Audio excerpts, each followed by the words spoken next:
Lu Yuan traversed into the role of a minor county magistrate in the Great Qian Dynasty. After spending 5 years transforming a remote and impoverished region into a modern city, he envisioned himself as an independent and carefree local sovereign. However, his plans took an unexpected turn when the Empress, accompanied by a charming child, arrived seeking her long-lost kin. In the northern Liang County, within the magistrate's office, Lu Yuan set down his brush and lit a self-made Huazi cigarette, his thoughts drifting to the enchanting fairy-like woman he had encountered long ago. 5 years had passed since that fateful night when he shared a bed with the ethereal beauty. Her voice, her gaze, her presence, and her warmth lingered in his mind, as if she were still by his side. He murmured, "You left without a word, and I wonder how you fare. The world is on the brink of chaos, yet I have never ceased my search for you." 5 years prior, Lu Yuan, a modern individual, found himself in Qian, appointed as the newly minted magistrate of northern Liang County. This land was a desolate and savage place of exile. On his journey to take office, he encountered the fairy-like woman, fleeting as a dream, leaving an indelible mark on his life before vanishing without a name. Yet, the jade pendant at her waist and her noble demeanor hinted at her significant background. Alas, had she not been under the influence of aphrodisiac, that night would never have transpired. He reflected, acknowledging the disparity in their statuses. He considered himself a devoted man, yet after 5 years, it was time to awaken from this dream. Finishing his cigarette, Lu Yuan collected his thoughts, applied the latest hair pomade, and prepared himself. Today marked the annual Grand Parade in northern Liang County, a celebration of surpassing the population milestone of 1 million. He had long foreseen impending turmoil. In his previous life, he was a high-end military technology talent under state protection. To safeguard himself, he resolved to employ modern technology to construct an impregnable fortress in this land. Now, he was well on his way to achieving that goal, and it was time to showcase the fruits of his labor. As he prepared to depart, a constable rushed in, exclaiming, "My lord, a fairy has arrived outside. Exquisite, with large eyes and an oval face, curvaceous in a way that surpasses even our county's most beautiful lady. Though she bears an icy demeanor, her presence commands respect, exceeding even your own." As the constable described the woman, Lu Yuan could not suppress his eagerness, a flicker of reverence illuminating his eyes. He was compelled to see her for himself. However, the constable soon lamented, "Unfortunately, she comes with a baby, claiming to seek her child's father. What a pity for such a splendid woman to be with a swine." Lu Yuan's composure shattered, and he kicked the constable. "Can you not speak without panting?" He thought smugly, "Is there truly anyone in northern Liang County of higher nobility than myself?" Regaining his composure, he remarked, "Seeking a father in the magistrate's office? The one thing I despise most in this life is a man who abandons his wife and child. Have Master Chow file the records. After the parade, I shall return post-haste." With that, he strode out of the magistrate's office, while at that moment, Zhao Jinjia completed her registration and led her daughter out. The sight of the striking mother-daughter duo piqued the curiosity of passers-by, yet Zhao Jinjia's regal air deterred anyone from approaching. As she walked through the streets, memories from 5 years ago surged within her mind. That year, her father had passed away, and the political turmoil had forced her to flee the palace. To evade assassins, she had escaped to northern Liang County, only to fall victim to the treachery of scoundrels who had drugged her. Had it not been for that man's timely rescue, she would have succumbed to their cruelty. A shiver of fear crossed her, and a thin sheen of sweat appeared on her brow. Yet, recalling that night and her wild abandon, a hint of crimson graced her otherwise frosty visage. However, their disparate statuses and her burdensome responsibilities destined them to remain apart. Eventually, she had returned to the palace, reclaiming power under the backing of loyal ministers, ascending to the throne as Empress. Then she discovered she was with child. With the world in turmoil, conflicts arising, and her life at risk, coupled with her daughter's yearning for her father, she resolved to return to northern Liang County. She glanced down at her delicate child, her heart brimming with tenderness. "Mother, will we find father?" the little girl asked, tilting her head, her large eyes filled with uncertainty, her cherubic face tinged with anxiety. "If we find him, will he like me?"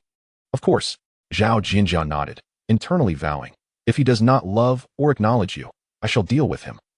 "That's good. I have so much to tell father," the little girl exclaimed, covering her face, her eyes sparkling with anticipation. "I want him to hold me more. Everyone else has their fathers to hold them, but I don't. Humph. When I find him, I will show them that I am not a child without a father." These words tugged at Zhao Jinjia's heart. Bearing a child out of wedlock was already a scandal, especially for an empress. The rumors circulating in the capital had nearly engulfed her. People spoke of her immorality, claiming her daughter was a bastard. Yet, Zhao Jinjia knew that this child was a divine gift, a treasure she would fiercely protect. Mother, when we see father, you must kiss him a lot and have him help us defeat all the bad people. The little girl clenched her tiny fists, her eyes alight with excitement, as if envisioning her father descending like a deity to vanquish those who bullied them. Hearing this, Zhao Jinjia nearly shed tears. No one knew the hardships she had endured over the past 5 years, nor did she care to share, not even with her daughter's father. Noticing her mother's distress, the little girl grew anxious. Mother, don't cry. It's my fault. When I grow up, I will protect you with father. Zhao Jinjia stifled her tears and forced a smile. She was the Empress. She was her own strongest ally. Moreover, men were unreliable. He might have already married or perished in this chaotic world. A pang of disappointment struck her heart as she wondered whether he had sought her out after her departure. Her thoughts were tumultuous. If he had indeed married, would that not render her a mere fool? Yet soon, she scoffed at the notion. If that were the case, she would take her daughter and leave, never to meet again. Mother, look, there's a poster of you over there. The little girl pointed at a nearby missing person notice, but her mother paid it no mind. At that moment, a procession of oddly dressed individuals appeared ahead. All pedestrians, please step aside. The grand parade is about to commence. Do not obstruct the thoroughfare. They called out, wielding what resembled horns to alert the crowd. Zhao Jinjia snapped back to reality, her eyes wide with confusion. She vividly recalled how northern Liang County had been 5 years prior, bodies strewn about, miasma in the air, populated only by exiled criminals and mountain-dwelling savages. Despair had pervaded the landscape. Now, towering walls loomed, surpassing even the palace. The broad roads appeared as if crafted from massive stones, and she could hardly fathom where such vast, smooth stones could be sourced. Even the palace paled in comparison. The number of tall buildings here exceeded even those in the capital, a sea of structures stretching beyond her sight. New and wondrous things abounded, unlike anything she had ever encountered. She almost doubted her own presence in this place. Furthermore, she had just seen a banner proclaiming, "Warm congratulations to Northern Liang County for surpassing a population of 1 million. Zhao Jinjia felt her mind spinning. The capital barely managed a population of 90,000, and yet this border town had exceeded 1 million? Was this not absurd? False, it must be false. This is Bailiang County, not the capital. A glimmer of curiosity flickered in Zhao Jinjia's eyes. What could have transpired in Bailiang County to bring about such a profound transformation? Chapter 2. This corrupt official is plotting rebellion. My goodness, how lively it is here. This place is even more bustling than the capital. Hua Huan's eyes sparkled with curiosity. Momentarily casting aside the painting she had just seen, Zhao Jinjia held her close and moved to one side, where the crowd buzzed with discussions about the recent military parade. Those new military uniforms are truly splendid. My son passed the physical this year and has become a guard. The young ladies proposing to him are practically breaking down our door, boasted a proud matron. Envy gleamed in the eyes of those around her. What of that? My son-in-law is a member of the Grand Lord's personal guard. When the parade commences, we shall see him. The crowd cast jealous glances at the matron, who was unaware that the Grand Lord's personal guard was the elite among the elite, enjoying the finest benefits and treatment in Bailiang County. Alas, it is a pity that the Grand Lord's standards are so stringent. Otherwise, which young man in this city would not wish to serve him?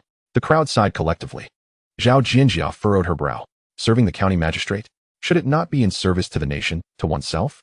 What merit does a mere county magistrate possess? A troubling thought flickered through her mind. Could it be that this magistrate is a pawn supported by treacherous officials? Hence, she had received no news from the capital for so long. A glint of coldness flashed in her eyes just as a jovial middle-aged man approached her and whispered, "Your Majesty, this servant has returned. Call me Miss outside. I, the old servant, have spoken out of turn." Ma Sambao slapped his own mouth. "How goes the investigation?" Replying to Miss, the peculiarities of Bailiang County abound. Although it is a county town, its population has reached a staggering 1 million. The city walls are not merely for show. They are solidly constructed with rammed earth and bricks, reinforced with steel, and are even sturdier than those of the capital. As he spoke, Ma Sambao instinctively swallowed hard. The road beneath our feet is made of a unique cement from Bailiang County. It is said that with enough manpower, one could lay dozens of miles in a single day, and once completed, it would withstand decades of wear. I am aware of all this. But have you uncovered anything more clandestine? Yes. Ma Sambao lowered his voice, glancing around nervously. The county magistrate has assembled 30,000 elite soldiers. It is evident that he is plotting rebellion. Miss, we must prepare ourselves. Zhao Jinjia's heart sank. 30,000 elite soldiers indeed harbored grand ambitions. How many remote counties like Bailiang County exist in Qian? She shuddered at the thought. When I arrived here before, the population was merely over 2,000. How could they have multiplied it 500 times in 5 years? Ma Sanbao let out a bitter laugh. Even this old servant inquired about it. They claim to have been drawn here. I spent 10 taels of gold to pry the truth from one person. That individual revealed that the county magistrate frequently plunders passing merchant caravans and has forcibly brought the surrounding populace here. Even the mountain tribes are not spared. They have been dragged down from the hills. See that one in the colorful beast skin? That is a member of the indigenous tribe. Ma Sanbao pointed to a dark-skinned, short yet robust man not far away and remarked, "Ah, what audacity! To construct fortifications, conceal private soldiers, engage in plunder, collude with barbarian forces, and harbor treasonous intentions. Such crimes are utterly unforgivable." Zhao Jinjia trembled with rage, contemplating whether the border general, Zhang Wei, had been bribed by this man or if he was complicit in the scheme. Ma Sanbao sighed. "I have yet to ascertain the full details, Mississippi. This place is far too perilous. We must take our leave. If the city is sealed off, escape will be impossible." "No, I refuse to leave," Zhao Jinjia declared coldly. "One cannot capture a tiger without entering its lair. Had I not ventured to Bailiang County, I would find myself at the mercy of the bandits, oblivious to the circumstances. Now that we have uncovered the issues at hand, we must hastily summon the covert guards and investigate this rogue official's background. This barren land of Bailiang County sustains a population of over 1 million. There must be channels for procuring grain. I even suspect this rogue official is colluding with enemy states. This place is the gateway to the Great Qian. If it falls from within, the consequences are unimaginable. Miss, this is no trivial matter. You and the young lady should depart. I shall remain here. Enough. My mind is made up." Zhao Jinjia took a deep breath. Just then, a voice rang out ahead, prompting everyone to listen intently. "Today marks the annual military parade of Bailiang County, and on this joyous occasion, I bring good news. Our total population has surpassed 1 million. In that instant, the entire city of Bailiang erupted in jubilation. Long live the Lord. Bailiang County is invincible. Men, women, and children shouted in a frenzy, akin to fervent devotees worshipping their deities. Ma Sanbao shuddered. "Miss, this feels ominous. The rogue official speaks from the square, and we can hear him clearly from at least 300 meters away." Zhao Jinjia glanced at the large loudspeaker above, deep in thought, yet her inner turmoil intensified. Initially, she had merely intended to bring Huan to seek that man, to mend her regrets, but now she found herself entangled in such matters. Long live. How dare he? The treacherous intentions of this rogue official are unmistakable. After a while, the crowd gradually quieted, and the resounding voice echoed once more. "Without further ado, my brothers, stand tall and proud. Let the elders of Bailiang County witness our resolve to safeguard this land. Let the parade commence. For the service of Lord Lingjun. For the people of Bailiang County." The sound of synchronized voices approached, and even from several streets away, one could feel the overwhelming momentum. Though their faces were not yet visible, the ominous aura struck with force. Drummers on either side of the street began to beat rhythmically, each strike resonating within the hearts of the onlookers. Zhao Jinjia felt a jolt of energy coursing through her. The crowd around her craned their necks in anticipation. What they waved were not the flags of the Great Qian, but the banner of Bailiang County. "Mother, hold me. I want to see the parade. Little ancestor, allow me to carry you." Ma Sanbao hastily crouched down, hoisting Huan onto his shoulder. "How high it is. So many people." With joy, Huan clapped her hands and exclaimed, "Mother, look over there. So many people are coming." Following the direction of Huan's finger, a battalion of soldiers clad in peculiar attire marched in perfect formation. The rhythmic thud of their footsteps resonated like a heartbeat, stirring the crowd into a fervent cheer. The formation, appearing as a singular vertical line from any angle, sent shivers down Zhao Jinjia's spine. These were the elite among the elite. Even her personally trained first guard of Deqian paled in comparison to this battalion. And to her astonishment, there were many such formations, stretching far beyond her line of sight. Chapter 3. The Emperor rides in 6, I ride in 9. The foremost battalion was the guard unit, the first line of defense for Bailiang County, leading the charge alongside the sovereign, sweeping through all adversaries. The voice emanating from the trumpet sent another wave of energy through the crowd. "Comrades, you have worked hard. We serve the sovereign, we serve the people." The soldiers of the 1st Battalion shouted in unison. "Salute!" the battalion commander bellowed. In that instant, the crowd shifted their stance, raising their right hands in a synchronized military salute. To Ma Sanbao, this salute appeared oddly foreign. "Miss, they have not only discarded the distinctive attire of Deqian's military, but have even altered the military salute." While Ma Sanbao focused on the superficial, Zhao Jinjia perceived a battalion imbued with conviction, vision, perseverance, and indomitable spirit. Each soldier's face radiated with pride and determination. Such a sense of belonging had never been experienced even by her own personal guards. Most importantly, she noticed the repeating crossbows slung over the soldiers' backs, one for each. The repeating crossbow was a formidable weapon, a bane to cavalry. Where had Bailion County procured such arms? Though they were a guard unit, shouldn't these crossbows be upgraded? Other military camps were already equipped with flintlock rifles. Beside her, a middle-aged man scoffed, seemingly disdainful. Flintlock rifles? You country bumpkin, those are relics from 3 years ago. Even the night watchmen no longer carry them. A scholar stroked his short beard and remarked, the latest weaponry surpasses the flintlock rifles significantly. It is said to possess the capacity for rapid fire akin to the repeating crossbow, yet with tremendous power. It can eliminate foes from a distance of 150 paces. Upon hearing this, the crowd widened their eyes in astonishment. Goodness! The flintlock rifle is already quite formidable, and this new weapon combines the advantages of both. What enemy could withstand such might? The assembly buzzed with intrigue. In a moment, you shall witness the new weapon, the scholar smiled.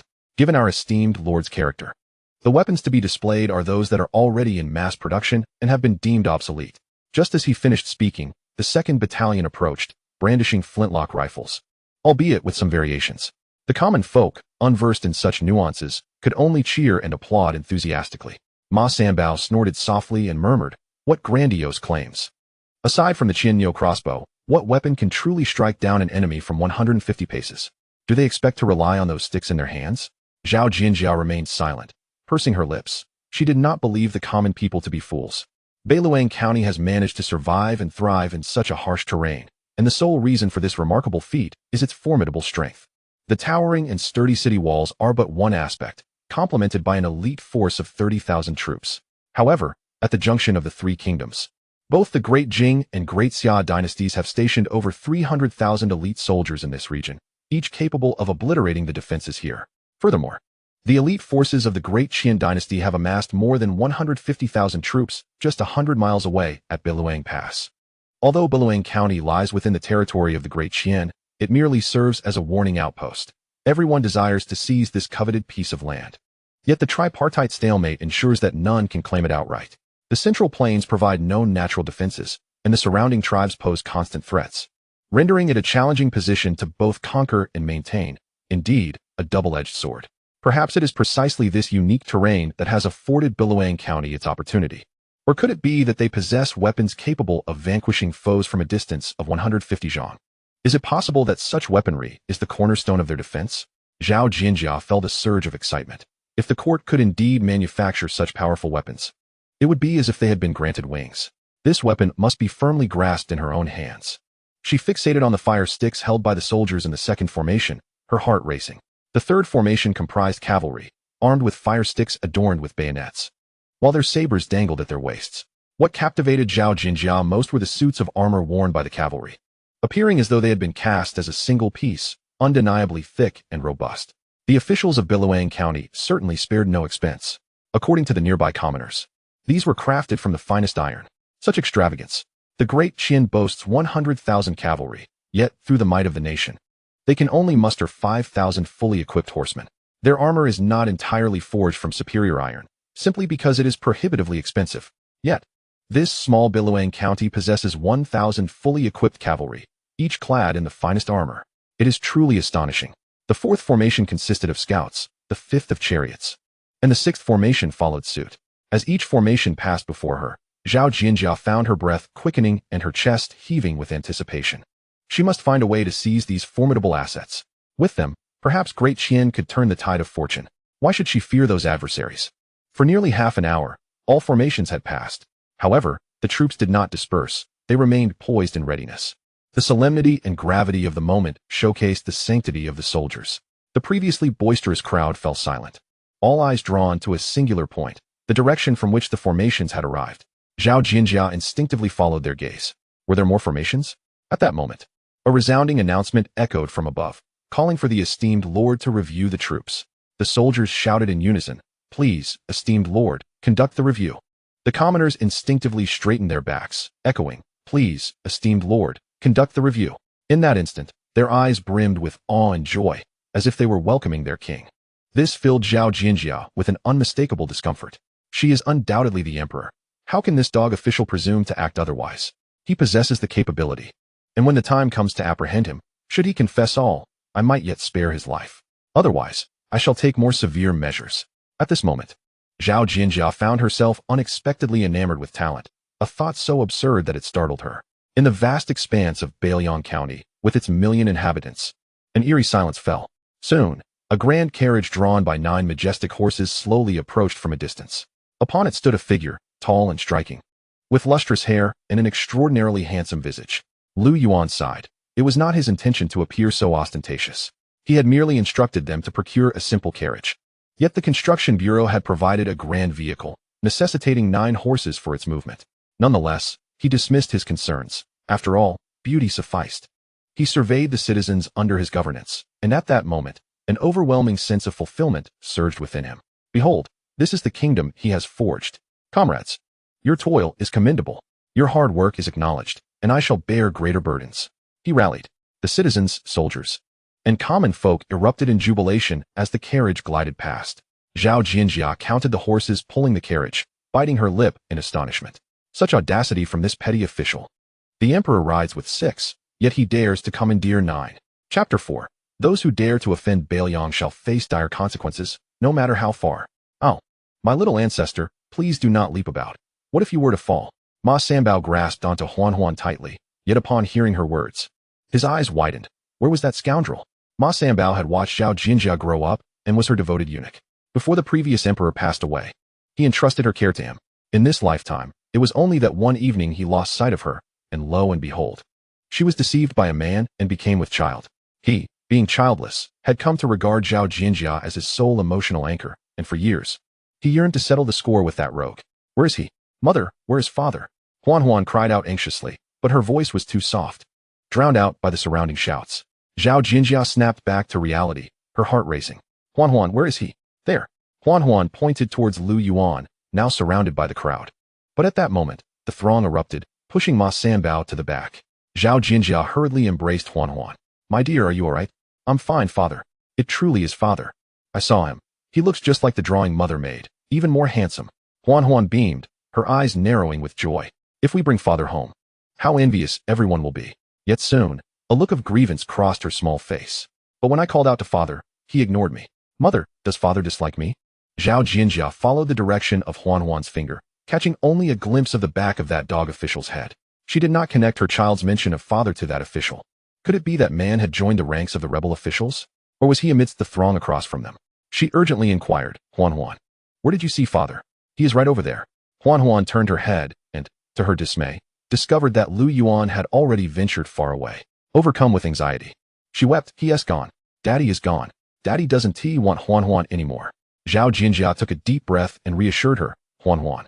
Your father is likely preoccupied and hasn't noticed you. Once he finishes his tasks, we shall find him, and he will surely be overjoyed to see you. Really? The little girl ceased her sobbing.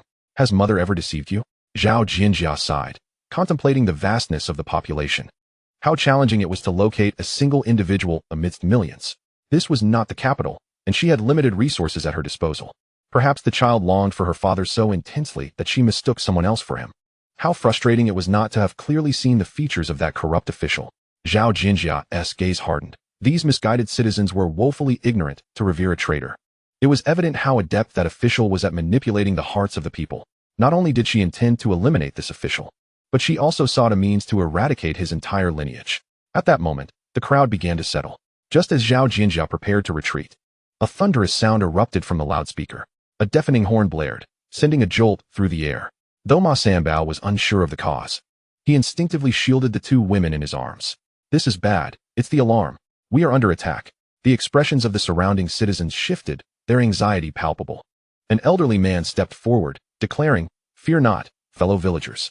With Lord Lingjun and the guard army, no matter how formidable the enemy, they shall be vanquished. Indeed, with Lord Lingjun present, no adversary can prevail.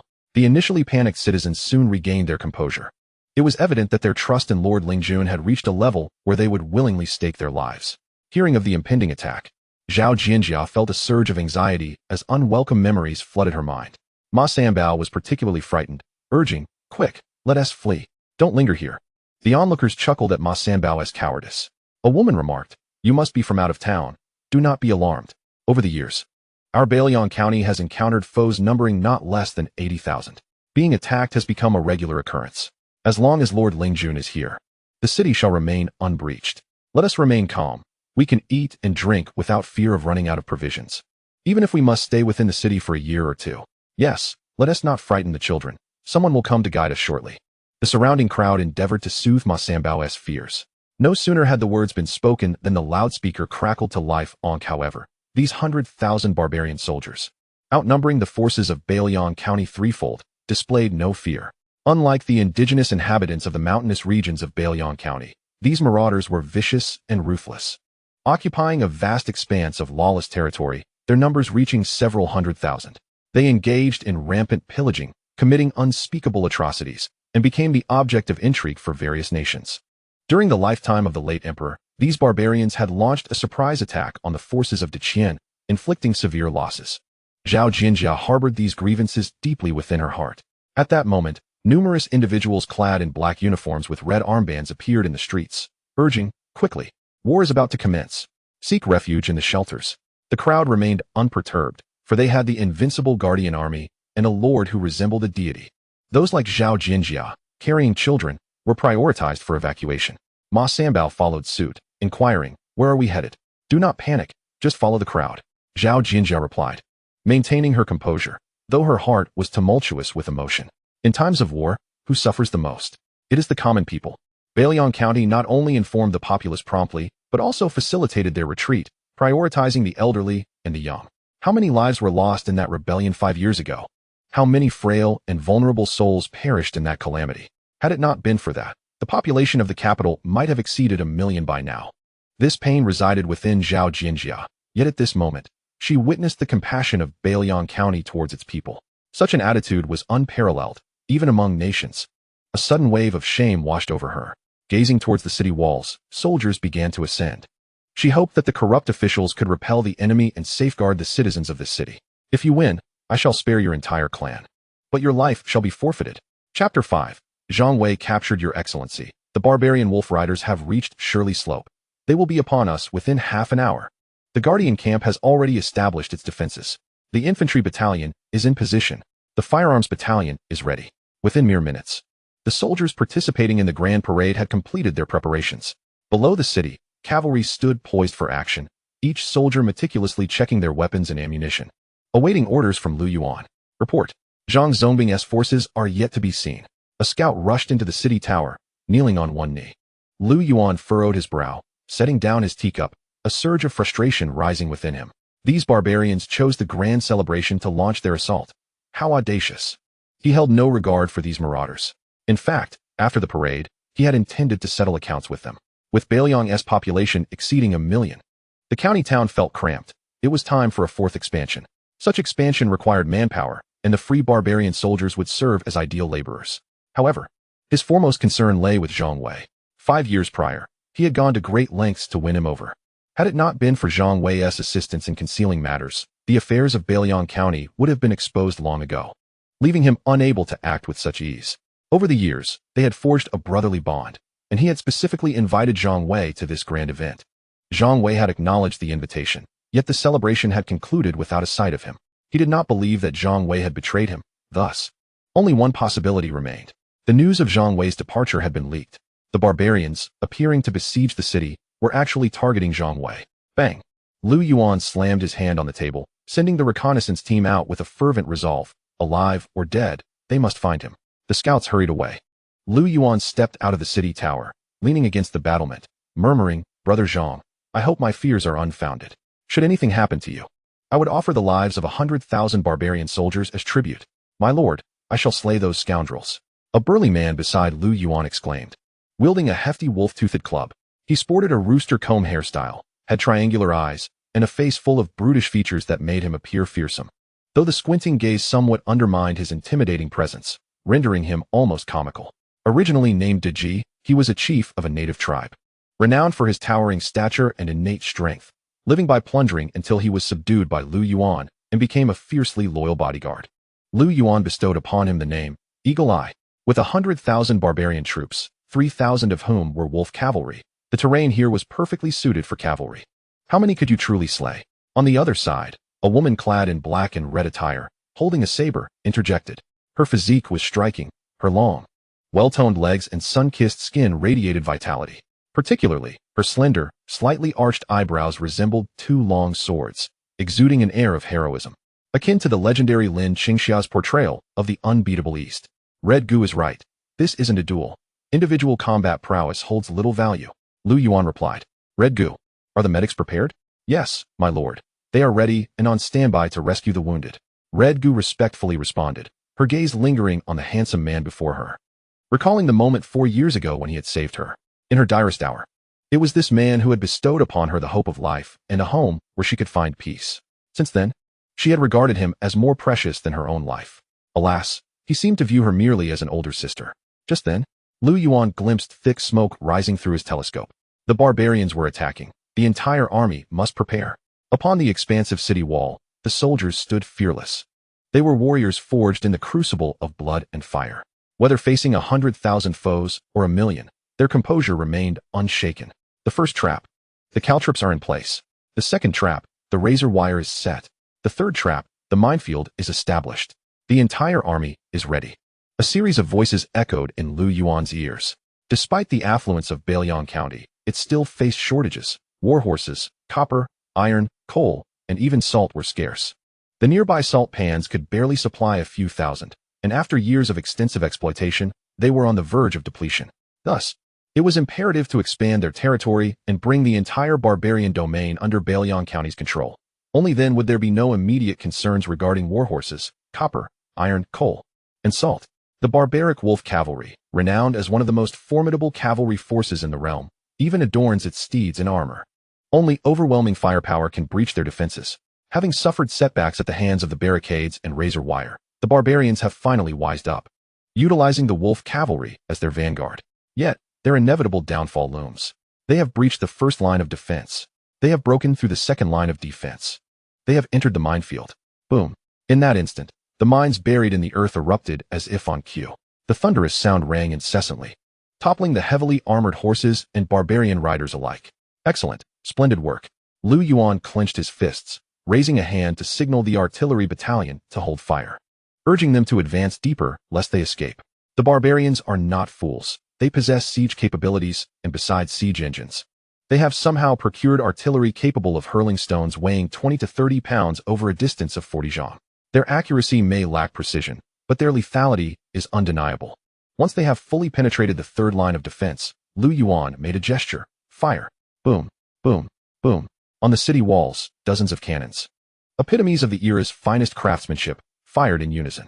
The cannonballs surged forth with audacity, wreaking havoc among the wolf cavalry, sending them into disarray.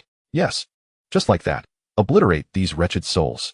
If you choose to turn a blind eye to this crisis, once word spreads, your court will surely send someone to deal with you. This fellow has been opposing us barbarians for over a decade. Had it not been for him, we would have long since seized the northern Liang Pass. Your refusal is quite fortuitous. Let us dispense with idle chatter. Lu Yuan coldly interrupted. Bring General Zhang and his guards here. Exchange the captives for the goods. The cavalry was taken aback, as he had prepared a lengthy speech but had not finished before Lu Yuan had acquiesced. Do not play tricks. Who does not know your cunning ways? The cavalryman retorted angrily. First, deliver what we demand. Upon the city wall, all soldiers gritted their teeth in fury, and the laborers transporting supplies for the defense were equally filled with indignation. My lord, do not be deceived. If you hand over the goods, General Zhang will be in peril. The barbarians are untrustworthy and never honor their agreements. Do not let them lead you by the nose. They understood this truth well. How could Lu Yuan, as a county magistrate, be oblivious? At that moment, Zhang Wei, bound like a zongzi, lamented with righteous fury, Brother Lu, do not concern yourself with my fate.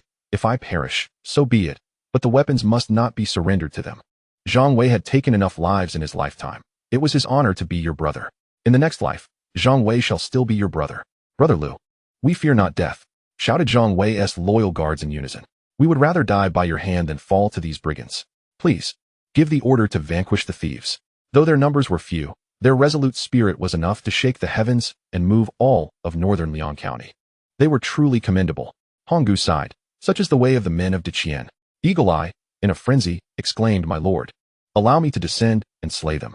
Lu Yuan turned to Zhang Wei and smiled. Raising a horn, he declared, Lu Yuan does not believe in ghosts, nor in heaven, nor in the next life. If we are to be brothers, let it be in this life. Brother Zhang, wait for me. I shall come to your aid. Should anyone dare to harm you, I will cleanse the barbarians with blood. Brother Lu, Zhang Wei choked back his emotions. The loyal guards wept bitter tears. The leader of the wolf cavalry, Sai Ha, displayed a hint of solemnity. He had no doubt in Lu Yuan's strength. Should Zhang Wei be harmed, it would undoubtedly lead to an irreconcilable situation, one that did not align with the interests of the barbarians. He too sent a horn, stating, Magistrate Lu, I am Sai Ha, leader of the wolf cavalry. As long as you provide us with what we desire, we shall not harm a single hair on your men and promise not to disturb northern Liang County again. The sniper locked onto Sai Ha. Lu Yuan gestured. The first sniper had already targeted Sai Ha. Upon hearing the response, Lu Yuan nodded. To capture a thief, one must first seize the king. And he had long wished to eliminate the soul of the wolf cavalry. This time, Sai Ha presented himself voluntarily, undoubtedly a splendid opportunity. A bold plan gradually took shape in Lu Yuan's mind. Sai Ha, release General Zhang, and I shall give you what you seek. Lu Yuan replied. Sai Ha narrowed his eyes, gazing at Lu Yuan from the heights, and scoffed, Magistrate Lu, do not attempt to pull any tricks on me. As you have stated, General Zhang is indeed invaluable. If word of my inaction were to reach the capital, the court would undoubtedly send someone to deal with me. The choice is clear, and I comprehend it fully. Lu Yuan offered a faint smile, remarking that the individual was captured by them, and the conditions were also proposed by them. Having consented, do you now find yourself in fear? Sai Ha, were it not for the threat posed by General Zhang, I would ensure none of you remain here today. If I am pushed to my limits, it would result in mutual destruction, and I would report to the court that General Zhang led an expedition against the barbarian tribes and, regrettably, met his demise. In such a case, not only would General Zhang receive posthumous honors, but he would also be celebrated as a hero of the Great Qian, while your barbarian tribes would be relegated to the annals of history. By the conclusion of his words, Lu Yuan's voice was laden with fury. Sai Ha fell silent for a moment, perceiving the strength of Bailiang County to be far superior to that of Bailiang Pass. He dared to confront Bailiang Pass head-on, but lacked the audacity to do the same with Bailiang County. Very well, I demand 10 cannons, 100 flintlock rifles, 100 telescopes, and 10,000 thunderous explosives. Lastly, provide me with the manufacturing formulas. Sai Ha asserted audaciously. This proclamation left the military personnel of Bailiang County incensed. Yet, upon hearing this, Lu Yuan replied, agreed. We will exchange half of the individuals for half of the goods. Once you confirm the shipment is satisfactory, the remainder will follow. Sai Ha responded cautiously, that is acceptable. Master, this cannot be. The subordinates cried out in desperation, Lord, we are willing to fight them to the death. Their fervor was palpable, but Lu Yuan remained resolute. Zhang Wei, with tears brimming in his eyes, lamented, it is all my fault. I am the sinner. A sinner of the Great Qian. Very well, Lord Lu is indeed forthright. I appreciate your character. Sai Ha bellowed with laughter. Subsequently, selecting half of his men to be sent as a gesture of goodwill, Lu Yuan swiftly arranged for the necessary supplies. Observing the arrival of his close guards, he instructed them to be hoisted up using a basket. Once atop the city wall, they knelt before Lu Yuan, repeatedly slapping their own faces, exclaiming, Lord Lu, we are doomed. Men should not kneel before anyone but their sovereign. Rise. I am too preoccupied with pressing matters to indulge your lamentations. Lu Yuan waved dismissively. At that moment, Sai Ha interjected, Lord Lu, my sincerity has been delivered. Now it is your turn. Lu Yuan hastily ordered the descent of half of the supplies, watching as the barbarian cavalry jubilantly transported them away. Witnessing the provisions being delivered, Sai Ha's eyes gleamed with excitement, proclaiming, excellent. With these weapons and formulas, the barbarian tribes shall rise to greatness once more. He seized one of the thunderous explosives, ignited it, and hurled it into the distance. A thunderous roar echoed, causing the warhorses to whinny in alarm. Lord Lu is indeed a man of his word. The remaining supplies and formulas can now be exchanged. Sai Ha signaled with his eyes, and the remaining individuals escorted Zhang Wei towards the city wall. As Lu Yuan lowered the supplies from above, Sai Ha trembled with excitement. Yet, just as his men arrived at the base of the wall, Sai Ha was suddenly jolted, as though struck by an unseen force, resulting in a catastrophic explosion. The crimson and white matter splattered across the faces of his loyal guards. The lifeless body of Sai Ha thudded heavily to the ground from his steed. Chapter 7. A victorious triumph. The wolf riders were momentarily stunned, only to witness Sai Ha sprawled on the ground, unconscious. The group was in a state of panic, rushing to assist Sai Ha, but their leader had suffered a fatal blow, his skull blown apart. He was beyond saving. Simultaneously, the wolf riders escorting Zhang Wei jolted violently, collapsing from their mounts one after another. Each had been struck down by a single shot to the head, with no chance to react. Sniper 1, kill confirmed. Sniper 2, kill confirmed. Sniper 3. Hearing the voices in his ear, Lu Yuan exhaled a sigh of relief. This was his newly established sniper battalion. After 5 arduous years overcoming technical deficiencies and instability in the sniper rifles, he had finally succeeded in forming an elite unit, and it proved invaluable right at its inception. Resolving the crisis, he shouted at once, "Fire! Annihilate those scoundrels!" Upon receiving Lu Yuan's command, the guards, fueled by pent-up rage, hurriedly reloaded their weapons. Boom! The sound of thunderous cannon fire erupted. Crossbows soared skyward, descending with fury. "Quick! Send someone down to rescue General Zhang." "Damn it!" Eagle Eye grasped the lifting rope, wrapping it around his wrist several times, brandishing a spiked club as he dashed down. "I'm coming too. Others, protect the Lord." Honggu secured the rope around her waist and swiftly descended from the city. "Be careful, you two," Lu Yuan urged anxiously, witnessing the wolf riders preparing to retreat. "Quickly, open the city gates." The North Liang Tiger Cavalry mobilize. With a rumble, the heavy city gates creaked open. The 1,000-strong Tiger Cavalry had been itching for battle. The moment the gates swung wide, they surged forth like tigers descending from the mountains. The Mo Dao guards formed ranks and charged. Kill, kill, kill. The murderous intent of the crowd was palpable, suffocating to their enemies. Lu Yuan seized the drumstick from the drummer, striking the drum with fervor. "Today we shall vanquish the barbarian horde. Sons, eradicate the wicked, charge." Boom, boom, boom. Though seemingly frail, Lu Yuan's frame concealed powerful muscles. After 5 years in North Liang County, many viewed him as a weak magistrate. Yet he alone understood the extent of his relentless training to preserve his life. "By the decree of the Lord, we shall engage in battle to defend North Liang County. Charge." Below the city, the rescued Zhang Wei watched in sheer astonishment and shame. "I want to fight. Don't complicate things, you weakling." Eagle Eye seized Zhang Wei by the collar, shoving him into a basket. Zhang Wei's face flushed, unable to retort. Given his current state, he would indeed be a hindrance in battle. "Honggu, I can't hold back any longer. I must kill." Eagle Eye licked his lips in excitement, mounting a horse abandoned by a wolf rider, brandishing his spiked club as he charged forth. Honggu paid him no mind. Their mission to rescue Zhang Wei was successfully accomplished, and it was time to return and guard their lord. Zhang Wei ascended the city wall, gazing at Lu Yuan, who was beating the drum of war.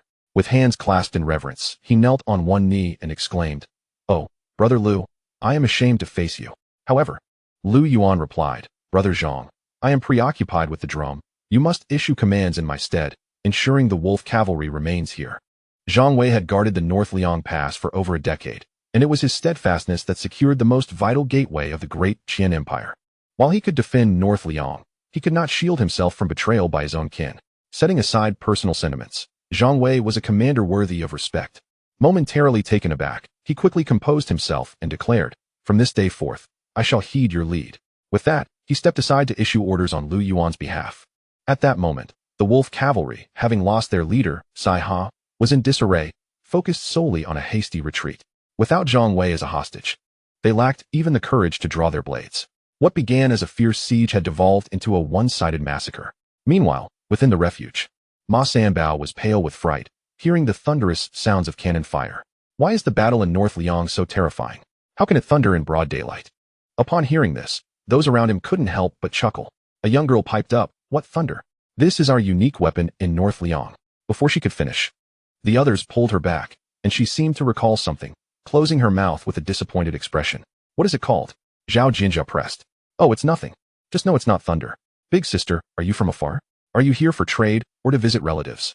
Sensing the wary glances from the crowd, Zhao Jinjia felt a pang of anxiety. She was indeed here to visit family. Ma Sanbao covered Huan Huan's ears, his face contorted with concern. "Who knows when this battle will end? Can these 30,000 defend North Liang? Those barbarians are notoriously fierce. It is said that they cannot be defeated if they exceed 10,000. Upon hearing this, the young girls, wives, and elderly women around erupted in laughter. "Oh, what do you mean they cannot be defeated? Over the years, they have only known the humiliation of being ground beneath our feet in North Liang County. If it weren't for Lord Ling Jun's relentless pursuit of development, those barbarians would have been eradicated long ago." Feeling awkward, Ma Sanbao noted that in the Great Qian, everyone feared the barbarians. Yet, in North Liang County, they were treated with such disdain. Just as he struggled to formulate a rebuttal, the doors of the refuge swung open. "Victory! Our forces have decisively defeated the barbarian horde of 100,000. We have won. Cheers erupted within the refuge, with everyone collectively chanting, "Long live Lord Ling Jun." Ma Sanbao stood dumbfounded. It had scarcely been an hour, had it? Zhao Jinjia furrowed her brow, contemplating whether this could be a ruse, a tactic to lure them into complacency. The barbarians were notoriously cunning, using their cavalry to harass relentlessly, retreating when faced with defeat, embodying the essence of brigandage. That cannot be. The reserve troops have already begun to clear the battlefield. On the open ground before the city walls, over 3,000 wolf cavalry have been slain. I estimate that this time, the enemy casualties must exceed 10,000. Ma Sanbao gasped in astonishment.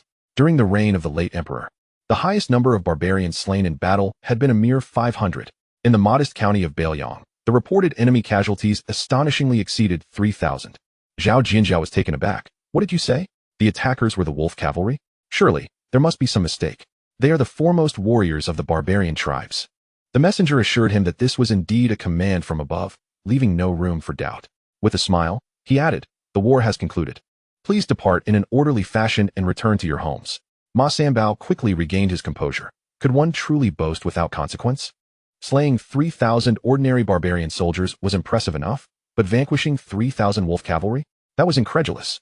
Soon, the three exited the refuge, and the streets indeed returned to their previous tranquility.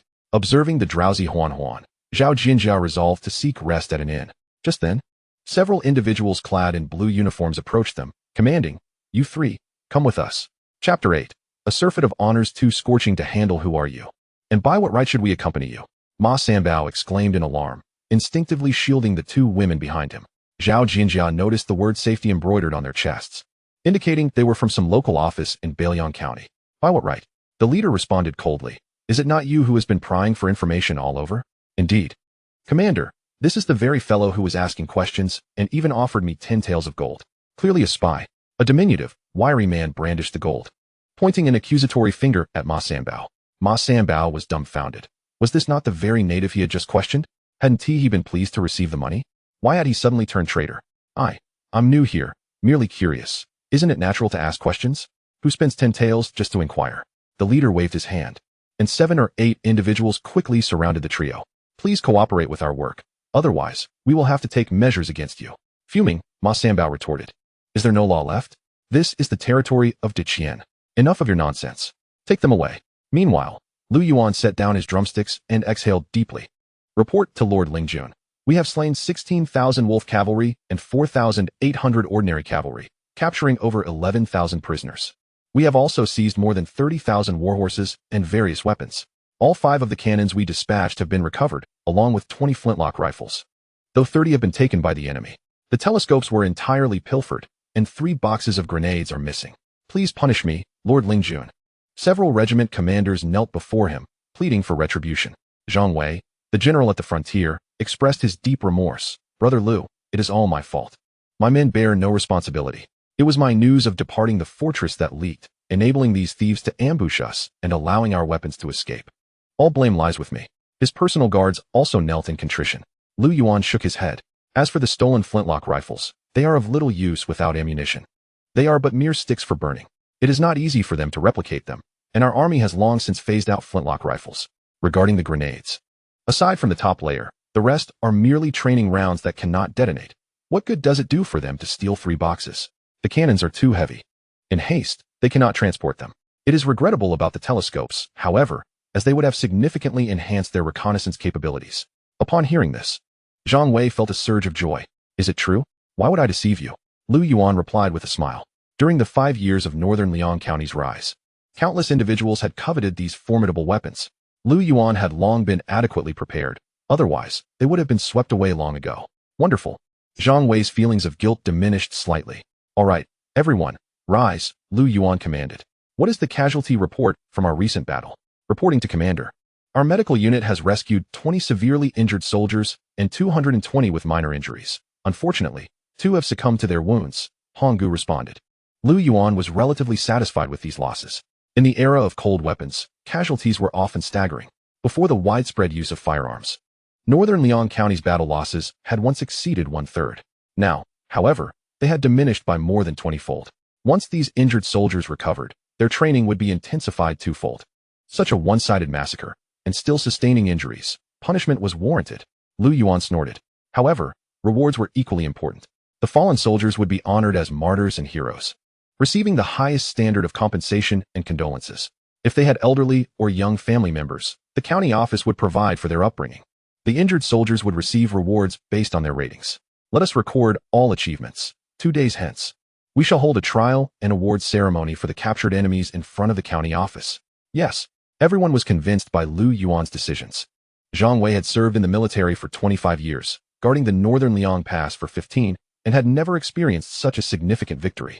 Over 30,000 against 100,000, with only 2 dead and 20 severely wounded, while capturing over 30,000 enemies. This was an extraordinary disparity. Yet, he still perceived discontent on Lu Yuan's face. Once everyone had withdrawn, Zhang Wei grasped Lu Yuan's hand and said, "Brother, I believe you are far more suited to be the commander of the northern Liang Pass than I am. Why not you, Brother Zhang? Do not burden me. With my limited abilities, how could I possibly assume such a position?" Lu Yuan shook his head vigorously. Zhang Wei was left speechless for a while before finally saying, "With your talents, not only could you be a commander, but you would also be more than capable of leading all 3 armies." Lu Yuan patted the back of his hand. "Brother Zhang, you know me well. I merely wish to safeguard northern Liang County and enjoy being a carefree county magistrate. This time, you commanded the battle. The credit shall belong to you." Zhang Wei chuckled bitterly. "Lu, are you mocking me? Haven't we been working well together all these years? If I report the truth to the court, they will immediately send envoys to verify. The greater the achievement, the harder it is to conceal. Usually, the counts were in the dozens or hundreds. Although they were not numerous, they accumulated over time, enhancing his prestige as commander, and the emperor frequently wrote letters praising him. However, reporting such a significant achievement all at once genuinely frightened him. Lu Yuan pondered, "What if we report in 10 installments, once a month?" Zhang Wei sighed. "What others can only dream of, I have here in abundance. Perhaps we should report it over 2 years, otherwise, I fear the court might impulsively order me to eliminate the remaining barbarians." The wolf cavalry had already suffered half their strength, severely injuring the barbarians. Yet they still had over 50,000 cavalry left, possessing considerable fighting capability. The prospect of pushing them towards enemy nations was something Zhang Wei wished to avoid. This time, the significant blow to the wolf cavalry was due to their heavy armor, while they performed adequately in short bursts. Their long-distance pursuits were far slower than those of ordinary cavalry. "Brother, you must hasten your efforts. After the international conference, I intend to eradicate the barbarian tribes entirely, creating a safe atmosphere for Bailiang County. Otherwise, the merchants will be too afraid to conduct business here." Zhang Wei smiled wryly, feeling for the first time that such accolades were more burdensome than rewarding.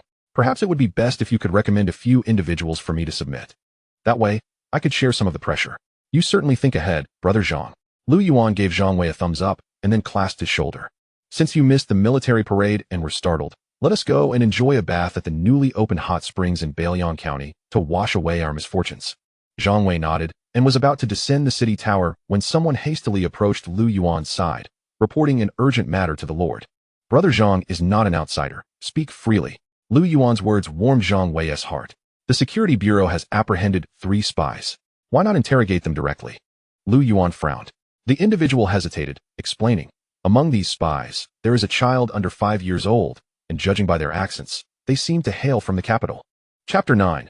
No one is allowed to bully my mother. From the capital, are they part of a merchant convoy or individuals? Lu Yuan inquired. "They claim to be from a merchant convoy in the capital, yet they cannot produce any letters of recommendation from other convoys, and after entering the city, they spent heavily to gather information."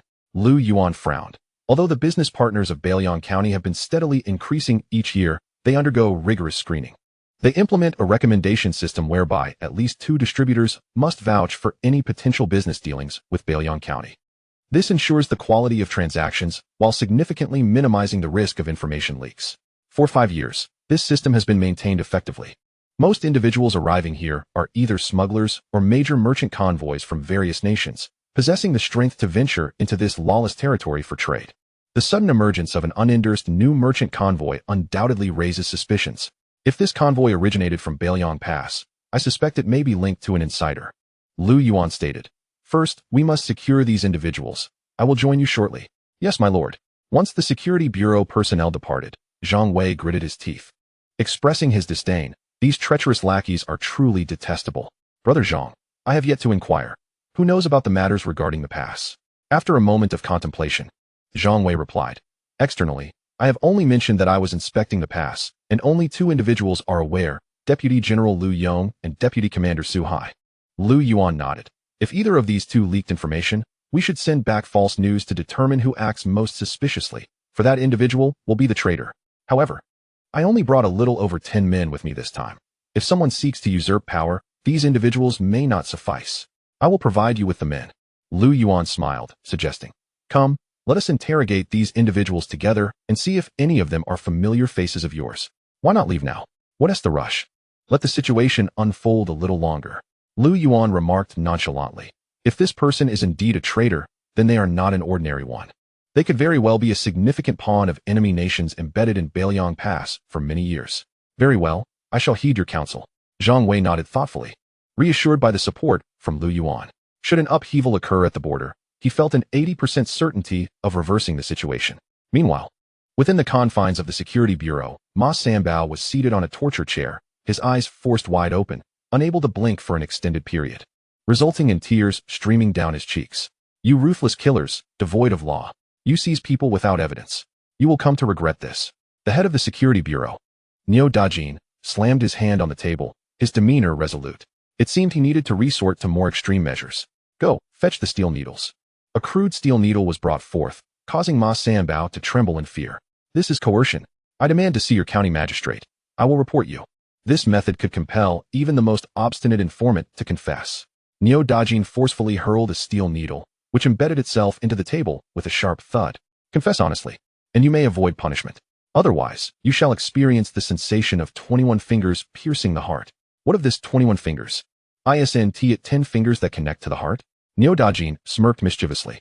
Are not the fingers and toes a total of 20? How then does one more finger come into play? Ma Sanbao was petrified. What do you mean by an extra finger? Niu Dajin's gaze shifted downward, prompting Ma Sanbao to clamp his legs together in panic. As a eunuch, he was already prone to involuntary leakage, and now, in his terror, he feared an utter loss of composure. This revelation of his identity would spell disaster. In another interrogation room, Zhao Jinjia held her daughter, Huan tightly. Huan, with a pout of distress, gazed fearfully at the individuals surrounding them and whispered in Zhao Jinjia's ear, Mother, I am so scared. Will father come to save us? Save them? He was unaware of their plight. How could he possibly rescue them?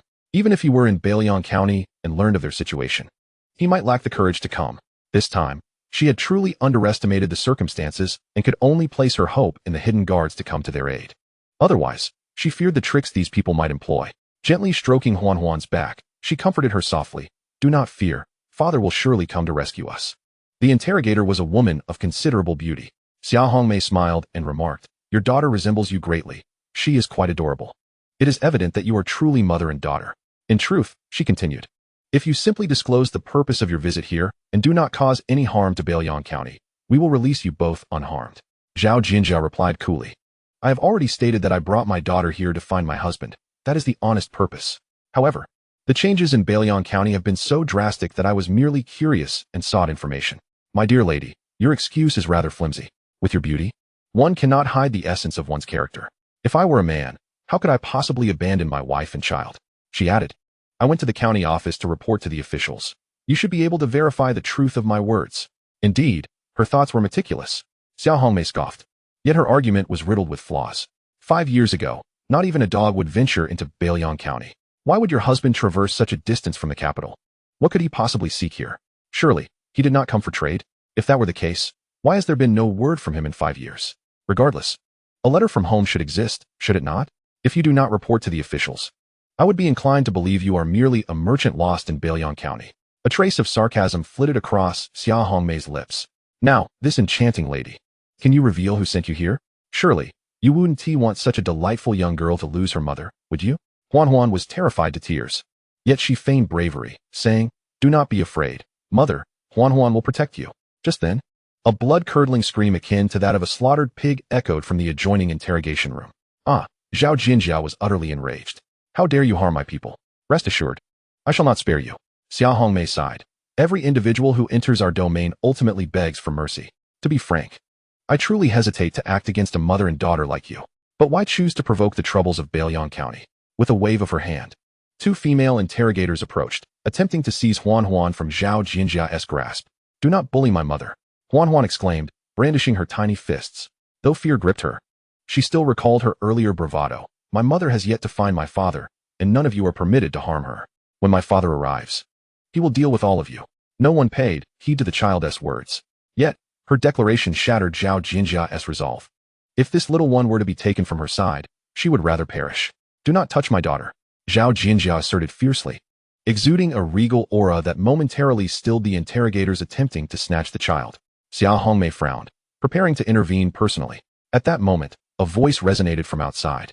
We pay our respects to Your Excellency. Xia Hongmei was taken aback, promptly rising.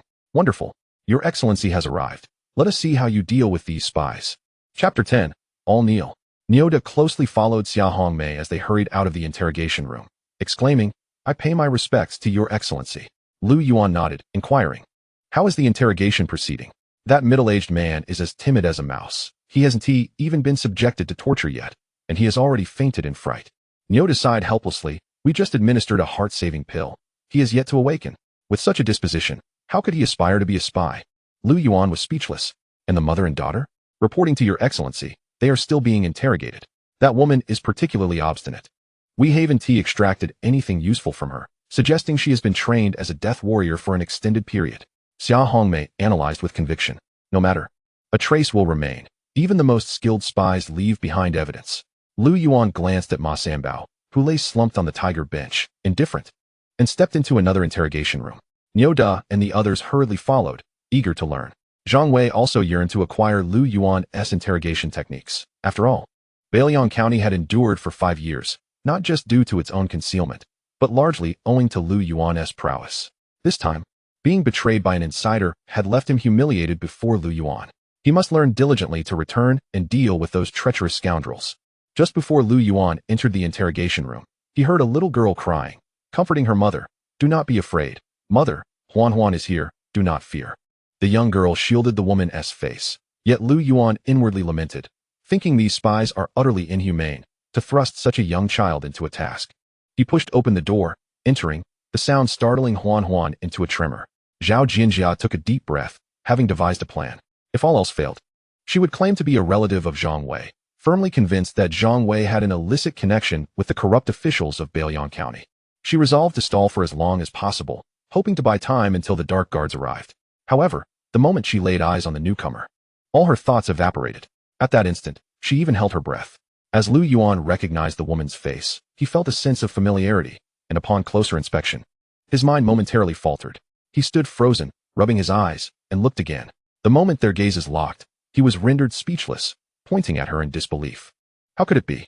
After 5 years of yearning for the celestial being, just as he was about to give up his search, she appeared unexpectedly within the confines of the security bureau, holding a child in her arms. It was a miracle he didn't faint on the spot. Your Excellency, please do not approach too closely, Xia Hongmei cautioned, despite the fact that all weapons had been confiscated from her. Yet, Lu Yuan found himself walking toward her, his feet feeling as heavy as lead, his throat tightening with emotion. Are you well? Do you know I have searched for you for 5 years? His words left everyone in the interrogation room dumbfounded, particularly Xia Hongmei, who stood frozen in shock. Who was His Excellency speaking to? This female spy? It couldn't be. Suddenly, she recalled the spy's testimony. Oh heavens! The husband she mentioned, could it be His Excellency? Neo Dajin wore a puzzled expression, questioning what was happening. Was His Excellency bewitched? Why was he displaying such tenderness towards a female spy? Zhao Jinjia snapped back to reality. Initially, she thought that the passage of 5 years would dull her feelings for him, but to her dismay, it had only intensified with the passage of time and the birth of Huan. No matter her attempts, she could not forget him. Upon hearing Lu Yuan's words, a wave of bitterness surged within her, a profound sense of grievance overwhelming her. The fear of those who sought to take Huan away nearly shattered her defenses. It is not that I sought you out. It is the child who wishes to know her father, so I brought her. She swallowed the tears that threatened to spill. For the dignity of an empress did not permit her to weep before a man, even if he was the father of her daughter. Yet, after uttering those words, a flicker of regret coursed through her. It dawned on her that the man from that fateful night was indeed the corrupt official of Bailiang County. He was a rebel. Little did she know the impact of her words on Lu Yuan. Gazing at the small child in Zhao Jinjia's embrace, Lu Yuan trembled with anxiety. My child. He couldn't fathom the reality and kept confirming in disbelief. You don't want her? Then I'll leave. I want her. I want her. Lu Yuan shouted in desperation. My daughter. No one is allowed to take her away. His outburst sent everyone into a frenzy. Xia Hongmei nearly knelt in shock. Good heavens! She had inadvertently captured the wife and daughter of His Excellency, mistaking them for spies to be interrogated. What should I do? What on earth should I do? Zhao Jinjia was somewhat satisfied with Lu Yuan's response, and then turned to her sobbing daughter, saying, Huan, look at who he is. He is a villain. A wicked man who bullies your mother. Do not be afraid. Huan will protect you. Huan was terrified, clinging tightly to Zhao Jinjia, unwilling to let go or even turn her head. Hearing his daughter's cries, Lu Yuan felt a mixture of heartache and dread. If he had arrived a moment later, what kind of suffering would this mother and daughter have endured? Rubbing his hands together, he gently said, My dear child, I am your father. Please turn around and look at me. You are not my father. I called for him just now, but he ignored me. He doesn't want me anymore. Huan cried bitterly. In that moment, Zhao Jinjiao realized that her daughter had indeed recognized the man who had paraded in the streets. Lu Yuan had no experience with children and could only stand by, anxious. Dear girl, it was wrong of your father. Please give me another chance. I will make it up to you, I promise. What should he do? The fairy who had vanished for 5 years suddenly reappeared, now accompanied by a baby. One was cold and unyielding, the other inconsolable. Lu Yuan was furious, and the consequences were dire. He glared at Niu Dajian and his companion, demanding, Which scoundrel has taken my wife and daughter? Thud! Niu Dajian's knees buckled, and he fell to the ground, exclaiming, My lord, I was wrong. Following suit, all the personnel behind Niu Dajian knelt in unison, proclaiming, My lord, we were wrong. However, to Lu Yuan's astonishment, Zhang Wei also knelt down. Brother Zhang, rise. I did not speak of you, Lu Yuan urged. Zhang Wei was taken aback. The woman before him, who could she possibly be if not Her Majesty? The Empress of Daqian? Even if there were others who bore a resemblance, it was impossible for the little princess Huan to be mistaken. Who did not know that the Empress had a sweet and lovely daughter? He had been fortunate enough to see her once and would never mistake her. Good heavens! So the wild father of the little princess they spoke of was actually Lu Laodi. This was far too well concealed. Zhang Wei hastily prepared to bow. Yet, a single glance from Zhao Jinjia deterred him, leaving him too frightened to prostrate himself. What was happening? Why wouldn't they allow him to bow? Was there some reason unknown to him? Chapter 11. For her, what does it matter if I stand against the world? However, before Zhang Wei could bow, he was struck by Zhao Jinjia's commanding gaze. He found himself frozen, neither bowing nor remaining upright. He saw Zhao Jinjia's hand gently wave, and in that instant, he comprehended her intent.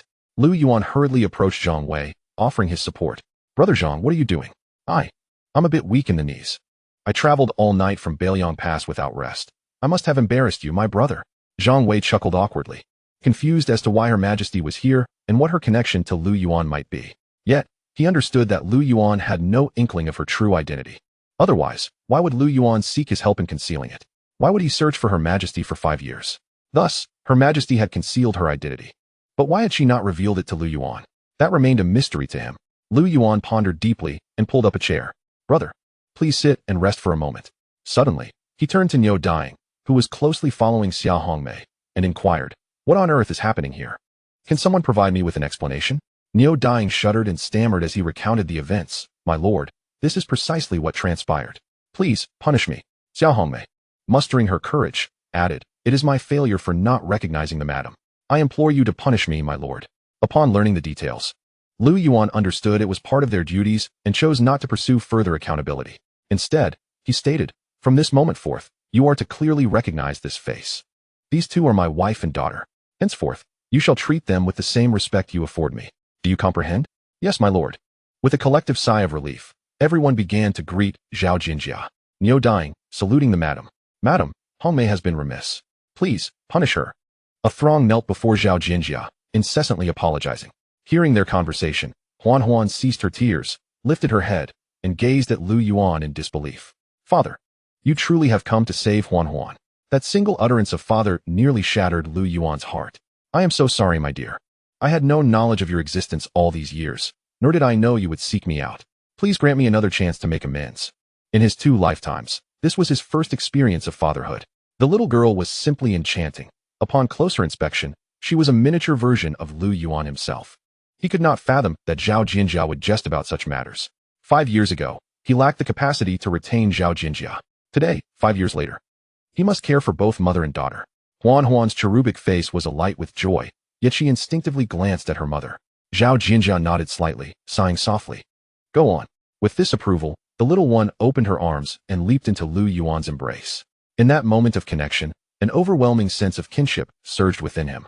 Lu Yuan felt rigid, fearful of holding the porcelain doll too tightly and causing her pain. Father, Huan has missed you so much. There are so many things I want to tell you. The little girl clung to Lu Yuan. Her expression of grievance nearly crushed him with guilt. The small girl planted a firm kiss on Lu Yuan's cheek and exclaimed, "From now on, I will no longer speak to a portrait. I am truly a child of my father now." She burst into jubilant laughter, as joyful as a sprite. "Come, let us leave this place together." Lu Yuan kissed the little girl back, her sweet scent intoxicating him with delight. He was now indeed a father. He reached out to take Zhao Jinjia's hand, but she ignored him completely. "Where's my person?" Meanwhile, on the other side, Niu Dying was nearly paralyzed with fear, thinking, could that timid fellow next door be the Lord's father-in-law? Zhao Jinjia stood and walked towards another interrogation room, gazing at Ma Sanbao, who was slumped on the torture chair. Unconscious. "Uncle Ma, it is time to awaken." Ma Sanbao, who had been in a stupor, suddenly opened his eyes and, filled with rage, pointed at Lu Yuan, cursing. "You wretched creature. Do you have any idea how the young lady has endured these past 5 years? In the course of these 5 years, I have been consumed by the desire to find you, wishing fervently to exact 1,000-fold retribution for the humiliation and suffering that Miss has endured." He had not truly fainted. Rather, he was merely biding his time, and he had overheard their conversation with perfect clarity. The moment he laid eyes on Lu Yuan, he felt an overwhelming urge to confront him to the bitter end. Having watched Zhao Jinjia grow up, he cherished her as if she were his very life. How dare this wretched creature bully something so precious? "Uncle Ma, it is enough. He is unaware." Zhao Jinjia remained remarkably composed, standing to the side as if she were an observer in this drama. The sight of her serene demeanor stirred turmoil within Lu Yuan. Even in a past life, bearing a child out of wedlock was a scandal. In this feudal dynasty, it was an even greater disgrace, and her family would undoubtedly regard her as a source of shame. He could not fathom how Zhao Jinjia bore the weight of all that pressure, bringing this child into the world and raising her. The mere thought of it was daunting.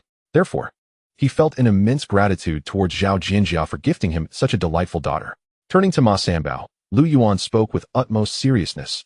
"Uncle Ma, I assure you, I shall never evade the responsibilities that are rightfully mine. The suffering that they have endured these years, I, Lu Yuan, vow to do everything in my power to make amends. Should I falter in this promise, may I meet a wretched end." Ma Sanbao fixed his gaze upon him, questioning his worthiness. "If one person claims she is wrong, I shall take their life. If 100 declare her in the wrong, I shall claim 100 lives. If all assert her fault, I shall vanquish them all. I know I am but a mere county magistrate, yet for her, for the child, I would dare to upend this world. Even if it means opposing the entirety of existence, I would not hesitate." These resolute words reverberated through those present. Zhang Wei, who understood Lu Yuan well, had no doubt he spoke with sincerity. Ma Sanbao fell silent, despite his disdain for Lu Yuan, in this moment.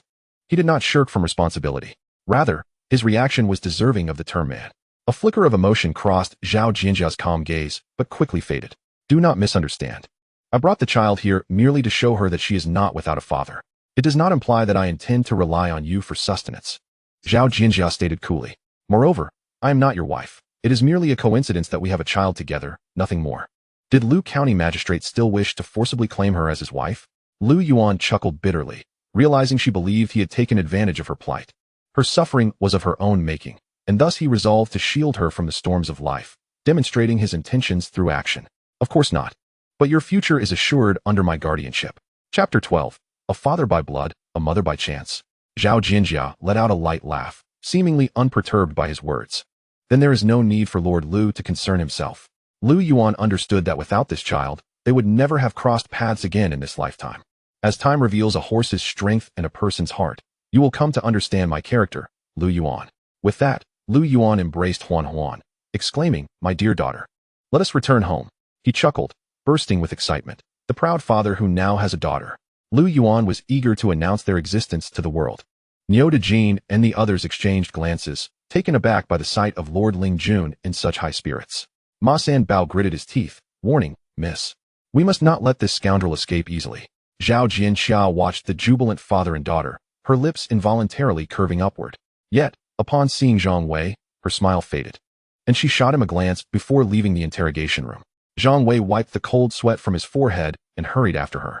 Once outside, Lu Yuan boasted to acquaintances, "Old Chow, isn't my daughter adorable? She looks just like me. Honggu, isn't she beautiful? Ha ha ha, I'm also a father now." He added teasingly. Eagle Eye, you should take a step back. You're too ugly and might frighten my daughter. In the courtyard of the county office, Master Chow and the others were left dumbfounded by the little one around Lu Yuan's neck. What on earth? The mother and daughter who came to report this morning are our lady and miss? Master Chow tugged at his beard, bewildered. Eagle Eye scratched his head, puzzled by the sudden appearance of a wife and daughter. Honggu ignored him, casting a cold gaze at Zhao Jianxia. Why return after disappearing for 5 years? What is it to you? Zhao Jianxia sensed the hostility emanating from Honggu and smirked dismissively. Do you have feelings for him? Honggu did not respond directly, but stated, I can sense that your intentions here are not pure. The master is the hope of Bailiang County. Do not bring him harm. Otherwise, even if he is angered, I will eliminate you. It would be a fair exchange of lives. How romantic, but alas. He doesn't see you. Zhao Jianxia withdrew her gaze, her expression laced with subtle mockery. You. Honggu's chest heaved with rage, and had it not been for her reason holding her back, she would have drawn her sword. Meanwhile, in the room, Lu Yuan presented all the delectable treats he had brought out. My dear daughter, these are all things your father loves. Do try them. These are rare delights. Father, this is delicious. Huan exclaimed, her cheeks stuffed with sweet candy, her eyes squinting delightfully, enchanting Lu Yuan. He leaned closer, filled with adoration. My precious, what is your surname? Zhao. And what is your mother called? Mother says I mustn't tell anyone, not even father. Mother says if I tell you, she won't love me anymore and might spank me. The little girl instinctively touched her backside, speaking in a tone of apprehension. Upon seeing Zhao Jianxia approaching, she quickly covered her face, pleading, Mother, I didn't tell father your name is Jianxia. I swear, I didn't lie. Lu Yuan's heart swelled with joy as he turned to Zhao Jianxia. Your name is Zhao Jianxia? What a lovely name. The reeds are verdant, and the white dew turns to frost. The one I long for is on the other side of the water. Noticing Lu Yuan's poetic flair, Zhao Jianxia raised an eyebrow, lightly tapping the cheeky little girl on her bottom, irritated by her chatter. She was not afraid of Lu Yuan recognizing her. Before her ascension to the throne, few were privy to the name of the princess in her private quarters. Following her coronation, she found her original name, Jianjia, lacking in grandeur, and thus she transformed it into Lingxiao. Henceforth, she was both Zhao Jianjia and Zhao Lingxiao. Yet, Lu Yuan was the first to utter her name in such an enchanting manner. Father, mother is going to scold me. Lu Yuan hastily scooped her up, and the little one spread her fingers, revealing her eyes, her cherubic face brimming with pride, as if to declare, I am shielded by my father. A mere treat has won you over. I must have spoiled you. Zhao Jianjia found her childess display both amusing and exasperating. Realizing that her years of dedication had not garnered as much affection as a single piece of candy from Lu Yuan. Afterward, she surveyed the modest room, which was far from opulent.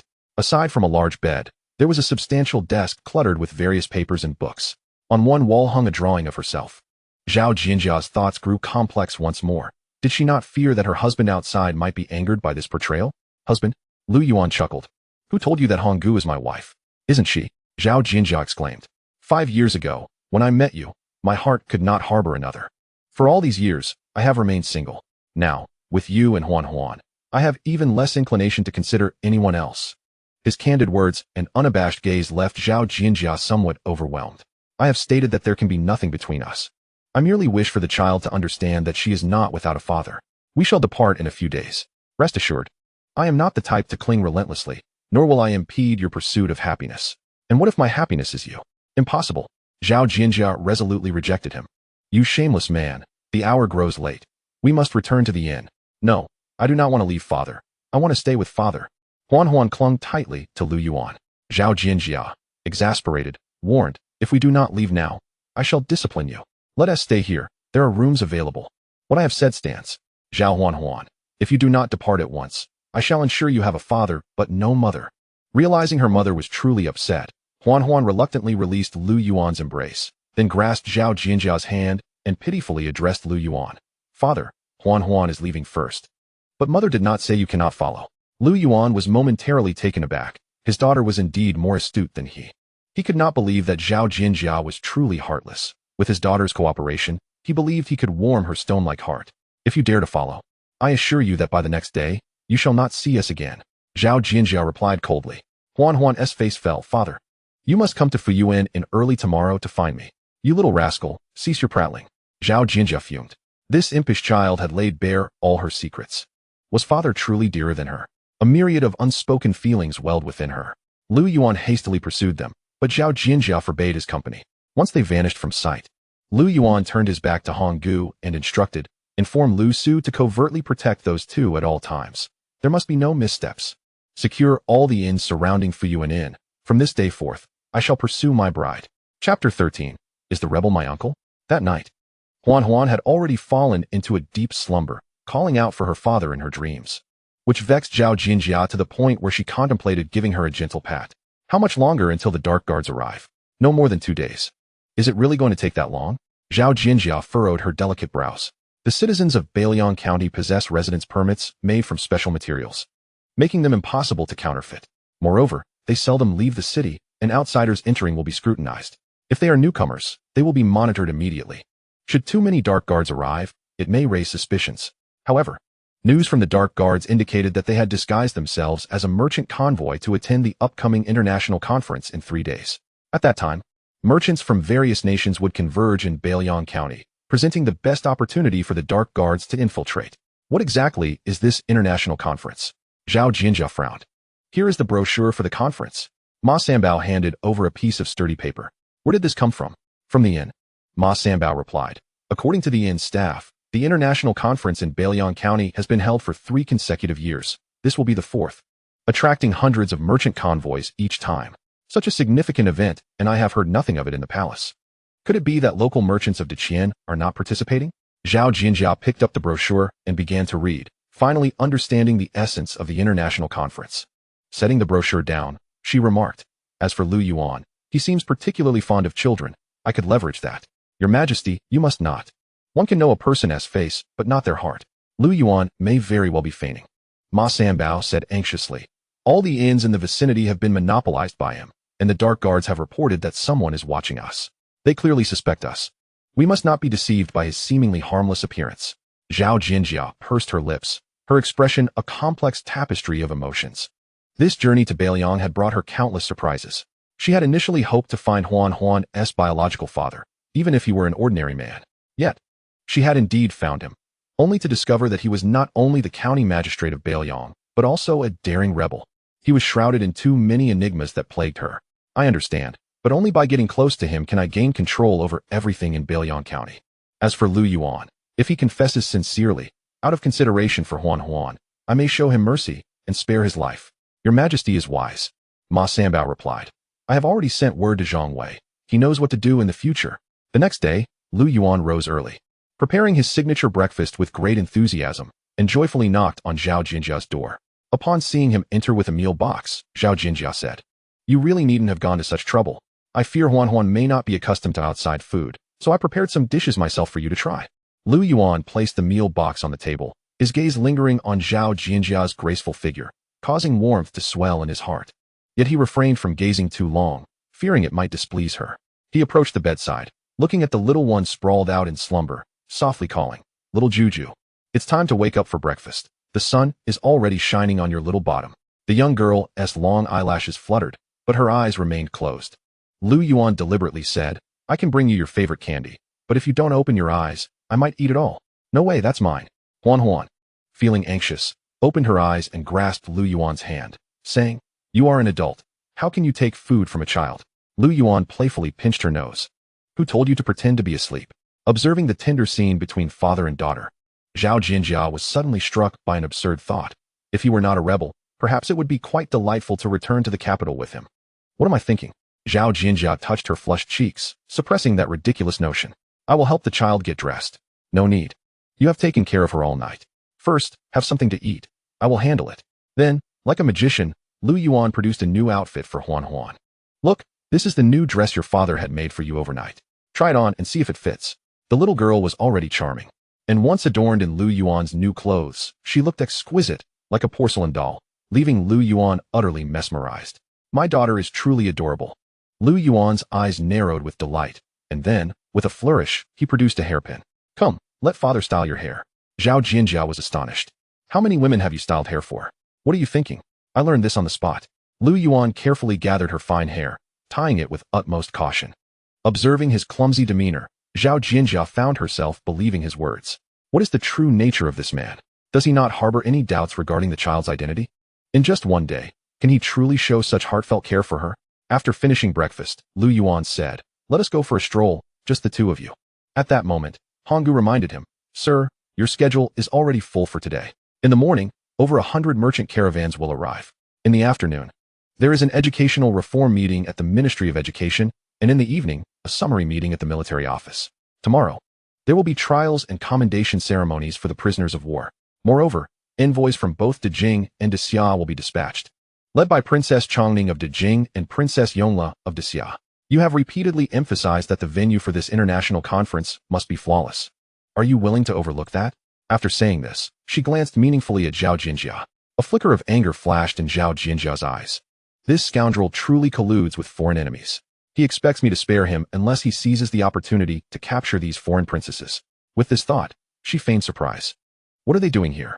Lu Yuan, as the magistrate of Deqian, do you not understand the crime of colluding with foreign enemies? If this were to get out, it would lead to the extermination of 9 clans. What collusion with foreign enemies? I am merely conducting business to earn foreign currency, Lu Yuan explained. Bailing County is far too impoverished. To develop, we must reach out. As for any leaks, do not worry, they lack the courage. And if it were to leak, do not fear. If that dog emperor dares to touch me, I shall not spare her. Zhao Jinjia's beautiful eyes nearly blazed with fury. This scoundrel dared to threaten her.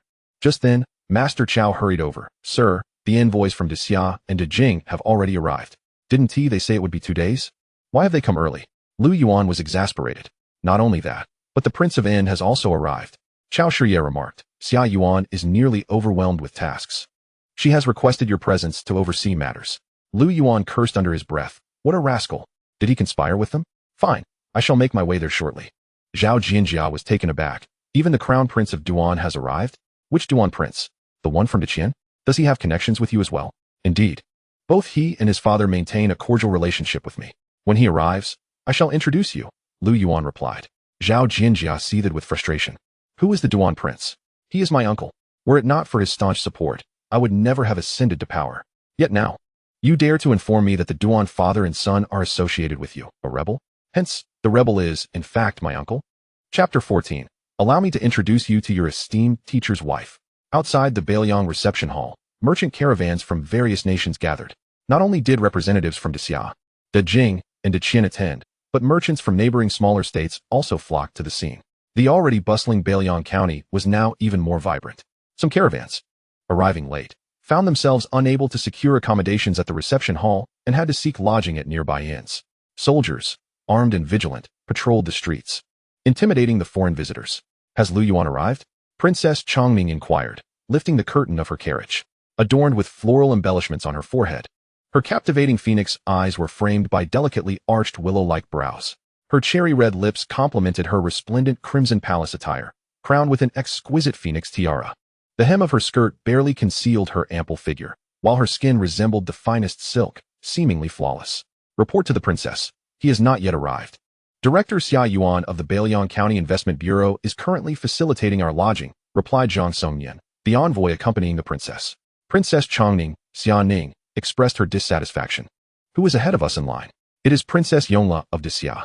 It is rumored that Dexia intends to recruit Lu Yuan as a prince consort, offering him a marquee title. Humph, they certainly have calculated well. Does Lu Yuan truly find that ugly wretch appealing? Xia Ning thought, frustration boiling within her. Lu Yuan belonged solely to her, and no one else. She had harbored feelings for him for years. After a dispute with her father, she had once ventured into the territory of Bailiang, where she encountered barbarian soldiers. In that perilous moment, Lu Yuan descended with his troops to rescue her. From that day forth, she was infatuated with him. Following the rise of Bailiang County, her father personally penned several letters to recruit Lu Yuan, yet he hardly acknowledged them. Her father, incensed, dispatched 50,000 elite troops to besiege the city, only to suffer a crushing defeat. Even the commander was captured. After that battle, everyone recognized Bailiang as a formidable force, not to be trifled with.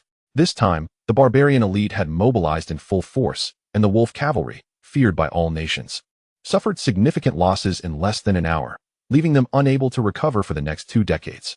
It became evident to all that Bailiang County's strength had surpassed its former self, warranting a re-evaluation of its status. Not only Dexia, but even Dejing was observing closely. As soon as the news spread, they hastened to the scene. Zhang Songnian chuckled wryly. Is Princess Yongle truly unattractive? She is a rare beauty, rivaling even Princess Chongning. Just as Xia Ning was about to express her ire, a voice rang out. County Magistrate Lu has arrived. At that moment, everyone turned their gaze towards the sound. Following closely was a carriage, trailed by over 100 armed soldiers. Lu Yuan stepped down from the carriage with a smile. Brother Lu Yuan, over here. Upon seeing him, Xia Ning, disregarding her decorum, leaped down from the carriage, waving excitedly at Lu Yuan. In another carriage, Princess Li Wuyo of Yongla could not help but scornfully remark, that despicable maid, forsaking her royal dignity for Lu Yuan. With that, she too descended from the carriage with haste. She puffed out her trembling bosom, a source of her pride, her gown stretching into a remarkable arc. Xia Ning could hardly compare to her. Coupled with her alluring fox-like eyes, she had ensnared the souls of countless men. The two princesses, one clad in red and the other in pink, resembled two exquisite blossoms, instantly capturing the attention of all present. Lu Lang here? Li Wuyo beckoned with her delicate arm. Greetings, everyone. It has been a while. Lu Yuan greeted the crowd with a cheerful smile. Ying Yin and Hong Gu flanked him, providing protection, while Zhao Jinjia followed closely behind, cradling a child. Huan's eyes darted around, curiously observing her surroundings. Brother Lu Yuan, it's been so long. Xia Ning approached him with a smile, grasping his hand and batting her large eyes. Do I look beautiful today? Lu Yuan cast a glance at the scene before him, instinctively swallowing hard, and abruptly withdrew his hand, aware of the public gaze. Upon seeing Xia Ning, he regretted his earlier actions. Had he known she was the legitimate princess of the Great Xia, he would have been far more cautious. Release Lu Lang at once. Li Wuyo interjected disdainfully. Such inappropriate behavior, truly unbecoming of a princess. The Great Xia is indeed a land bereft of manners. After dismissing Xia Ning with a sneer, she gracefully approached Lu Yuan, offering a slight bow. It has been many years, Lu Lang. I hope you have fared well. You cunning vixen, pretending to be cultured, thinking your assets make you exceptional. Xia Ning retorted fiercely, I can easily match your endowments. Brother Lu Yuan would never favor someone as superficial as you. The onlookers were left astounded. Was this truly the legitimate princess? The words she uttered were so coarse, utterly unbearable. Li Wuyo's face flushed with anger. You, with your brashness, your lack of refinement, so vulgar, so uncouth. Lu Yuan found himself at a loss for words. While Xia Ning was hardly crude, she paled in comparison to Li Wuyo. Brother Lu Yuan, ignore her. Lu Lang, come with me. The two women, one on either side, clung to Lu Yuan's arms, and he felt himself enveloped in softness. Yet, a cold laugh from behind sent a shiver down his spine, prompting him to hastily retract his hands. Enough of this. Do you even resemble princesses? This grand assembly of nations has turned into a farce because of you two. If this continues, do not expect to attend next year's assembly. In the past, he might have enjoyed some playful banter with these girls, but this year was different. Zhao Jinjia was still behind them. His reputation as the most affectionate figure of Bailiang could not be tarnished by these two coarse women. Mother, are these two ladies perhaps the new stepmother's father has found for me? Huan whispered curiously. Zhao Jinjia let out a cold hum, feeling that they were unworthy. However, her heart was filled with an indescribable sensation. What charm did this man possess that could render the legitimate princesses of both the Great Xia and Great Jing so submissive? After being reprimanded, both women wore expressions of grievance. Xia Ning appeared relatively unaffected, as she had a prior acquaintance with Lu Yuan. Yet for Li Wuyo, it was a different story. Her pretentious demeanor only sent chills down Lu Yuan's spine. At that moment, a young man came running excitedly. Lu Shifu, I'm here. Upon seeing the newcomer, Lu Yuan realized it was none other than Prince Duan's heir, Zhao Ji.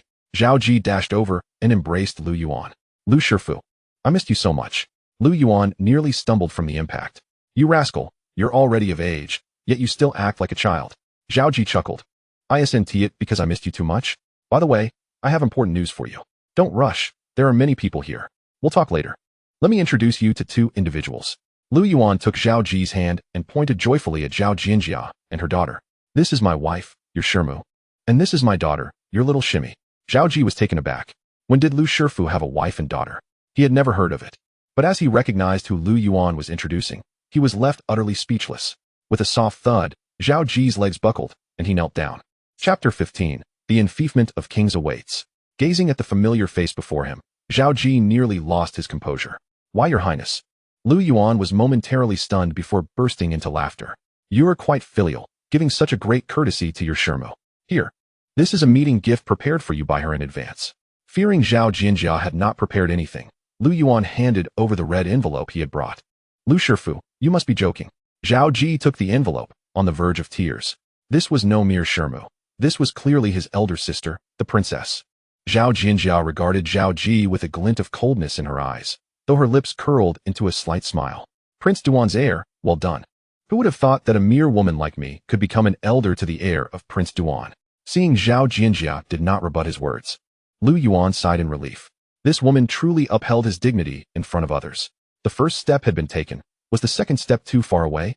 Zhao Jinjia approached Zhao Ji and helped him to his feet, whispering in a tone only he could hear, "If you dare reveal my identity, you will be doomed."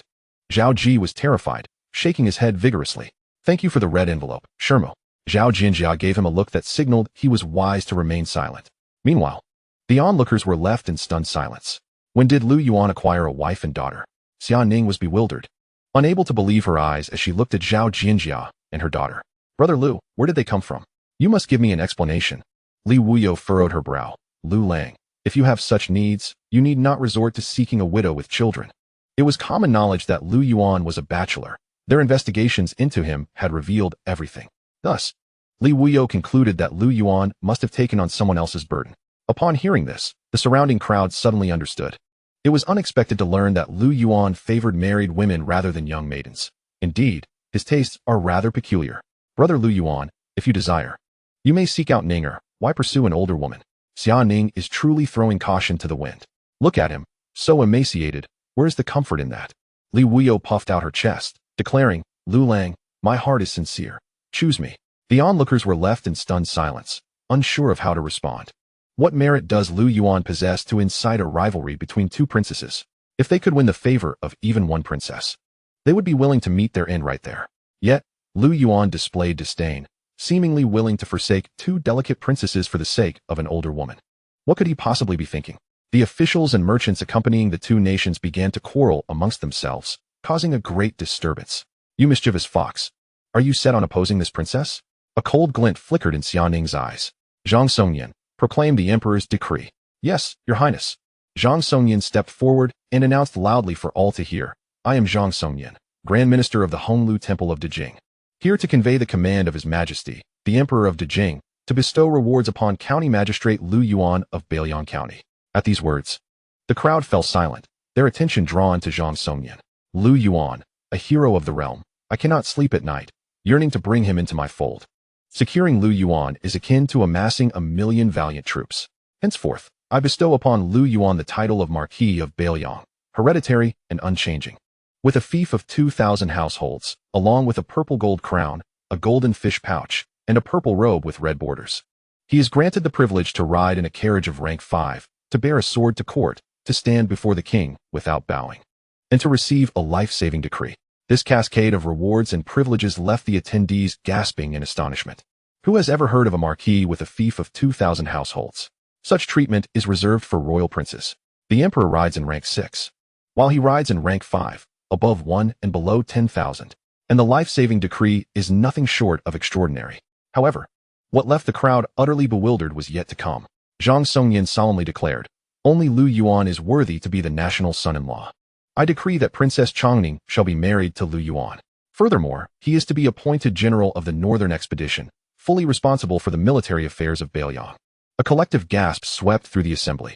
The Emperor of Dejing is willing to bestow his legitimate eldest daughter upon Lu Yuan, granting him not only the title of Marquis of Bailiang, but also the position of General of the Northern Expedition. This means that all matters in Bailiang County will continue as usual. He need not come to Daxia to pay his respects.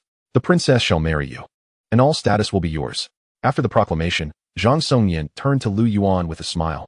"County Magistrate Lu, His Majesty's favor towards you is unparalleled in the 2 centuries since the founding of Dejing. Please accept the decree." The merchants of Dejing were equally excited. Should Lu Yuan accept the decree, they would have the opportunity to seize all the finest offerings from Bailiang County. "Please, County Magistrate Lu, accept the decree." Cheers erupted from the crowd. Meanwhile, Li Wuyo grew anxious, exclaiming, "The Emperor of Dejing is being too miserly. Wangda, come forth to proclaim the Emperor's decree." "I shall obey." An elderly eunuch in his 50s stepped forward, leaving everyone in stunned silence, for he was none other than Wangda, the Emperor's close confidant. Known as the Grand Minister of Daxia, his personal appearance to deliver the decree was nothing short of extraordinary. The magistrate of Bailiang County, endowed with both virtue and talent, has gained a reputation that resonates far and wide. I hold him in high esteem and wish to treat him as a national treasure. Thus, I decree that Lu Yuan be conferred the title of King of Bailiang, to eternally guard the realm, wielding authority over governance. Wang De's voice was not loud, yet it resonated like a deep water bomb, leaving the crowd speechless. Transitioning from magistrate to marquis to imperial son-in-law was already a considerable shock. But to be granted a fief and crowned as king was the aspiration of all. As they gazed upon the imperial edict, fervor ignited in the eyes of the assembly. I hereby permit my beloved daughter Yongle to wed Lu Yuan, hoping he will cherish the imperial grace bestowed upon him. Wang De, having read the edict, smiled and remarked, Your Highness, the King of Bailiang, you are a sagacious individual and should discern who holds you in the highest regard. Master Lu, do not be deceived. Their intentions are not noble. Zhao Ji, in alarm, grasped Lu Yuan's sleeve and cast a pleading glance towards Zhao Jinjia. Sister, what are you doing? My master Lu, who is also my brother-in-law, is about to be taken from us. Zhao Jinjia felt an overwhelming shock as well. Both the Great Xia and the Great Jing surpassed the Great Qian in prosperity, yet at this moment, both nations sought to have Lu Yuan marry their princesses, offering titles and fiefs as if they were mere trifles. What could their motives possibly be? Has this man grown so formidable that both nations now vie for his favor? As she observed Lu Yuan's silhouette, Zhao Jinjia was suddenly gripped by anxiety. How would he choose? Once Lu Yuan made his decision, there would be no turning back. The might of Bailiang County had already been demonstrated through the bloodshed of the tribes. Should it sever ties with the Great Qian, the latter would be in peril. The significance of Bailiang County loomed as heavy as mountains, and Lu Yuan was its very sky. In the midst of Zhao Jinjia's distraction, Lu Yuan took a few steps forward. 2 imperial decrees lay before him, accompanied by 2 exquisite princesses, looking pitiful and eagerly awaiting his selection. He could choose either decree and immediately ascend to kingship and high office, basking in the glow of success. Which should I choose? Lu Yuan smiled, rubbing his hands together in anticipation. In the despairing gaze of the Great Qian delegation, he slowly extended his hand. I choose Chapter 16, Lu Yuan's choice. All held their breath, standing on tiptoe with wide eyes, straining to catch every detail of Lu Yuan's decision. Zhao Ji fell to his knees, exclaiming, Master Lu, are you truly prepared to abandon us, to forsake the Great Qian?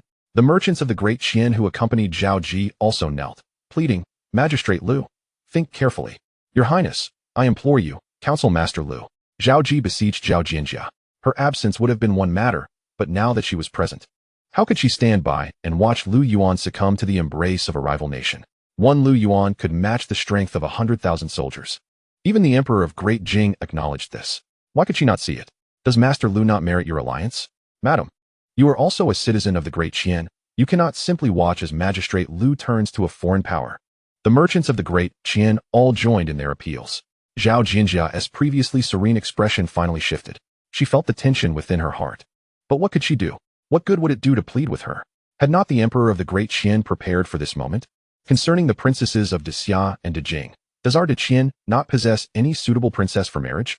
While de Xia and de Jing can confer titles of nobility, does our de Qian lack such ranks? Zhao Jinjia cast a glance at Zhao Ji, subtly signaling him with gestures. Zhao Ji was on the verge of tears. Was he to falsely report the imperial edict? From the very beginning, the existence of Lu Yuan had been concealed from Zhao Jinjia. If he were to fabricate an imperial decree, would he not be indirectly revealing to Lu Yuan that he had already exposed himself before the emperor? Such an act would cause all trust to shatter in an instant. In that case, it would indeed push Lu Yuan toward the enemy. Young master, do speak. Has His Majesty issued any imperial decree to you? Questioned the merchants of de Qian. Indeed, County Magistrate Lu is the foremost magistrate in the realm. Why is it that others seek to curry favor? But here in de Qian, it seems so unbalanced. At the very least, one ought to bestow a title of duke, they lamented. Zhao Jinjia was struggling to contain her fury. Their words cut like a knife, incessantly hacking at her heart, as if to accuse her of being an incompetent ruler lacking discernment. Yet she was entirely ignorant of the deeds this man had committed in Bailiang. How could she bestow rewards? Moreover, Zhao Ji was rather foolish, having made his hints so overt. Even if she had not issued an imperial decree, she could simply stabilize this man for the time being and later rectify the situation. Who would have expected that the Emperor of de Qian held such lofty standards, even dismissing a prodigy like County Magistrate Lu? Indeed, if de Qian does not value you, come to de Jing, and we shall ensure you are cherished beyond measure. Coming to de Xia is the true path, esteemed Prince of Bailiang. The remarks of the merchants from de Xia and de Jing fell upon the ears of the Daiqian merchants like sharp daggers, although they were filled with indignation. Seeing Zhao Ji on the verge of despair only deepened their hopelessness. Zhao Ji's actions indicated that His Majesty the Emperor of Daqin had made no declaration whatsoever. Brother Lu Yuan, the Emperor of Daqin does not appreciate you. We do. You are merely a prince of Beiliang, but I assure you, once we are wed, I shall guarantee your elevation to a royal title. I shall not allow anyone to slight you. Xiaoning once more approached Lu Yuan, grasping his hand and shaking it fervently. Nonsense. If it is not now, will it be later? Lu Lang, do not heed the ravings of that madwoman. Only Dixia is your rightful place, Li Wuyo asserted earnestly. What the Jing can offer you, Dixia can provide. What the Jing cannot, Dixia can equally fulfill. Upon finishing her words, the two women glared at each other, neither willing to concede. The atmosphere grew tense, seemingly a contest between two imperial edicts. But beneath it lay the struggle of two nations. In the eyes of all present, Daqin had already lost this contest before it had even begun. Ma Sanbao, trembling with fear, whispered, Miss, could this fellow truly be contemplating treachery? Initially believing the events in Beiliang to be outrageous enough, what unfolded before him today nearly shattered his worldview. Zhao Jinjiao pressed her lips together, a flicker of pain crossing her eyes. For a fleeting moment, she genuinely wished to reveal her identity. But what would that accomplish? This man had long harbored rebellious intentions. He might very well seize the emperor to command the feudal lords. Originally, she believed it was those treacherous ministers concealing the truth. Now she comprehended that the treacherous one was her most trusted Uncle Wang. A chilling desolation enveloped her heart, accompanied by profound anguish. She even pondered whether it would have been better had she never come to Beiliang County. Even if one day, in her dreams, someone were to sever her throat, it would matter not. This way, she would be spared the knowledge of such a cruel reality. Why should she willingly seek out her own suffering? Just as the two sides remained at an impasse, Lu Yuan sighed and withdrew his hand once more. He promptly pulled Zhao Ji up from the ground, admonishing him. How have I taught you? A man should kneel only before heaven, the earth, and his parents. Look at your pitiful demeanor, still wallowing in self-pity. Do you see me? Lu Shi, as a man who despises the poor and seeks glory through treachery? A dog does not disdain a poor home, nor does a child despise an ugly mother. Although I harbor many grievances against Daqin, I am a citizen of Daqin, and that is an immutable fact. His resounding words ignited hope within all the merchants of Daqin. Lu Shi, you want to abandon us, will you? Zhao Ji asked incredulously. What nonsense. When did I ever say I would betray my country?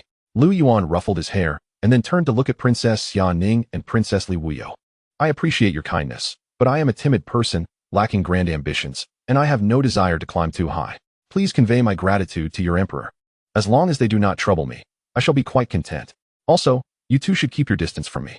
Do you see the two women behind me? Lu Yuan approached Zhao Jinjia and picked up Huan Huan. This is my daughter. Do we resemble each other? Everyone turned their gaze to Huan Huan when observed separately. The resemblance was not apparent, but in comparison, they seemed almost like two peas in a pod. Zhao Ji's eyes sparkled with a sudden realization, and casting an inquiring glance at Zhao Jinjia, he shouted, She resembles you. So much. The merchants of Daqin stood up as well, their faces glowing with genuine joy. She resembles you, almost like a mold. Lu Yuan asked again, Is my daughter not adorable? Adorable. The crowd shouted in a frenzy. You have discernment. Lu Yuan chuckled, boldly taking Zhao Jinjia's hand. This is my wife, the true original. Now tell me, is my wife beautiful? Beautiful. The wife is the most beautiful woman in the world. Zhao Ji shouted with excitement. Beautiful. The lady is the most beautiful in the realm. The merchants of Daqin erupted into laughter. Zhao Jinjia gazed at Lu Yuan. Her heart warmed not only by his gentle hand, but also by the warmth that enveloped her soul. Chapter 17. Bowing in reverence. At least you know how to speak. During dinner, everyone shall have an extra chicken leg. Lu Yuan exclaimed, squeezing Zhao Jinjia's icy, delicate hand, his heart blooming with joy. He had long desired her. For 5 whole years, regardless of titles or status, he wanted Zhao Jinjia. Ma Sanbao also breathed a sigh of relief, inwardly thinking, You clever rascal. Or else you would have met your end tonight. As for the officials of Beiliang County, they offered unwavering support for any decision made by Lu Yuan. However, the envoys from the Great Xia and Great Jing wore expressions of discontent. Zhang Songnian, seething with anger, confronted Lu Yuan. Have you truly made up your mind to refuse the overtures of our Great Jing? To which Lu Yuan retorted, Did your emperor consider my sentiments when issuing the imperial decree? At this remark, Zhao Jinjia could not suppress a smile. The members of the Great Qian delegation erupted in applause, exclaiming, Well said, County Magistrate Lu. While the court may disregard you, we hold you in high esteem. From this moment forth, the Tianyuan Chamber of Commerce pledges its unwavering support to County Magistrate Lu. So does the Sihai Chamber of Commerce. echoed the Tianxia Chamber of Commerce, as voices joined in a chorus of solidarity. At that moment, the Great Qian stood united as never before. In stark contrast, the merchants of Great Xia and Great Jing appeared utterly dismayed.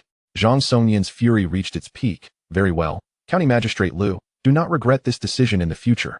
He continued, when we were before His Majesty, he proclaimed that the magistrate is a paragon among men.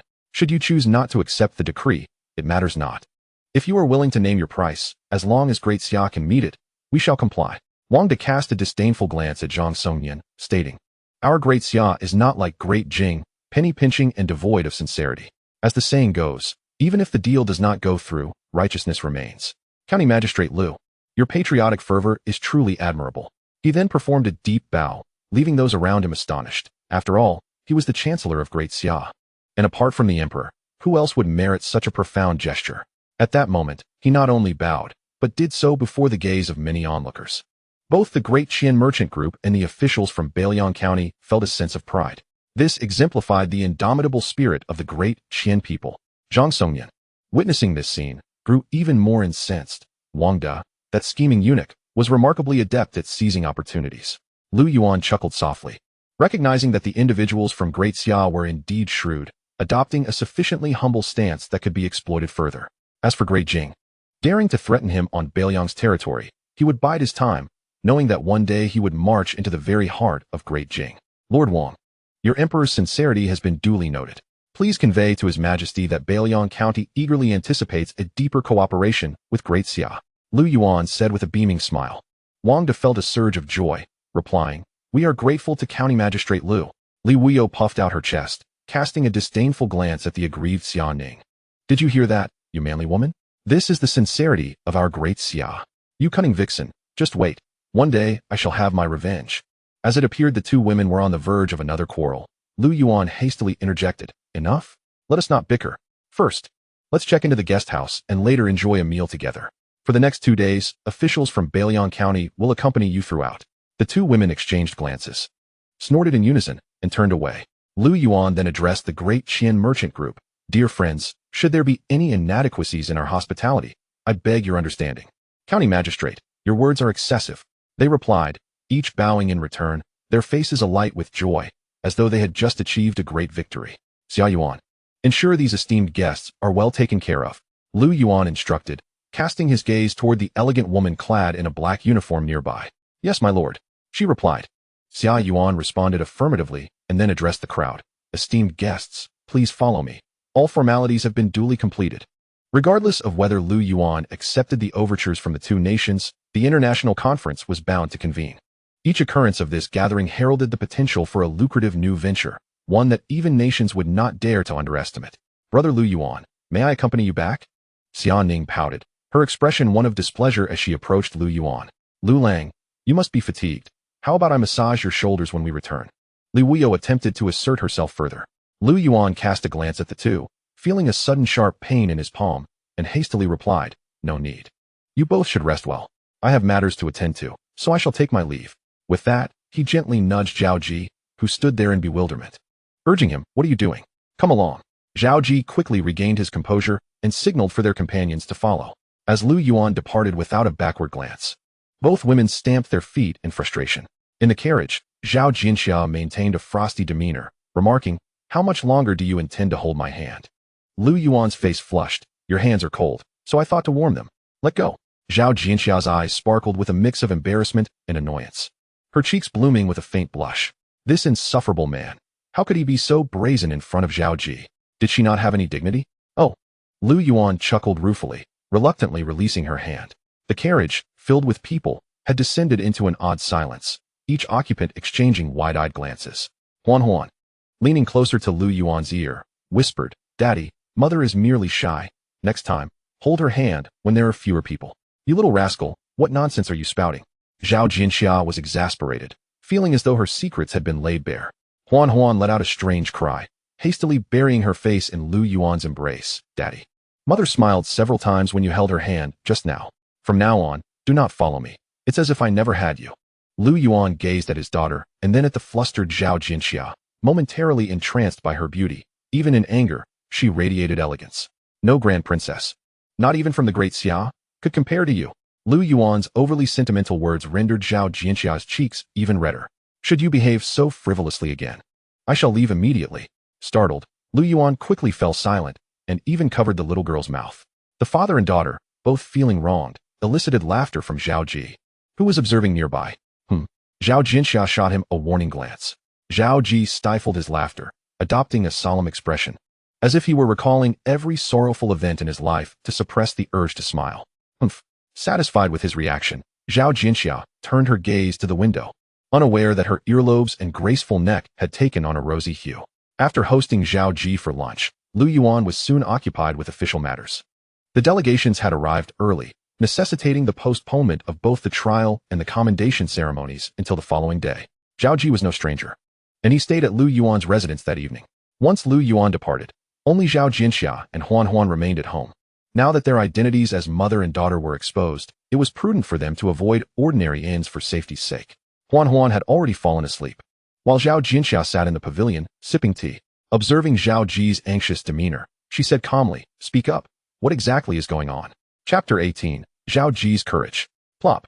Zhao Ji knelt before Zhao Jianxia, a pained expression on his face. "Your Highness, I was wrong." Zhao Jianxia glanced around quickly. "Get up. It would be detrimental if others saw us." She was wary of whether that woman was lurking in the shadows. She had no desire to reveal her true identity at this moment. "Your Highness, I am afraid. My legs have gone weak." Zhao Ji stretched his hands toward his thighs, exclaiming, "Oh dear, I've cramped up. If you do not rise immediately, I shall make it so that you will never get up again." Zhao Jianxia retorted in annoyance. With a start, Zhao Ji hurriedly scrambled to his feet. "Ah, how miraculous. I am perfectly fine." Seeing Zhao Ji still acting foolishly, Zhao Jianxia's irritation flared. "Sit down." "Oh." Zhao Ji hung his head and sat down across from Zhao Jianxia. "How did you come to know that vile man?" "For years ago, when my father substituted for you to patrol the borders of Bailiang. He met him then." Zhao Ji recounted truthfully. Zhao Jianxia frowned. She had just ascended the throne at that time, and in a bid to stabilize the borders, she had dispatched Duke Yuan to patrol. Zhao Ji likely accompanied him. But how did they become acquainted? "That was how we met. Master Lu had just arrived, and Bailiang County was impoverished and sparsely populated, with the people struggling to survive." "Get to the point," Zhao Jianxia urged. "Master Lu endeavored to ensure the people were well fed, and, while my father was patrolling, he engaged in trade with him, insisting that my father keep this matter under wraps." Zhao Ji spoke while secretly observing his sister's expression. "My father was undoubtedly opposed to it, yet Master Lu offered far too much." "For instance?" Zhao Jianxia prompted. "Take the tea you are drinking now. It is a specialty of Bailiang County. My father thought only to increase revenue for the court, with no ulterior motives whatsoever. I swear on my life." "Tea," Zhao Jianxia mused, glancing at the steaming cup. It seemed even superior to her own. "This is what Master Lu drinks himself. It is of the highest quality, not for trade. What else is there? The fine salt and white sugar consumed in the palace all originate from here." Zhao Ji explained. "The salt produced here is entirely pure, and white sugar is worth 50 times more than brown sugar. These are immensely profitable commodities." Back then, the treacherous minister and the beguiling consort had depleted the already meager treasury, leaving even the salaries of officials and soldiers unpaid. Duke Yuan resolved my urgent predicament with the profits from these three businesses. What of the emperor? Even an emperor without funds is left helpless. Zhao Jianxia's gaze was complex.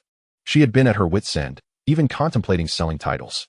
It was Duke Yuan who had provided several 100,000 taels of silver, alleviating her immediate crisis. Although the court still faced financial difficulties, they managed to hold on by tightening their belts. "Now, for years had passed.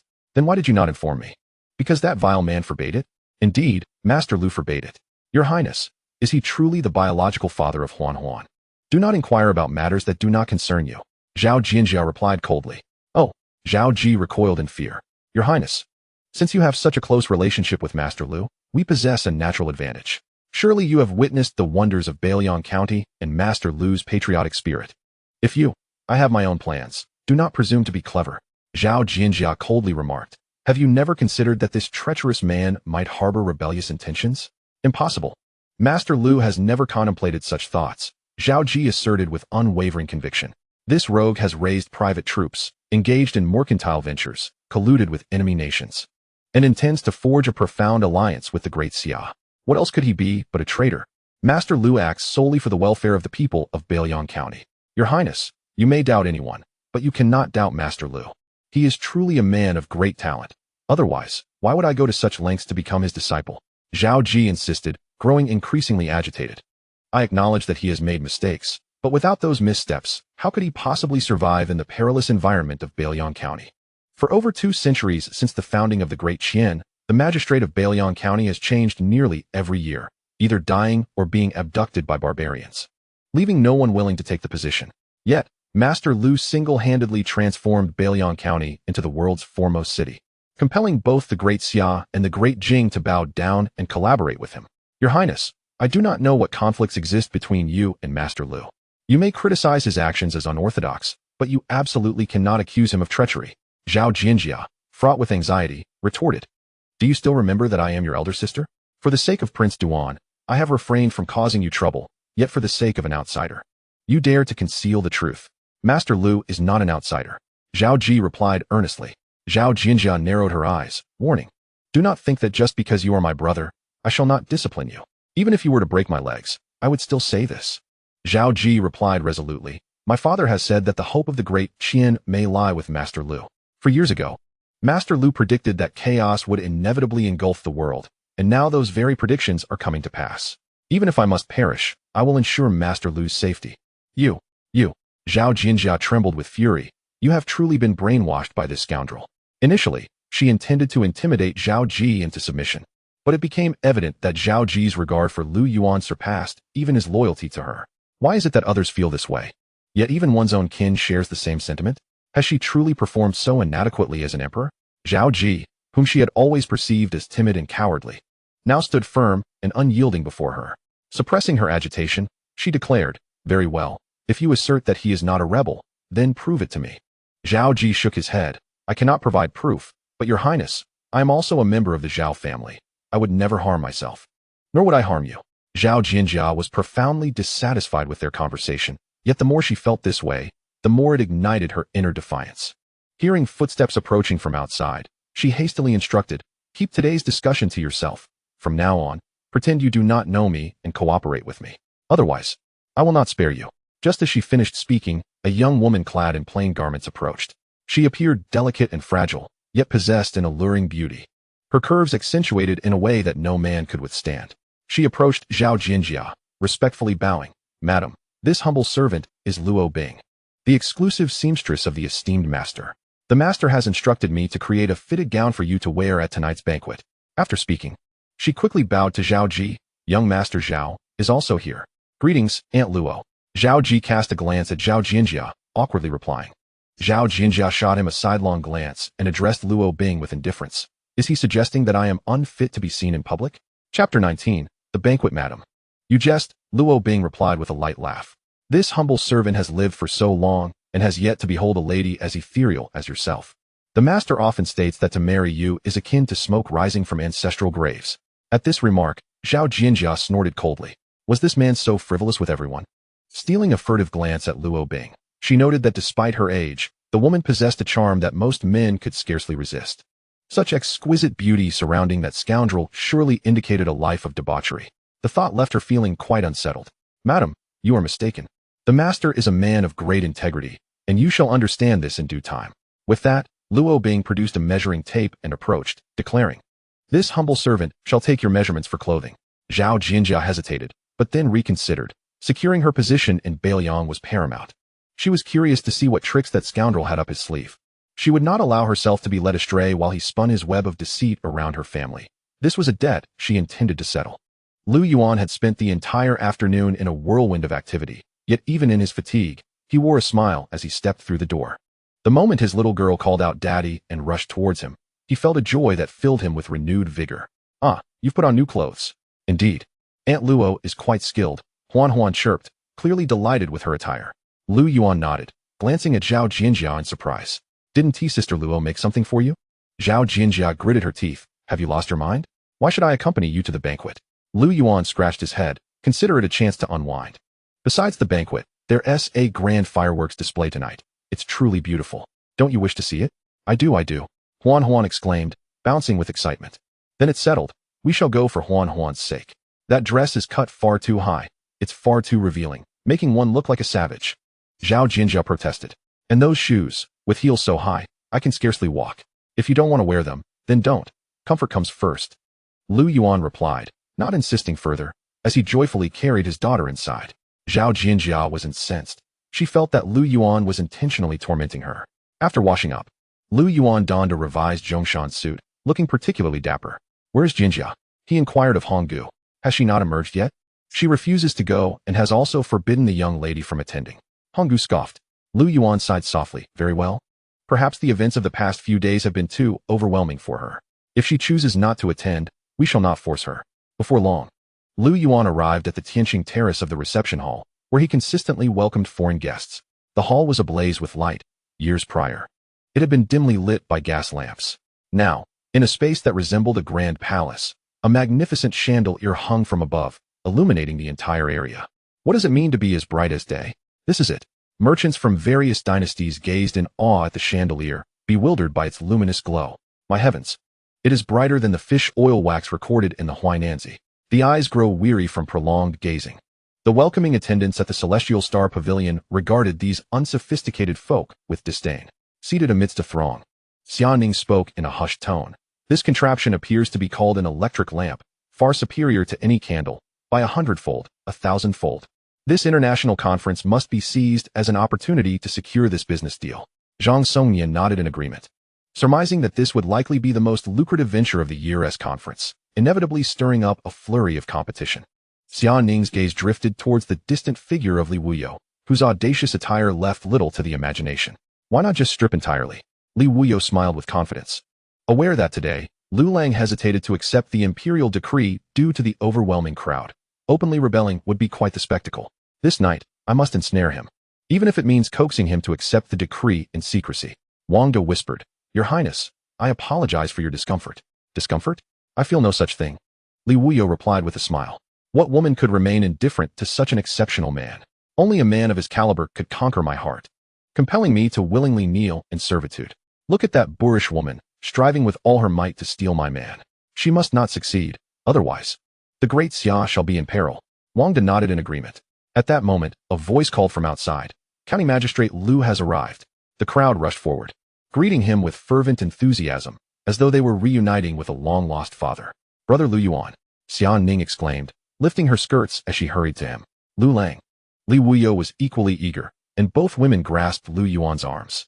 Especially Li Wuyo, whose half-leaning form pressed against him, enveloping his arm in softness. The fragrance of youth wafted toward Lu Yuan, igniting a spark within him. To the left, a view of ample proportions. Indeed, it was quite grand. To the right, another sight that was equally impressive, nearly bursting with exuberance. Onlookers gazed enviously at the scene before them, yet none dared to steal even a fleeting glance. Do not act so. I am a man of family, Lu Yuan declared with righteous indignation. Does that woman possess a status greater than mine? Does she love you as I do? Xia Ning retorted. Does she possess my ample figure? Just look at me. I am clearly suited for bearing sons. Li Wuyo even took Lu Yuan's hand and placed it upon her ample waist. The sensation jolted Lu Yuan, causing him to withdraw hastily. Blast it. These two vixens are truly relentless. Yet, Lu Yuan was a man of principles. He struggled to extricate his arm and stepped back. You two must comport yourselves properly. If you continue such antics, I shall send you away from Bailiang County. Brother Lu Yuan, do not be so harsh. That woman shows you no kindness. It is clear she does not truly care for you. Otherwise, why would she not accompany you to such an important event? They harmonized, momentarily setting aside their grievances. Lu Yuan felt a pang of heartache. He was not made of stone. He could sense Zhao Jianjia's frigid demeanor, which indeed left him disheartened. As the two women contemplated pressing their advantage in silence, Zhao Ji burst into the room, joyfully cradling Huan Huan in his arms. Master Lu, my mistress has arrived. The crowd instinctively turned to the entrance. Xia Ning and Li Wuyo's expressions immediately soured. Their feminine intuition alerted them that this woman was not only breathtakingly beautiful, but also formidable, not someone to be trifled with. Lu Yuan was equally astonished. Upon glancing towards the entrance, he beheld a graceful figure gliding in. The moment she stepped onto the Tianqing platform, every man present unconsciously swallowed hard, their faces transforming into expressions of awe. Heavens, she is simply too beautiful. Chapter 20. Do you take me for a beggar? Her eyes, deep as the night sky, shimmered with a subtle glow. Her elegantly arched brows resembled distant mountains painted in delicate shades, enhancing her refined appearance. Her lips, soft and full, resembled a blooming cherry blossom. with the slight upward curve at the corners exuding warmth and sweetness. Her skin was akin to exquisite porcelain, smooth and luminous. Her silhouette was enchanting, reminiscent of a dancing butterfly, with every movement imbued with grace and vitality. Her beauty was not merely superficial. It emanated from an inner elegance and charm. Dressed in a knee-length qipao paired with crimson high-heeled shoes, the fusion of grace and feminine allure captivated the gaze of every man in attendance. In that moment, Xia Ning's voluptuousness and Li Wuyo's flirtatiousness paled in comparison. "You're late." Zhao Jinjia approached Lu Yuan, effortlessly linking her arm with his. Standing tall, accentuated by her high heels, she was only half a head shorter than him. She didn't even spare a glance at the two women, her blatant disregard igniting a furious rise in Xia Ning and Li Wuyo's chests. "Not late. You arrived just in time." Lu Yuan grinned, then whispered, "The qipao fits you perfectly. You look stunning." Zhao Jinjia's heart raced at his compliment, and she shot him a glance, retorting, "If it weren't for Huan insisting on watching the fireworks, I wouldn't have come." Lu Yuan chuckled in acknowledgement, and then led Zhao Jinjia to the center of the hall. "Welcome, everyone, to Bailiang County. On behalf of the citizens of Bailiang, I extend my warmest greetings to all of you who have traveled from afar." Raising his goblet, he proclaimed, "Let us toast to you all." The crowd raised their glasses in unison, toasting to the county magistrate. After setting down his glass, someone chuckled, "County Magistrate Lu, this burning knife is indeed fine liquor. Isn't it time to auction off the selling rights again this year? Indeed, the 3-year term has expired. Shouldn't we re-auction it this year?" Burning knife referred to the liquors served at the banquet, which had been auctioned 3 years prior by the Hongyun Chamber of Commerce for 500,000 taels, granting them exclusive selling rights for 3 years. In that time, they had earned at least 2 million taels. This potent spirit was renowned as the finest liquor in the world, said to be worth its weight in gold, an exaggeration perhaps, yet indicative of its rarity. Qian Million, the head of the Hongyun Chamber, hastily interjected, "County Magistrate Lu, we agreed 3 years ago that our chamber would have the right of first refusal for renewal. Old Qian, you have indulged yourself for 3 years. It is time to yield. This time, let us see who has prepared the most coin." A corpulent wealthy merchant proclaimed, "This time, I am ready with 600,000 taels. 600,000 is but trifling.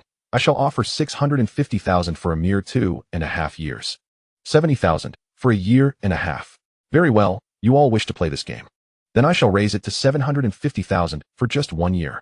Originally polite merchants now found themselves embroiled in a fierce competition over a single cup of wine. Yet, none dared to resort to violence, for the hall was filled with armed soldiers. Any disturbance would be swiftly dealt with. Zhao Jinjiao was struck by a profound astonishment. She had tasted the fiery brew before, thinking it was a renowned liquor, only to discover it was a specialty of Bailiang. These frenzied merchants were willing to spend 70 to 80,000 taels for exclusive selling rights. Reflecting on her own situation, as the esteemed emperor of the Great Qian, she practiced frugality to the point of wishing to split a single coin into 2 for her needs. The treasury was as empty as a field after the rats had scurried through, and her private vault was cleaner than her own visage. This stark contrast caused her heart to ache. Glancing at that unfeeling man, she noticed he displayed no sign of emotional disturbance. He merely waved his hand dismissively, suggesting they cease their squabbling over a mere fiery brew that would soon be auctioned at the World Congress. There were also fine salt, white sugar, and tea leaves. All these businesses were due for re-auction. "Indeed, we have long awaited this day," the wealthy merchants began to plead. Fearing that Lu Yuan might not present these items for sale, Zhao Jinjia remained silent. She had to beg and plead in the capital for those merchants to contribute a meager sum of silver. Yet, these individuals were brandishing gold and silver as if they were ready to kneel before Lu Yuan, utterly unable to accept refusal. "We all have plenty. So what is the haste?" Lu Yuan sighed. "You have been dealing with me for years, yet you still behave as though you have never seen the world. Is it true that my Bailiang County possesses only this trivial good fortune? Let me tell you, this time, the treasures of Bailiang County surpass all previous offerings." The crowd's eyes sparkled with anticipation, their mouths nearly watering at the thought. Take for instance the Wanbao Guild of the Great Xia. Who does not remember when this guild was on the brink of collapse just a few years ago? Yet now, it has ascended to become the premier guild of the Great Xia, with its owner, Wang Dabo, subtly trending towards becoming the richest man in the realm. Was it not through currying favor with Lu Yuan? Who does not know that befriending Lu Yuan brings forth boundless wealth? "My friends," Wang Dabo smiled. Bowing respectfully towards Lu Yuan, "I visited the Tianqing Terrace last year, and there was no chandelier. That gas lamp from last year had already opened my eyes. I have since abandoned candles. Now, upon seeing this chandelier, I feel that the gas lamp pales in comparison to the sun itself." At this utterance, The crowd came to a realization. Indeed, Wang Boss speaks the truth. Lu County Magistrate, will the chandelier business be presented this year? If so, I would spend my entire fortune to possess it. The throng gazed longingly at the grand chandelier. Xia Ning and Li Wuyo exchanged glances, both harboring a singular thought. This chandelier must be secured. The biogas lamp is a technology that has gained traction in recent years, along with its accompanying apparatus, which costs thousands of taels. While this may seem exorbitant, for affluent families, it proves to be quite economical, particularly in palaces, where the monthly expense for candles can reach several hundred taels. The biogas lamp not only provides illumination but also serves for cooking, thereby eliminating the cost of firewood. The two women exchanged glances, prompting the chambers of commerce from both nations to commence their bidding. 300,000 taels, 500,000 taels, 800,000 taels. In the blink of an eye, the price soared to 2 million taels. The merchants from Daqian grew anxious, turning their gaze towards Zhao Ji. Young master, do speak. Shall we contend for this chandelier or not? Zhao Ji felt a twinge of anxiety, urging them to wait and observe. Ma Sanbao felt overwhelmed. A mere biogas lamp valued at nearly 1 million, not to mention the profits from sugar, tea, and other businesses. If this chandelier were included, wouldn't the total exceed 5 or 6 million taels? One county in Bailiang could potentially surpass the annual tax revenue of Daqian. How could this be? Zhao Jinjia tightened her grip on Lu Yuan's hand, involuntarily increasing her strength. A single thought echoed in her mind. 2 million taels, 2 million taels. What could she accomplish with such wealth? Just as she contemplated this, that insufferable man nonchalantly waved his hand, dismissing the sum as a mere trifle. 2 million taels? Do you take Lu for a beggar? Chapter 21. 10 yuan at a time. Is this truly how one speaks? What does it mean to dismiss 2 million taels as insignificant? Ma Sanbao cradled his head, feeling as though he might lose his sanity. Such a tremendous amount of silver could fill an entire warehouse. Zhao Jinjiao pressed her lips together, her heart trembling. Was 2 million taels truly insufficient? This man was far too greedy. Did he not fear scaring everyone away? Xia Ning approached Lu Yuan once more, her voice sweetly coaxing. Brother Lu Yuan, since we are acquaintances, could you perhaps offer a discount? I would gladly present myself as a gift. A tomboy like you as a gift? Li Wuyo retorted angrily. With your meager worth, Lu Lang would not even glance your way. Lu Lang, our daxia is not short of funds. 240,000 taels, plus myself, all bundled together for you, regardless of whether you accept the imperial decree. A gasp arose from the crowd. 240,000 taels, with the princess herself offering. And no need to accept the decree. Were they still in a dream? Wang De raised an eyebrow but did not intervene against Li Wuyo. You vixen, are you deliberately opposing me? Xia Ning seethed. 300,000 taels, plus myself, without needing to accept the decree. The two women's rivalry ignited, causing the price to skyrocket to 5 million. 5 million taels was a burden even for both dying and daxia to bear. Princess, please calm down, Zhang Sonyan urged. Sweating profusely, Wang De stepped forward, restraining Li Wuyo. Your Highness, do not stoop to the level of the barbarians from dying. Lu Yuan genuinely considered acquiescing to the 5 million taels, yet the chandelier's value extended far beyond such a sum. Enough of your bickering. This chandelier is merely one of the products, a secondary item. What truly gives the chandelier its brilliance is the core product from Bailiang, electricity. Electricity? The crowd exchanged bewildered glances, failing to comprehend Lu Yuan's statement. Esteemed sir, I am but a simpleton. What is this electricity? Could it possibly be akin to the thunderbolts from the heavens? Wang De Beos jested. Old Wang, you have hit the nail on the head. This electricity is indeed quite similar to lightning. Lu Yuan replied with a smile. By observing the celestial bodies, I have discovered a method to harness lightning, and with this lightning, we can generate light and heat. However, the ability to illuminate is merely one trivial aspect of its capabilities. The true significance lies in the plethora of byproducts that can be derived from it. The crowd stood in stunned silence. Harnessing lightning? Did he believe himself to be a god of thunder? Wang De Beos felt a tightening in his throat. Esteemed sir, you jest. Do you not? Do I appear to be joking? Lu Yuan replied with utmost seriousness. The surrounding individuals were enveloped in confusion. Lightning had long symbolized divine retribution, a power bestowed by the heavens. To now hear a mortal claim the ability to command it was nothing short of a radical upheaval of their worldview. Zhao Ji, equally bewildered, inquired, Lu, is this true? Do you possess some magical artifact akin to those described in Journey to the West? With a mysterious smile, Lu Yuan refrained from elaborating. In any case, I can transport this lightning into your domains. With this electricity, you can illuminate chandeliers and dispel the darkness. However, electricity is not free. It will cost 10 taels of silver per unit. A single unit can keep a standard chandelier aglow for approximately a day. This year, the northern Liang County can export around 1 million units of electricity, available on a first-come, first-served basis. Gulp. The attendees instinctively swallowed hard. 1 million units of electricity? At 10 taels per unit. This meant that the lightning could potentially generate a staggering 10 million taels in profit for northern Liang in a year. It was no wonder that Lu Yuan dismissed 200,000 taels as trivial. The fivefold disparity was evident to anyone with sense. Ma Sanbao slapped his own face fiercely, mentally denying the reality before him. Yet the pain on his cheek confirmed the truth of the matter. Xia Ning remained silent, while Li Wuyo bit her crimson lip, casting a forlorn glance at Lu Yuan. This man truly seemed oblivious to the nuances of romance. However, as a princess, she was all too aware of the power of wealth.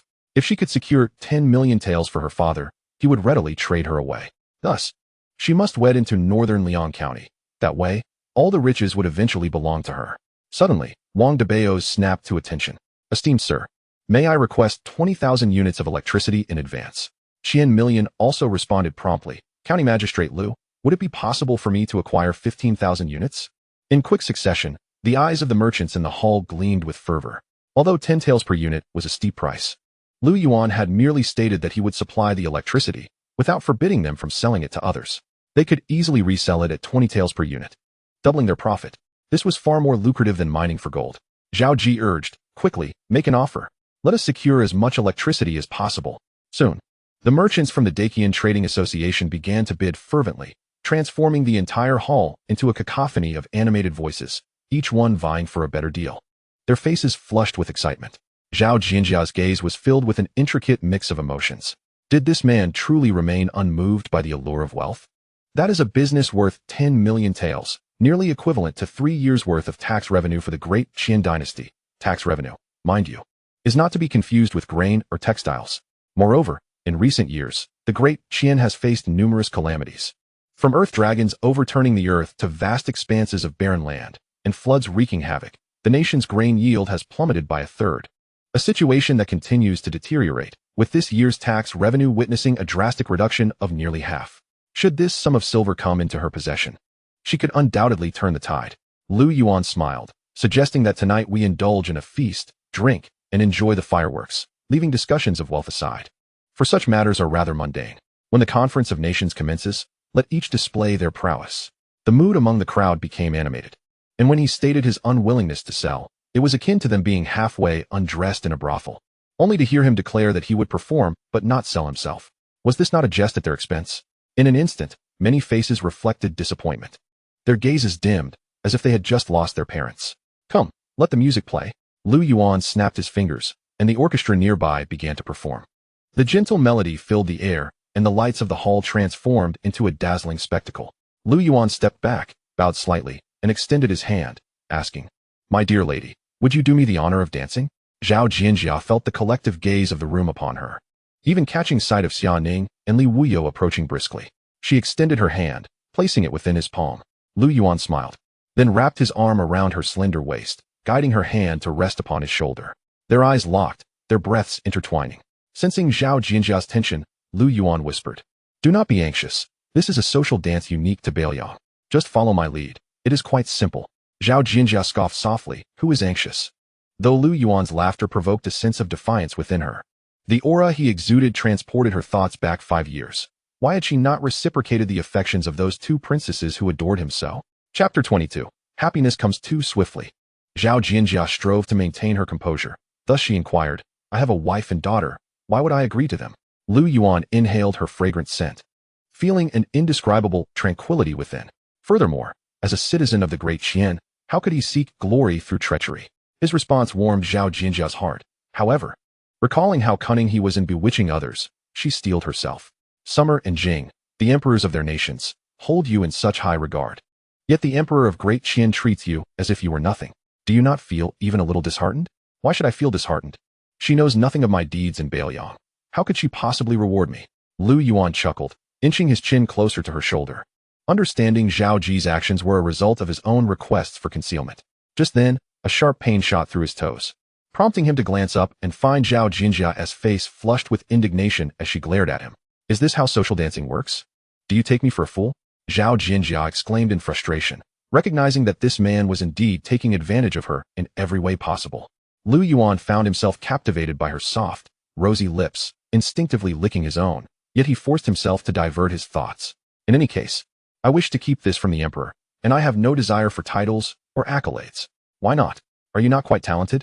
Why not serve the nation, but instead linger in this desolate land of Bailiang?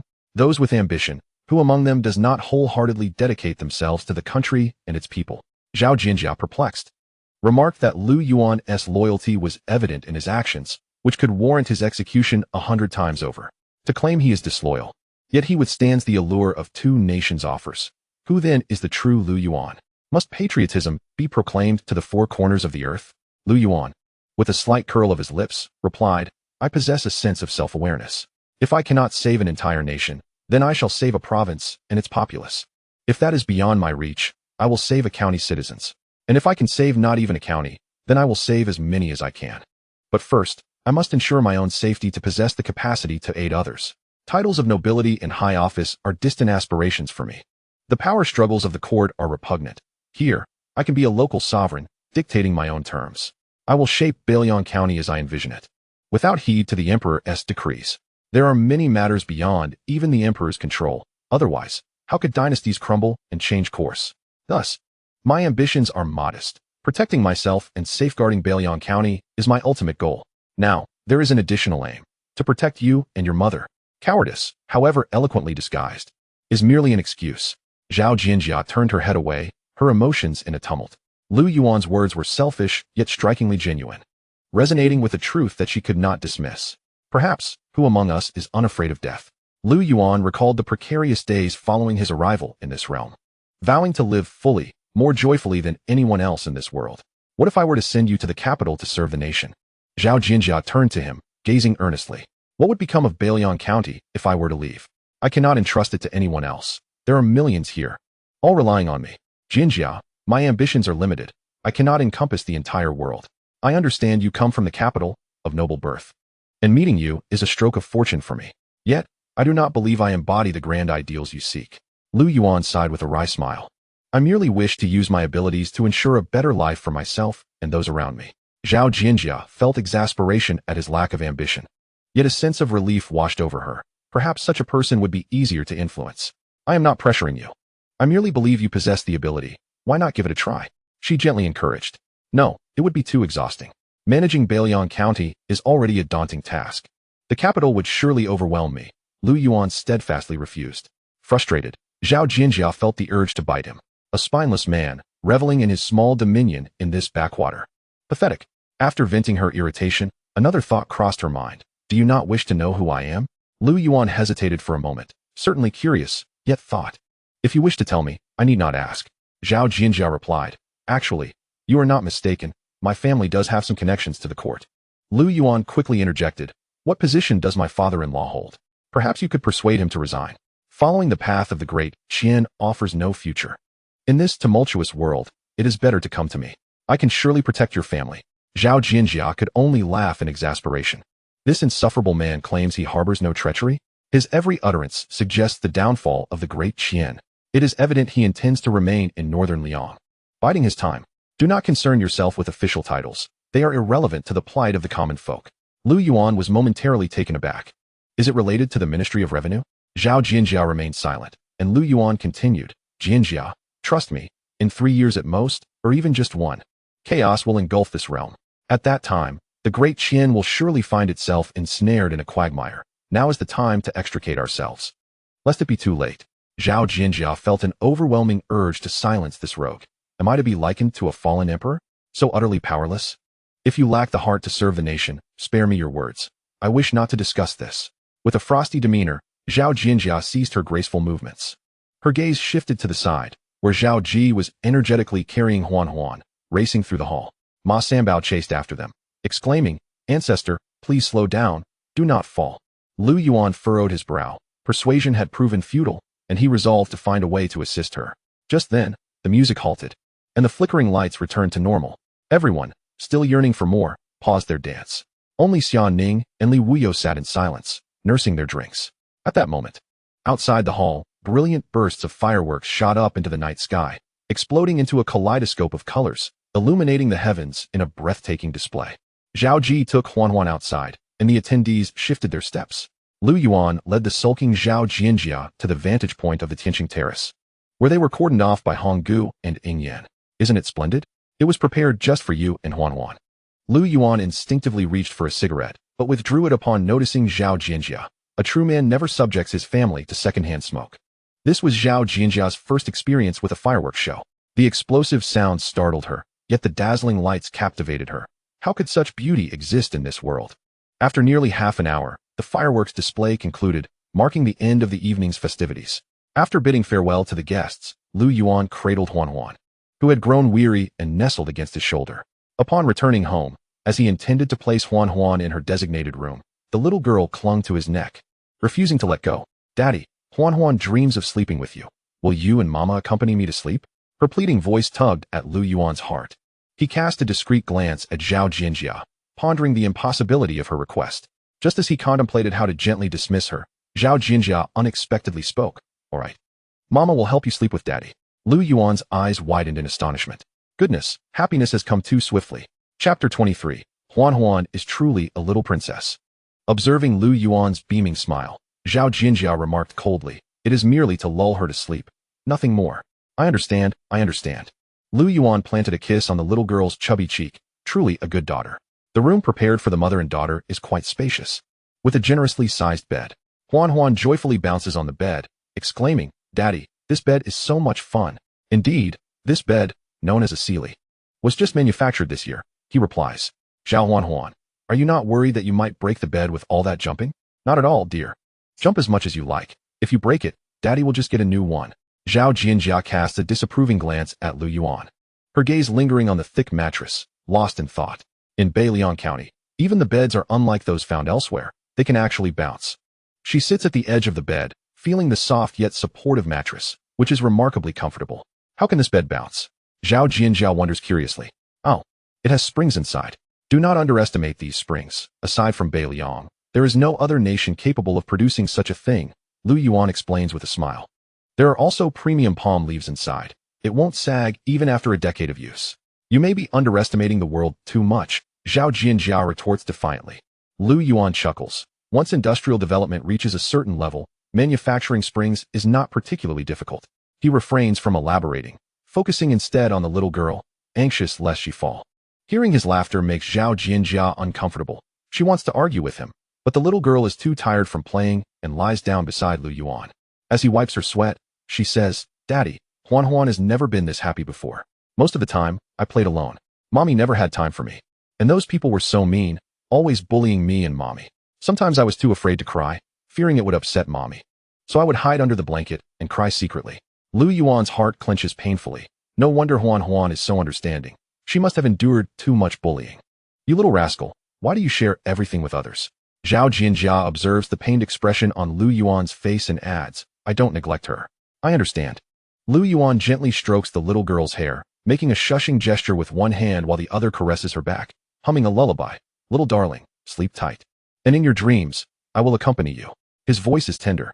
The little girl clutches Lu Yuan's shirt tightly, her eyelids growing heavy. After a yawn, she sweetly smiles. Love you, Daddy. She takes Zhao Jianjia's hand, and soon, she drifts off to sleep. After a while, Lu Yuan ceases his humming and carefully tucks her in. Just as he intends to speak to Zhao Jianjia, he notices that she has also fallen asleep.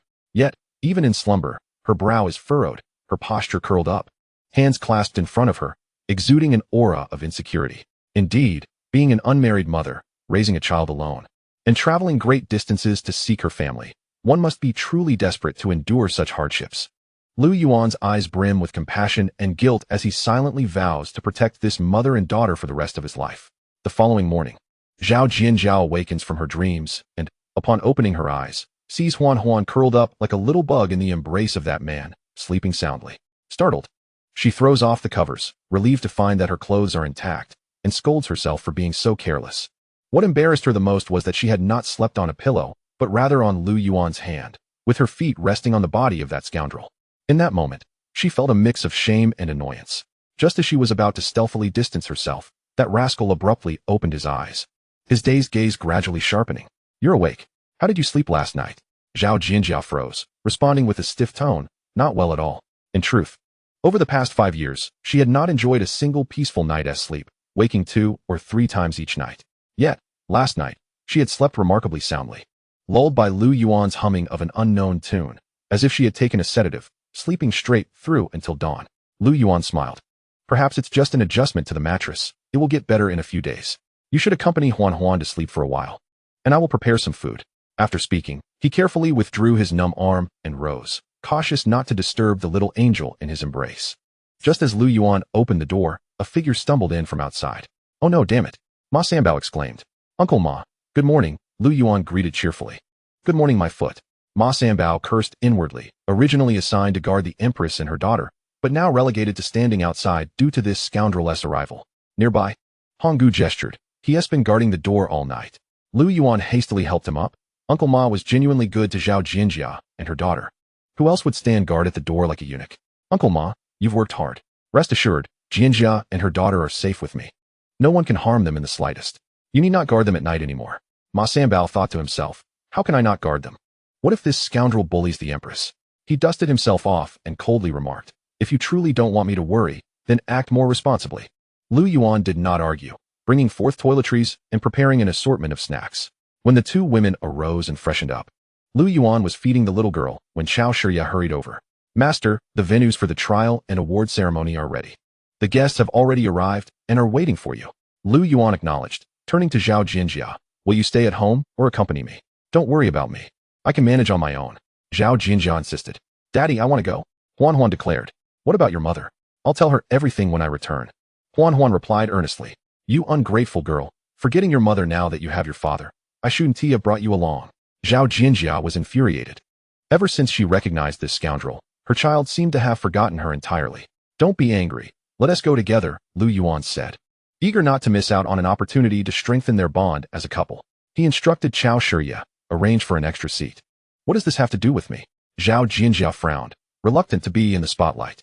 Although few had seen her, the risk of being recognized lingered. "Yesterday, those emissaries and merchants recognized you. Today, I want the entire people of Bailiang County to know you as the First Lady," Lu Yuan asserted. "Don't become complacent.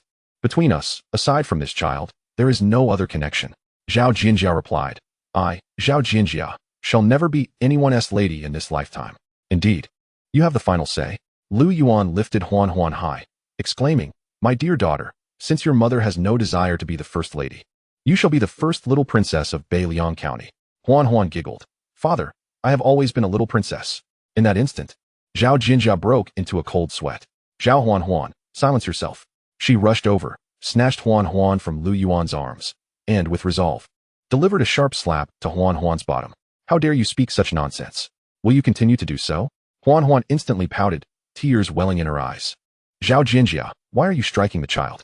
Lu Yuan felt perplexed by Zhao Jinjia's behavior and protectively shielded the child. "This is Bailiang County, not Bai Yujing. To me, my daughter shall always be a little princess, and I would proclaim this even in the presence of the emperor. If anyone disagrees, let them come to me." As he spoke, he gently comforted Huan. She sniffled, nervously glancing at her mother. "Mother, Huan is sorry. You will not call me mother if you continue to speak so foolishly." Zhao Jinjia, startled, vented her frustration towards Lu Yuan. "When I am disciplining the child, you would do well to remain silent. Your indulgence will spoil her, and in the end, she will be the one to suffer." Lu Yuan furrowed his brow. Previously, the child had no one to pamper her, but now, he would be the one to spoil, to cherish, and to teach her. "If anyone dares to bully my daughter, I will not hesitate to deal with them." Zhao Jinjia wanted to retort, "If you have the ability, then do away with me." However, reason prevailed. "In a few days, we will depart. Lu Yuan, if you refuse to return to the capital or serve your country, do not speak such grandiloquent words." Lu Yuan felt a surge of frustration.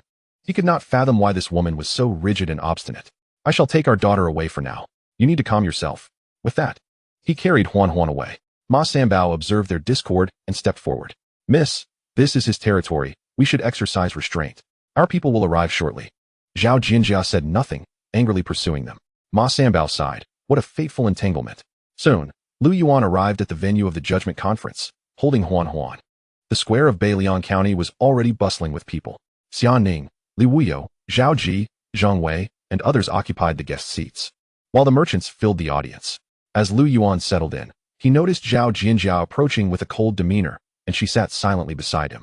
Zhang Wei and Zhao Ji exchanged glances and could not help but smile wryly. Xian Ning and Li Wuyo, witnessing this scene, felt a pang of resentment. Standing at the front, Master Chao delivered the opening remarks. Lu Yuan declared, "The judgment conference commences. Bring forth the captives." First came the leaders of the barbarian tribes, followed by the squad leaders, and finally, the soldiers. Over 10,000 individuals knelt before them, a sight of indescribable shock. At the downwind of Bailiang County, where several nations converged, over 10,000 heads, preserved in quicklime, were displayed as a grim spectacle, instilling fear in all the merchants and enemies passing through Bailiang County. In truth, the trial assembly serves merely as a formality, a display of strength intended to bolster the confidence and unity of the populace. However, the presence of the envoys from the three kingdoms undoubtedly serves the purpose of instilling fear and respect. Both the people of Dejing and Dexia wore serious expressions, fully aware of the gravity of this conflict. After Master Chao proclaimed the transgressions of the accused, they were all consigned to labor camps, destined for a life of relentless toil. Whispers filled the air. These were the elite warriors of the barbarian tribes, cavalry capable of engaging in battle at a moment's notice. Yet not a single one was deemed worthy by Bailiang County. Even as captives, they would be sought after in Dexia and Dejing. How audacious of Magistrate Lu! Such a waste of resources.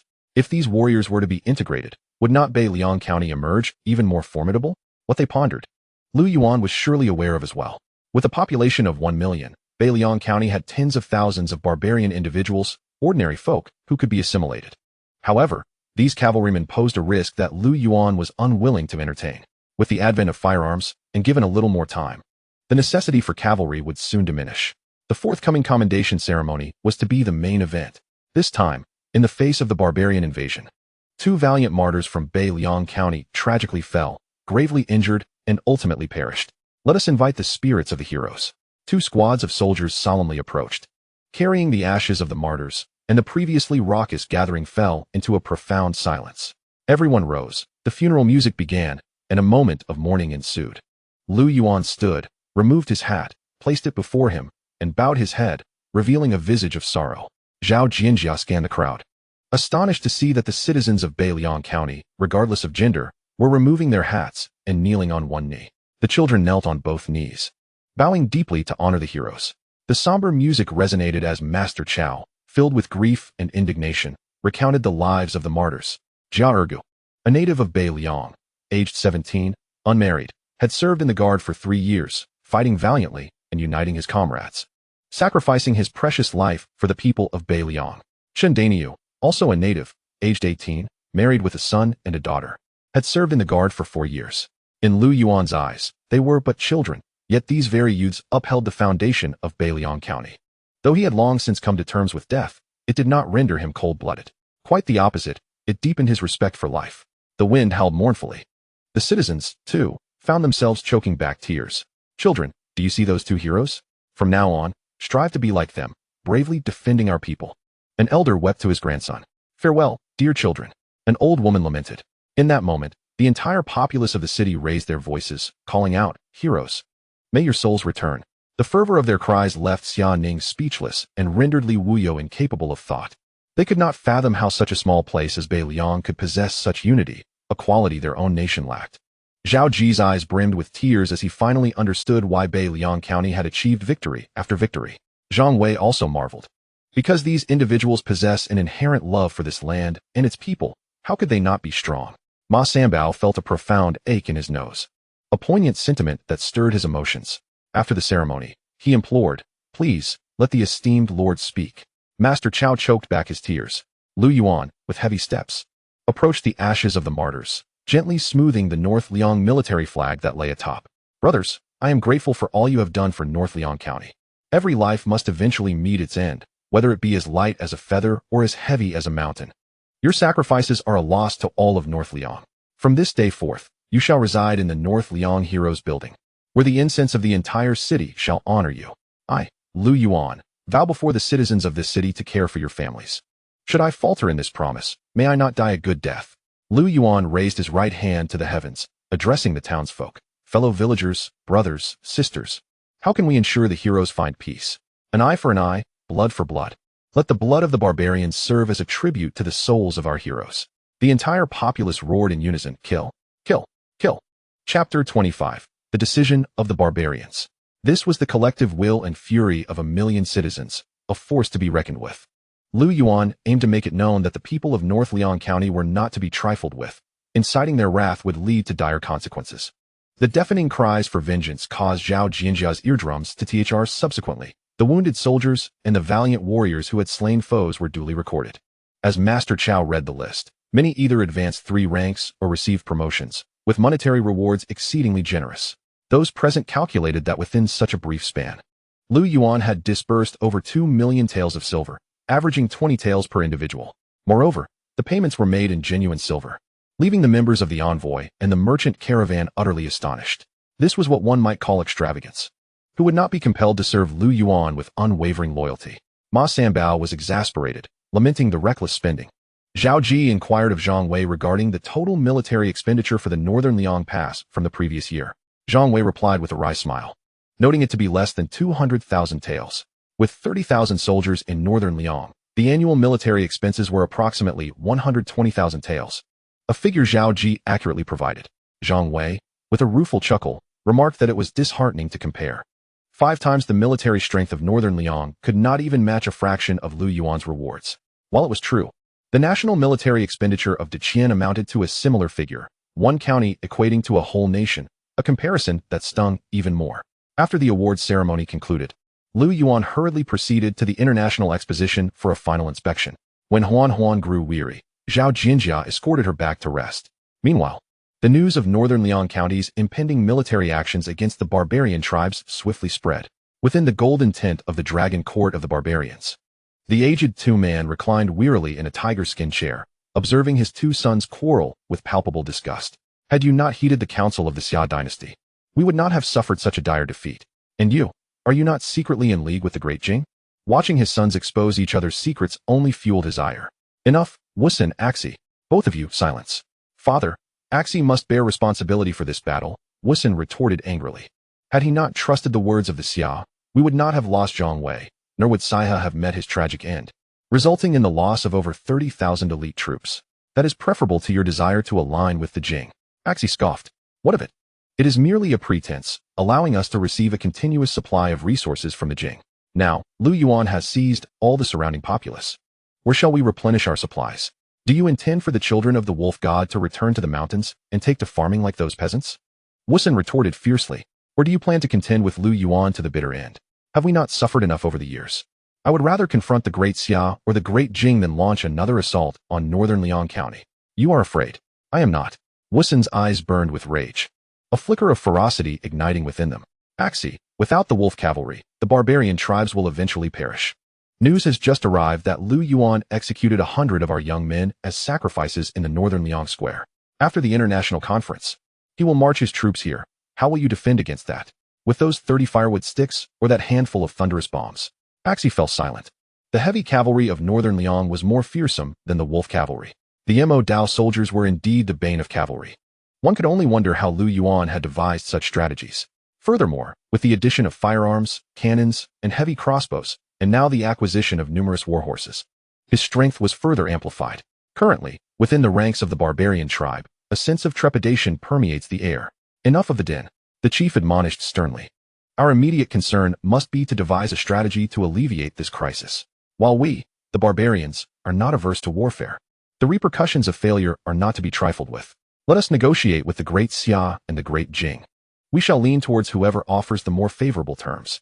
The barbarian tribe must not face extinction. If all else fails, we may seek assistance from those individuals. Upon hearing this, both Wusun and Yexin trembled, for those individuals mentioned by their father referred to the core lineage of the barbarian tribe. 2 centuries prior, amidst widespread chaos, the tripartite kingdoms nearly obliterated this main lineage. Their remnant faction migrated from the grasslands, once proudly calling themselves the Wasteland Tribe. To evade persecution, they rebranded themselves as the Barbarian Tribe, while the main lineage retreated into the depths of the northern wilderness, disappearing without a trace. After 2 centuries of silence, news of them resurfaced, claiming they had conquered the western barbarians, their territory surpassing that of any of the 3 kingdoms. They commanded an army of 1 million archers and boasted 10 million slaves. Such prosperity eclipsed even that of 2 centuries past. Father, if we were to attract those individuals, we could no longer claim sovereignty. We would be reduced to mere vassals under their command, Yixin cautioned. The chief, weary, replied, at least they are of our own kin. Preferable to being consumed by foreign tribes. At the very least, our wolf riders would endure. Our ancestors left us a mandate to flourish and assimilate the divine land. Yet here we are, struggling to survive in this confined space. Today, the main lineage has risen. We ought to integrate and restore the vast wilderness. Chapter 26. The Grand Assembly of Nations. You love me.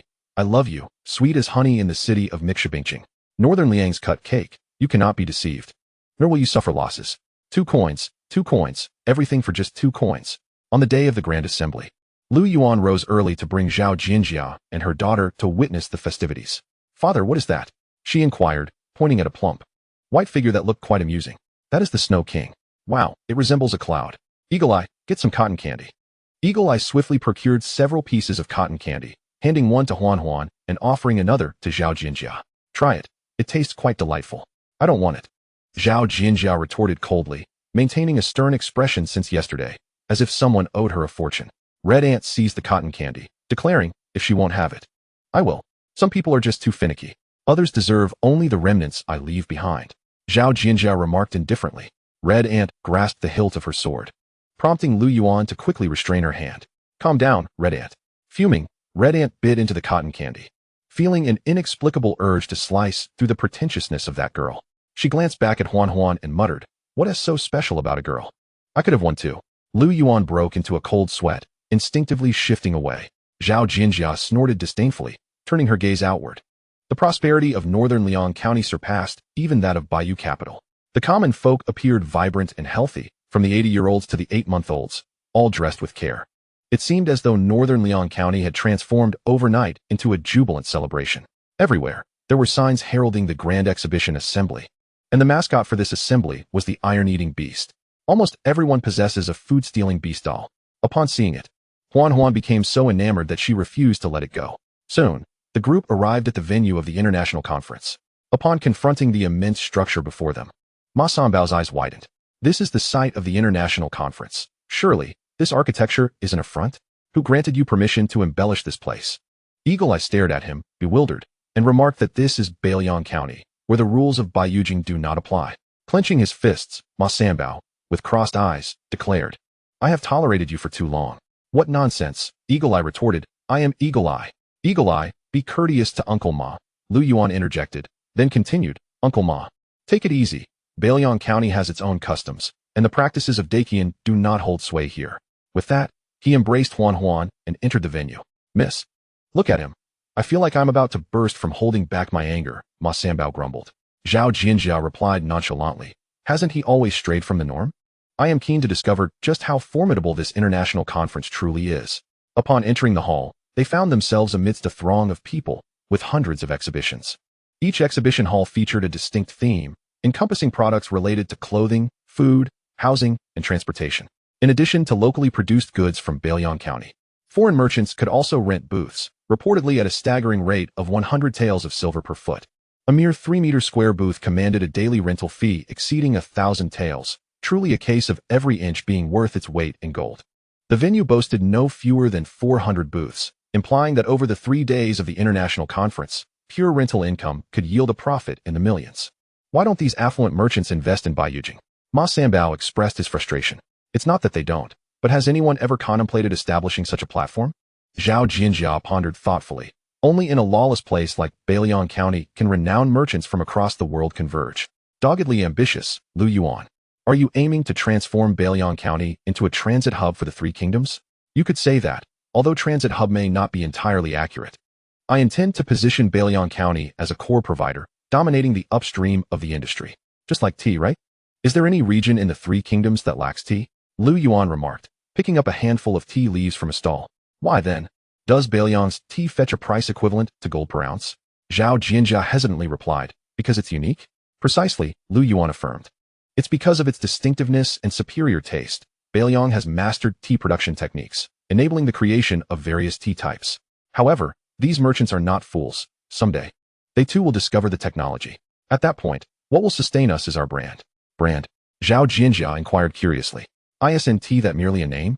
Oh, you are learning to draw inferences. Lu Yuan praised, giving her a thumbs up. Zhao Jinjia felt a slight thrill of pride within, though she maintained a composed facade. Do I appear foolish to you? Of course not. You are the most astute woman I have ever encountered. Oh, my lord, do consider the feelings of those around you. Honggu exclaimed, nearly overcome with jealousy. Lu Yuan chuckled and replied, tea production techniques are not particularly advanced, even if they were to uncover them. They could never replicate everything entirely. After all, tea is still tea, isn't it? At this moment, it all hinges on quality, reputation, and the level of consumer acceptance. Currently, tea produced in various countries has plummeted to a mere pittance, yet products manufactured in Bailiang command a price akin to gold. This exemplifies the dominance of industry leaders, who reign supreme over the entire sector. As they are unable to replicate this success, they must begrudgingly accept their fate.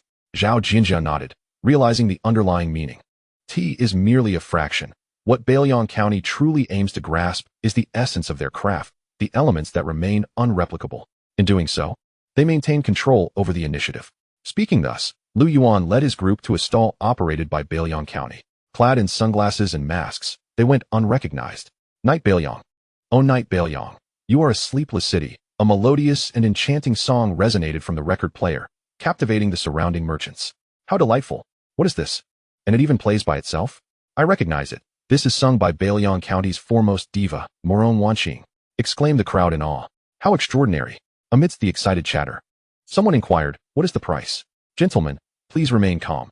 Allow me to introduce this to you. The exhibitionist smiled and declared, this is our latest innovation from Bailiang County, a record player featuring several songs by Miss Moron. Once powered, it allows you to enjoy celestial melodies without leaving your home. For all of you distinguished gentlemen, this record player is an essential possession for every successful individual.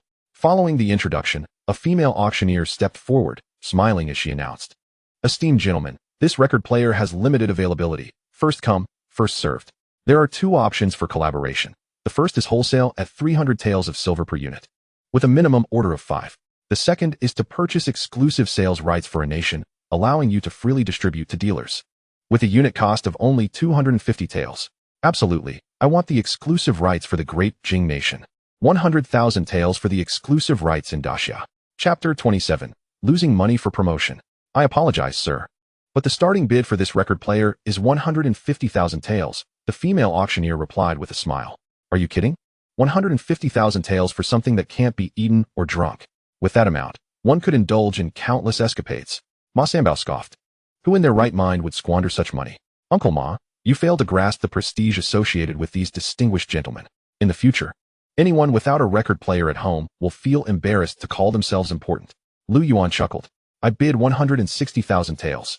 18,000 taels. In a matter of moments, the price skyrocketed from 150,000 taels to 310,000 taels. Ma Sanbao's lips twitched in disbelief. These people had truly lost their minds, spending over 300,000 on such an item, enough to indulge multiple times.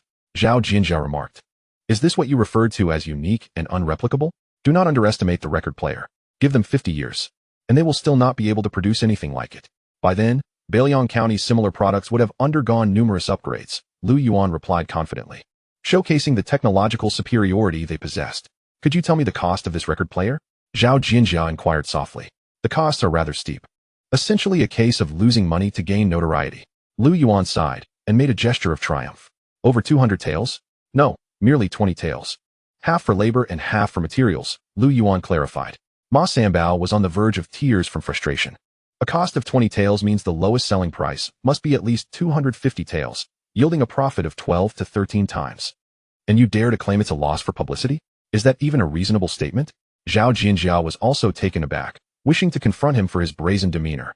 If we factor in the 30,000 taels for the buyout fee, it implies that without selling a single record player, one could pocket over 30,000 taels. That seems about right. Regardless of profit or loss, that 30,000 taels is non-refundable. However, the market potential is vast. The Three Kingdoms have experienced over 200 years of peace, and there are still plenty of affluent merchants. Lu Yuan remarked, no matter the era, the Pareto principle will always hold true. Take the Great Qian as an example. The nation boasts over 12 million households, with the high consumption demographic easily exceeding 100,000 households. Rounding up, if we assume 100,000 households can afford it, that translates to a market potential of over 200,000 taels. Moreover, the 200 taels is merely the initial bid. Our suggested price fluctuates between 300 to 400 taels, and with some initial scarcity marketing, selling for 5 or 600 taels would pose no issue. The general distributor will then allocate their sales rights to secondary and tertiary distributors, and within a month, the initial investment could be fully recouped. Everything thereafter would be pure profit. This pyramid scheme ensures that Bailiang feasts on the meat, the general distributor gnaws on the bones, and the secondary and tertiary distributors sip the broth, while we maintain control at the top. Scoundrel! Ma Sanbao couldn't help but exclaim. Zhao Jinjia gasped in disbelief. Such a trivial record player could yield millions of taels for Bailiang, truly astonishing. As expected, the final bidding price for the Great Qian's general distribution reached 350,000 taels. In contrast, the populations and territories of the Great Jing and Great Xia surpassed those of Great Qian, with prices hitting 420,000 and 450,000 taels, respectively. Without selling a single record player, Bailiang had already accrued 122,000 taels. The merchant associations, upon securing the general distribution rights, immediately auctioned off the qualifications for secondary distribution, with the female auctioneer directing them to a designated conference room for negotiations. They executed a seamless service. Come, let us explore other delightful items, Lu Yuan said, cradling Huan Huan as he continued onward, soon encountering electric kettles, rapid heaters, fans, and other household appliances. Each display was thronged with people. The pricing for these smaller items hovered between 30 to 100,000 taels. These appliances, they must be derived from electricity, correct? Indeed. Without electricity, they are mere ornaments. You are exceedingly cunning, Ma Sanbao retorted, fuming. At 10 taels per kilowatt, using these appliances would surely consume dozens of kilowatts daily. Dozens may be an exaggeration. 10 kilowatts is still plausible. Lu Yuan stroked his chin. However, one cannot let the wealth of affluent merchants go to waste. Zhao Jinjia mused. Utilizing Bailiang's lightning, purchasing Bailiang's appliances, sipping Bailiang's tea, resting on Bailiang's mattresses, and listening to Bailiang's melodies, emptying their coffers. Ruthless, utterly ruthless. Yet, these individuals seem to be feverishly pouring silver into this scoundrel's hands. However, can 1 million kilowatt-hours of electricity suffice for the 3 nations? Zhao Jinjia remarked. Even if one nation could accommodate 100,000 households, collectively, that would amount to 300,000 households. On average, each individual would only receive 3 kilowatt-hours, which is utterly insufficient. Electricity, though, can be squeezed to yield some surplus. I am not engaging in hunger marketing. How could they possibly part with their silver? As she spoke, both Lien Honggu and Eagle Eye internally cursed. Unscrupulous merchants. Zhao Jinjia gazed at the merchants, who were scrambling like madmen, and sighed. Encountering such men was indeed their nightmare. After traversing the daily necessities section, Zhao Jinjia arrived at the literary zone. There were quite a number of people here, and the owners of the merchant associations present exuded a certain elegance, each holding a book and engrossed in their reading. My lord, the latest editions of County Magistrate A. Yuan and the handsome County Magistrate and the beautiful Empress have been released. Eagle Eye exclaimed excitedly as he approached the adult literature section, clutching 2 books. Lu Yuan broke into a cold sweat, cursing under his breath. What are you saying? Who does not know that I am a person of integrity? How could I possibly read such material? Ma Sanbao, intrigued, walked over and picked up a book, his face instantly flushing. Miss, do not look. However, it was too late. Zhao Jinjia had already opened the book. With a mere glance, her face turned crimson. You shameless man, how could you read such literature? Mother, is that a children's book? I want to see it. Daughter, that is an adult's book. It is not suitable for children to read. Lu Yuan exclaimed as he hurriedly carried Huan Huan out of the adult section, only to turn and see a stall selling toys. A group of lecherous individuals congregated there, discussing, this one is good. It can even be electrified. It shocked my hand. With this, I shall no longer fear my fierce wife. Lu Yuan kicked Eagle Eye. Who the hell brought us here? Eagle Eye scratched his head in grievance. My lord, haven't we always taken this route in previous years? Ma Sanbao yelled in frustration, while Zhao Jinjia felt her face burning. This shameless man truly was not a good person, profiting from such material. How precious is paper? And you dare to waste it on such trivialities? You do not honor your identity as a scholar. Zhao Jinjia lamented. It is not expensive. The cost of this book is merely 10 won, selling it at a profit of 100 won. Lu Yuan replied. However, the volume is substantial. Last year, we shipped 5 million copies, earning only a few 100,000 taels. The main issue is the rampant piracy. Otherwise, we could have earned much more. Chapter 28. The Grand Finale. Zhao Jinjia was infuriated, yet she grasped the crux of Lu Yuan's words. What did you say? The cost of a book is 10 won? Do you take me for a 3-year-old? Even in the capital, a book costs at least 1 tael of silver. Some lengthy texts start at 3 taels. Many impoverished students cannot afford books and resort to copying them, and even then, the cost is several hundred won. Regardless of whether it is the Grand Qian or the Great Xian, books are of considerable value. There are often destitute students who copy texts to sustain their livelihoods. Paper is costly, and books are even more so. Eminent families monopolize the mainstream knowledge of the world.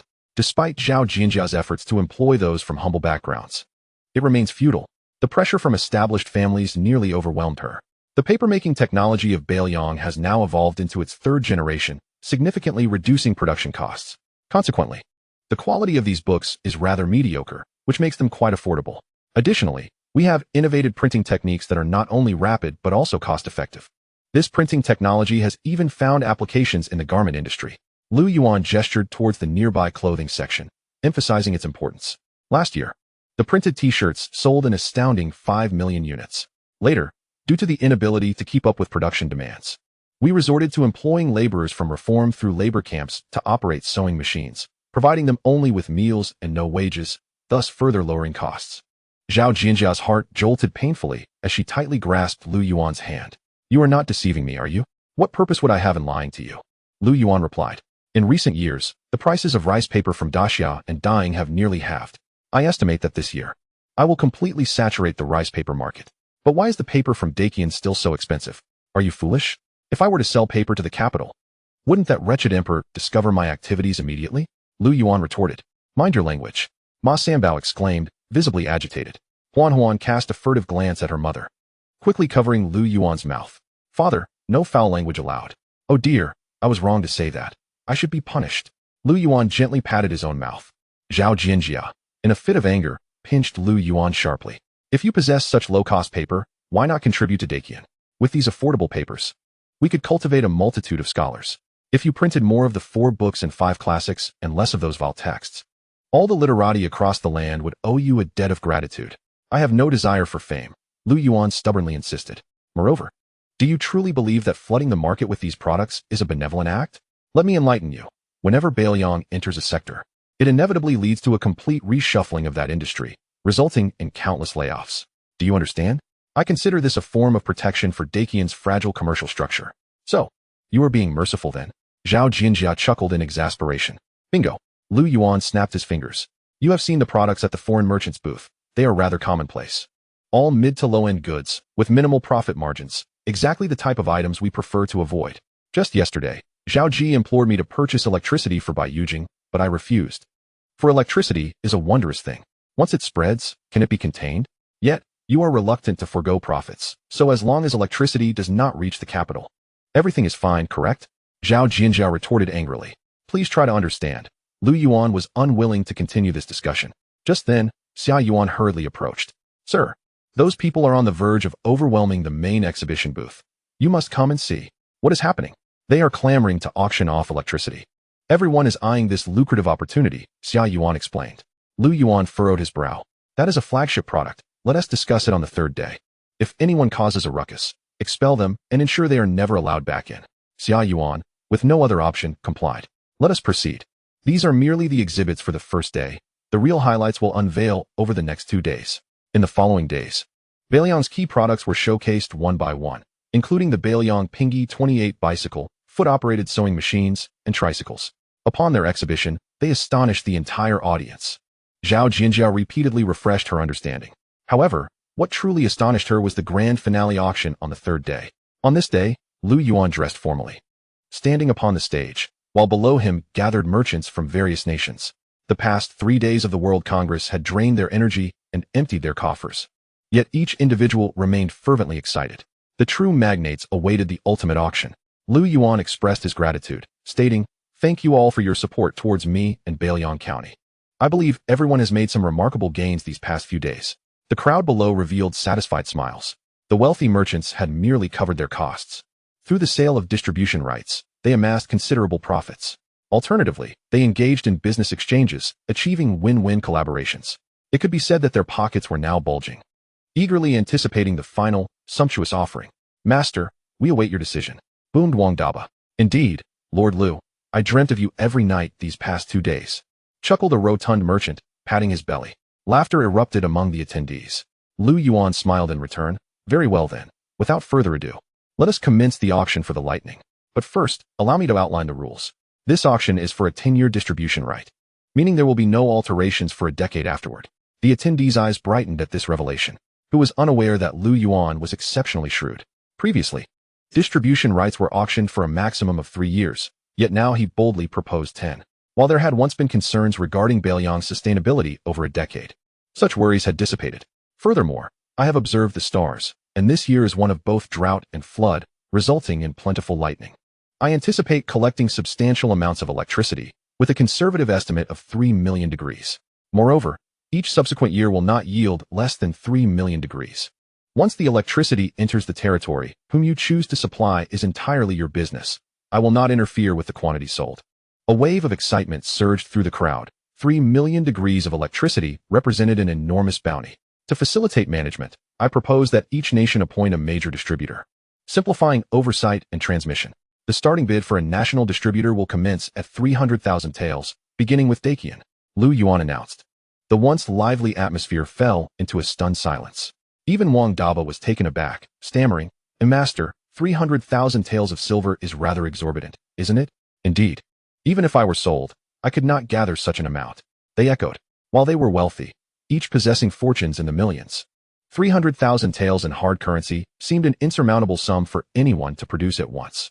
Everyone found the proposition absurd. Ma Sanbao murmured, "Miss, it seems he has gone too far this time. 300,000 taels is the entirety of our tax revenue from last year. How could they possibly raise such funds?" Zhao Jinjia furrowed her brows, sharing the sentiment that Lu Yuan's demands were excessively ambitious and greedy. Xia Ning and Li Wuyo also frowned in unison. "Brother Lu, this isn't business, it's highway robbery," lamented Xia Ning. "Lu Lang, as long as you accept me as your partner, I would bid not just 300,000 taels, but 500,000. Chapter 29, a number that drives one mad. Crazy Vixen, have you lost your mind? That amounts to 3 million taels. Not to mention the cost of electricity. Are you planning to invest the entire annual tax revenue of the Great Xiao? Xia Ning exclaimed in anger. "I am willing." "And what of it?" Li Wuyo retorted mockingly. "For my brother, I would not hesitate, and yet you claim to love him. Once I marry him, I shall have my share, whether it be more or less." Xia Ning was momentarily taken aback, finding a strange sense of logic in her words. The others present could only smile wryly. Should the royal family intervene, they truly would not dare to seize the opportunity. Zhang Songyan whispered, "Your Highness, if there truly are 300 million degrees of electricity available, securing a 10-year distribution right would undoubtedly yield a profit. Selling electricity could generate tens of millions of taels for the treasury each year." Xiaoning nodded, realizing her oversight. Such an enterprise could not be entrusted to a merchant guild. If the court took action, the profits would be substantial. "Then I shall join as well," Xia Ning declared. "Lu Yuan, do not be upset. It's not that I am unwilling. I am merely taken aback by the enormity of the figure." Lu Yuan chuckled, "Fear not. Once we secure the distribution rights, purchasing electricity will no longer be necessary. An electricity meter will measure usage, with monthly settlements ensuring a swift return on investment. Moreover, this is a 10-year usage right. Just imagine the revenue it could generate annually. 3 million as a starting bid seems too low to me. Even if you sell electricity at 15 taels per degree, you could earn several million taels in a year, amounting to tens of millions over a decade." The audience's mouths nearly watered at the prospect. Zhao Ji, equally anxious, glanced at the princess and noted her discreet gesture, eliciting a smile from him. "Lu Shi, I bid 310 million taels. I too have confidence in the market of Deqian. I offer 330 million taels." Xiaoning signaled, and Zhang Songyan hurriedly raised his paddle. "If funds are insufficient, let us pool our resources. We shall all share in the spoils. This market belongs to Deqian. What business do you have in it?" Zhao Ji exclaimed angrily. Lu Yuan declared, "My only concern is the transmission of electricity. To whom it is delivered is of no concern to me. If I bid higher, then it is my merit. Should you wish for electricity after my demise, come seek this princess," Xia Ning said with a mischievous smile. "By heavens, Lu Shi, she is being unreasonable." Zhao Ji nearly fumed. Lu Yuan shrugged. "This is merely standard business competition. If you cannot match the price, do not speak." Upon hearing this, the Daiqian delegation and merchant guild gritted their teeth in frustration. They understood that in business, the highest bidder prevails. They could not fault Lu Yuan, but only lament the ruthlessness of their rivals. "Young master, if funds are lacking, we shall contribute. The market of Deqian must not fall into the hands of an enemy nation. Indeed, we cannot afford to lose our stronghold," declared Shen Wanqian.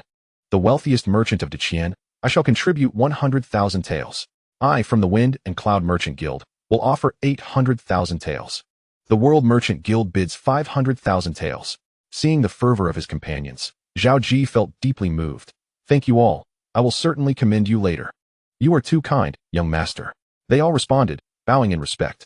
Thus, the price at the scene soared from 3 million taels to 580 million taels. Ma Sanbao was drenched in sweat, feeling a surge of anxiety. Miss, we have already invested 2 years' worth of tax revenue into the national treasury.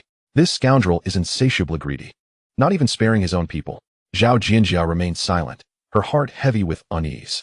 Yet, upon reflection, she realized this was the prowess of Lu Yuan. What had the court done for the prosperity of Bailiang County? What had she accomplished? No need for words. Let us continue to observe, she sighed inwardly. I advise you not to inflate the prices. Should you act as the 1st of the month, do not blame us for acting as the 15th. Zhao Ji, infuriated by their intentions to raise the prices, declared that no one would have it easy. Xia Ning and Li Wuyo exchanged glances and shared a sardonic smile. Despite this, they refrained from further inflating the bids. Zhao Ji secured the sales rights for nearly 6 million taels, a substantial sum indeed. Is there anyone willing to bid further? Lu Yuan furrowed his brow as he began to count. 1, 2. Congratulations to the heir of Prince Duan for acquiring the 10-year distribution rights for the Thunderbolt market of Daqian. The crowd erupted into applause. Zhao Ji let out a sigh of relief. 580,000 taels was an impressive feat, and if his father knew of his capability, he would surely be incensed. However, with the imperial sister present, perhaps he was safe. Next up for auction was the market of dyeing, and the bidding commenced vigorously. The delegations from the other 2 nations began to employ underhanded tactics, ultimately concluding with dyeing's auction price settling at 7 million, nearly equivalent to an entire year's tax revenue. Yet, Xia Ning remained unperturbed, confident that they could recoup their investment within a year, with the remainder being pure profit. The vast territory of Daxia boasted the largest population, and the auction price escalated to 820 million taels. The total for the 3-nation agency rights reached an astronomical sum of 21 million taels. Zhao Jinjia was left speechless, overwhelmed by the magnitude of the figure. Considering grain taxes and various other levies, Daqian's annual tax revenue amounted to merely 18 million taels. Were this sum to be granted to her, it would be far more than a mere reversal of fortune. She could reshape the decayed imperial army into a formidable force. Even sustaining an additional 500,000 troops would pose no strain. Desire. An overwhelming desire. Zhao Jinjia was thoroughly captivated. I express my gratitude to all for your support of Bailiang County's endeavors. I hereby declare the 4th International Conference a resounding success. I urge all to settle their accounts within 1 month, as late payments will not be accepted. Lu Yuan bowed to the crowd and turned to retreat backstage. The attendees lingered, reluctant to depart. They had merely gathered scraps this time and must strive to earn more silver. Returning to the International Conference next year in hopes of fortune. No need to wait until next year. This August, the first Bailiang Sports Conference will be held, featuring numerous events, each with various prizes. I will try my luck then. Indeed, I found the sports conference quite intriguing.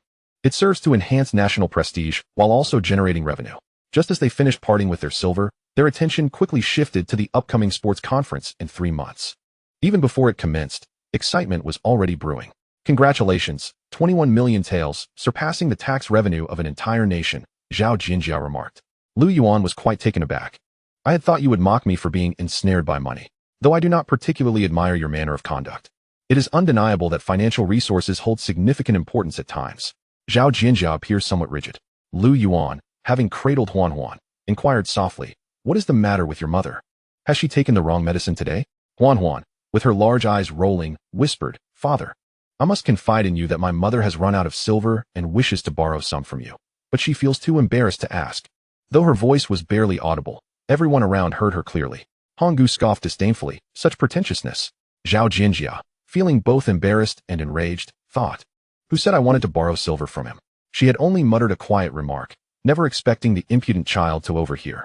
With her secrets laid bare, she wished she could vanish into the ground. Realizing her misstep, Huan quickly hid in Lu Yuan's embrace, afraid to speak further. Amused, Lu Yuan remarked, if you need silver, just say so. What is the big deal? I have more than enough. Simply tell me the amount. Zhao Jinjia, biting her lip in silence, felt stung by Honggu's words. Were it not for her dire need for silver, would she have lowered herself so? Even if Lu Yuan possessed vast wealth, it held no allure for her. What of your money? You think I owe you something? I have endured much to bear you children. If you truly cared, would I need to say anything? Ma Sanbao exclaimed. Uncle Ma, allow me to speak. Zhao Jinjia inhaled deeply, stating, "Let us keep matters separate. What is yours, and what is mine. Lu Yuan, should I borrow your silver, I assure you it will be repaid." Zhao Ji had already secured the Dacian market. If need be, she could follow the example of wealthy merchants and auction off distribution rights to quickly reclaim some capital. However, presently, the entire Dacian merchant group had been thoroughly drained by Lu Yuan, and any financial recovery would take months. "No need for that," Lu Yuan declared. "It is only natural for a husband to earn while his wife spends. Just tell me the amount, and I will have Master Chow bring it to you shortly." After a moment of hesitation, Zhao Jinjia extended a hand. 500,000 taels? Without a moment's thought, Lu Yuan replied, "Very well, if it is just 500,000. I shall have it delivered to you soon." No, not 500,000.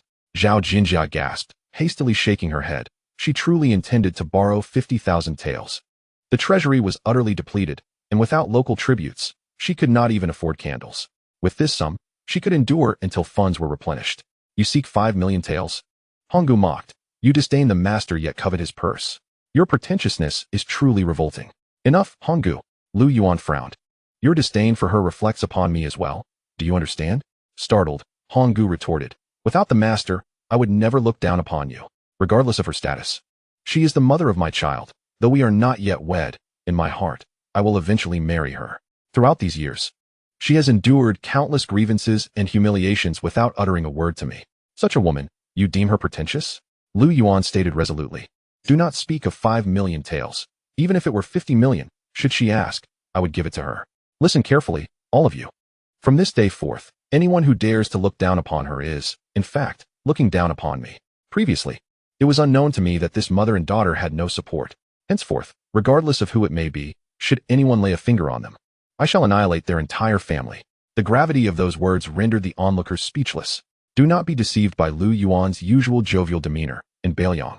Who would dare to oppose him? Who would disregard his words? Zhao Jinjia gazed at Lu Yuan, and in that fleeting moment, the fortress she had built within her heart crumbled entirely. The sensation of being cherished, respected, understood, and cared for had vanished since the death of the emperor. She felt as though she could no longer hold back. Tears welled up, and despite her efforts to suppress them, the wave of emotion was simply unstoppable. "My lord, I was wrong.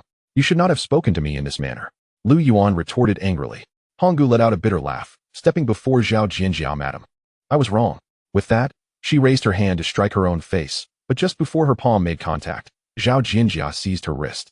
Honggu was perplexed until Zhao Jinjia declared, "I am a woman. I would never make things difficult for another woman." That simple statement stirred a tempest within Honggu's heart. Releasing her grip, Zhao Jinjia endeavored to speak to Lu Yuan in a calm voice. "I shall write you an IOU. Let everyone bear witness that I, Zhao Jinjia, if I fail to repay, shall forfeit my life." Lu Yuan, filled with compassion, wiped away her tears. "I have never doubted you. The reason I strive so hard for Bailiang County, aside from the desire to live well, is partly because of you. Thus, the achievements of Bailiang County today bear your contribution. Uncle Ma was correct. It was my folly to have allowed you to ask for a loan. I will procure this 5 million taels immediately. Use it as you wish. From now on, I shall provide you with 5 million taels annually. And considering your daughter's share, I will grant you another 5 million, totaling 10 million taels." The emotions that Zhao Jinjia had painstakingly managed to stabilize were once again shattered by Lu Yuan's words. She forced herself to remain composed, responding stiffly, "That is too much. I cannot repay it." Even if she were the emperor of Dacian, 10 million taels would still be an astronomical sum for her. Lu Yuan chuckled lightly. Grasping her delicate hand, "I stand by my words. It is only natural that a husband earns money while his wife spends it. You and my daughter deserve to be raised in abundance. My wife and daughter, as a matter of principle, must enjoy." With that, he took Zhao Jinjia, whose body was still rigid, away from the backstage. Honggu sighed and hurriedly followed suit. Ma Sambao lowered his head, gazing at his outstretched hands. 5 million. Yet another 5 million. Heaven above, how many treasuries would it take to contain such wealth? Meanwhile, not far off, Zhao Ji and Zhang Wei had just arrived and overheard the conversation but dared not approach. Once Lu Yuan departed, Zhao Ji struggled to inquire, "General Zhang, how much silver is allocated for military expenses at the Bailiang Pass each year?" Zhang Wei swallowed hard. "Perhaps it is merely 1/50th of His Majesty's pocket money." Zhao Ji, overwhelmed with envy, wept, lamenting that several years of hard work and business could not compare to a single word from the princess. As Lu Yuan returned home, Master Chow had already commanded his men to transport box after box of gold to Zhao Jinjia's courtyard, stacking it into small hills. The silver was too abundant and cumbersome to carry. Gold, being more compact, was preferred. Here lay 500,000 taels of refined gold, of a quality superior to the finest available in the market. One tael could be exchanged for approximately 12 or 13 taels of silver. Lu Yuan explained. Although I serve as the magistrate of Bailiang County, I must support the million citizens here and cannot simply draw from the public treasury. This wealth represents my dividends from the past years. The remaining 500,000 taels will be gathered for you within a few days. Zhao Jinjia had been an empress for a considerable time, but had never beheld such a quantity of gold. Ma Sanbao gasped in astonishment, rushing over to pry open the boxes, only to be momentarily blinded by the dazzling gold. He then knelt beside it, gently caressing the gleaming metal, exclaiming, "Gold. So much gold. With this fortune, your majesty need no longer worry. Many challenges will be easily resolved." Overwhelmed, he began to weep with joy. If the late emperor had possessed this wealth, he would not have met such a tragic end. Here, this is the key to my treasury. From now on, you may freely manage all my wealth. Lu Yuan solemnly handed her a key. Chapter 31. The Path to Death of the Empress. A man entrusting all his assets to a woman signifies the surrender of his heart. This was not merely a few dozen or a few hundred taels, but rather millions, wealth that could even stir the heart of an emperor. I am not you. Why should I take charge? Zhao Jinjia endeavored to steady herself, secretly reminding herself that this was merely a ploy by a deceitful man, designed to ensnare her with his financial allure. Legally, you are not even my husband, yet you are the father of my child. Lu Yuan chuckled, playfully pinching the soft cheek of their child. All industries in Bailiang County have my shares, and the majority of the dividends over the past few years have been reinvested in development. However, starting this year, my annual dividends should exceed 10 million taels. This is merely the beginning, and there will be more in the future. The laws of Qian dictate that officials must not engage in private schemes. Your actions constitute a violation of national law. The reason you give me the key is to drag me into your schemes. Zhao Jinjia replied coldly. Is that truly what you think of me? Lu Yuan shook his head, refraining from forcefully pressing the key into her hand. Instead, he spoke with a hint of melancholy. I once directed my heart towards the bright moon, yet it only illuminated the gutter. But then again, we are two parallel lines. Without this child, I would never have the chance to see you again in this lifetime. Yet, I offer you my sincerity. You may choose to reject it, but please do not trample upon it. Lu Yuan, too, was a man with feelings. With that, he took the child and departed. Zhao Jinjia stood frozen in place, suddenly realizing that her previous words had been excessively harsh. Miss, gold, so much gold. We have struck it rich. Ma Sanbao shouted, tears streaming down his face. Zhao Jinjia bit her lip, her mind a whirlwind of confusion. As night fell, Lu Yuan soothed the child to sleep. Zhao Jinjia finally spoke. Since the child now knows you as his father, this journey to Bailiang has been a success. Tomorrow, we shall depart for the capital. I shall repay the money I owe you within a year. Lu Yuan suddenly sat up. Can't you stay a few more days? No. The Central Plains have suffered 3 years of drought, with no grains harvested, and countless people fleeing to the capital. I must return to assist. So, you borrowed money to provide disaster relief? Lu Yuan frowned. That's a matter for the court. What does it have to do with you? However, if my father-in-law were an official in the Ministry of Revenue, it might indeed be relevant. Is it the dog emperor who is coercing your family into providing relief? If so, when you return this time, bring your father-in-law to Bailiang with you. I guarantee that dog emperor won't find him. Hearing him repeatedly refer to the emperor as a dog, Zhao Jinjia could hardly contain herself. She glared at Lu Yuan, forbidding him to speak disrespectfully of his majesty. Do you truly think his majesty is so foolish and incompetent in your eyes? Lu Yuan disdainfully curled his lip. In fact, I admire how a woman governs the world. Upon hearing this, Zhao Jinjia's expression slightly softened, but Lu Yuan's next remark nearly incensed her to death. But she is rather foolish, were it not for him. The Great Qian could have barely sustained itself for another decade or two, yet her actions upon ascending to power have been utterly laughable. Tell me, how has she been foolish? In my view, all that His Majesty has done is wise. Zhao Jinjia held back her anger, eager to see how this dog of a man would respond. Wise. Lu Yuan chuckled softly. I concede that her intentions were to improve the Great Qian, yet she has misapplied her efforts. Take, for instance, the Empress's purge of the eunuchs. Had this occurred decades ago, it would have been commendable. But now, she is merely destroying her own retreat. Those eunuchs, colluding and monopolizing power, wouldn't it be a gratifying deed to eliminate them? Zhao Jinjia retorted angrily, you don't understand. So stop speaking nonsense. Nonsense. Lu Yuan scoffed. After the eunuchs were purged, Did the Empress gain control over the court? No, her situation has instead become increasingly precarious. Even if the Empress heavily relies on the Duke of Yuan, he is merely a lubricant.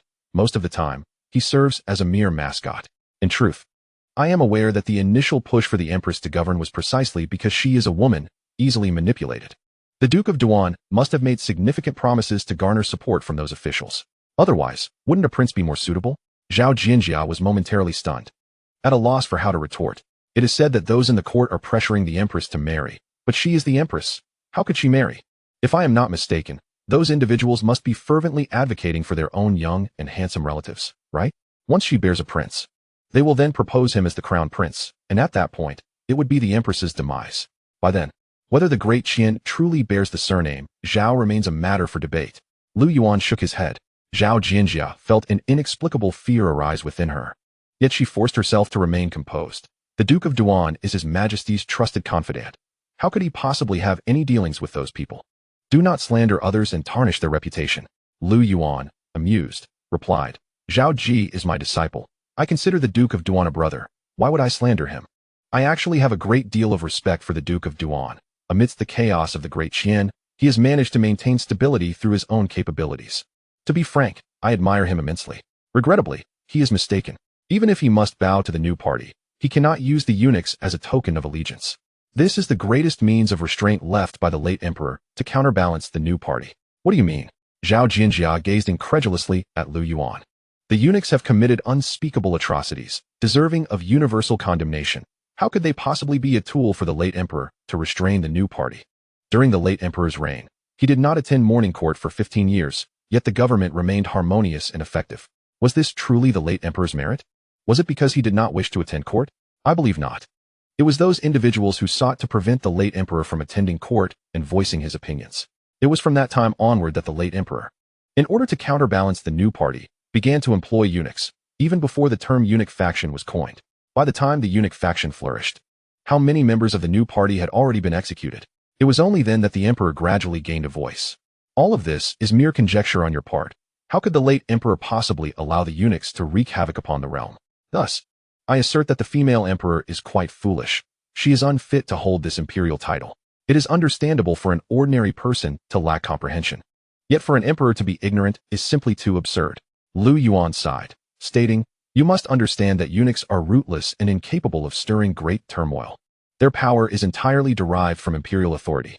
They are mere appendages to the imperial power. The greater the influence of the eunuch faction, the more it signifies the restoration of imperial authority. To reclaim the power they hold, it merely requires a word from the emperor. The eunuchs have slain numerous officials from the new party and amassed a fortune. Without the wealth extracted during those years, the finances of Qian would have collapsed long ago. It is laughable that the female emperor still revels in her triumph over the eunuchs, oblivious to the fact that it is a path to destruction. Chapter 32. The catastrophe sweeping the world. Zhao Jinjia yearned to retort.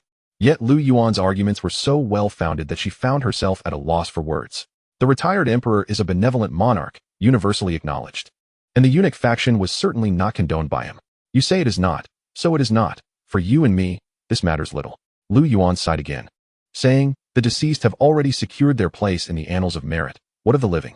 With the eunuchs gone, the new party rejoices. And all proclaim the female emperor as a wise sovereign throughout the ages. Yet, how is it that Qian is collapsing at an increasingly rapid pace? With these officials of integrity in place, should not Qian be flourishing? Why then? Because of natural disasters and man-made calamities. Natural disasters are real, and so too are man-made ones. Lu Yuan regarded Zhao Jinjia and said, I have recorded the climatic changes in Qian over the past 50 years. Whether in the north or south, the weather has grown increasingly frigid, marked by droughts or floods. The climate is exceedingly unstable. Thus, I deduce that Qian has entered a period of the Little Ice Age. What is the Little Ice Age? Seeing Lu Yuan introduce yet another unfamiliar term, Zhao Jinjia pressed for clarification. Climate follows a pattern. Observe the transitions between dynasties, where natural and man-made disasters abound, as if all calamities converge during those years. I refer to this as the Little Ice Age, and for the past 50 years, Qian has coincidentally entered into this phase, resulting in extreme weather and a sharp decline in food supplies. Prior to the onset of the Little Ice Age, Qian enjoyed a century of peace, with ample grain and wealth, enabling it to endure these hardships. However, at present, various contradictions and conflicts have coalesced. transforming the Great Qian into a pressure cooker on the brink of explosion, merely awaiting a spark to ignite it entirely. At that moment, myriad heroes will rise, vying for dominance over the Great Qian. This little ice age has persisted for so long. Will it not come to an end? Indeed, generally speaking, a little ice age may last anywhere from several decades to over a century. I have been observing the climatic changes over these years, and regrettably, the heavens do not favor the Great Qian. The little ice age shows no signs of abating, intensifying instead. If the contradictions cannot be redirected and the existential crisis resolved, the demise of the Great Qian will merely be a matter of time. Lu Yuan shook his head, expressing understanding of the desire to assist his father-in-law. Yet he implored her to consider her own retreat. Your daughter will remain with me, and I will send someone to escort you to the capital. If matters escalate beyond control, your family may seek refuge in Bailiang County. Does heaven truly harbor no affection for the Great Qian? Zhao Jinjia lowered her head, feeling Lu Yuan's words pierce her heart like a dagger. The eradication of the eunuch faction was universally lauded, and she had reveled in her perceived righteousness. She fancied herself capable of being a wise sovereign, enacting sweeping reforms within the court. Yet, the day after the eunuch faction's downfall, she discovered that her words had fallen on deaf ears. For every utterance, 10 counterarguments arose. Everyone urged her to be a compliant and enlightened ruler. She longed for this. Yet they perpetually constrained her with myriad bizarre reasons. This reminded her of Lu Yuan's assertion. The late emperor did not attend court for 15 years. Not out of his own volition. This statement shattered her inner pride, instilling a sense of dread within her. Was it true that Prince Duan had indeed compromised with the new faction merely to ascend to power? Was the new faction truly the treacherous party? Zhao Jinjia gazed at Lu Yuan in confusion. Lu Yuan, at a loss for words, pondered whether she had truly absorbed any of his lengthy discourse. However, upon witnessing Zhao Jinjia's weary demeanor, his heart softened, and he remarked, yes, yet no. Why? To categorize them as such is to acknowledge their collusion for personal gain, monopolizing political power while disregarding the populace, caring only for their own interests. Conversely, at the very least, they have not acted as traitors. Nevertheless, their actions have become a catalyst for the further demise of the Great Qian. What then should be done about the Great Qian? Jinjia, what troubles you? Lu Yuan furrowed his brow. You wouldn't divulge my words to your father, would you? I advise against it. The tides of the world cannot be altered by a single individual. From top to bottom, the Great Qian is filled with members of the new faction. Anyone who dares oppose them at this juncture will be deemed a heretic and become a primary target for their persecution. Zhao Jinjia endeavored to calm her tumultuous emotions. You are mistaken. I am but an ordinary person, lacking the capacity to influence national affairs. I merely find your words preposterous and wish to gauge the extent of your outrageous claims. You see, I speak, yet you do not believe me, Lu Yuan lamented. It is not that I disbelieve you, but rather your assertions are too shocking. Zhao Jinjia reclined, her child, Huan, peacefully asleep. Please leave. In the presence of the reeds, I linger, aware that the white jade capital appears secure for now, yet it is destined to become a purgatory in the future. The distance between us is too great for me to respond swiftly. I am weary and uninterested in your ramblings. Zhao Jinjia remarked quietly. Since your vision extends so far and you delight in giving counsel, why not accompany me to the capital? It would be far better to support the crumbling edifice than to remain idle. If you truly wish to serve the country, I would not mind sharing my life with you. Lu Yuan possesses talent, insight, and means. He is capable of military training. If he could turn back, what harm would there be in accepting the role of his wife? Surely, it is preferable to being coerced into marrying a man she does not love. With a pained expression, Lu Yuan replied, Jinjia, I am well aware of my own limitations. To ask me to be the savior of the Great Qian is beyond my capabilities. Moreover, the troubles of the Great Qian extend far beyond what you can imagine. If I were to go to the capital, it would merely be a waste of time. Remaining in Bailiang County allows me to more effectively prepare for the future. Coward. Zhao Jinjia scoffed, deriding his eloquent words as mere expressions of fear. You might as well stay in Bailiang County for the rest of your life. Lu Yuan descended from the bed, asserting, who is not afraid of death? Must I declare my fearlessness to prove my manhood? I can assure you that a calamity will soon sweep across the world, affecting not only the Great Qian but also the Great Dynasty. It is unavoidable. To survive, one must possess the strength to conquer all. Zhao Jinjia closed her eyes, choosing silence amidst his declarations. Recognizing her reticence, Lu Yuan ceased his entreaties. He understood her perspective. For those embroiled in the situation often lack clarity, while outsiders see more clearly. As a time traveler, he perceives the intricate threads of this world. Before long, chaos will inevitably descend, and should he abandon Bailiang to entangle himself in the internal strife of politics, a dire fate awaits him. Once Lu Yuan departed, Zhao Jinjia opened her eyes, pondering the traitor who spoke so eloquently, yet harbored ambitions of ruling Bailiang and sweeping the world when the time was ripe. Clenching her delicate fists, she glanced at her peacefully sleeping daughter, caught in a whirlwind of conflicting emotions. The following day, she prepared to leave, only to be halted by Honggu. I regret to inform you, madam, that you cannot leave Bailiang County at this time. Zhao Jinjia furrowed her brow, vexed by the thought that that scoundrel intended to imprison her and her daughter. Chapter 33. You have brought me misery. No, you have misjudged the master, Honggu explained. The barbarian tribes are on the move, and it is unsafe outside. We cannot leave for the time being. Zhao Jinjia cast a glance at Ma Sanbao, who nodded subtly, allowing her a breath of relief. If that wretched man sought to confine her, she would truly be at a loss. She had been away for too long and needed to return quickly. Otherwise, when the disaster victims stormed into the White Jade capital, it would be catastrophic. I demand to see Lu Yuan. The master is currently occupied, Honggu replied. Perhaps it would be better to wait. Before she could finish, Zhao Jinjia, cradling Huan, made her way outside. Soon, they arrived at the county office. At that moment, Lu Yuan was engrossed in accounts within the office, with Master Chow holding a ledger and several individuals seated below, including the leaders of the Bailiang County Guard and heads of various departments, all seeking funding. Lu Yuan sat in an armchair, a teacup in hand, as he listened to Master Chow's report.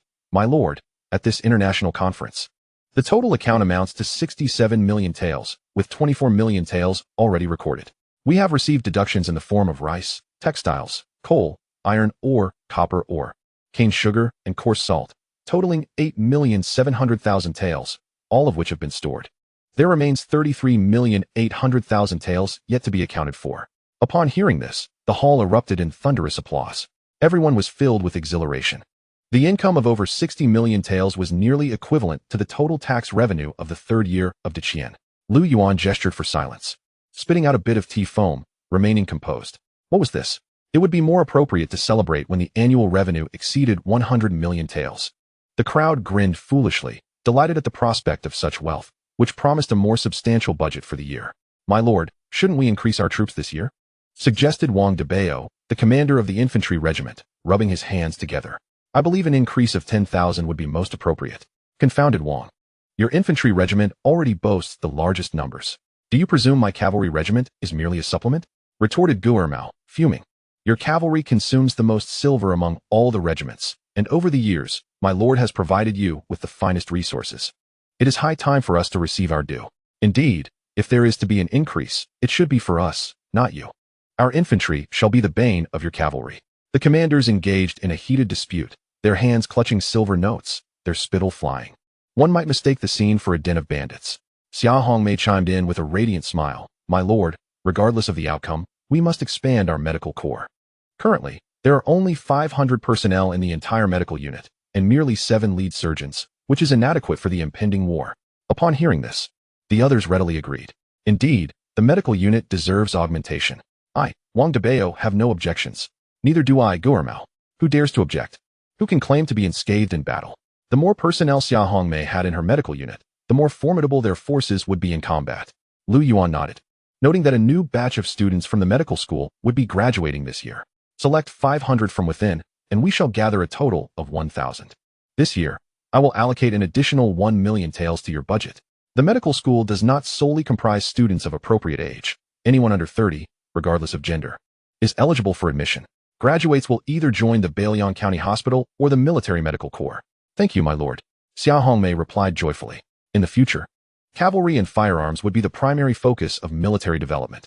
Coincidentally, an additional 30,000 warhorses had arrived, allowing for an increase of 5,000 in the cavalry regiment and an expansion of the heavy cavalry to 2,000 personnel.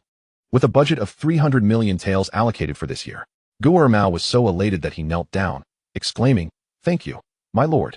The others looked on with envy. Lu Yuan, however, had his own considerations and subsequently distributed this year's budget, pouring 14 million taels solely into the entire guard system. The military budget of a single county was nearly equivalent to the total military expenditure of the 3 kingdoms. Lu Yuan sought elite troops, not mere numbers. Every soldier in Bailiang County was to be a well-rounded, versatile warrior. Subsequently, an additional 15 million taels were invested in education, transportation, urban defense, agriculture, commerce, and infrastructure. Of the remaining 30 million taels, Lu Yuan appropriated 5 million taels for himself. This marked his 5th consecutive year of salary increase. With 2 more mouths to feed at home, he felt compelled to indulge himself a little more. The final 2 million taels were entirely funneled into scientific research. According to projections, local enterprises were expected to begin shipping soon, and by year-end, tax revenues should reach 100 million taels. Next year, salaries would be raised to 8 million taels, and with dividends included, he envisioned himself as a high-earning gentleman with an annual income in the tens of millions. Lu Yuan mused with delight. However, at that moment, everyone's gaze was fixed upon him. He touched his face, puzzled. The money had been distributed, yet they lingered. Did they expect him to treat them to lunch? At that moment, Master Chow stepped forward, kneeling in the middle of the hall. Following suit, the others also knelt down. Furrowing his brow, Lu Yuan inquired, "What are you all doing?" "We express our profound gratitude to the esteemed Lord for all that you have done for us. We are at a loss for how to repay you. Please allow us to pay our respects." Chow and the others bowed deeply before Lu Yuan. "Please rise," Lu Yuan urged, stepping forward to help them up, yet none were willing to stand. "Old Chow, what is the meaning of this?" "Please, get up," Lu Yuan insisted. His brow furrowed deeper. "My lord, in the present day, Bailiang County stands as a city akin to a kingdom. The populace enjoys peace and prosperity. All are well-fed and clothed. The elderly are cared for, and the young are nurtured. It resembles the heavenly kingdom envisioned in ancient texts. I, Chow Wen-hu, am fortunate beyond measure to serve under your command." The crowd nodded in agreement. Who among them would not feel the same? To follow a leader like Lu Yuan was indeed their blessing. "What exactly are you trying to convey?" Lu Yuan sensed an unsettling shift. Chow Wen-hu declared, "My lord, chaos has begun to stir in the world, and fate resides with Bailiang. Now, our great Bailiang is poised to dominate the 3 kingdoms. The people are prosperous, and our army is strong. We beseech you, my lord, to ascend the throne."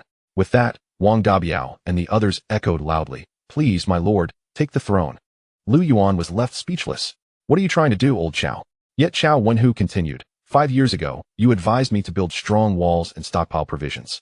I understood your meaning. I know there is an unspoken truth behind your words. It is time to claim kingship. We have completed all necessary preparations. It is time to showcase your authority." Before Lu Yuan could respond, he noticed Xia Hongmei and Xia Yuan, the 2 sisters, had somehow procured a dragon robe, which they draped over him, kneeling as they proclaimed, "We pay our respects to your majesty." The crowd erupted in cheers. Lu Yuan stood there, dumbfounded. Was this a ploy against him? Just as he attempted to remove the robe, he caught sight of Zhao Jinjia, holding Huan Huan, her lips pursed, silently watching him. Lu Yuan's heart sank, and he smacked his thigh, exclaiming, "Oh no, you have put me in a terrible position." Chapter 34. You are magnificent. You are noble.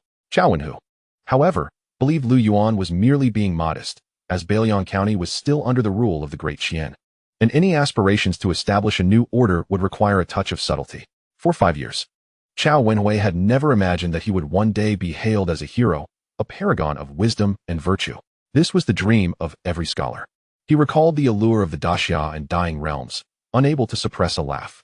Did their lord truly need their endorsement? What was the Northern Liang king worth? Their lord was destined to become an emperor. With heartfelt conviction, he declared, "This is an age of great strife. Our lord is a man of exceptional wisdom and martial prowess, endowed with virtue and talent, a ruler unparalleled in history. Only he can lead us to end the chaos." Following his lead, the crowd erupted in fervent cries, "Let our lord ascend the throne and reign as emperor." Lu Yuan felt trapped in a precarious situation.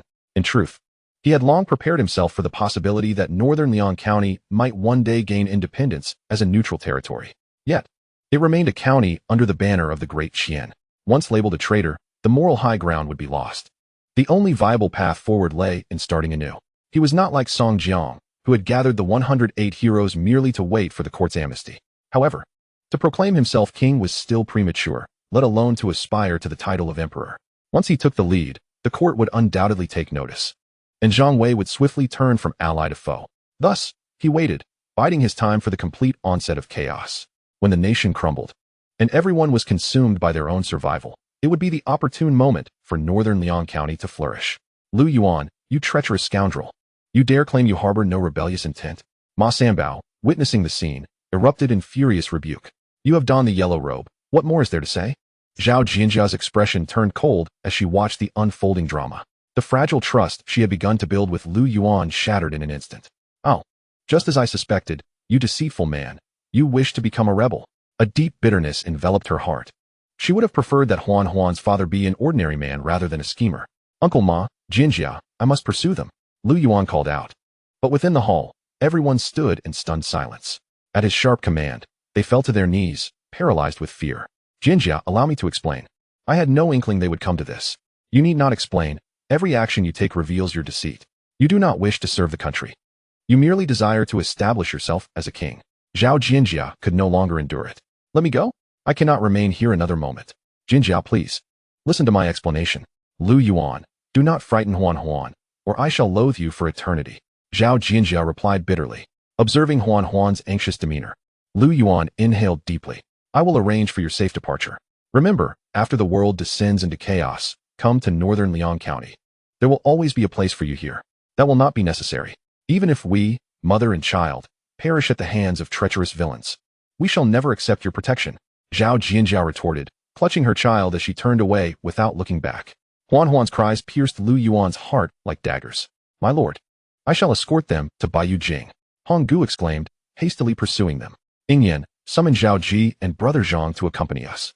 Additionally, dispatch 3,000 infantry, 1,000 cavalry, and 1,000 gunmen for protection. Having given his orders, Lu Yuan dashed out as well. At that moment, Zhao Jinjia felt as though she were a mere jester in a tragic play. Traveling a great distance in search of kin, she found her relative. But he turned out to be a rebel. She had not harbored even a glimmer of hope, yet in the end, she was dealt a crushing blow. Desperate to escape this humiliating place, Honggu followed leisurely behind, casting a glance over the crowd, spotting Lu Su, and discreetly nodding before quickening her pace. Zhao Ji and Zhang Wei also prepared to depart that day, and upon learning that Lu Yuan had requested them to escort Zhao Jinjia, they felt compelled to comply. As they approached, they beheld the emperor's eyes swollen and red with anger, which terrified them into hesitance. Step aside, I wish to leave the city, Zhao Jinjia exclaimed furiously. The lord has already gone to muster the troops. Please wait a moment, Honggu replied. I do not require your escort. It disgusts me. With that, she cast a fierce glare at Zhao Ji and Zhang Wei, leaving them utterly frightened. Master Lu, what exactly have you done to my imperial sister? Brother Lu, have you been bullying the emperor? Even if this is your territory, you cannot be so forceful. They lowered their heads, lamenting their misfortune and wishing they could vanish into the ground. At that moment, Lu Yuan arrived with 5,000 soldiers. Approaching Zhao Jinjia, he said, let us go. I shall escort you through the gates. Father, I do not want to leave. Huan cried, heartbroken. If you do not wish to leave, remain here. Zhao Jinjia, in a fit of anger, set Huan down, as if she had never borne her. Please, mother, do not. You'll frighten Huan. She clutched tightly to Zhao Jinjia's garment. Lu Yuan, feeling a pang of sorrow, lifted the child into his arms. Jinjia, think carefully about what I told you last night. The Great Qian is gravely ill. Even with drastic measures, the chances of recovery are less than 30%. Lu Yuan, you do not intend to persuade me to conspire with you, do you? Zhao Jinjia laughed in rage. Refusing to be a good person, you insist on being a traitor. The greatest regret of my life is having a daughter with you. That is my shame, an embarrassment I can never shake off. Those present were so stunned, they scarcely dared to breathe. Zhao Jinjia's words pierced Lu Yuan deeply, as she entirely repudiated him and their child. The steadfastness he had maintained over the past 5 years seemed a mere jest. He let out a bitter laugh. Very well, you Zhao Jinjia are indeed remarkable. You are a loyal subject of the Great Qian, while I, Lu Yuan, am the traitor. Do you truly believe that because you bear the Zhao name, this world belongs to your family? Let me tell you, this world has never been governed by a single surname. There are no emperors named Zhao, but there are those named Li and Qian. The common folk could not care less about who the emperor is. What they care about is who can ensure they are fed, clothed, and free from oppression. Consider why the Great Qian was established in the first place, and you will understand why it is now beyond redemption, why it is irreparable. If that empress were truly a savior, she would not engage in such folly. People have a common malady. They refuse to heed counsel. Just as I attempt to impart reason to you, you merely perceive me as cowardly and weak. The prosperity of Bailiang County has never relied on the court. If you wish to return and meet your demise, I cannot stop you, but the girl is still young. She has yet to witness the beauty of this world, so let her remain by my side. You perceive her as a disgrace, yet in my heart, she is the cherished treasure of Lu Yuan. Your indifference does not deter my affection. I owe you a debt, but that does not grant you, Zhao Jinjia, the license to trample upon my dignity. Every human experiences life for the first time. You should conduct yourself with prudence. Lu Yuan sighed deeply, filled with disappointment. Indeed, he owed Zhao Jinjia, yet that did not imply he would become a subservient sycophant. She has her own convictions, just as he bears his own mission and responsibilities. With trembling hands, he embraced the frightened Huan and led her to the carriage, addressing the guards. Open the gates, allow them to depart. I shall escort them away. Chapter 35, A Shift at Bailiang Pass. Accompanying their departure was also a merchant convoy from Daqian. Bailiang County lies 100 miles from Bailiang Pass, and the road is a widened concrete path, requiring merely 3 to 4 hours to reach within the gates. Inside the carriage, Yuan continually reassured Huan. In the future, you will be with your father, all right? I do not wish to part from father, nor do I wish to leave mother, Huan sobbed, burying her face in Yuan's embrace. If I leave mother, those wicked people will bully her. She has no one but me. I promise to protect her. A pang of sorrow struck Yuan. 5 years prior, he lacked the ability to keep Zhao Qianjia. Now, 5 years later, he had the means. Yet Zhao Qianjia remained unwaveringly loyal to Daqian. Ultimately, they were like two parallel lines. Do not worry, father will send someone to protect your mother. Yuan gently wiped away her tears. Father, why can't you accompany us to the capital? Huan asked, her eyes brimming with tears. Because there are many important people I must protect, Yuan softly explained. However, I promise you, I will ensure your safety and will not break my word. I believe in you, father, but please do not be angry with mother. She feels so wronged. Sometimes, when Huan is asleep, she secretly sheds tears alone. Yuan nodded silently, momentarily at a loss regarding Zhao Qianjia. This woman was exceptionally resolute and independent. Yet, were it not for her strength, Huan might not exist. Meanwhile, on another carriage, Ma Sanbao advised, Miss, please do not provoke that scoundrel. If he changes his mind and forbids our departure, we will find ourselves in great trouble. Zhao Qi, you are one of the most trusted individuals by the emperor. You must surely know the truth, do you not? Ma Sanbao lowered his head, his expression betraying a hint of anxiety. Miss, why have you suddenly brought this up? He stammered. Is it not true? Ma Sanbao replied softly, yes. Upon learning the answer, Zhao Qianjia felt a fracture within her father's exalted image. Gritting her teeth, she demanded, then why did you not tell me? It was because I did not wish for you to perceive the late emperor in a dark light, Ma Sanbao replied with a bitter smile. The late emperor reigned for 20 years, yet for 15 of those, he did not attend court, not due to ill health or reluctance, but because he was unable to. Those individuals forbade the late emperor from governing. His edicts could scarcely leave the palace. During that period, the late emperor succumbed to despair and became engrossed in seeking immortality, partly out of disillusionment and partly to deceive those around him. Only when Wei Xian rose to prominence did his words begin to carry weight. Zhao Qianjia found herself enveloped in confusion, echoing Yuan's words in her mind. So, the eunuch faction was indeed supported by my father? She questioned. Sanbao, why are you only revealing this now? When I executed the eunuch faction, why did you not stop me? Tears glistened in Ma Sanbao's eyes as he replied. I could not intervene. It would have led to calamity. Those individuals were utterly deranged. If you had continued to rely on the eunuchs, you would have followed in your father's footsteps, would you not? Bitterly, Zhao Qianjia reflected, so all the tales of a timeless sage emperor, of unparalleled wisdom and might, were merely fabrications, were they not? They were nothing but a ruse to placate me, to ensure my compliance, correct? Ma Sanbao hastily knelt, urging her, Miss, you must not lose faith because of this. You are the hope for the resurgence of Daqian. Zhao Qianjia shook her head resolutely. I shall not lose my confidence. On the contrary, it ignites my determination. My father could not rejuvenate Daqian, but I shall fulfill his legacy. Ma Sanbao breathed a sigh of relief, then expressed his contentment. If the late emperor were to know of your swift growth, he would undoubtedly be delighted. Zhao Qianjia endeavored to compose herself, delving deeply into her contemplation of Yuan's words. As he asserted, the new faction was indeed hastening the collapse of Daqian, but how could she break this deadlock? At present, she lacked both manpower and resources. Yet, she realized that she still held sway over the electricity business. Upon returning to the capital, she would need to have a private discussion with Prince Yuan. Once clarity dawned upon her, she felt an enlightening surge. Could that little princess truly be left to that scoundrel? That was flesh torn from my own body. How could I relinquish her? I have endured the most arduous 5 years. In the future, neither mother nor daughter shall depend on anyone else. Zhao Qianjia spoke these words for Ma Sanbao's benefit, but also as a reminder to herself. Reflecting on her wavering thoughts over the past few days, she admonished herself, relying on mountains may lead to their collapse, relying on people may lead to their departure, but only oneself remains the most dependable. The convoy sped forth, reaching the North Liang Pass in just 3 hours. However, as the troops arrived at the city gates, they found them barred.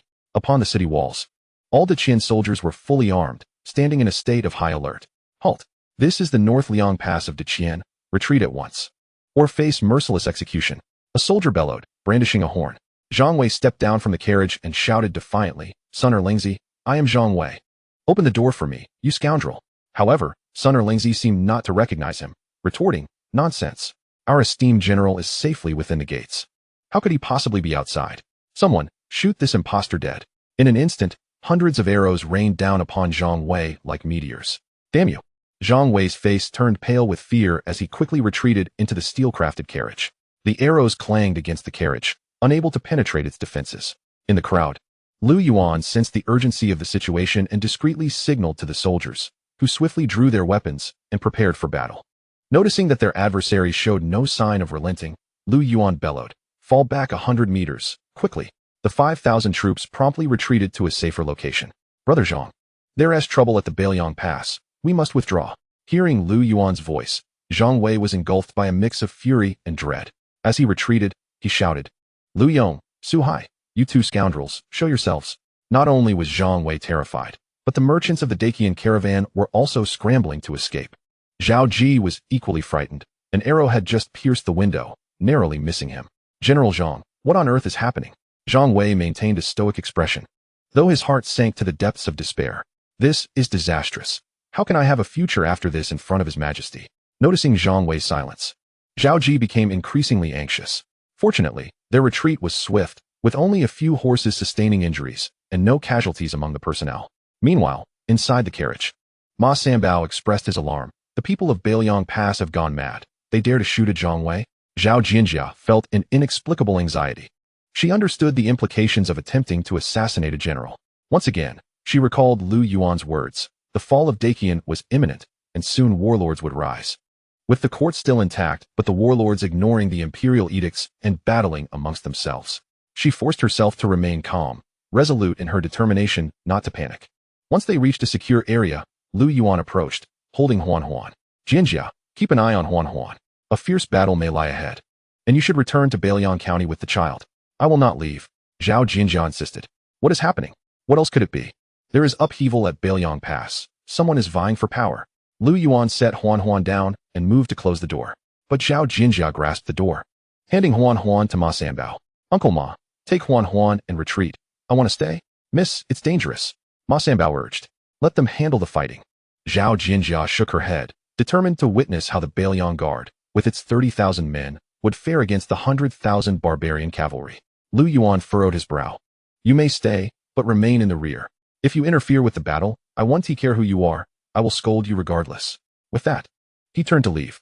Zhao Jinjia gritted her teeth and declared, Lu Yuan, I am no burden. Resolutely, she followed him.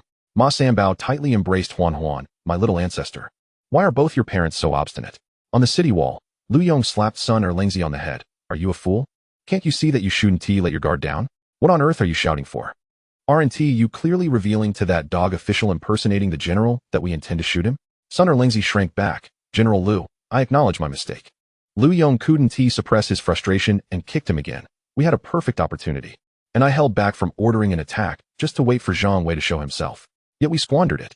Su Hai stepped forward. General Lu, the pressing matter is not to blame Sun Erlingzi, but rather to devise a plan to eliminate that impostor posing as General Zhang. Lu Yong nodded, but his heart was filled with irritation. It was all this fool's fault. With so many Northern Liang County guards below, what should they do next? Over the years, Northern Liang Pass had greatly benefited from Northern Liang County. They were well aware of the prowess of the Northern Liang County guards, each one capable of taking on 10 foes. They feasted well and were well equipped. Without a significantly larger force, victory would be elusive. They had at most a few thousand troops, and among them were merchant caravans. Even if the Northern Liang guards were formidable, the presence of so many encumbrances would hinder their full capabilities. If they did not seize them now, when would they? Su Hai calmly analyzed. If we wait for them to retreat and summon reinforcements, do you think there will be a way out for the two of us? Lu Yong nodded. You are right. We must not let this opportunity slip away. We must win this battle at all costs. With these captives, we will have leverage to negotiate with Lu Yuan. Those weapons from Northern Liang County will all be ours. At this point, the greed in his eyes was unmistakable. General Lu is wise. Su Hai quickly offered a flattering remark. Relay my orders. Strike down the invading enemy forces without mercy. Lu Yong declared loudly. Below the city, Zhang Wei shouted furiously. Lu Yong, you bastard, What exactly are you trying to achieve? Are you attempting to lead the brothers to their doom by ordering an attack? Don't you see the Northern Liang County guards here? Don't sever your own escape route. His voice echoed far and wide. Lu Yong sneered in response. You dog. Northern Liang County is merely a small. Upon hearing the agonizing cries, Zhang Wei was filled with unrestrained fury. Lu Yong, you treacherous scoundrel. I shall annihilate your entire family. Fall back, retreat further. Lu Yuan bellowed. Retreat another 300 meters. The Qian crossbow possesses an extraordinarily long range, capable of reaching up to 500 meters, an exceedingly terrifying weapon. However, it is cumbersome to carry, requiring a massive crossbow bed and the cooperation of multiple individuals. Most critically, it is costly to produce. The bowstrings are not durable and can easily snap. Nevertheless, despite its numerous limitations, it remains one of the most lethal weapons of this era. Without Lu Yuan's urging, they were already desperately fleeing backward, while ensuring the safe passage of the others. Lu Yuan instructed the infantry to raise their shields in front to buy them precious time. Zhao Jianjia did not remain idle. Instead, she stepped forward to maintain order among the ranks. Do not panic. Retreat in an orderly manner. Lu Yuan cast a glance at her before returning his focus. Brother Zhang, would it be acceptable for me to eliminate Lu Yong? That scoundrel deserves death. Zhang Wei, his face filled with remorse, replied, Brother, I apologize for the trouble I have caused you. As brothers, we need not stand on ceremony. I shall aid you in slaying Lu Yong and reclaiming the military authority of Bailiang Pass, but I hope you can also uncover those who stand behind Lu Yong. Lu Yuan responded. Lu Yong and Su Hai are mere insignificant figures. They lack the courage to seize power on their own. There must be someone orchestrating events from the shadows. Zhang Wei nodded. Rest assured, brother, I shall take care of this matter. Lu Yuan smiled, then gestured to Ying Yin. Signal for the execution of Lu Yong and Su Hai. Chapter 37. Lu Yuan, you arrogant fool. However, Lu, my dear brother, the walls of Bailiang Pass stand 10 zhang high and 2 zhang wide. Without an army of at least 100,000, it is nearly impossible to breach them.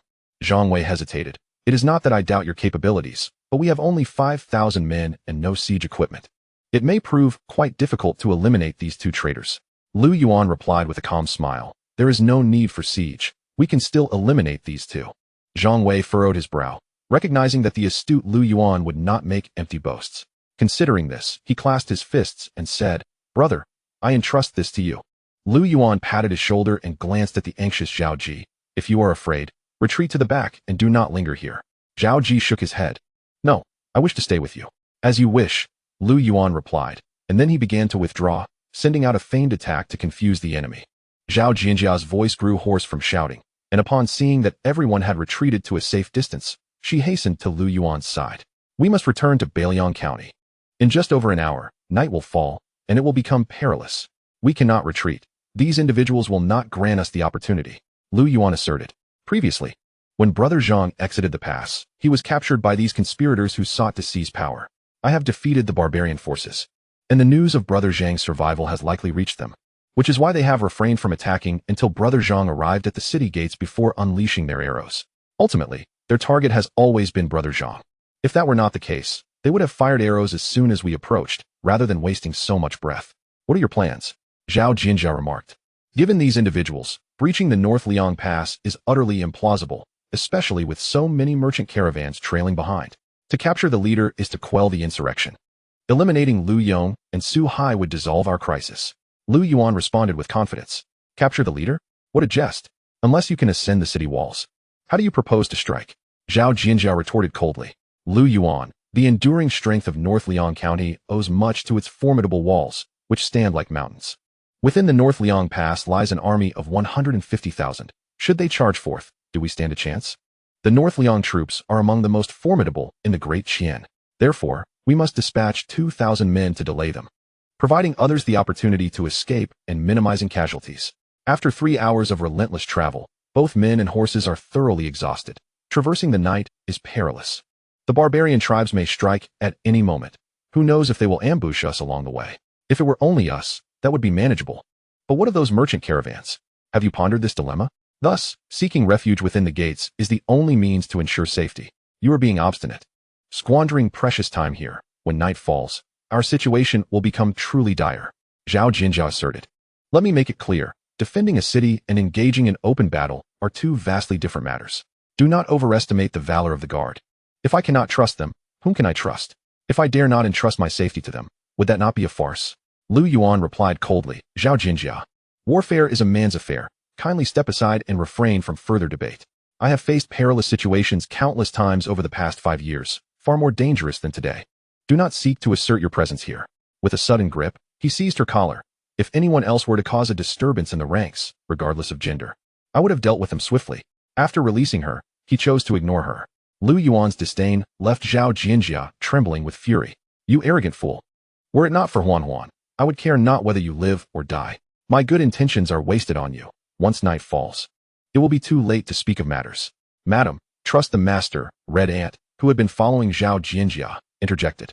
The master never undertakes actions without certainty. Over the years, North Liang County has faced numerous sieges, and it has always been the master who has led us through adversity. Moreover, no one is more concerned than he is, especially with you and the young lady here. He would never take reckless risks. Zhao Jinjia paused, then let out a self-deprecating smile. His disdainful demeanor clearly indicated he held no regard for me and the child, merely playing a hypocritical role. With the master's power, what woman could he not have? Which eligible maiden in North Liang County would not desire to warm his bed? Even the likes of Princess Chongning and Princess Yonghua, who offered themselves, did not elicit a second glance from him. Except for you, I have never seen him treat any woman with such humility and compromise. Red Ant sighed. He is the commander of the army. Who are you? To stand up against him is to challenge his authority. Even if you are the madam, that does not grant you immunity. Not to mention, your attitude towards the master is evident to all. Do you realize how beloved he is by everyone? Each of us is prepared to sacrifice our lives for the esteemed lord. However, it is precisely because you belong to him that we hold you in such high regard. In times of chaos, human life is as inconsequential as straw. Even if you are as beautiful as a celestial being, you too shall inevitably turn to mere bones in the grave. The Lord has shown remarkable restraint. Everyone may claim he is hypocritical, but you alone lack the standing to do so. Zhao Jinjia furrowed his brow, for he was obstinate and unreasonable. Honggu let out a snort, no longer wishing to engage in conversation with her. At that moment, Eagle Eye swiftly conveyed Lu Yuan's orders, followed closely by several fireworks shooting into the sky with a resounding bang. Lord, the message has been dispatched, Eagle Eye announced as he approached Lu Yuan. Lu Yuan nodded, then drew out his cigarette. Now, let us sit back and enjoy the spectacle. Meanwhile, atop the city wall of Bailiang Pass, Lu Yong anxiously surveyed the battlefield. Seeing the guards retreat, he struck his fist against the parapet in frustration. Damn it, they are trying to flee. Su Hai interjected, General. They are accompanied by thousands of merchants. They cannot escape far. Let us pursue and encircle them. Moreover, I just spotted someone through the telescope. Who? Lu Yuan. Su Hai exclaimed with excitement. I am certain that man is Lu Yuan. He is amidst the crowd. Lu Yong's eyes widened as he seized Su Hai's hand. Are you sure it is Lu Yuan? Indeed, it is he. If we capture Lu Yuan, everything in Bailiang County will be ours. We will have wealth, territory, and people at our disposal. Lu Yong's breath quickened. Then what are we waiting for? Relay my orders to charge. No sooner had he spoken than several individuals rushed over. General, it is dire. There are traitors attempting to open the city gates for the rebels. Lu Yong's initial anger gave way to elation. I knew that Zhang Wei scoundrel would have a backup plan. I shall seize this opportunity to uproot them entirely. Chapter 38. Parting Zhou Peng. What in the world are you still doing? Get ahead and lead the way. Lu Yong barked at the leading centurion among the group. Zhou Peng, initially tense, now wore a face of utter indifference. He looked at Lu Yong as one might regard a corpse. Su Hai felt a lump rise in his throat, sensing impending doom. Suddenly, Zhou Peng drew his blade, its cold gleam flashing, and Lu Yong's massive head fell to the ground. Blood gushed from the severed artery, staining Su Hai's face crimson. With a startled cry, Su Hai turned to flee, but Zhou Peng's companions moved swiftly, blocking his escape. One among them drew a sword, and with a swift sound, Su Hai collapsed, his head severed from his body, rolling away. The abrupt turn of events left everyone in shock. Zhou Peng, what do you intend to do? Zhou Peng, you dare to kill General Lu? That is a crime punishable by annihilation of 9 clans. The surrounding soldiers erupted in outrage. Yet Zhou Peng merely sneered, kicking Lu Yong's twitching headless body and picking up the head from the ground, which still opened and closed its mouth. Even the eyes seemed to move, indicating that consciousness had not immediately faded post-execution.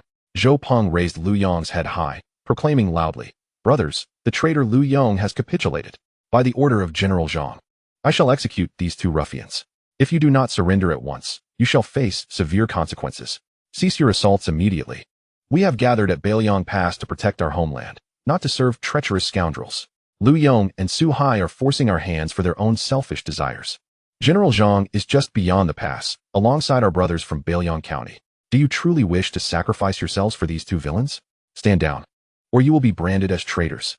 The soldiers, who had been shouting and cursing, halted their actions, gazing at the heads of Lu Yong and Su Hai with expressions of complexity. Were they not aware that the man below was indeed Zhang Wei? Zhou Peng continued. In truth, General Zhang's purpose for exiting the pass was to lure these treacherous villains out. Before leaving, he instructed that if the two ruffians surrendered, the rest would not be held accountable for past deeds. This declaration became the final straw for the crowd. They would not fight, nor serve the traitors. Sun Erling was the first to drop his weapon. Clang, clang. One by one, others followed suit, laying down their arms. The once fierce battle came to an abrupt halt. At that moment, Zhang Wei, who was observing through a telescope, approached Lu Yuan, saying, "Brother, it seems they have ceased hostilities." Lu Yuan smiled faintly.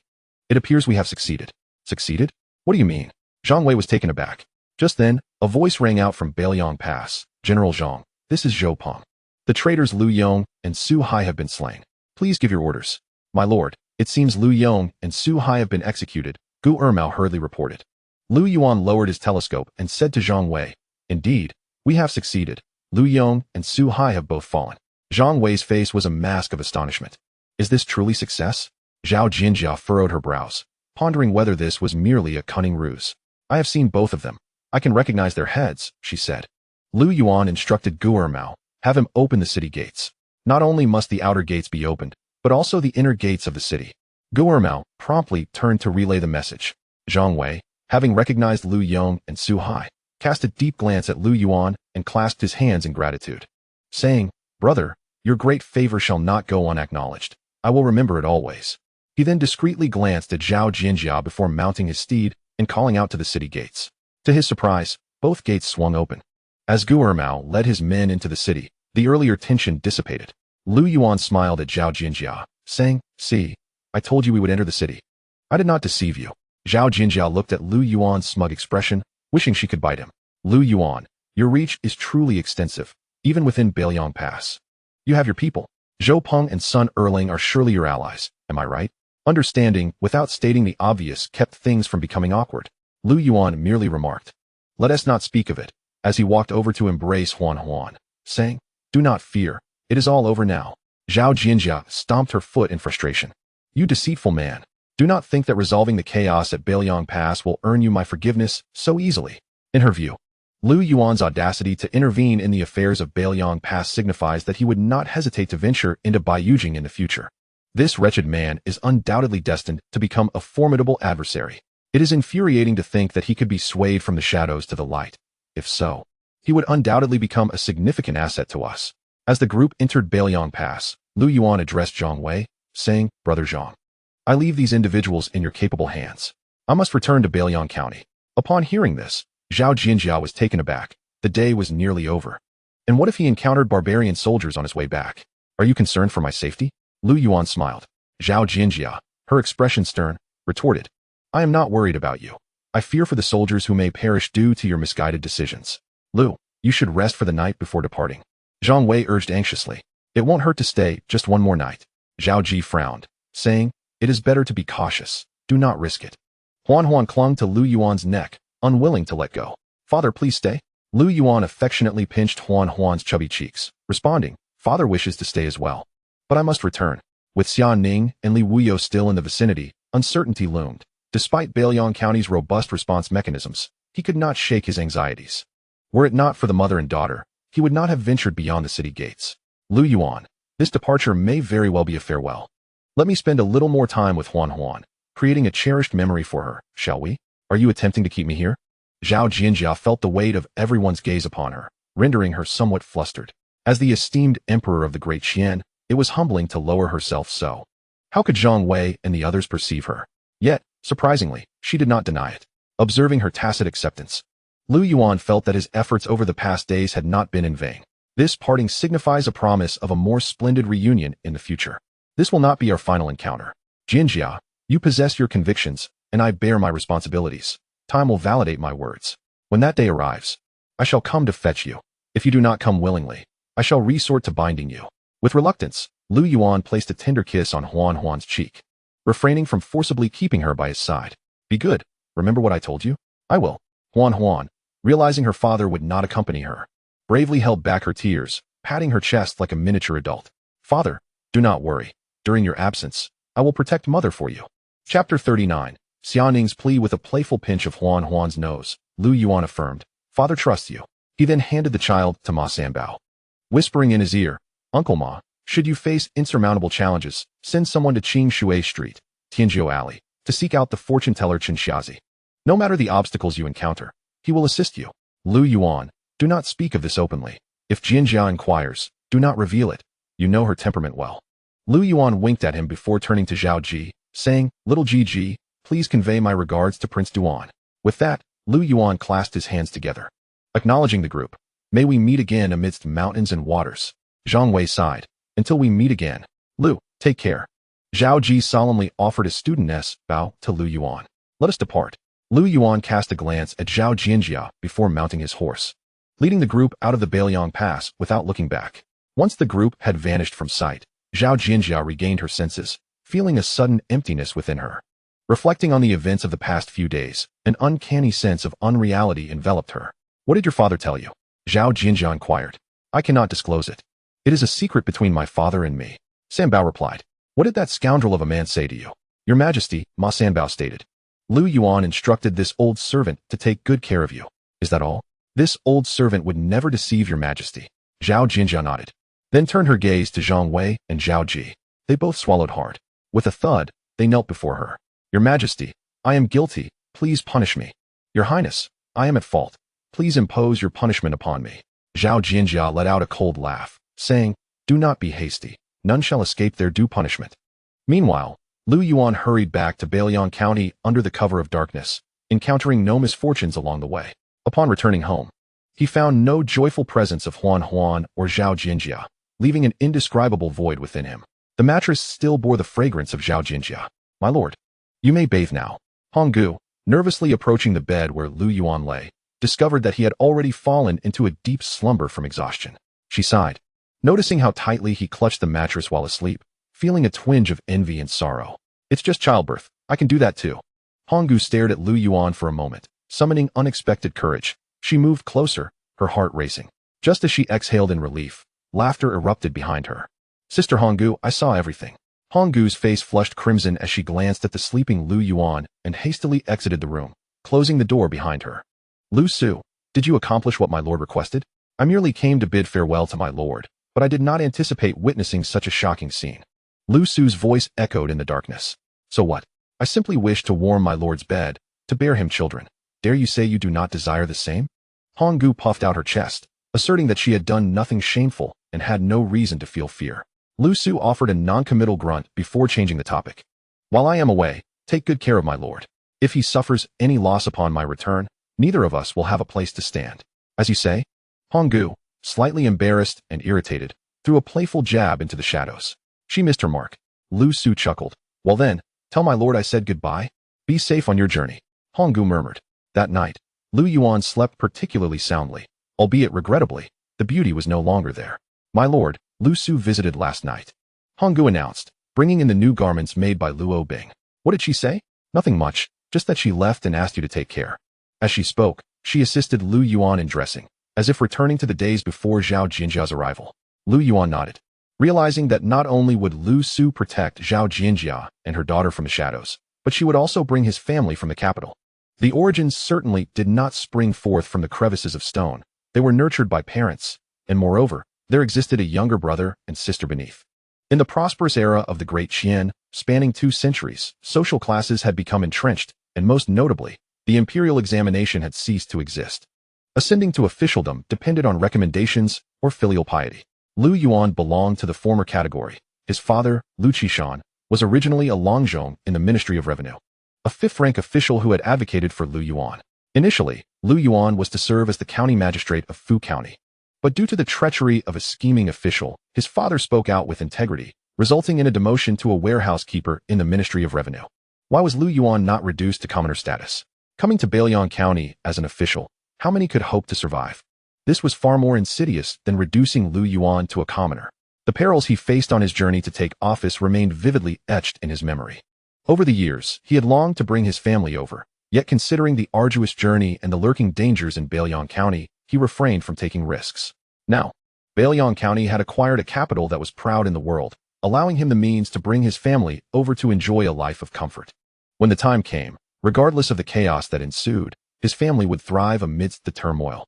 "My lord, Princess Chongning seeks an audience," reported Yuan. "Understood, have her wait." Yuan retracted his thoughts, pondering the reason for her early visit. Soon, he arrived in the hall to find Xia Ning seated there, adorned in the distinctive JK skirt of Bailiang County. Her slender waist and long legs enveloped in black stockings caused Yuan to swallow hard, secretly admiring her fashion sense. "What brings you to me?" Yuan inquired with a serious demeanor. "Brother Yuan, do you think I look beautiful today?" Xia Ning leaned closer, playfully wrapping her arms around his neck as she perched on his lap. Yuan, already irritable in the early morning, felt his temper flaring. "Get off." "No. Brother Yuan, I've made up my mind. Since you refuse to accept the imperial edict, may I stay here as your little follower?" "Absolutely not." Yuan rejected without hesitation. "Return to your dying and cease bothering me." Aside from Zhao Jinjia, other women would only hinder his swift draw. "Brother Yuan, you have publicly denied me in front of so many people, leaving me humiliated. Can't you offer some form of compensation?" Xia Ning bit her alluring red lips, guiding Yuan's hand onto her thigh, clad in black stockings. The sensation sent a jolt through Yuan's being. "Enough of this frivolity. If you have something to say it now, or be gone." Xia Ning feigned a sorrowful expression. "Are you made of stone? With me here like this, can't you be a bit gentler?" As Yuan's expression grew increasingly impatient, Xia Ning bit her lip resolutely. "Don't be angry. Let me speak. Brother Yuan, please do me a favor. Refrain from attacking the barbarian tribes, will you?" Chapter 40, A Declaration, the Second City. "This matter is non-negotiable." Yuan firmly pushed Xia Ning away. "The barbarian tribes must be eradicated. We in Bailiang County must seize their territory. I am unafraid to tell you that Bailiang County seeks expansion, and the barbarian habitat shall become the second city." Xia Ning stumbled and fell, nearly crying out in pain. However, she had no time to feel aggrieved, as Yuan's words left her in a state of bewilderment. "You intend to construct a second city?" Yuan observed her from a lofty vantage point, perfectly positioned to behold the splendid view. "So what?" she queried. "Brother Yuan, if I were to persuade the barbarians to relocate, would you refrain from attacking them?" Xia Ning resolutely knelt on the ground, her upper body resting upon Yuan's legs, effectively squashing the pomelo beneath her. The barbarians had allied with Jing, yet Yuan was not swayed by her tactics. "Brother Yuan, you truly possess keen insight," Xia Ning exclaimed, gazing at him with admiration. "How about this? If you marry me, I shall ensure the barbarians pledge their allegiance to Bailiang County. Would that be agreeable?" Such fanciful thoughts.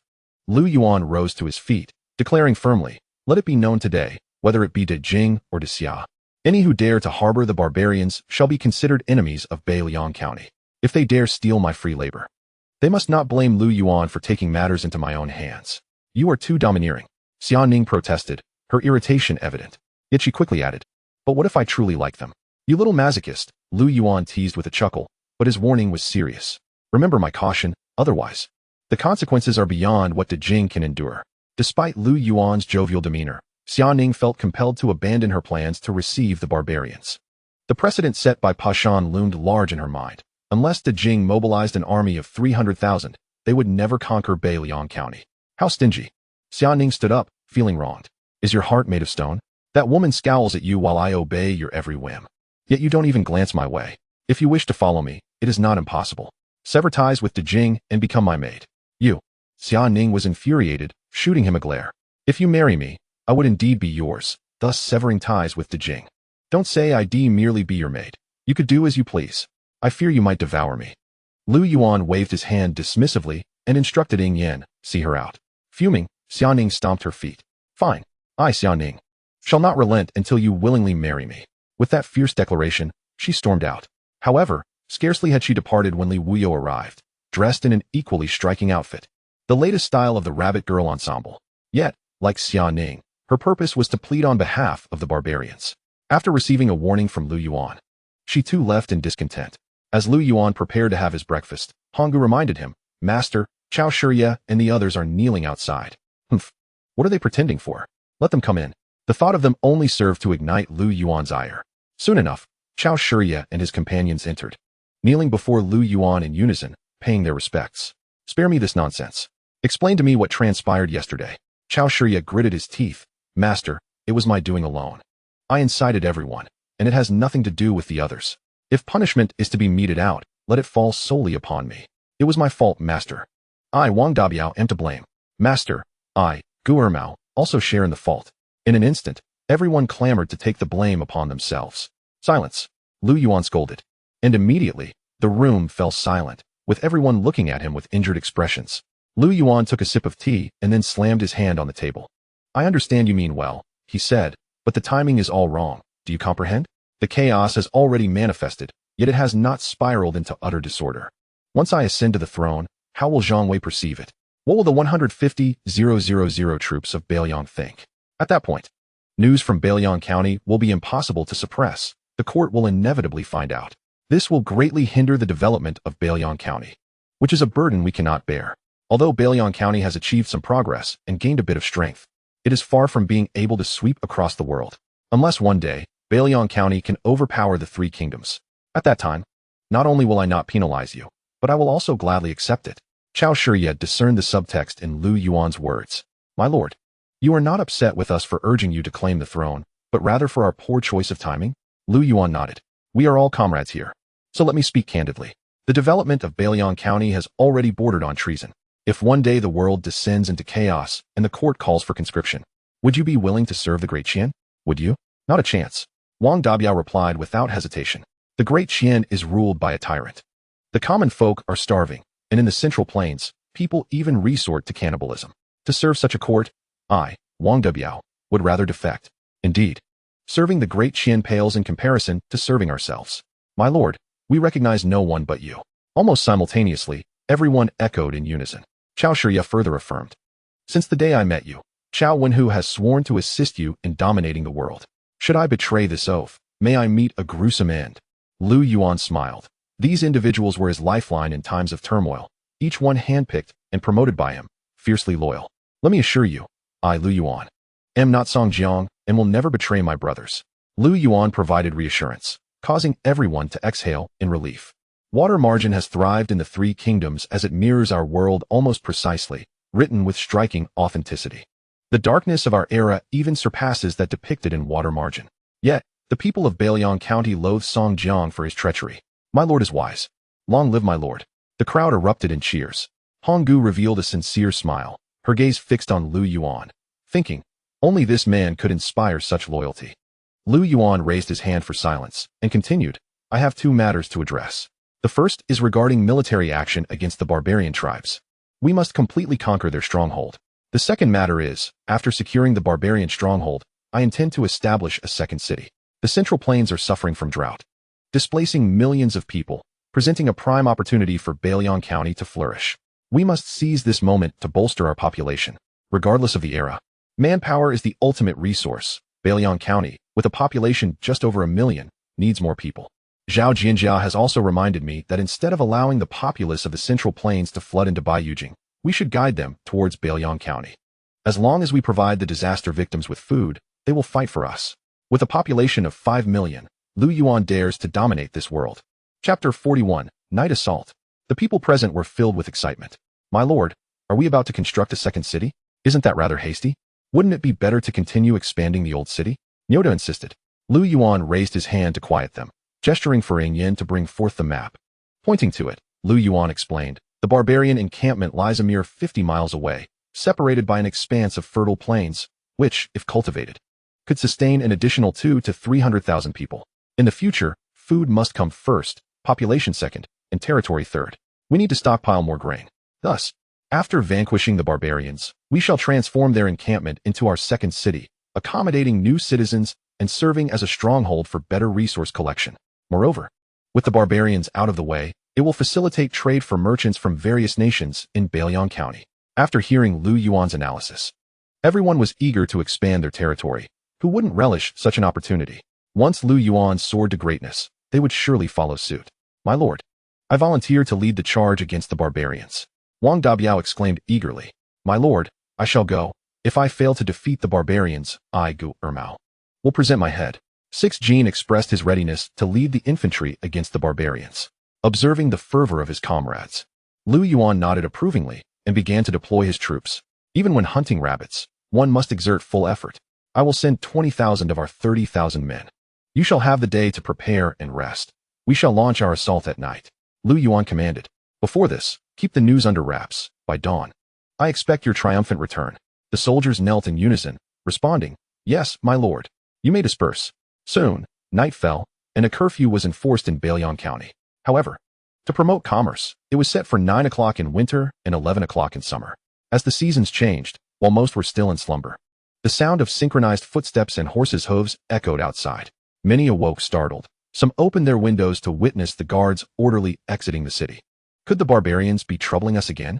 By heavens, this time we shall eradicate these scoundrels. An elder, donning his cloak, urged, Wife, rouse the boys, if a battle ensues. We shall assist with supplies on the walls. Others were already dressed, waiting at their doors. Spotting a passing soldier, one inquired, Sir, are we going to war? Wang Dabiao happened to be passing by and replied, Elder, it's a night drill, not a battle. You should return home and rest well. Upon hearing this, the elder sighed in relief. It's just a night drill. I thought the barbarians were staging another surprise attack. Over the years, the guards had conducted night drills intermittently, and the populace had grown accustomed to it. Everyone, return home. The guards are on night drill. With this announcement, neighbors closed their doors and returned inside. A smile graced Wang Dabiao's lips. With the military and civilians of Bailiang County united, how could they not triumph? Lu Yuan, too, did not rest but stood at the city gate, watching each soldier pass through. Brothers, I shall await your glorious return, to safeguard oneself and protect one's comrades. Every time a team passes, Lu Yuan would remind them. This gesture warmed the hearts of every guard. My lord, please return to rest. Chao Shiye advised as the crowd dispersed and the city gates were once again closed. No, I shall wait here for their return. Lu Yuan replied as he leisurely ascended the city tower, pulling out a cigarette. Chao Shiye hastily followed suit. Eagle Eye had also gone for a night raid, leaving only Hong Gu to guard Lu Yuan. Seated at the desk, Lu Yuan picked up a fountain pen and began to write fervently. My lord, are you writing young county magistrate A. Yuan again? Chao Shiye inquired. No, I am starting a new book. What new book? The Romance of the Three Kingdoms. Lu Yuan chuckled, and then began to pen his modified version of the Three Kingdoms. Could it be a tale of a Yuan and the Empress of the Three Kingdoms? Chao Shiye pondered with anticipation. Meanwhile, Hong Gu rested her chin in her hands, fixated on Lu Yuan. In the room atop the tower, one wrote passionately, another daydreamed, and the third read the latest chapter of County Magistrate A. Yuan with great interest. At that moment, in the barbarian encampment, Wu Sun knelt beside the dragon bed, tears streaming down his face as he looked at his ailing father. Father, you will surely recover, he uttered, gripping his father's hand tightly. Inside the golden tent, it was as warm as spring, yet his father's hand felt like an icy block of winter, devoid of warmth. Tao Man weakly shook his head, despairing. There is no hope. I fear I shall not survive the night. He struggled to glance at the others in the tent. De Xia and De Jing had responded. Lu Yuan rejected their pleas and would continue his assault on the barbarians. I fear there will be movement in the coming days, he added. If it comes to it, we will fight them, Yi Xian declared through gritted teeth. Yes, we shall fight them. The others echoed, their indignation palpable. Once, they had towered above all, but today, facing the guards of Bailiang County, they felt a profound sense of grievance. Tao Man shook his head. Lu Yuan's power was undeniable, and even De Xia and De Jing needed to tread carefully. The wolf cavalry had suffered severe losses and their strength had diminished. They must be cautious in the face of the Bailiang guards. Either we find a way to retreat or we surrender to Bailiang County. The group fell silent. They were barbarians, after all. For 2 centuries, the Three Kingdoms had struggled against them. Yet now, they found themselves fearful of a mere guard unit. Father, our men have already gone to send word. If we can hold on for a few months, we will surely await reinforcements. Wu Sun asserted, to endure until rescue arrives. We must feign surrender. When the army of the wasteland arrives, we will counterattack. Tao Man coughed violently as he spoke. Yi Xian continuously patted his back to ease his breathing. After a while, Tao Man regained his composure, and his spirit seemed to lift slightly. He tightly grasped Wu Sun's hand. I may not endure much longer, but the barbarian tribe needs a leader to guide everyone out of this predicament. At these words, the others were invigorated, anxiously watching Tao Man. Yi Xian fixated on his father. Father, rest assured, I will lead the barbarians to greatness. Yet, Tao Man appeared unheeding. Simply addressing Wu Sun, my son, you will surely lead the entire tribe to safety, won't you? With tears streaming down his face, Wu Sun declared, Father, do not worry. Even if I perish, I shall ensure that our kin are safely guided to a secure place before my demise. Tao Man smiled with reassurance. Good. Everyone listened closely. From this moment forth, Wusun is. Yet before he could complete his thought, a piercing cry from outside shattered the stillness of the night. Not good. We are under attack. This shrill cry was soon accompanied by the thunderous sound of hooves and gunfire. Chapter 42. Each one flees faster than the last.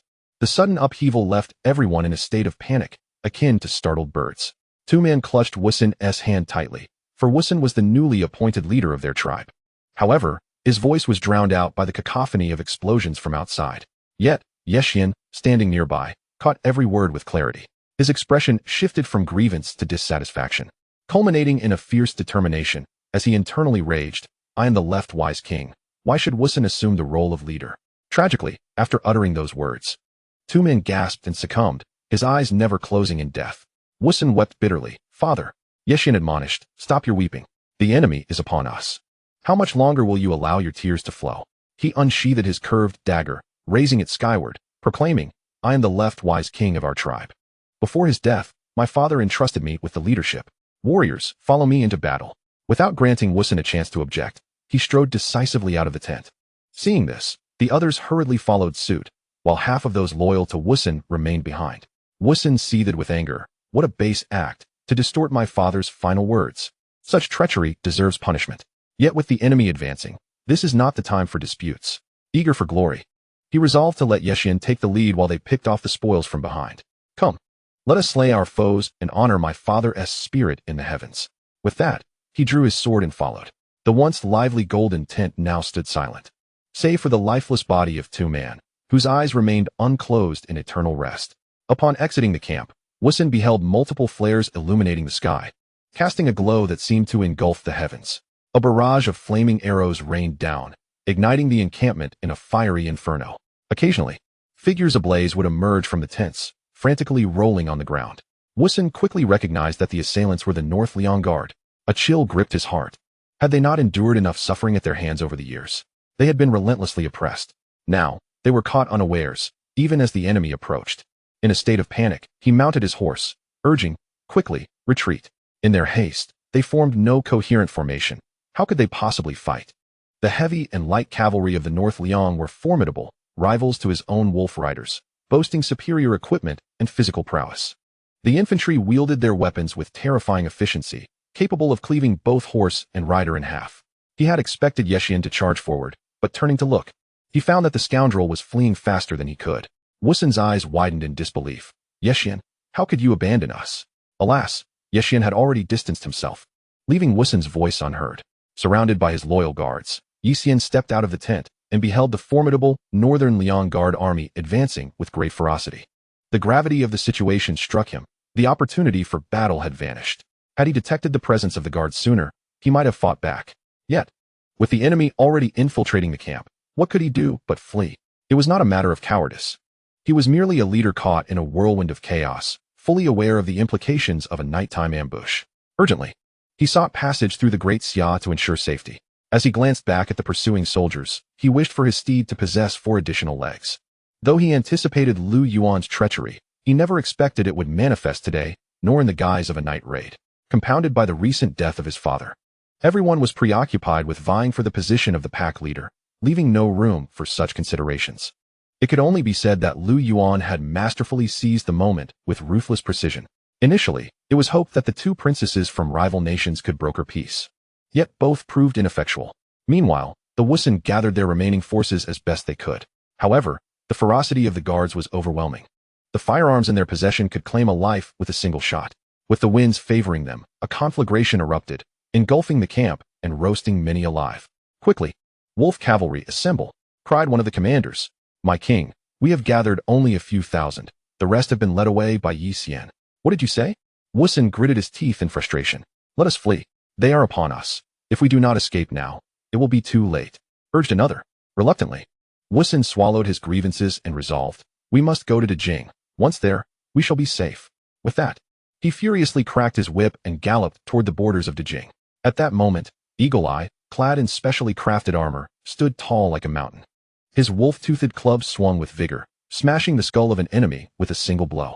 The dark iron armor was splattered with crimson and ivory. Delightful. Eagle Eye roared with exhilaration, plunging into the fray. Gu Ermao led the heavy cavalry at the forefront, charging through the heart of the barbarian encampment. Meanwhile, the Mo Dao regiment, led by Sheng Lu Jin, sliced through the enemy's cavalry from the flank. The ordinary soldiers remained unaware of the news of Headman's demise, as both Yuan and Yexian were solely focused on their escape, showing no regard for their lives. With their flight, they took away the few remaining elite warriors of the barbarian tribe, leaving the already low morale of the barbarians in utter ruin. They knelt on the ground like lost dogs, while the fleeing tribesmen were herded together like cattle, huddled in fear, fully aware that the barbarian tribe was doomed. Wang Dabiao called out to the furious Hawkeye, "Enough with the killing. These will be our free labor in the future. If you slay them all, who will toil for us?" Hawkeye lowered his spiked club, inquiring, "Where have Yuan and Yexian fled? One has gone to Daxiao Pass, the other to Dying Pass." Wang Dabiao replied irritably, "These scoundrels run too swiftly. Damn it, do Daxia and Dying dare to take them in? Do they not heed the words of the Lord? I shall go and crush them." Hawkeye, brandishing his club, angrily rode out. Chapter 43. The astute recognized the times. However, Hawkeye had not ventured far when he was intercepted by Gu Ermao. "Ermao, why do you stop me? Do not rush. First, let us count the prisoners and allow our brothers to rest," Gu Ermao replied. "Yuan and Yexian cannot escape. If Daxia and Dying truly dare to accept them, it would mean they are opposing us. They lack the courage." Hawkeye, dissatisfied, snorted, removed his armor, and quietly began to eat the jerky he carried. Gu Ermao then ordered everyone to rest on the spot. The battle had unfolded too swiftly and smoothly, akin to a dream. Their victory was achieved through clever tactics, as a nighttime ambush is one of the best strategies for overcoming a numerically superior force.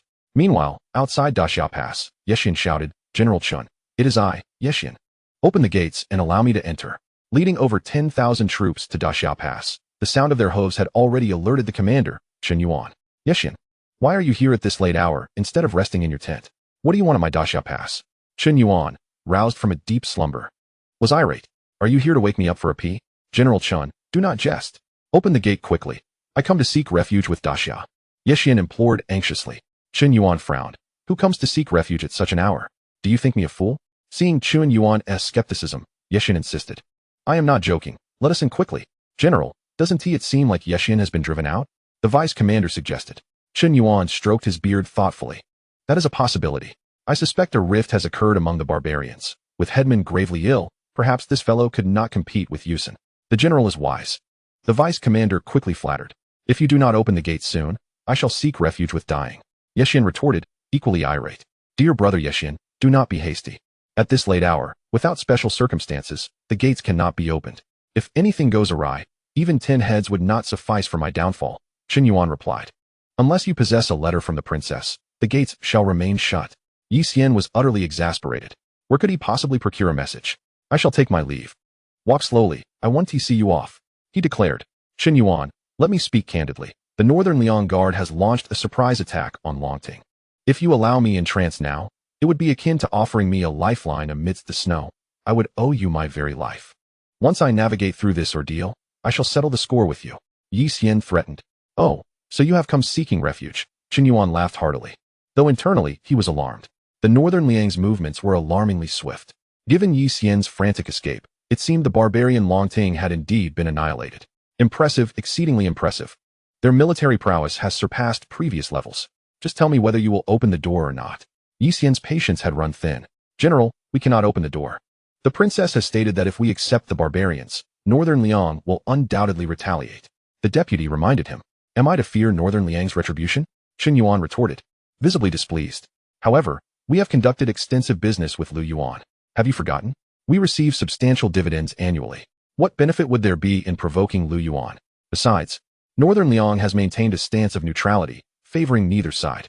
There is no need for us to make enemies, is there?" the deputy urged. "When it comes to adversaries, let us not also turn against our wealth." Chen Yuan found himself swayed. In the past, the submission of barbarians would have been a momentous achievement. Yet now, it felt like a scorching hot potato, one to be avoided at all costs. "Yi Xian, my dear brother, I am afraid I cannot assist you. Perhaps you should seek your fortune in Dejing." Chen Yuan sighed. Yi Xian was nearly incensed to the point of bloodshed. "You best consider carefully. If I depart, I shall be your enemy." Chen Yuan, equally incensed, retorted, "If you are an enemy, then why waste words? Fire the arrows." As his words fell, archers swiftly drew their bows and released their arrows. Whoosh, whoosh, whoosh. Countless arrows melted into the darkness, embedding themselves in the barbarian cavalry. A chorus of anguished cries erupted. Yi Xian was so frightened that he covered his head and fled, exclaiming, "Qin Yuan, you scoundrel, wait for me. One day, I shall sever your head and use it as a chamber pot." Qin Yuan laughed. The Wusun tribe was acutely aware that, without the presence of the barbarian faction, they would fight to the last breath. However, now that they realized they had a potential escape route, none were eager to embrace death. Such is human nature. Just as Wusun was preparing to retreat to Bailiang County, he fortuitously encountered Yi Xian on the road, who was hastening towards Dying Pass. They exchanged glances, each sizing the other up, and the atmosphere was decidedly tense. It was Yi Xian who broke the silence with a mocking tone. "What is the matter? Has Dying rejected you?" Wusun retorted with a cold smirk. "Aren't you also cast out by the Great Xia?" After this exchange, silence enveloped them once more. After a prolonged pause, Yi Xian inquired, "What are your plans? Are you prepared to fight your way out, or are you simply surrounded by enemies?" The people of both nations were paralyzed by fear, having had their possessions taken, only to find the enemy committing acts of betrayal. This enmity would be remembered for a lifetime. Yi Xian, recalling the flintlock rifles and thunderous explosives he had dispatched, felt his heart bleed. There is a saying in Bailiang County, "Those who recognize the times are the true heroes." Heeding his father's words, he resolved to preserve his strength until reinforcements arrived. Seeking retribution with blood for blood, and a tooth for a tooth, Wusun quietly agreed. He had anticipated further mockery from Yi Xian. Yet he was met with an unexpected silence.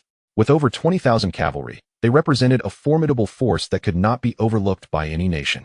Yet here, surrender was their only option, leaving each individual feeling profoundly frustrated.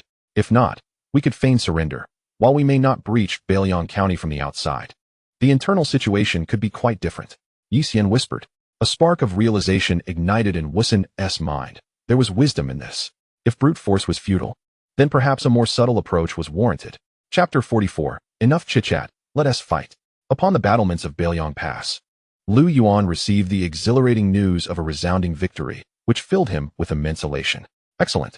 This battle has showcased the might of my guard battalion." Lu Yuan clenched his fists in excitement, reflecting on how, at one time, the barbarian tribes had loomed before him like an insurmountable mountain. Yet today, he had finally flattened that mountain. Chao Shiya, wearing a broad smile, eagerly inquired of the scout, "Please repeat that. How many enemies have we captured?" The scout replied, "Our forces arrived at the barbarian encampment around 2 in the morning, moving unimpeded. Employing flanking tactics, we surged into their camp with unstoppable momentum, leaving them in despair.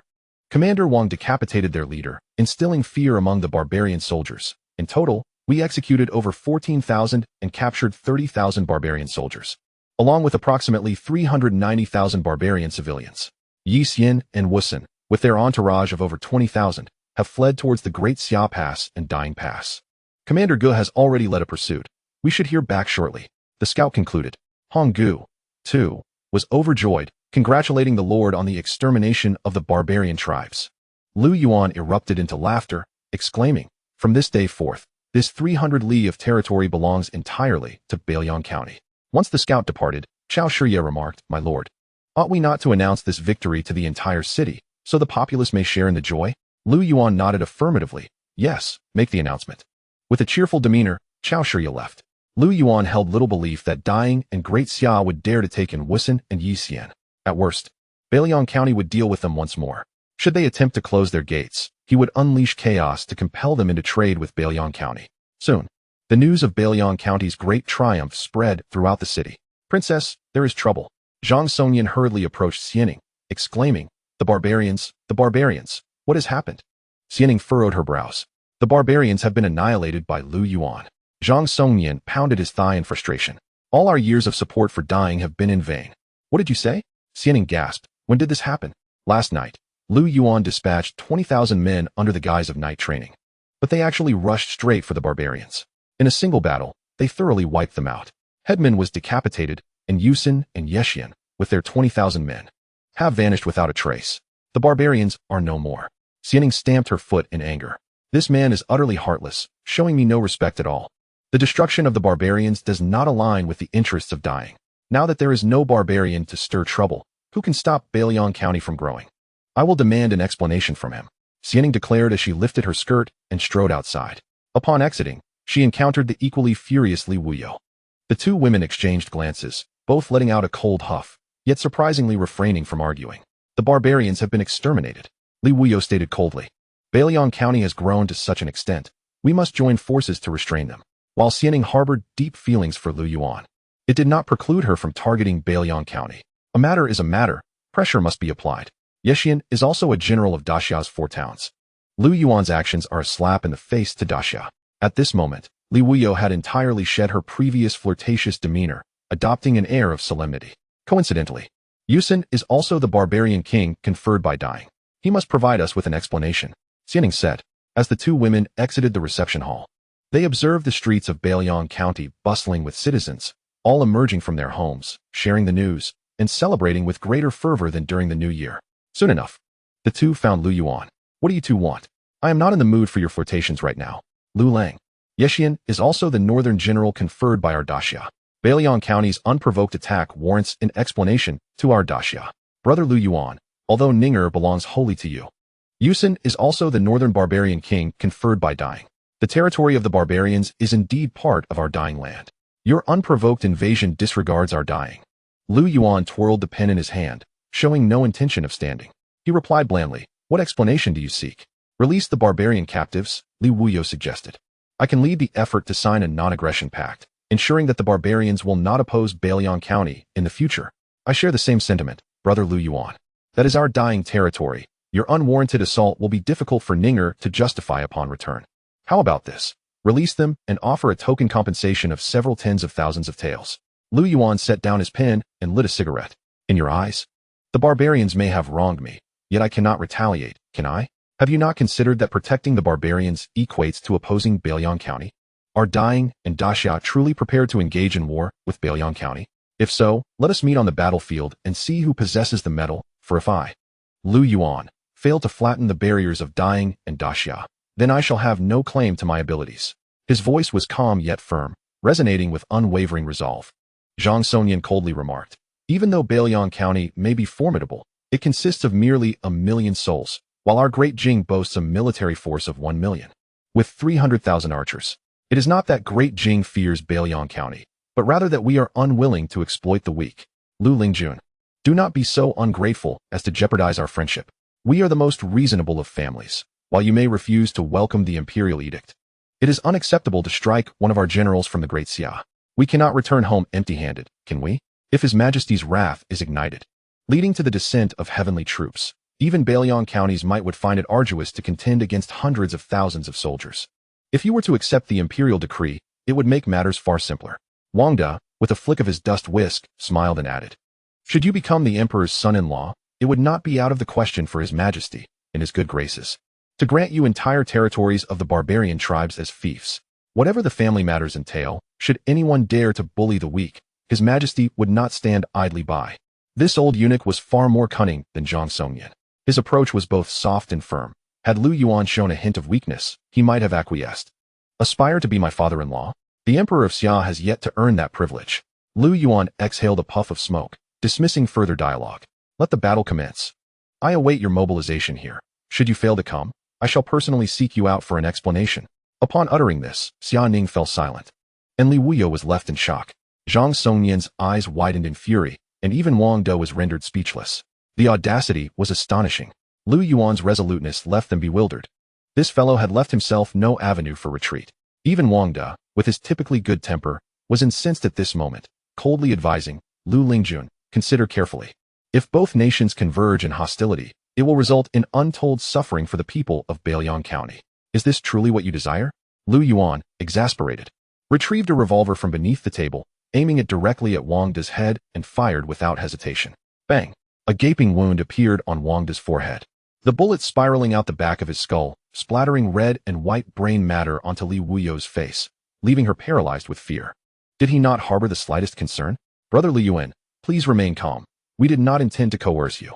Xia Ning was terrified that Li Yuan would eliminate them all. No sooner had she spoken than Li Yuan pulled the trigger. Bang! Another gunshot rang out. Zhang Songyan's head exploded in a shower of gore, splattering Xia Ning's face with blood. Xia Ning gasped in horror, collapsing to her knees. Zhang Songyan could scarcely believe that Li Yuan had the audacity to fire again. How dare you threaten me on my own territory? Have you all lost your minds? Li Yuan exhaled the smoke from the gun. Recalling the millions spent on business with Bailiang County, it seemed that you no longer wished to engage in trade. Very well, from this day forth, I shall trouble you two princesses to humble yourselves and serve as maids in my household. You shall only be released when the courts of both nations send envoys to negotiate your return. Previously, Yuan had endured humiliation, but now, that was no longer necessary. Bailiang County was growing stronger, and both nations would inevitably seek to suppress its development. Thus, it was time to subdue them with force, to the point where they would no longer dare to provoke him. Xia Ning trembled uncontrollably, her voice quivering with tears. Brother Lin, I was wrong. Please do not frighten me. Li Wuyo crawled to Li Yuan's feet, wiped the blood from her face with a handkerchief, and forced a smile as she began to massage his feet. You did well, Li Yuan. Such arrogant wretches deserve to perish. Even if you had not acted, I would have taken it upon myself to teach them a lesson. Thank you for punishing the lowly servant. Her earlier arrogance was now replaced with utter submission. Li Yuan smiled faintly. I believe in winning people over with virtue. I detest coercing others. If you feel aggrieved, please feel free to express it. I am quite easy to converse with. I was not coerced. Everything is willingly accepted by this lowly servant. Li Wuyo's eyes brimmed with tears, yet her smile remained. Such understanding. Li Yuan pinched her smooth cheek. In the future, do not wear this attire. Don a bunny girl outfit instead. I prefer that. And you? He glanced at Xia Ning. The JK uniform is quite nice, but I prefer stockings. Xia Ning nodded incessantly, like a chick pecking at grains. All right, I shall remember. Xia Yuan, take these two and train them. Li Yuan waved his hand. Xia Yuan had long been annoyed with the two troublesome princesses and was eager to comply. Yes, my lord. Just as Xia Yuan was about to escort the two women away, a soldier rushed in to report, my lord. Scouts have informed us that remnants of the barbarian army are advancing towards us. Heaven has a path you refuse to tread, yet you dare to invade hell. Li Yuan withdrew his feet and strode out swiftly. All troops, stand ready for battle. The soldiers sprang into action, and soon, the walls were teeming with men. Xia Ning and Li Wuyo exchanged a tense glance and followed suit.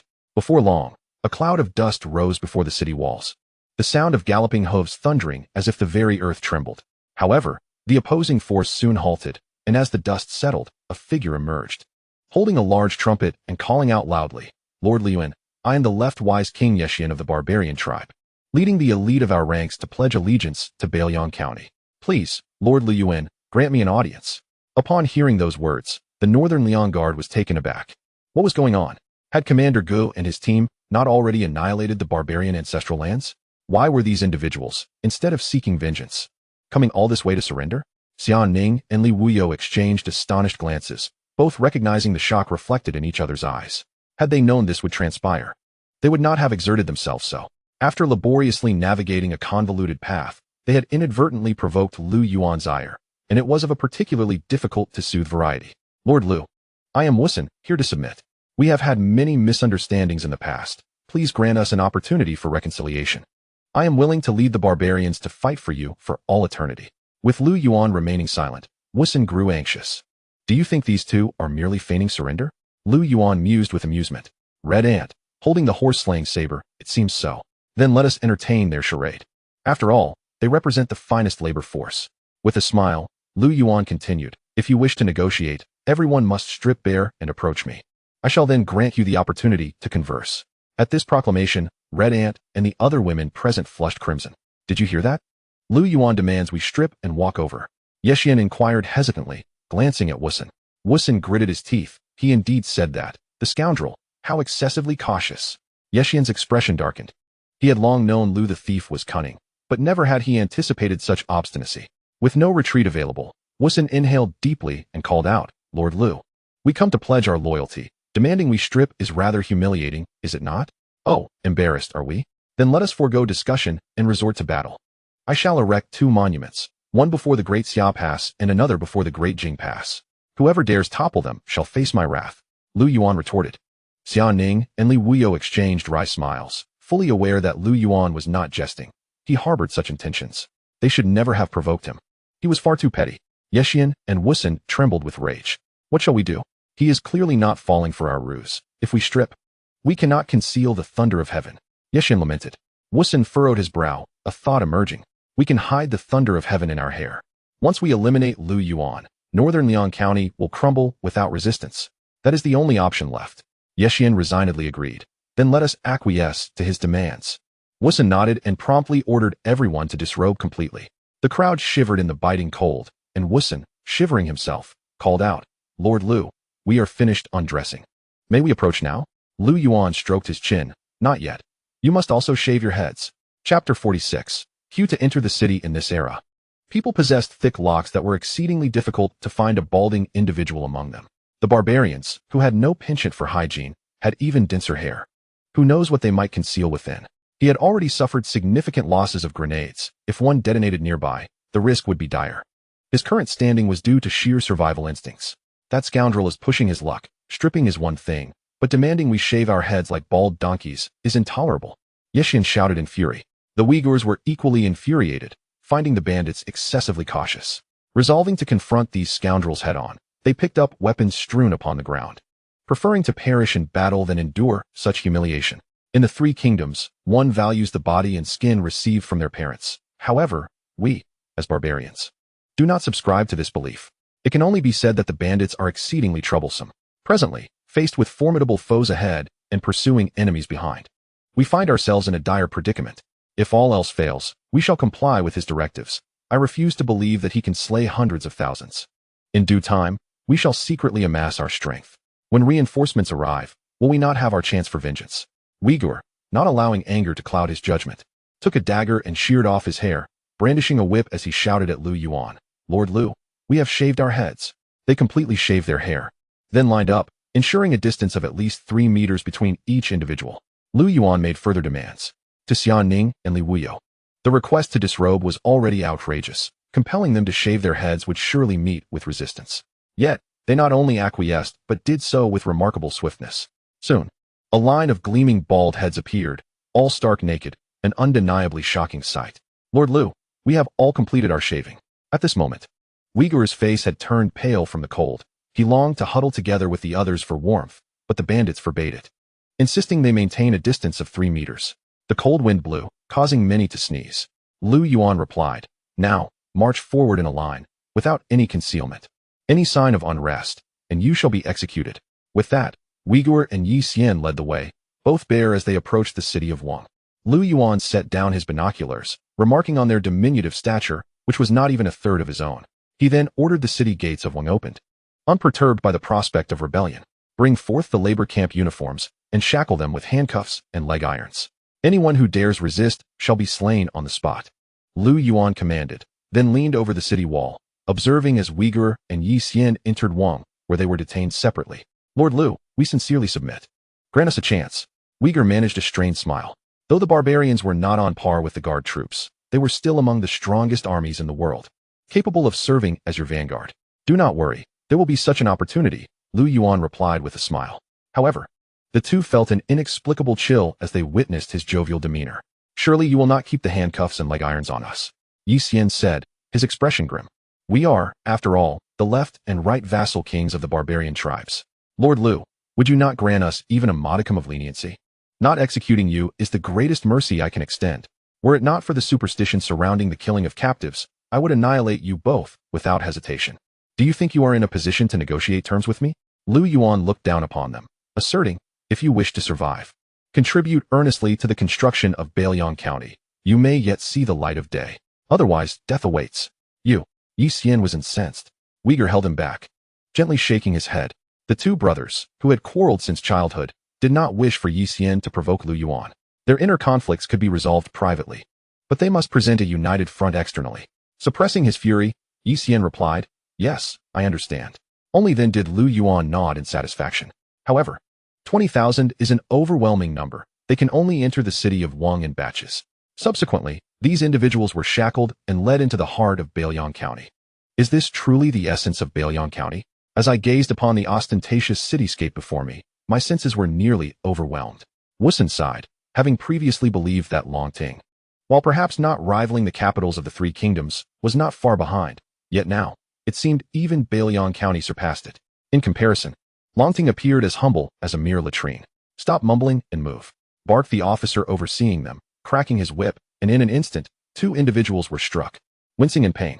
Amidst the agony, a deeper sense of indignation surged, leading them to question whether this suffering was truly worthwhile. Yet, upon entering Bailiang County, some found themselves contemplating that living in such a place, even as a convict, might not be so bad after all. On the streets, the common folk lined up on either side, pointing and whispering about them. In that moment, the oppressive gloom that had loomed over the citizens of Bailiang County dissipated entirely. A sense of vindication filled the air, especially among the indigenous people who had endured untold oppression from the barbarians. "Dog barbarians, return my grandfather's life," cried a local youth, glaring at the newcomers. "You wretched barbarians, look at your fate today," exclaimed a middle-aged man, kneeling and weeping. "Father, mother, do you see? The barbarians have been completely vanquished by our noble lord. My sister and I are thriving in Bailiang County. Under his protection, we need not worry." A girl, clutching a 3 or 4-year-old child, wept, "We will be just fine." Amidst the cacophony of cries, curses, and celebratory shouts, one phrase emerged victorious: "Long live our noble lord." Without Lu Lingjun, there would be no Bailiang County. Without Lu Lingjun, there would be no happiness. From within the throng, someone began to sing a hymn in praise of Lu Yuan, a melody that resonated with every soul in Bailiang County. The song echoed throughout the city, uniting the people and elevating their collective spirit. In that moment, Lu Yuan was their deity. Yexian and Wusun dared not meet their gaze, for the intensity within those eyes was formidable. Fortunately, after meandering through the main thoroughfare, the guiding officer commanded them to halt. "You two, follow me to a certain location." "May we rest for a moment?" Yexian gasped. "Rest? You mongrel dog, do you deserve to rest?" The officer lashed Yexian with the whip again, eliciting a cry of pain. "Stop it, military officer. We will go?" Wusun hastily forced a smile, and soon, the two were led into a foreboding courtyard. A gaunt elder emerged from within, grinning. Yuan sensed something amiss. Why was this old man persistently staring at his groin? Without further inquiry, the officer brandished his whip, and the other officers resorted to kicking them. The two brothers endured several blows, refraining from asking any more questions, and were left sprawled awkwardly on peculiar benches. "Hey, we are already shackled, why bind us further?" They increasingly felt something was wrong. "We have surrendered. Do you still intend to subject us to severe torture?" "I demand to see Commander Lu." Yuan struggled, but at that moment, they were akin to fish upon a chopping board, completely at the mercy of their captors. At that juncture, Feng Laosan approached with a box. Upon opening it, an array of sharp instruments was revealed. "Fear not. I, Feng Laosan, am renowned for my swift blade in the pig factory. Nearly 80% of the boars have been castrated by my hand. It will be over in a flash." Upon hearing this, Yi Xian and Yuan's eyes nearly bulged out of their sockets. They had never anticipated that Lu Yuan intended to castrate them. "Lu the thief. I shall never rest until you are dead." Yi Xian's eyes widened in horror, his muscles tensed, and with a wave of excruciating pain, he felt he had lost the most vital part of himself. Yuan, terrified to the core, pleaded, "Do not harm me. I will serve Commander Lu like a dog." As the agonizing pain engulfed him, Yuan fainted from the torment. "Stop struggling, you two. Now look what you've done," bleeding profusely. Feng Laosan grumbled. "Now I have to stitch you up, what a hassle." Just as the two lost their bells, Wang Dabiao and his comrades were escorting the barbarian captives back to the city. Upon learning that Yi Xian and Yuan had surrendered, they could not help but sigh. "These two cowards surrendered outright, depriving me of 2 heads. How infuriating." Wang Dabiao was exceedingly displeased. "Wang Matzi, you beheaded the headman and are secretly reveling in it. Others are never satisfied."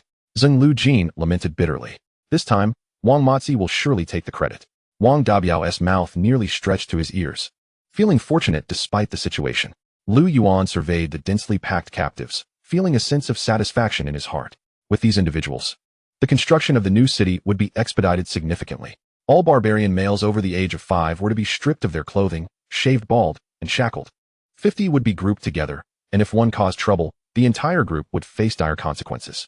Boys and girls under 5 would be sent to welfare homes. Women were directed to the south gate, following this procedure, where the city's female soldiers would inspect them. Those free of physiological ailments, young and robust, would be prioritized and rewarded to unmarried soldiers. The soldiers would select their desired partners based on merit. The leftovers could either be purchased by the citizens as maids or sent to textile factories to operate sewing machines. If men represented the labor force, then women represented productivity. Although Bailiang County was commendable, it still had a surplus of men and a scarcity of women. In chaotic times, women are indeed treated as mere chaff. With this batch of barbarian women, the gender ratio in Bailiang County could be balanced somewhat. As for whether they would rebel, Lu Yuan was not concerned in the slightest. In this era, women were regarded as property of men. Whether among the 3 kingdoms or the barbarians, it was universally the same. "Master, where will so many people reside?" asked Steward Chow. "The welfare home cannot accommodate this many children. The provision of food is a manageable concern." The male slaves can subsist on 1 meal a day for the time being, as long as they do not starve. They may be allowed to temporarily reside in the refuge. However, with so many individuals gathered in one place, the cyclical nature of sustenance poses a challenge. The welfare institution can be expanded. For those who cannot be accommodated, the children aged 1 to 3 can be put up for adoption, as they are too young to remember and can be nurtured with care. The women needn't be a concern. They can be swiftly divided among the men. As for the unruly male barbarians, they shall be sent to repair the city tomorrow, while some obedient and capable ones will be promoted to manage the others, which may yield unexpectedly favorable results. Your insights are indeed astute. After recording the orders, Master Chow hurriedly set off to make arrangements. At this moment, the northern Liang County operated like a finely tuned machine, functioning at high speed. The entire city was bustling with a mix of exhaustion and exhilaration. That evening, Lu Yuan hosted a banquet at the Tianqing platform to honor his loyal contributors. Seated at the head of the table, his face aglow with satisfaction, he raised his wine glass and proclaimed, 5 years ago, I arrived alone in northern Liang County. At that time, the county was dilapidated and desolate, with a population barely exceeding 2,000, and the common folk struggled to make ends meet, living in constant fear. The barbarians would raid intermittently, while the soldiers dispatched by the court cowered within the northern Liang Pass. It was then that I vowed to transform northern Liang County into a paradise and eradicate the barbarian threat. Today, I have fulfilled that promise. This success belongs not only to me, Lu Yuan, but to all of you. I raise my glass in your honor. It is my utmost honor to follow you, master, exclaimed Wang Dapio. Master, you flatter me. Back then, I was merely a horse steward. Had you not recognized my worth, I would not be where I am today, said Guermao, his eyes brimming with tears. We are all acutely aware of the hardships we have faced over these past 5 years. Without you, there would be no northern Liang County, nor our present circumstances. The assembly nodded in agreement, fully aware of the struggles and toil Lu Yuan had endured. Were it not for this man, would they have attained their current state? I, Niu Dajin, vow to follow the master for life, unwaveringly. Should I betray this oath, may I be punished. I, Lu Lujin, and Xia Hongmei and Xia Yuan, pledge to follow the master for life, and should we falter, may justice be served. Master Chow, his face flushed with excitement, remarked, Master, the barbarians have been subdued, and northern Liang is stable. With the second city about to be constructed, it is no longer appropriate to refer to it as a county, for it cannot be effectively managed under that designation. I urge you to contemplate this matter. Lu Yuan set down his wine glass and surveyed the eager faces around him. Smiling, he remarked, It is indeed time to elevate our status. Upon hearing this, the assembly erupted with enthusiasm. Master Chow sighed in relief, fearful that Lu Yuan might refuse. Lu Yuan understood the significance of their collective accomplishments. The ranks of these commanders were only slightly beneath his own, and to elevate them further would place them on equal footing with him. It was imperative that their roles remained distinct.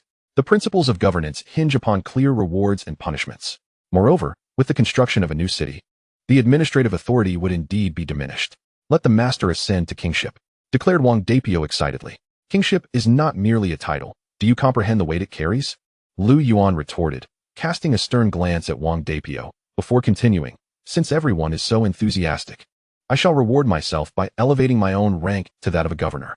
In military ranks, ascending from brigade commander to division commander not only offers opportunities for advancement, but also allows for a certain discretion. This elevation enables one to reward others, enhancing cohesion without drawing too much attention. Eventually, it would suffice to write a letter to the Duke, requesting a position as a prefect, as the Empress holds him in high regard and would certainly not concern herself with the promotion of a mere county magistrate. At this thought, Lu Yuan couldn't help but praise his own ingenuity, thinking to himself, I am truly a genius. Chapter 48. The catastrophe in Zhongzhou, just promoted to prefect? Wang Dabiao expressed his disappointment. At the very least, it should be a marquis. Xia Hongmei swiftly slapped Wang Dabiao on the head, warning, speak another word, and I'll silence you for good. Aside from Lu Yuan, Wang Dabiao held the utmost fear for the formidable Xia Hongmei, hastily closing his mouth. Although Chief Steward Chow also felt a tinge of disappointment, he recognized that the master valued stability. Today, becoming a prefect, how far can the title of king be? As Chief Steward Chow exchanged glances with the others, he declared, Our master is indeed wise. The others quickly echoed, Our master is wise. Lu Yuan, feeling quite pleased with himself, nodded. Since I have been promoted, I cannot overlook your contributions. Wang Dabiao, for your outstanding efforts in this battle. You shall be elevated directly to the rank of a full brigade commander. All provisions shall be supplied at the full brigade level. Guermao, Your heavy cavalry's infiltration of the barbarian stronghold was invaluable. You too shall rise to the rank of full brigade commander. Zheng Lujin. Your flanking maneuvers with the infantry earned you a second-class merit. You will be promoted to deputy brigade commander. Upon hearing this, the crowd erupted with joy. Even Honggu's medical battalion was elevated from a regular regiment to a deputy regiment. The heads of various departments in Bailiang County also received promotions of varying degrees. After bestowing rewards upon the heroes, Lu Yuan instructed, compile the merits of the individuals below. The organization department shall conduct a comprehensive evaluation. Promotions and rewards must be generous. Identify the battle heroes and model soldiers. Disseminate their spirit throughout the army for collective learning. Yes, master. The crowd responded in unison. Chief Steward Chow interjected. No longer should we call him master. From now on, let us address him as prefect. The crowd shared a knowing smile. Yes, prefect. Lu Yuan waved his hand, remarking that the title was of little consequence. However, it was indeed time to revise the nomenclature as Bailiang County had now firmly established itself. In matters of domestic governance, I may be addressed as prefect or master. Within the military framework, I should be referred to as division commander or chief. This distinction must be strictly adhered to. Everyone nodded in agreement. Bailiang County had always embraced the concept of civil-military separation, though in times of poverty and weakness, one individual was often tasked with multiple roles. Now, with a strong military and abundant talent, it was time to fully implement this principle. Effective immediately, Bailiang County shall be elevated to Bailiang Prefecture, and the second city shall be named Taishan. Lu Yuan proclaimed. Wonderful. Taishan is the foremost mountain among the 5 great mountains in water margin. What a splendid name. Chief Steward Chow promptly showered praise. The others extolled Lu Yuan's virtues in extravagant terms, causing him to blush. In truth, he was merely reluctant to overthink, suppressing his hand. He modestly replied, let us keep it low-key. It's just a Taishan, after all. Soon enough, we shall gather the 5 greats. Everyone must strive for excellence. Everyone understood the meaning behind Lu Yuan's words, and they erupted into excited cries. Meanwhile, at the border of Zhongzhou, after days and nights of relentless travel, Zhao Jinxia and her companions finally arrived in Zhongzhou. This region, the closest to Bailiang, was also the most prosperous in the central part of the realm. Yet at this moment, it was marked by desolation, with barren lands and drought-stricken fields. Even the lakes were on the verge of drying up. A gaunt wild dog, having scavenged a white skull from somewhere, lay silently beneath a bark-stripped dead tree, licking it. Such scenes had numbed Zhao Jinxia throughout their journey. In fact, she had rescued several children from the clutches of a desperate mob of disaster-stricken citizens who were on the verge of throwing them into a pot. If it weren't for the presence of her companions, she might have been torn apart by the furious crowd. Your Majesty, let us find a place to rest. It is far too hot here, and even the horses can barely move, suggested Ma Sanbao, fanning Hua Huan with a handheld fan. It has already turned winter in Bailiang. Why is it still so hot here? Zhao Jinxiao was drenched in sweat. We must hasten back to the capital. Otherwise, when the disaster victims move northward, we will face dire consequences. Old servant recalls that during summer, we sought ways to transport supplies to Zhongzhou, Ma Sanbao remarked, puzzled. Why is the situation in Zhongzhou still so dire? Perhaps the supplies were insufficient, Zhao Jinxiao replied. Zhongzhou has a population of over 3 million. The money and grain we provided would last at most half a month. However, Zhongzhou is indeed affluent, so it should not have reached this extent. Your Highness, Zhongzhou is indeed prosperous and has built large granaries, yet they have long been depleted. The disaster victims stormed the state capital and even cooked the governor's entire family for sustenance, Zhao Ji lamented. Zhao Jinxiao furrowed her brow. When did this happen? Not long ago, while passing through Bailiang County, I heard about it, Zhao Ji replied with a bitter smile. Those people spoke of a new sect, the Maitreya cult, promoting Mahayana Buddhism, claiming it could universally save souls and lead them to enlightenment. In essence, it is a heretical movement. What about the state troops? Are they not suppressing this Maitreya cult? Many have perished, and others have fled. Even with ample grain, they lack water. Zhao Ji took a deep breath. Without grain, one can endure for a month. Without water, survival for 3 days is a struggle. This drought is not confined to Zhongzhou. It has affected nearly the entire central region. In Lu's words, this drought may persist, leading to a parched expanse, and regardless of how much grain the court possesses, it will prove insufficient. Ultimately, the commoners will be driven to desperation, resorting to killing landlords for food and turning against officials, raising rebellion. In the past, upon hearing such words, Zhao Jinxiao would have immediately thought of dispatching troops to suppress the unrest. But now, she found herself unable to utter such a sentiment. If she were pushed to such extremes, would she still fear the officials? Desperation might offer a chance for survival while waiting for the court's aid, Otherwise, death would be inevitable. This is a catastrophe. With one misstep, the Great Qian could crumble. The scene before her seemed to validate Lu Yuan's words. Were the officials of the court merely idle? With Zhongzhou in such dire straits, how could they claim to maintain control? Zhao Jinxia could scarcely contain the fury bubbling within her. Surely, the prince must be aware of the circumstances here. Zhao Ji shrank his neck, noting that his father had never visited Zhongzhou, relying solely on reports from the servants. Over the years, they had been using the income from the Wangfu to subsidize Zhongzhou. Yet the financial gaps were so vast that it was utterly insufficient. Must I then express gratitude? Zhao Ji shook his head incessantly. Sister, that is not my intent. The pressing matter at hand is how to resolve these issues. The water issue was easily remedied. They merely needed to leave Zhongzhou to find a drink. However, the problem of food was far more complex. It concerned millions. Even if each person required 3 taels of rice a day, that amounted to a staggering 10,000 shur daily. 10,000 shur. This figure left Zhao Jinjia feeling particularly helpless.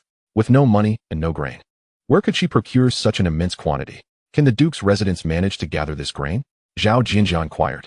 Zhao Ji forced a bitter smile. If it were feasible, would you be troubled, sister? Not to mention the silver. Even if we had the funds, acquiring such a vast amount of rice would be as challenging as ascending to the heavens. Chapter 49. Encountering danger. What I seek are solutions to the problems, not for you to offload them onto me. Zhao Jinjia retorted angrily. The court has sustained you for so long. Can you not even conceive a single solution? Zhao Ji, chastised, dared not raise his head. After a considerable pause, he weakly suggested, perhaps, there is one person who has a solution. Who? Do not keep me in suspense. Zhao Jinjia frowned. Ma Sanbao also turned to Zhao Ji. If anyone can resolve the catastrophe in Zhongzhou, aside from Master Lu, I truly cannot think of another. Zhao Ji asserted. Ma Sanbao scoffed. Young master, I believe you have been brainwashed by Lu Yuan. We concede that he possesses some abilities, but without food and water, can he conjure them from thin air? Zhao Jinjia sighed in disappointment.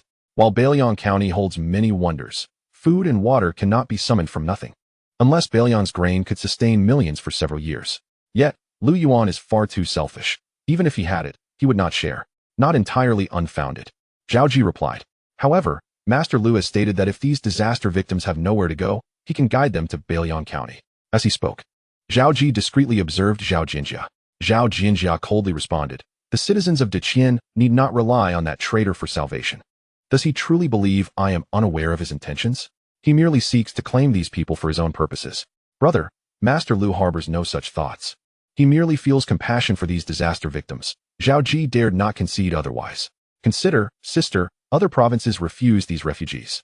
If they travel thousands of miles to the capital only to discover that the court cannot provide food for relief, how despairing would that be? At that point, it would lead to rebellion. Not just Zhongzhou, but the capital would descend into chaos. The officials may suppress the unrest temporarily, but they cannot quell it indefinitely, can they? You are fully aware that Lu Yuan is a rebel, yet you maintain such proximity to him and even speak in his defense. Were it not for your ability to communicate with him, I would have already dealt with you severely. Zhao Jinjia seethed. Zhao Ji kept his head bowed. Sister, allow me to say something you may not wish to hear. Had it not been for my dealings with Master Lu over the years, the court would have crumbled long ago. We cannot even sustain the current situation. I share the Zhao surname. How could I possibly wish harm upon you or myself? Moreover, regarding your relationship with Master Lu, he would never wish you harm. His affection for Huan is profound. Were he to learn of your true identity, he would undoubtedly come to your aid. If Master Lu were willing to intervene, it would surely be advantageous for you. Silence, Zhao Jinjia exclaimed, striking Zhao Ji's head with a swift motion. Even if I were to perish, I would never accept assistance from a traitor. Zhao Ji, cradling his head, protested. If you refuse the 50,000 taels of gold, I shall return it. What gold? The gold that Master Lu bestowed upon you. Nonsense. I have stated my refusal. Who permitted you to bring it here surreptitiously? Then I shall return it. No. Ma Sanbao interjected hastily. You must not return it. Seeing the gold within reach, Ma Sanbao was immediately animated, urging, Your Majesty, the traitor's silver is a windfall. We ought to seize it without hesitation. The wealth extorted by that rogue Lu can be utilized to restore the grandeur of Deqian. Is it not a case of taking from the people to benefit the people? I implore you to reconsider. Zhao Jinjia yearned to reject the proposal with resolve. Yet Ma Sanbao's reasoning bore merit. However, she hesitated. Your Majesty, consider this. You could reverse the tide, overcome the crisis, and subsequently deal with that brigand Lu. He would be counting the coins from his own betrayal. Ma Sanbao whispered. Zhao Jinjia felt a pang of discomfort in her heart. glancing at the slumbering Huan. She resolved never to speak of such matters in front of the child, wishing to shield him from the notion that she schemed against his father. Ma Sanbao rejoiced. Indeed, your majesty. Zhao Ji added, the gold is secured in the rear, under strict guard. Your highness may summon it at any time. With the prospect of wealth, Zhao Jinjia felt emboldened. Are you not well acquainted with those merchants? Find a way to procure grain from them, even if it comes at a higher price. If you accomplish this task, I shall grant you clemency. Yes, your highness. Putao. A cold female voice emerged from outside the carriage. Guide the disaster victims into the capital, assuring them that the court will provide relief, offering them a chance at survival. Yes, your majesty. Putao, whose surname is Zhao, is the leader of the covert guards and an orphan raised by Emperor Shenzong, who named her after his fondness for grapes. She stands as Zhao Jinjia's staunchest ally and most reliable friend. Before long, the convoy traversed through Zhongzhou. The city lay almost desolate, with the remaining inhabitants, mostly the frail and elderly, lying lifelessly on the ground, succumbing to the flies, their expressions vacant, awaiting the grim reaper. Your majesty, do not attempt to save them. There are too many. It is beyond our capacity. Ma Sanbao advised. This is the domain of the metropolis sect. Should they discover our substantial resources, we would be in grave danger. When Lu Yuan sent them off, he had prepared ample provisions, including various canned fruits and meats. Throughout the journey, Zhao Jinjia had nearly exhausted the rations. If this continued, they too would face hunger. If there is any fault, it lies solely with me. The common folk are blameless. Heaven, open your eyes and send us rain. Zhao Jinjia gazed at the clear, cloudless sky, feeling an overwhelming sense of shame. The wretched conditions of humanity left her feeling as though no amount of penance could alleviate her inner guilt. Your highness, we must depart swiftly. This place is perilous. Zhao Ji peered through the vehicle window, observing numerous individuals casting furtive glances in their direction, a wave of unease washing over him. The once bustling throng of merchants had dwindled, all seeking to evade the grasp of Zhongzhou city, or more precisely, to elude the metropolis sect. Zhao Jinjia sighed, summoning her resolve to issue the command to leave. However, at that moment, a throng of distressed refugees knelt in the middle of the road, quickly obstructing their passage. Not only was the way ahead blocked, but the rear was also sealed off. These individuals beseeched, kind nobles, grant us a morsel of food. We have not eaten our fill in days. Among them, a woman cradled a near lifeless child, pleading, would you spare a sip of water for my child? She is on the brink of death. I implore you, noble sir. Zhao Jinjia hesitated, for she noticed more people approaching from a distance, nearly suffocating all possible escape routes. Zhao Ji felt a surge of panic. Quickly, clear the way. We must leave at once. The surrounding guards unsheathed their swords, barking orders to the crowd to disperse. Get out of the way. If you do not comply, do not blame us for our mercilessness. You possess food and water, why not share it with us? A voice rose from the crowd. I witnessed you providing sustenance to those outside the city. This proclamation ignited a frenzy among the masses, their eyes alight with desperation. Food. Water. All of it belongs to us. Chapter 50. Inescapable calamity. This is dire. The refugees have revolted. Zhao Ji exclaimed in alarm. Ma Sanbao, terrified, clutched the child in his arms. Run.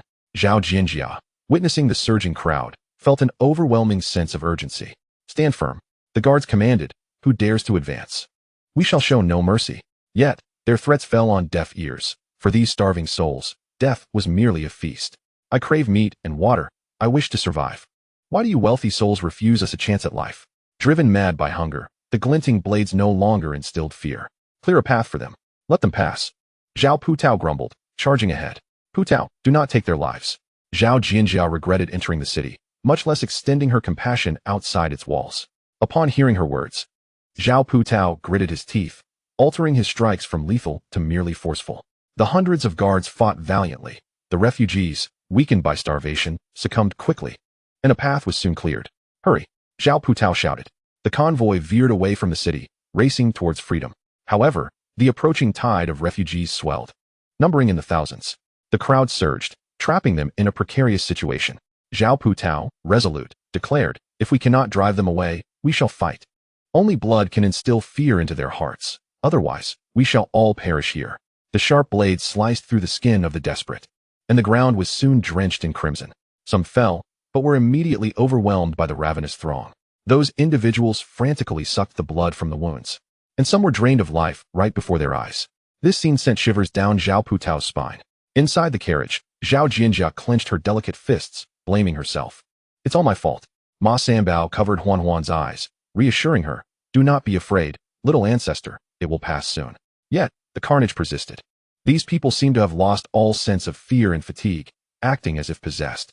Particularly alarming was the sight of someone overturning a cart, scattering provisions and canned goods onto the ground.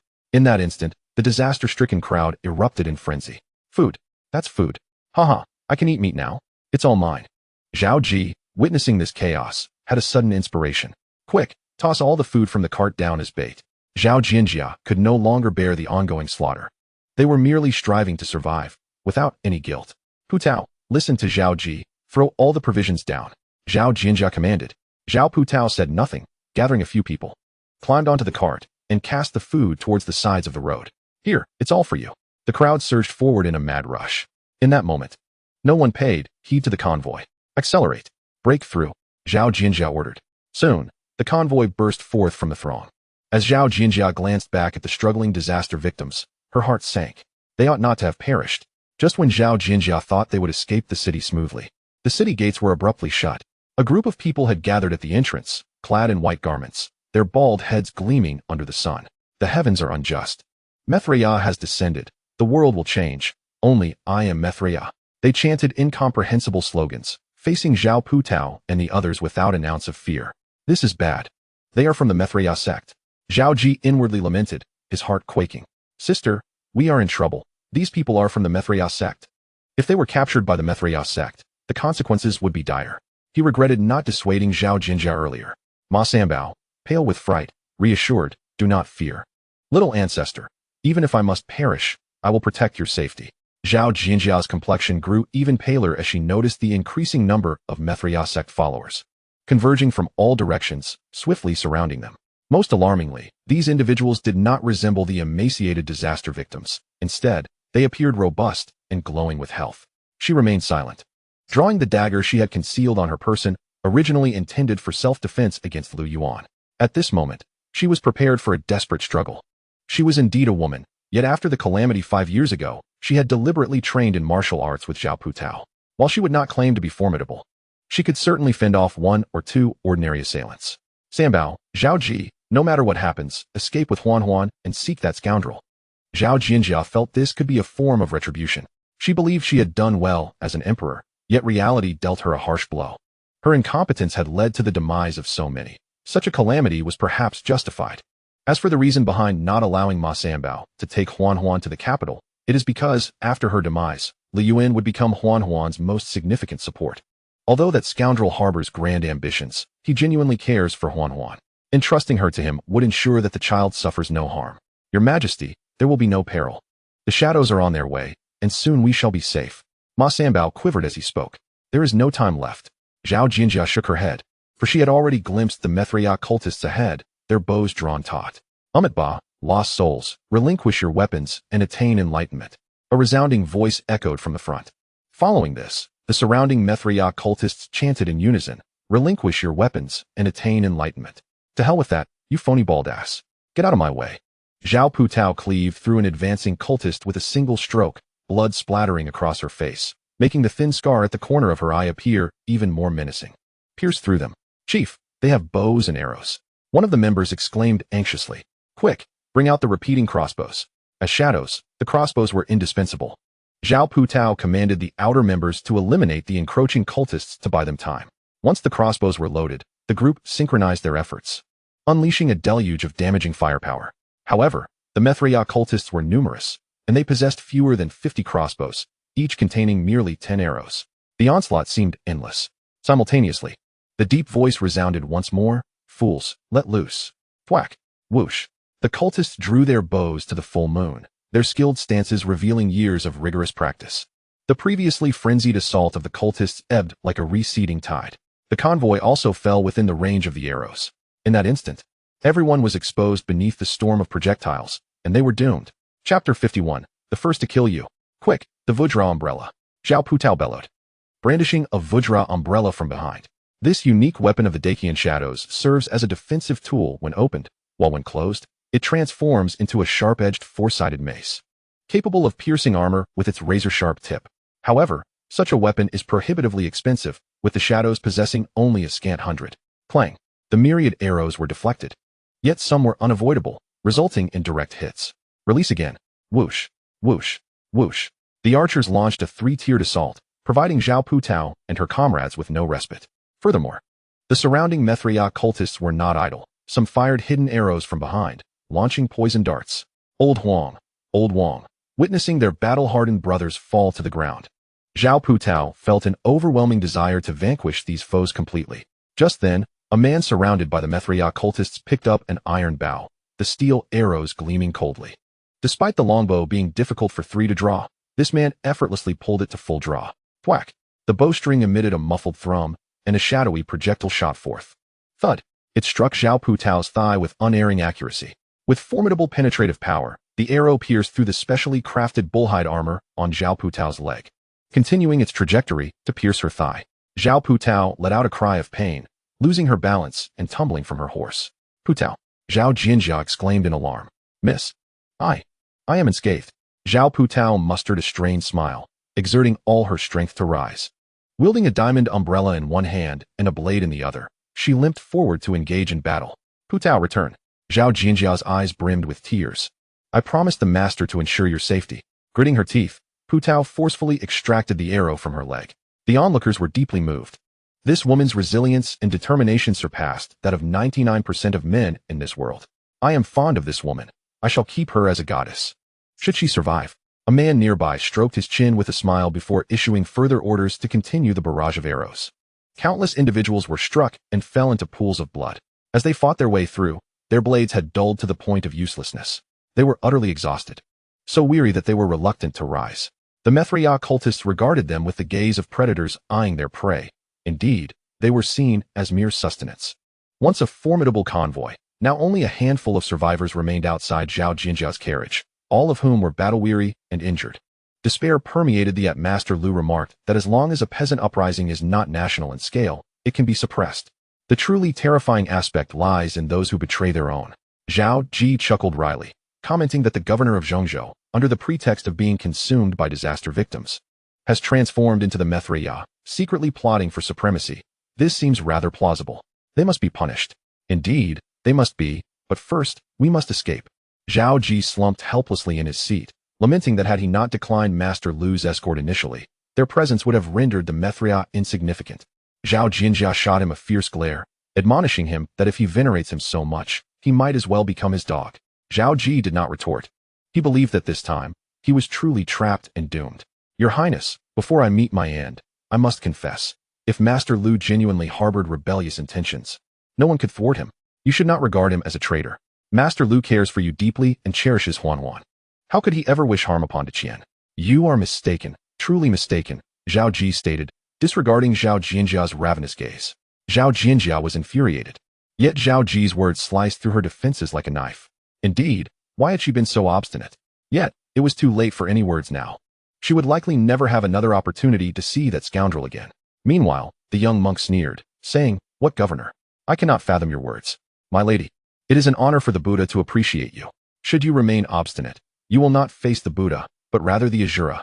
Allow me to remind you. My people shall arrive shortly. If you do not vacate this space, I shall be the first to end you. Zhao Putao displayed an arrogant demeanor, as though she had formidable backing. Upon hearing this, all the Mithria followers erupted in laughter. How amusing. All of us here are on the same side. Where are the people you speak of? This woman is quite spirited. I wonder if the Buddha can transform her as well. With your meager stature, do you believe you can transform this wild woman?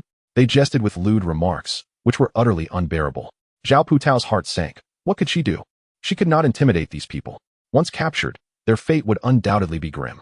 The young monk, disdainful, stepped forward, taunting, Come, I await your attempt to kill me. Once again, the Mithria followers burst into laughter. Go on, why don't you kill us? Zhao Putao clenched her fists tightly. What should she do? In her moment of despair, the monk suddenly convulsed, a bloody hole appearing on his head. He collapsed to the ground, blood gushing from the back of his skull. This unexpected turn of events silenced the laughter around them. All the followers were taken aback. Zhao Jinjia's eyes widened, exclaiming, What? What is happening?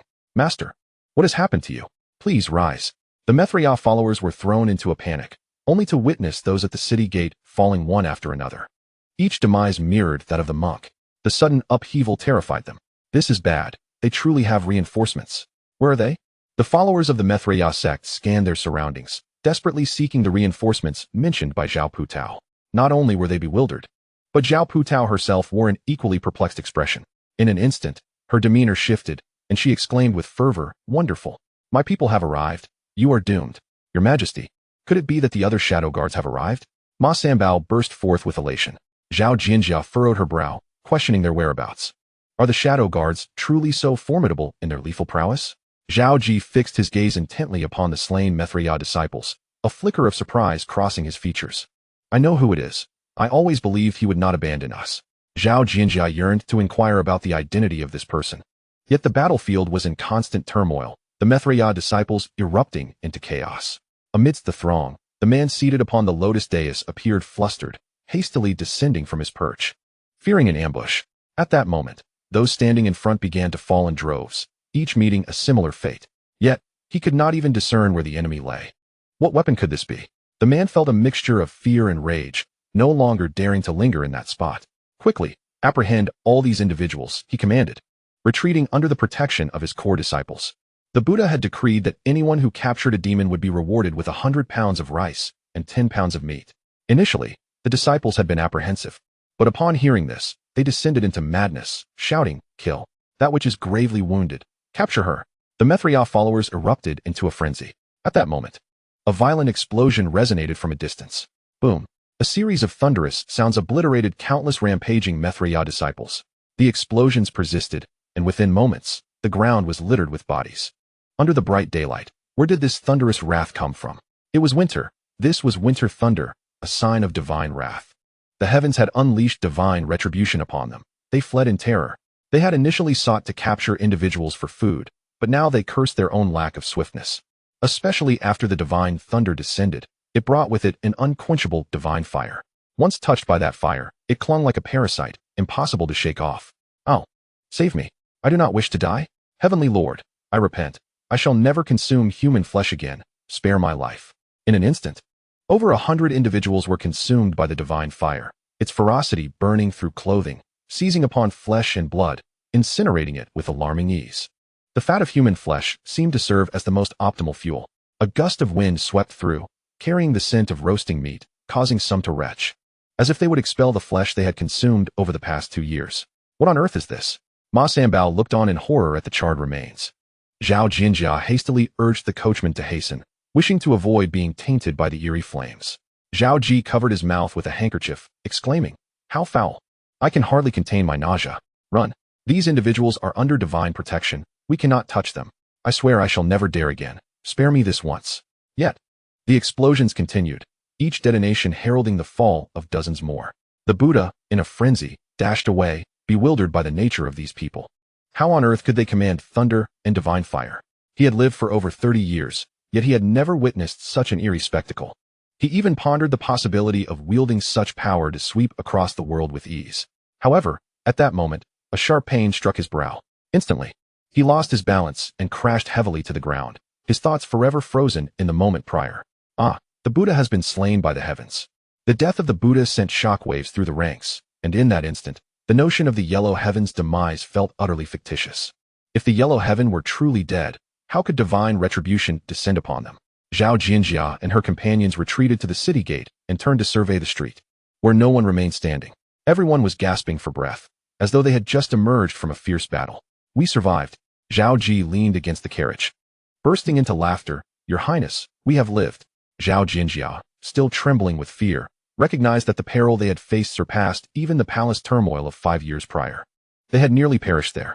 She hurriedly cradled Huan in her arms, an indescribable dread gripping her heart. Zhao Putao's complexion turned pale, and she could no longer maintain her composure, collapsing once more from her horse. "Captain, Commander." The dark guards rushed forward. Zhao Jinjia urged, "Quickly, lift her onto the carriage." The group scrambled to hoist Zhao Putao into the carriage, while Ma Sanbao hastily tore open the leg of her trousers, gasping at the grievous wound. It was dire. If the bleeding did not stop, she would not survive. "Quickly, stitch her wound." Zhao Jinjia exclaimed in desperation. "Your Majesty, all the supplies have been set ablaze. We are out of rations." One of them said with a bitter smile, "Your Majesty, Putao is of no use. I have caused you alarm." Zhao Putao tightly grasped Zhao Jinjia's hand. "In the next life, I will still protect you, Tao Tao." After my death, your safety will be entrusted to you. Pu Tao, you shall be fine. I will heal you. Zhao Jianjia held her hand tightly. We must leave the city. Just as they prepared to exit, a group of cloaked figures approached. Not good. Enemies are coming. Tao Tao shouted, and those around her immediately assumed combat stances. Within the carriage, despair engulfed several individuals. The city of Zhongzhou was frightfully perilous, with wave upon wave of enemies. Having just vanquished the Mithraea sect, who could possibly be coming next? Do not attack. We bear no ill will. The leader of the black-clad figures spoke up. If it weren't for us, you would have long been captured by the Mithraea sect. Tao Tao, filled with anxiety, questioned, who are you? The leader signaled, causing his companions to halt. He approached the carriage and removed his hat and mask, revealing an exquisitely beautiful face. Then, reverting to his original voice, he knelt on one knee. Lu Su, under the orders of the esteemed lord, has come with the Special Operations Unit to protect the lady. I apologize for the late arrival. Please forgive me, my lady. Following him, the others also knelt. We pay our respects to the lady. The dark guards were left dumbfounded. They had been protecting the sovereign all along, completely unaware that others had been covertly following them. Zhao Ji excitedly clapped his thigh. Huh? I knew it was people from Master Lu.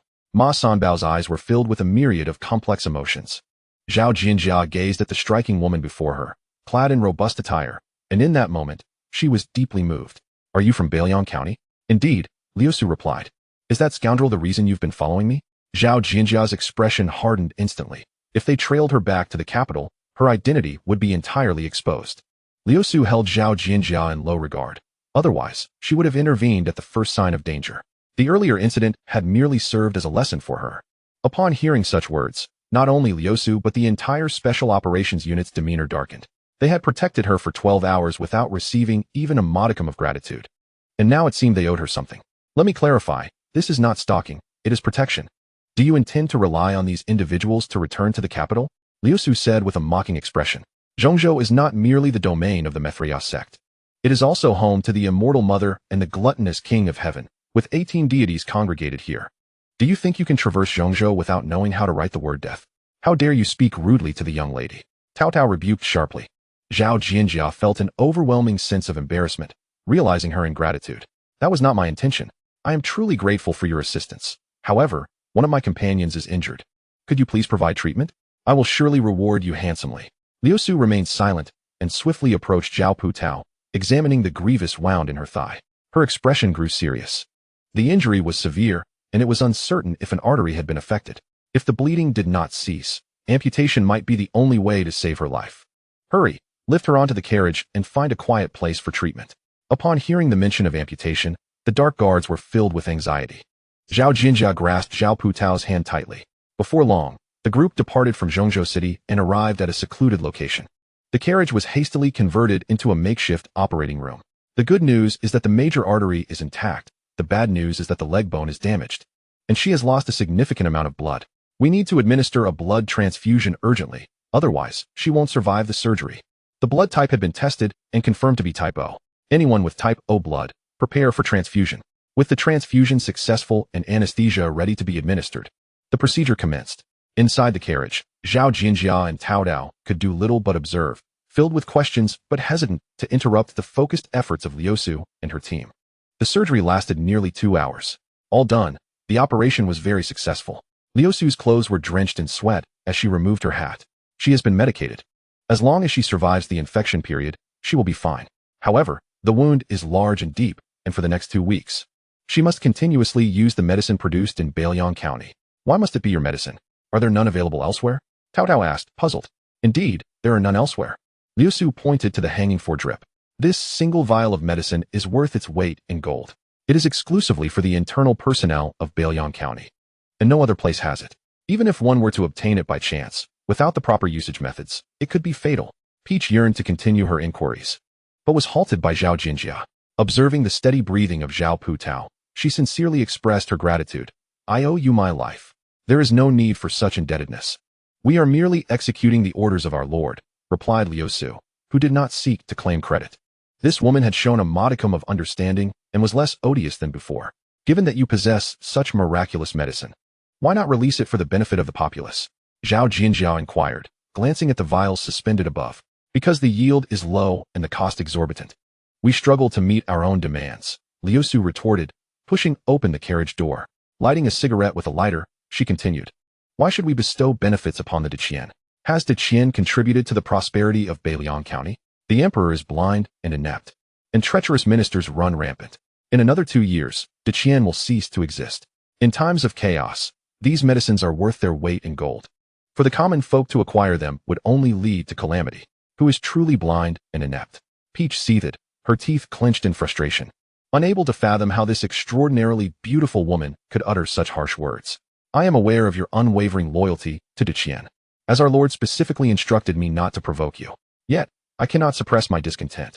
Liu Su brushed off the ash from her cigarette, stating bluntly, if you wish to perish, so be it. Why provoke our Lord? Do you truly believe we have the leisure to protect you? You. The members of the Dark Guard ground their teeth in anger. However, Liu Su remained indifferent, asserting, we shall continue to protect you from the shadows. But remember, do not indulge in misguided compassion or engage in foolish acts. Your subordinates perished because of your naive altruism. Learn from this.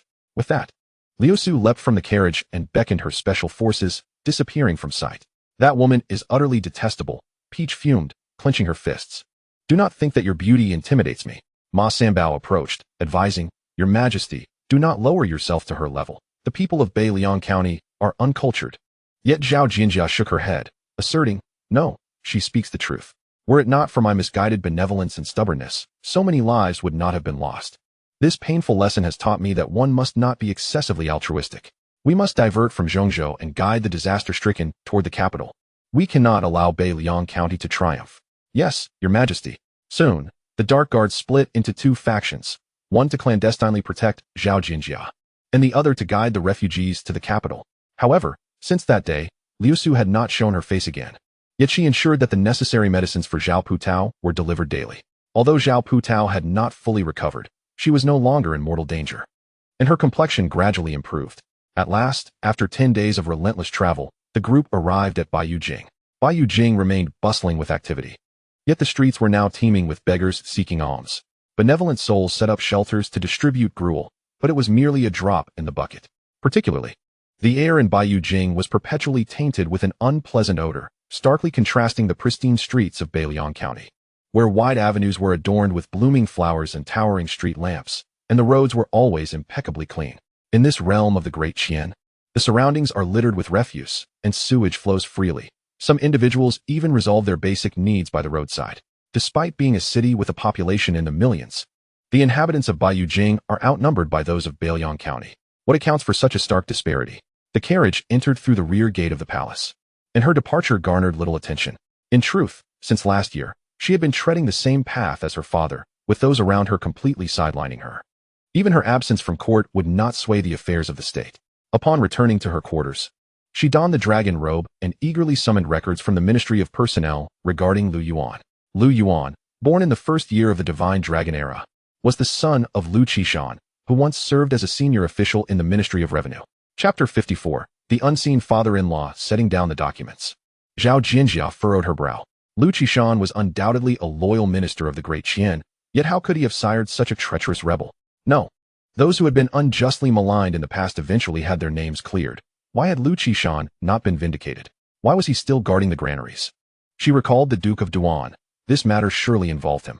Sanbao, proceed to the Ministry of Revenue, Zhao Jinjia commanded. Your Majesty, what business do you have at the ministry? I wish to meet someone. Who is it? Couldn't he come here instead? Lu Qishan, the father of that scoundrel. Zhao Jinjia replied.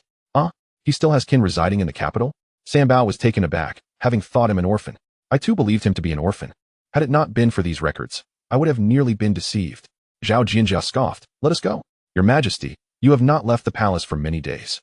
If you go out recklessly, will those people, Sanbao, from this day forth, you shall act as my Wei Xian. Zhao Jinjia stated coolly. Sanbao shuddered. Your Majesty, I dare not. To dare or not, you must comply, Zhao Jinjia said firmly. The world is as fragile as an egg. It may very well be that tomorrow revolts arise in every corner. If I possess no voice in this realm, I can only watch as the world crumbles before my eyes. I shall never be a ruler of a fallen nation. Sanbao's mind was in turmoil. Following this, Zhao Jinjia remarked, Sanbao, you are the person I trust most. If even you do not assist me, who else can I rely upon? With a resolute bite of his lip, Sanbao knelt on the ground. Old servant is willing to brave fire and water for your Majesty. Soon, Zhao Jinjia exited her chambers under the pretense of inspecting the granaries for disaster relief, startling many officials of the Ministry of Revenue.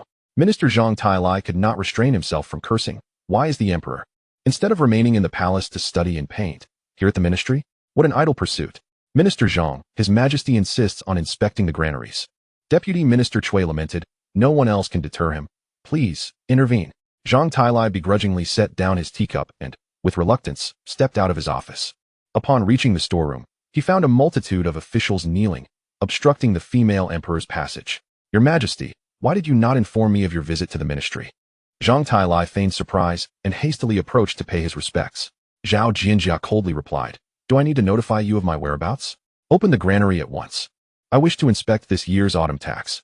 This year, beneath the imperial city, tens of thousands of beggars have gathered. Why is the Ministry of Revenue not providing relief? Are these beggars not subjects of our Great Qian Dynasty? Zhang Tailai furrowed his brow and replied, Your Majesty, this year's harvest has been poor. The autumn grain is only a third of what it used to be, and we can barely afford to pay salaries.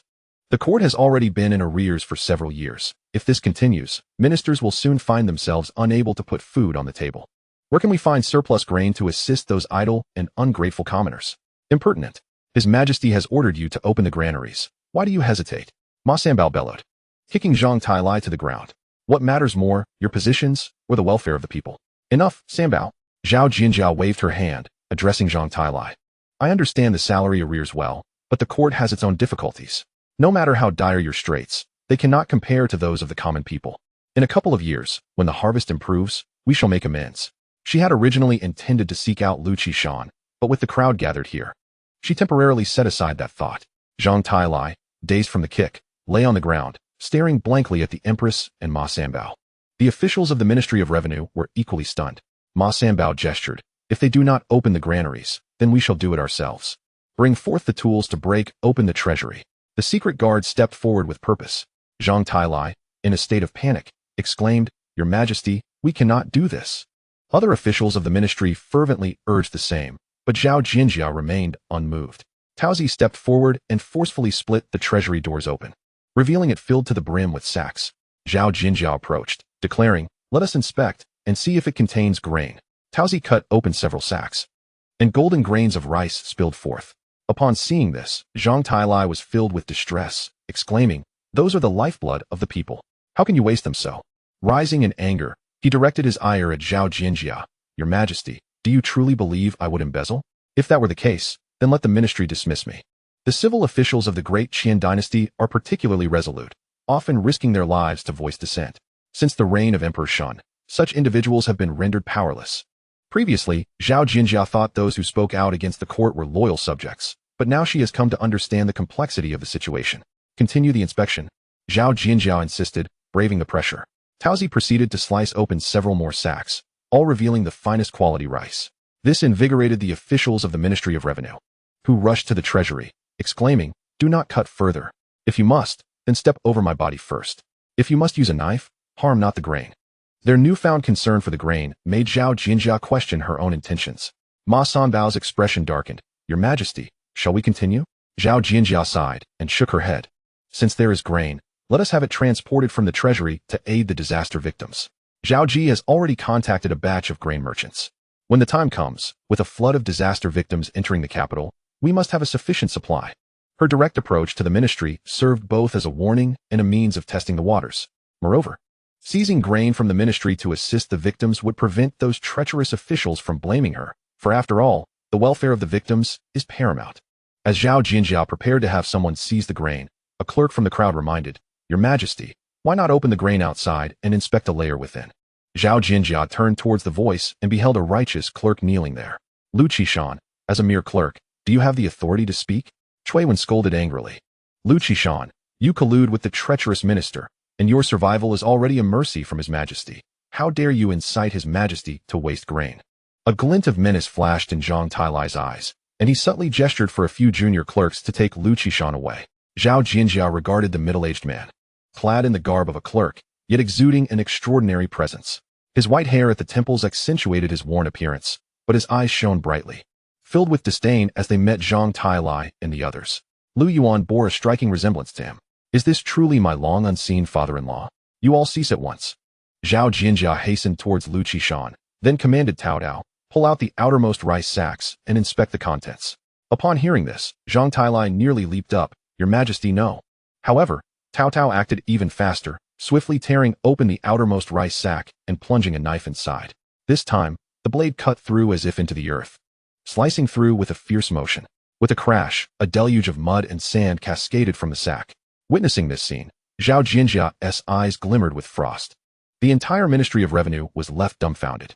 Zhang Tailai's eyes widened in fury. Who has exchanged the grain in the treasury? Lu Qishan, is it you, you wretched being? Yet, Lu Qishan burst into hearty laughter. I am but a humble warehouse clerk. How could I possibly have the means to replace all this grain with sand? Surely, the officials of the ministry are not dead, allowing me to turn grain into dirt? His laughter was filled with both delight and contempt. Zhao Jinjia trembled with rage. Is this truly the treasury of the ministry? Is this how you deceive me? The officials of the ministry internally lamented, their hatred for Lu Qishan intensifying. Zhang Tailai knelt and wept, pointing at Lu Qishan. Your Majesty, all this autumn grain was inspected before storage. It must be the work of Lu Qishan. Please, Your Majesty, see through this. What is the punishment for negligence, collusion, and deceiving the sovereign? Zhao Jinjia inquired coldly. Your Majesty, it is death. Take all these traitorous individuals and have the secret guards conduct severe interrogations until the whereabouts of the grain are revealed. Your Majesty, all of them? Not a single one spared. Zhao Jinjia shouted in fury. Yes, Your Majesty. Ma Sanbao gritted his teeth. Bring these people away at once. In an instant, the entire Ministry of Revenue was filled with wails and cries. Your Majesty, we are wronged.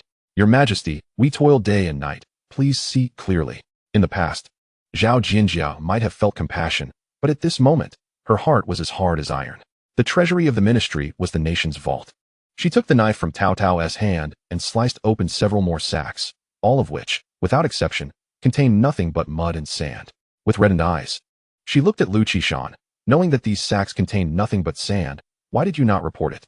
Lu Qishan sighed, acknowledging his humble position as a mere low-ranking official, fearing that no one would believe his words. He lamented that by the time he stepped out of the Ministry of Revenue, his entire family could meet an untimely fate. Then why do you dare to speak the truth now? Zhao Jinjia inquired. Seeing these people deceive the emperor pains my heart. His Majesty has shown me great favor, and I cannot bear to see him kept in the dark. Lu Qishan replied with a bitter smile, shaking his head. However, I am unaware of where the grain has gone. I reviewed the records today, the emperor said. You were once an official in the Ministry of Revenue, and you have a son serving as the magistrate in Bailiang County, correct? Lu Qishan was taken aback. Yes, my son has been in Bailiang County for 5 years. Zhao Jinjia regarded Lu Qishan with a meaningful glance. Do you know how he is faring there? I do not know. I only know that for the past 50 years, no official in Bailiang County has survived more than 3 months. Yet, my son has managed to remain for 5 years. He does possess some talent, Lu Qishan admitted. Nevertheless, I believe you are even more capable. You have endured in the ministry for years, and now that you have the chance to repay the emperor's kindness, you are a good man and an even better official, Zhao Jinjia declared. Lu Qishan's eyes glistened with emotion as he clasped his hands and replied, Your Majesty, you overstate my worth. Lu Qishan, I have decided to promote you. From today onward, you shall be the Minister of Revenue. Can I trust you? Lu Qishan never anticipated such swift joy. Your humble servant will certainly dedicate himself to Your Majesty. Zhao Jinjia encouraged him rise. Thank you, Your Majesty. Lu Qishan exclaimed, overwhelmed. My father did not misjudge you. You are indeed a loyal minister worthy of reliance. Zhao Jinjia smiled, adding, what you have lost over the years, I shall compensate you for. Your Majesty is too kind. As a minister, it is my duty to alleviate the burdens of the sovereign. I am merely grateful that the Great Qian has a wise ruler like you, and I believe that in the near future, you will surely revitalize the Great Qian. Enough of idle talk. With such significant changes in the ministry, I will leave some individuals to assist you. You should be able to withstand the pressure, correct? I will certainly do my utmost. Good. Safeguard the nation's treasury for me, and then inventory the available grain in the storerooms. Distribute it all to aid the disaster victims. I shall allocate 500,000 taels of silver to you, with but one requirement. Ensure that the victims are well taken care of. Lu Qishan was immensely surprised, feeling grateful for the emperor's benevolence, realizing that his years of steadfastness had not been in vain. Your humble minister thanks Your Majesty. As he knelt again, Zhao Jinjia felt somewhat embarrassed. If that dog of a man were to witness this scene, he would surely be left speechless. After encouraging Lu Qishan once more, Zhao Jinjia finally departed from the ministry. Your Majesty, Do you intend to use Lu Qishan to keep Lu Yuan in check? Ma Sanbao whispered. Zhao Jinjia found herself at a loss for words. Was this a means of exploiting Lu Yuan's vulnerability? Was it somewhat underhanded? Lu Qishan is a loyal minister and has no connection to Lu Yuan, Zhao Jinjia replied, her confidence wavering. If Lu Qishan were to learn of Lu Yuan's actions, he would certainly advise him to abandon the darkness for the light. Your Majesty, you must exercise caution, Ma Sanbao advised. Who else can I rely on at this moment? Zhao Jinjia self-deprecatingly chuckled. Had I not traveled to Baoyang, I would still be unaware of how the Duke of Duan has deceived me. What, then, is true loyalty? And what is treachery? To assert that Lu Yuan is a traitor is unfounded. He has indeed committed no offense against the Great Qian. Conversely, to claim he is not a traitor is equally contentious, for every action he has taken could warrant my decree of death upon him tenfold. Ma Sanbao let out a bitter smile, pondering that perhaps these trials are what His Majesty must endure. As a loyal servant, I cannot presume to make decisions for His Majesty. Meanwhile, within the cabinet of the Great Qian, Chief Minister Yang Jia was taken aback upon learning that the Empress had completely emptied the Ministry of Revenue. Who instigated Her Majesty to conduct such inspections of the warehouses? The source remains unknown, yet the most likely suspect is Lu Qishan. The means by which he contacted Her Majesty remains a mystery. These fools fail to conduct their affairs with greater prudence. Once caught by Her Majesty, extricating themselves will not be a simple endeavor. Vice Minister Yan Gao, with a grim expression, remarked. In recent years, Her Majesty has grown increasingly erratic, and the movements from Prince Duan have not been insignificant. I suspect the prince harbors ulterior motives. The other three cabinet elders exchanged knowing smirks, agreeing that it is likely Prince Duan's scheming is at play here. Yang Jia set aside the memorial in his hands and proposed, let us investigate Prince Duan. He has amassed considerable wealth at the expense of the common people over the years. We shall gather evidence to bring him to justice. Once we call back a few princes, Her Majesty will surely comply. To them, the identity of the emperor is of little consequence. What matters most is whether this emperor can safeguard the interests of the new faction. The initial support for the Empress stemmed from her obedience, making her easy to control. Yet, in hindsight, this may not have been a sagacious decision. However, to hastily replace the emperor could prove detrimental. After some contemplation, Yang Jie suggested, after all these years, Her Majesty has remained solitary. It is time to consider expanding the royal family. As loyal subjects, we must think of Her Majesty's future. If she is unwilling, we ought to initiate a selection process to choose suitable candidates from noble families to enter the palace. Chapter 56. The Great Fire. The sudden downfall of officials in the Ministry of Revenue left Prince Duan in shock. Has the emperor lost his senses? Zhao Ji looked at his father, longing to divulge the events of recent days, yet the warning from Zhao Jinjia echoed in his mind, rendering him mute. Father, with such a commotion from the elder sister, it seems those individuals are bound to clash violently, leading to a collective disaster. Prince Duan, not yet 40, had devoted his heart and soul to the Great Qian and his niece over the years, his hair now streaked with gray, making him appear as though he were in his 50s. Yet this was not what troubled him most. What perplexed him was why she would investigate the grain warehouses of the ministry and involve Lu Qishan, despite the countless admonitions to ensure his father was not reinstated. How could he possibly explain this? The prince was overwhelmed with anxiety. Fear not, father, Master Lu will understand in due time, Zhao Ji reassured. You know nothing. Prince Duan was too exasperated to engage in further dialogue with his son and hurried into the palace, where he encountered Zhao Jinjia. I pay my respects to your majesty. Zhao Jinjia appeared to be reviewing memorials and did not raise her gaze at the sound of the prince's voice, nor did she signal for him to rise. Duan dared not stand, and after a prolonged silence, he finally spoke. Your majesty, I have urgent matters to report. Is Uncle Wang here regarding the Ministry of Revenue? Zhao Jinjia cast a brief glance at Prince Duan. I did not come for that matter. In the prince's eyes, even if all 6 ministries were emptied, it would pose no concern. Oh, Zhao Jinjia's interest was piqued. I had thought that Wang Shu was a negotiator summoned by Yang Golao.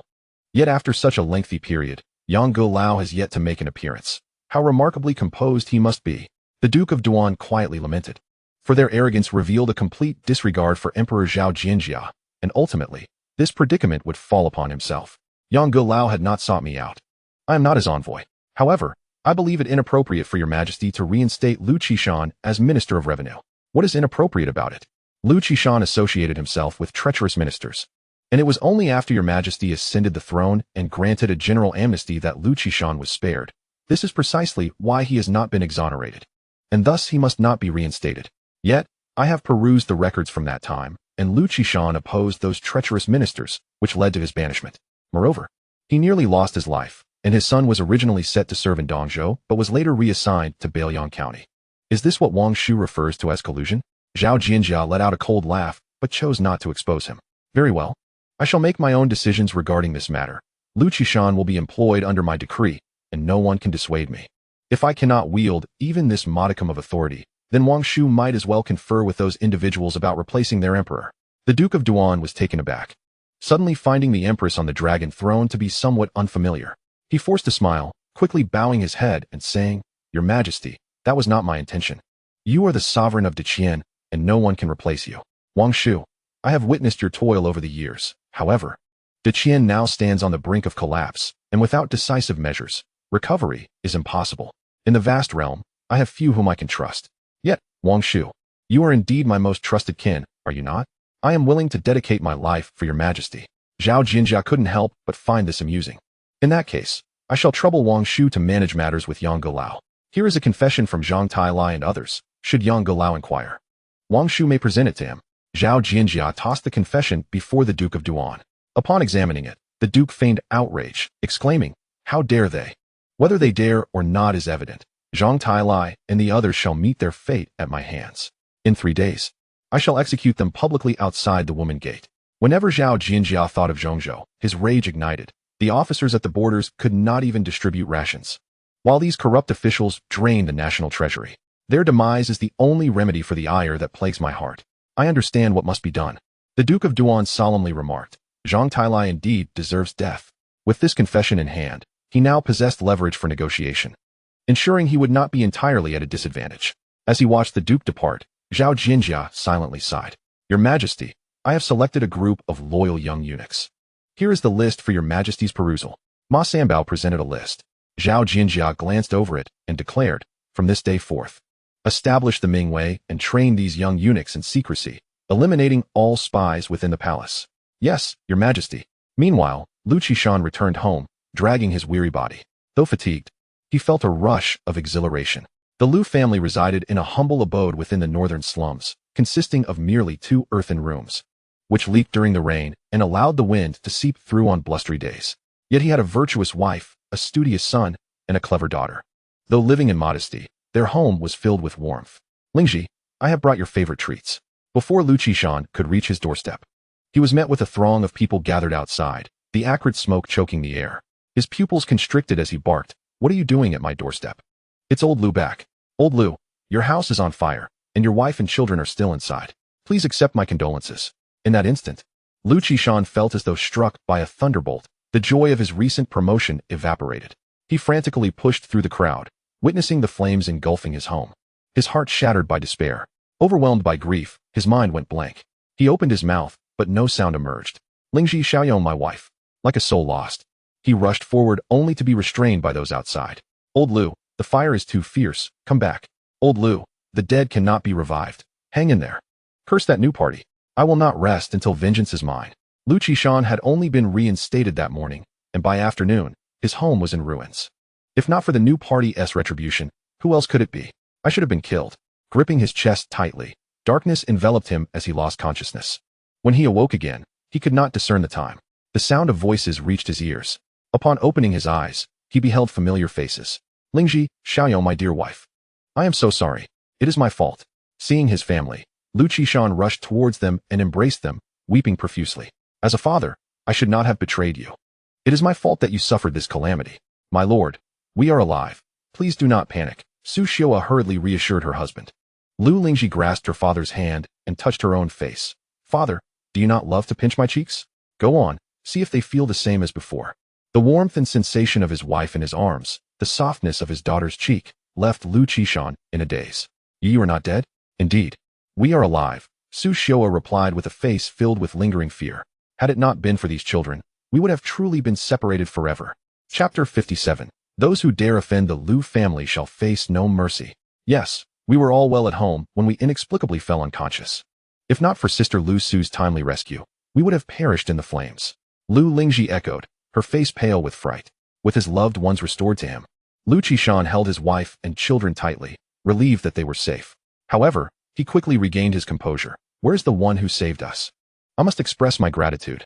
As he spoke, Lu Su, who had been silent, stepped forward and knelt on the ground. Lu Su pays her respects to the old master. Startled, Lu Qishan quickly assisted her to her feet. Young lady, you are our savior. How can you kneel before me? With a smile, Lu Su explained. We have come on the orders of the great master to escort you to Bailiang County for a life of comfort. Who is your great master? Lu Yuan, your son. Lu Su replied, rising. Here is a letter from the great master.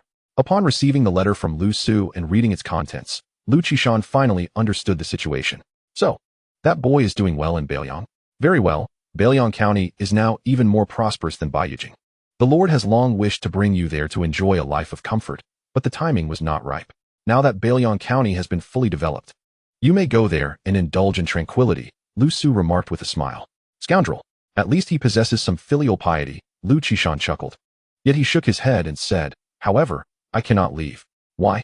Lu Su was taken aback. Su Xiu'er and the others furrowed their brows. Was he planning to remain here and wait for the new party's retribution? If it weren't for Lu Su's timely arrival, they would have perished. You all should go with Miss Lu Su. I will stay in the capital alone, Lu Qishan declared. Today, His Majesty has purged the corrupt officials from the Ministry of Revenue and has reinstated me as the Minister of Revenue. The late Emperor showed me kindness, and His Majesty treats me well. I cannot abandon him at this critical juncture. Father, how can you confront the new party alone? Lu Yong said anxiously. Let us go to Bailiang. With our elder brother's protection, we would be safer. They surely cannot pursue us across 1,000 miles. Lu Su added, in Bailiang County. No one can harm you. Lu Qishan shook his head. The treacherous minister is merely a scapegoat for the new party. The true peril to the nation is the new party itself. I cannot let this resentment fester. It would be dishonorable to forget the kindness shown to me by both emperors. If you go to Bailiang County, I will have no worries. And the new party and I shall meet our fates. Why are you so obstinate? Even the emperor cannot handle them. Why must you oppose the new party? Su Xiu'er exclaimed in frustration. Precisely because of this, I must remain in Baiyujing and do everything in my power to protect His Majesty, Lu Qishan replied. Bowing to Lu Su. Regardless of whether you are my son, I am sincerely grateful to you. Please take care of my wife and son. Lu Su, alarmed, responded. Old master, the Lord says that Qian has reached a point of collapse. It won't be long before the country falls, and Baiyujing will become a hell on earth. I understand. I know this without that wretched boy telling me, Lu Qishan stated. Please convey a message to him. He has not brought shame upon Lu Qishan. If anything happens to me, being filial to his mother and caring for his younger siblings would suffice as his filial duty. I, Lu Qishan, would not have lived in vain. Lu Qishan, must you insist on being stubborn? 5 years ago, your obstinacy nearly cost you your life and endangered our family. Now, 5 years later, you still wish to be reckless, leading to our ruin before you are satisfied? Su Xiu'er wept with frustration. My dear, if I were not this kind of person, would you have married me? If Lu Qishan were to blend in with those corrupt individuals, would you still respect me? If I were part of the new party now, could I teach my children to be upright individuals? Su Xiu'er fell silent, tears streaming down her cheeks. Xiaoyong, we Lu family men are all steadfast and valiant. Take good care of your mother and sister on the journey. Upon reaching Bailiang, help alleviate your elder brother's burdens. Lu Qishan instructed. Lu Yong knelt on the ground, choked with emotion. I understand, father. I must take my leave. From this day forth, my wife and children shall perish in that great fire, Lu Qishan declared, bowing deeply to Lu Su. Startled, Lu Su hurriedly returned the gesture. Old master, please do not. Yet, Lu Qishan resolutely bowed 3 times, expressing his deep gratitude, saying that if there were a next life, he would serve you as a loyal servant. After speaking, he cast a lingering glance at his wife and children before departing without looking back. Once Lu Qishan was gone, Lu Su, with a face full of murderous intent, ordered the new party members to kill anyone who dared to offend the Lu family without mercy. The special forces dispersed into the vast darkness. Lu Su re-entered the room, reassuring the worried old matriarch. Do not fret. Our people will protect the old master closely and ensure he suffers no harm. Meanwhile, at the Zhang residence, Zhang Tailai was imprisoned, inciting the wrath of the Zhang family. As one of the foremost families in the Great Qian, the Zhang family boasted 7 sons, each either a marquis or a high-ranking official. The influence of the Zhang family was not to be underestimated. Although the elderly patriarch had retired, he still held the esteemed title of Grand Minister, revered and respected by many. He summoned the clan members, stating, I have learned that Tailai was coerced into a confession. The emperor has decreed that he shall be executed 3 days hence at the Woman Gate. The duke, armed with the confession, sought negotiations with Minister Yang, insisting that the Zhang family compensate for the food shortages in the Ministry of Revenue's warehouses. What do you think? Has the emperor gone mad from nursing infants in the palace? Zhang Taiwan, the Minister of Revenue, exclaimed angrily. Now that the emperor holds the confession and has captured the man, a hard approach will surely fail. Zhang Taiji, a scholar from the Central Hall, suggested, let us state that all the grain tax silver should be distributed to the court officials. We can discreetly communicate with Minister Yang. Even the emperor cannot neglect his debts to the officials. Upon hearing this, the Zhang brothers nodded in agreement, recognizing the brilliance of the plan. This is a splendid idea. As long as Minister Yang agrees, the others will not dare to object, praised Zhang Taiwan. Second brother, your ingenuity is unmatched, truly befitting a scholar of the cabinet.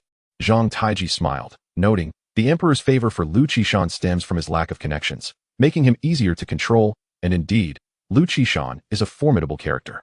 However, I suspect this is not the emperor's intention, but rather the duke's scheme. The elder Zhang let out a cold laugh. This is a path to ruin. There are already suggestions in the cabinet to recall several princes. The duke awaits his demise. Just as he finished speaking, his voice abruptly ceased. The once lively hall of the Zhang family fell into an eerie silence. The brothers turned to the main hall, where they saw their father's head tilted back, appearing as if he were asleep. Father? Zhang Taiwan stepped forward, only to discover a gaping wound on his father's forehead, the back of his head shattered. Brain matter and blood dripping onto the carpet. He trembled in horror. Father, he is dead. Chapter 58. Chaos is about to erupt instantly. The entire Zhang family erupted into chaos.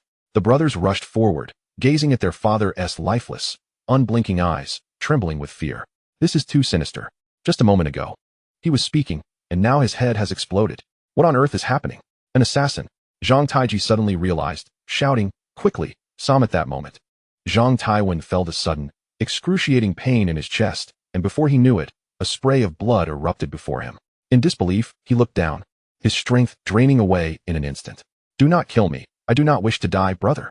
As Zhang Taiwan lay in a pool of blood, the Zhang family brothers and sons-in-law were paralyzed with fear. They sought escape, yet blood holes appeared in their bodies one after another. Soon, the hall fell silent. With no one left standing, the Zhang family had met its demise, and the next target was the Lu family, engulfed in flames. Zhao Jinjia, having spent the night awake, sat in the imperial study, gazing at the sleeping Huan, her heart in disarray. She regretted her ostentatious decision to reinstate Lu Qishan, which had brought calamity upon the Lu family. Lu Yuan's mother, brother, and sister had all perished in the inferno. She pondered whether Lu Yuan would go mad upon learning of this tragedy. If she were in his position, she would seek revenge at any cost. In that moment, she suddenly understood why Lu Yuan had opposed Lu Qishan's return. The audacity of the new faction had surpassed her imagination. It is all my fault. Zhao Jinjia was restless, uncertain of how to face Lu Yuan. If he were to find out, he would surely despise her. Sambao, is dawn approaching? Zhao Jinjia, anxious and agitated, had developed blisters on her lips, her voice raspy. Your Majesty, there is still an hour until dawn, and the shadow guards have yet to locate Lu Qishan. Ma Sambao replied, fully aware of the unimaginable consequences should Lu Yuan discover this matter. We must find a way to identify the arsonist and provide Lu Qishan with an explanation, Zhao Jinjia instructed. Your Majesty, perhaps you should rest for a while before the chill sets in, Ma Sambao suggested tenderly. Zhao Jinjia shook her head. Lu Yuan was right. She truly was a poor emperor, reckless, impulsive, and heedless of the repercussions. During her time in Zhongzhou, she had nearly endangered everyone. And now she had directly caused the ruin of the Lu family. Even if Lu Yuan sought to rebel against Qian, she could not blame him. It was all self-inflicted. Just then, Taozi hurried into the imperial study, glanced at Huan on the bed, and whispered, Your Majesty, we have found Lu Qishan. Where is he? Zhao Jinjia inquired with joy.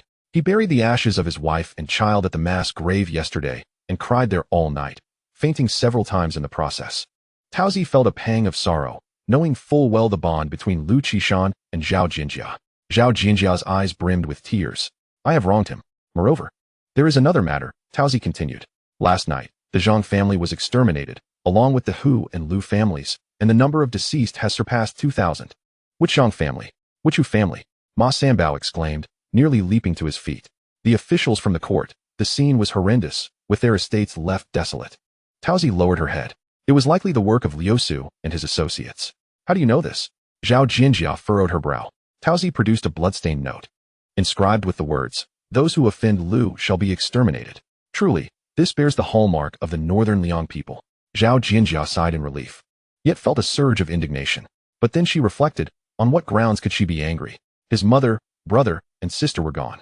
A blood feud of unimaginable proportions had been unleashed, and was she to deny others the right to seek vengeance?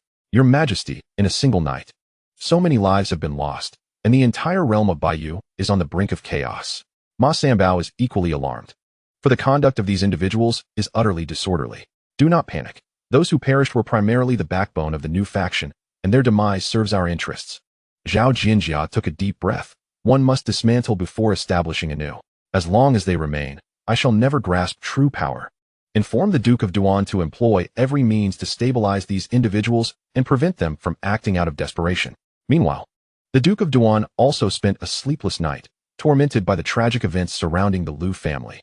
To provoke Lu Yuan is akin to incurring the wrath of the King of Hell. Should this matter reach Lu Yuan's ears, it could unleash untold turmoil.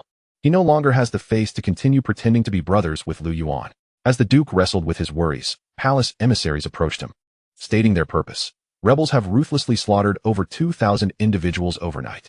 His Majesty has decreed a lockdown of the capital, deploying all efforts to apprehend the traitors. The Duke, regaining his composure, assured the emissaries, "Rest assured, Your Majesty, I shall unearth the traitors and avenge our esteemed colleagues." After dismissing the palace officials, he gasped in horror. The brutality was unfathomable. Over 2,000 lives extinguished in one night. Half of the new faction's core strength obliterated. Baiyu is destined for utter disarray. However, he held military authority, commanding 20,000 elite troops in the capital. Otherwise, he would have been ousted long ago. His mind raced as he slammed his fist on the table. He must seize all military power in Baiyu today. With this resolution, he summoned Zhao Ji and departed hastily. Simultaneously, the news of the Zhang family's extermination spread, sending shockwaves through Baiyu. Yang Jie forced himself to remain calm, hastily dispatching inquiries for information. But the findings nearly terrified him to death. He received a precise figure: 3,200 lives lost. 800 more than the 2,400 he had previously known. 16 families silenced overnight, not a single survivor. These individuals were the very backbone of the new faction. What terrified him most was the news that his fellow minister, Yin Gao, who had shared tea with him just the day before, had perished alongside his entire household of over 80 souls, their residence set ablaze, reduced to ashes. He grasped a note bearing the ominous words: "Those who offend Lu shall face execution." Excuses, mere excuses, using Lu Qishan as a pretext. Quickly, relay my orders to mobilize the White Tiger Army. The Duke of Duan aims to usurp power. Hurry. Yang Jie realized this was undoubtedly the Duke's scheme. The fire at the Lu residence was merely a trigger, the true intent shrouded in deception. Such base tactics could not escape Yang Jie's keen perception. With Yin Gao's death last night, it stood to reason that he, the Prime Minister, could be next. A cold smile crept across his face. Duke of Duan, had you succeeded in slaying me last night, you would have triumphed. Yet, you are far too timid. A glint of cold determination flashed in Yang Jie's eyes. First, he would eliminate the Duke of Duan, then the Empress, and install the young princess as sovereign, wielding the Emperor's authority to command the lords. Chapter 59. Are you my grandfather? In Baiyu, there were once 100,000 elite soldiers guarding the capital. 5 years ago, following the sudden demise of the Emperor Shun, military power waned, and Prince Duan, through considerable effort, managed to reclaim a mere 20,000 troops. The remaining 80,000 were firmly held by the new party. In recent years, the new party has consistently cited a lack of manpower as justification for recruiting more imperial guards. Consequently, Prince Duan estimates that they now command nearly 150,000 White Tiger troops, although he only has 20,000 under his command. They are all fiercely loyal to the Great Qian, well-equipped, and rigorously trained. If one accounts for the covertly recruited forces, he possesses approximately 40,000. As any more would be unsustainable. Seizing the opportunity before dawn, he sent Zhao Ji to deliver a message. "Father, the troops of Master Lu are in the capital. Should we not seek their assistance?" Zhao Ji inquired. "Time is of the essence. I must lead our men to reclaim the 4 gates immediately. If we fail, ensure that His Majesty escapes from Baiyu capital. Remember, His Majesty must not suffer the slightest harm. Do you understand?" Prince Duan said as he grasped his son's shoulder. Zhao Ji nodded earnestly, his eyes glistening with unshed tears. "Father, rest assured, I will protect the crown princess at all costs. Do not bring shame upon us." Prince Duan patted his shoulder, a proud smile gracing his face, then shouted, "1,000 days of training for a moment of combat, my sons. Let us sweep away the chaos in the realm." With a swift wipe of his tears, Zhao Ji hurried towards the palace. In that moment, he finally grasped why his father reacted with such alarm upon hearing of Crown Princess Zhao Jianjia's appointment of Lu Qishan. One Lu Qishan had stirred the very heart of Bayou capital. The events of 5 years ago were poised to repeat themselves. He dared not delay and rushed into the palace, where he encountered Zhao Jinjia. Crown Princess, father has taken men to seize the gates. If we succeed, we will reclaim military power. If we fail, we must flee Bayou capital. Zhao Jinjia's expression shifted, and she forced herself to remain composed. She quickly understood Prince Yuan's intentions. With so many casualties among the new party, they would undoubtedly suspect him. It is either your death or mine. The situation had escalated beyond remedy, and in that moment, she held no hope. Gather everyone. Defend the imperial city. Zhao Jinjia commanded in a low voice. Ma Sanbao could only smile ruefully. One Lu Qishan had thrown Bayou capital into turmoil, and this father-son duo was exceptionally formidable. Zhao Jinjia shook her head, asserting that it was not his fault. She lamented her own underestimation of the new party's audacity. Lu Su's response had been entirely justified. She had merely acted as was her duty. Soon, the entire palace was in motion, with maids and guards gripped by fear. Zhao Putao, still recovering, stood vigilantly by Zhao Jinjia's side. As dawn began to break, Bayou capital remained curiously silent, devoid of any souls upon its streets. However, fierce battles raged at the 4 gates. Quickly, capture them. We must not allow them to breach the gates. Prince Yuan fought valiantly, acutely aware that if the gates fell, and the White Tiger troops entered, it would spell utter doom. Not only would he perish, but Zhao Ji and Zhao Jinjia would meet the same fate.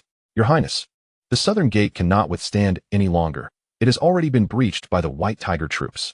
Your Highness, the northern gate has also been breached. They are far too numerous. The incessant barrage of ominous news sent shivers down the spine of Prince Yuan. Quickly, signal them to evacuate the palace. We must hold them at bay, no matter the cost. Almost immediately, a brilliant firework erupted into the sky, dazzling in its splendor. This was yet another marvel brought forth by the northern Liang. At the noon gate, Zhao Ji's countenance shifted dramatically upon witnessing the soaring firework. It is over. We must hasten our departure from the city, using the western gate. Zhao Ji swiftly approached Zhao Jinjia, saying, Sister, we can no longer hold our ground. We must flee the city. Without a moment's hesitation or futile attempts, Zhao Jinjia clutched onto Huan and boarded the carriage. She understood all too well that remaining meant certain death, accompanied by inhumane humiliation. Her fists were clenched tightly, her nails nearly piercing her flesh. 5 years ago, she had fled like a stray dog, and 5 years later, the situation remained unchanged. Lu Yuan's words echoed in her mind, reminding her that she was a foolish monarch, a ruler of a fallen kingdom. However, unlike before, this time she may never have the chance to return. The Great Qian was on the brink of chaos. As the palace gates opened, the imperial guards escorted them away. Yet, unexpectedly, someone blocked her path. Lu Qishan, what are you doing here? Zhao Jinjia was astonished to see Lu Qishan, nearly shot by the guards. I have arrived late to your aid. Please forgive me, Your Majesty.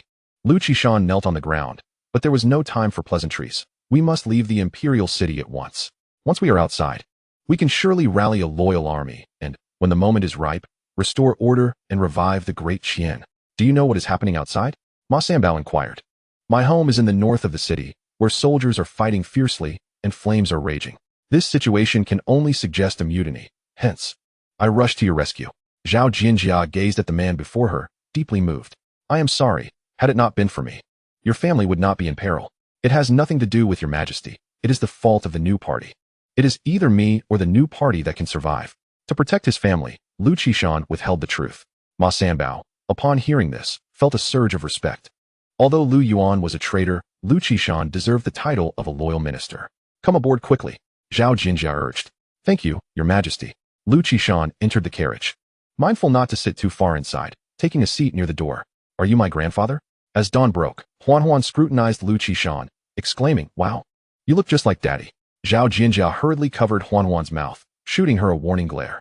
Do not speak nonsense. Ma Sanbao chuckled softly.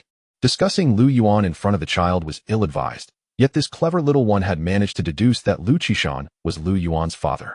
Lu Qishan, taken aback, looked at Huan and felt an unexpected fondness. He thought to himself that this little princess was quite endearing. Your Highness, you flatter me. I cannot possibly be your grandfather. Huan was muffled, unable to utter a sound. Zhao Jinjia remarked, This girl is quite respectful of her elders and affectionate towards the young. She addresses anyone older with such courtesy.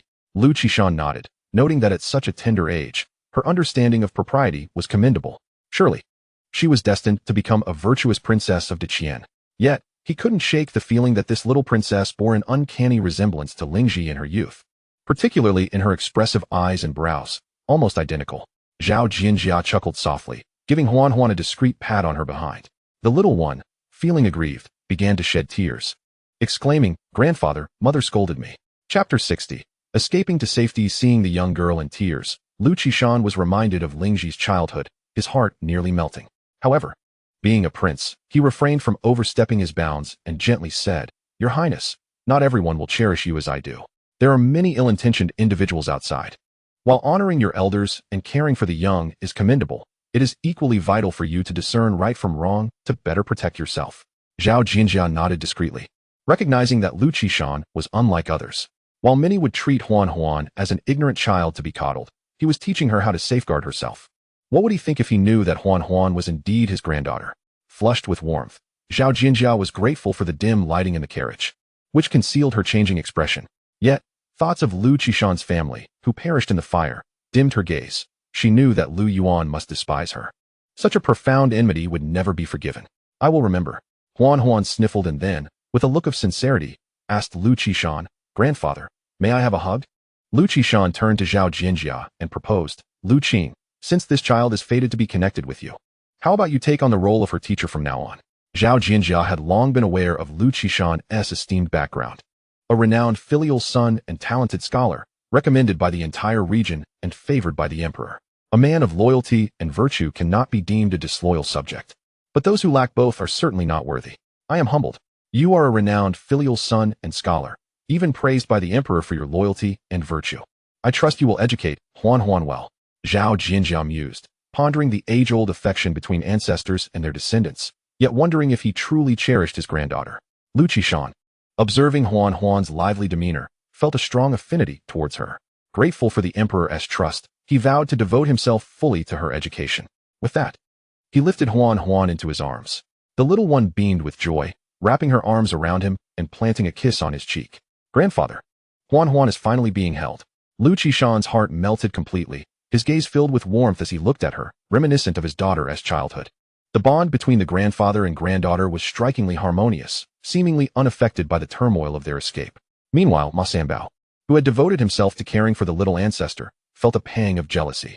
Despite his dedication, he felt overshadowed by Lu Qishan's mere words.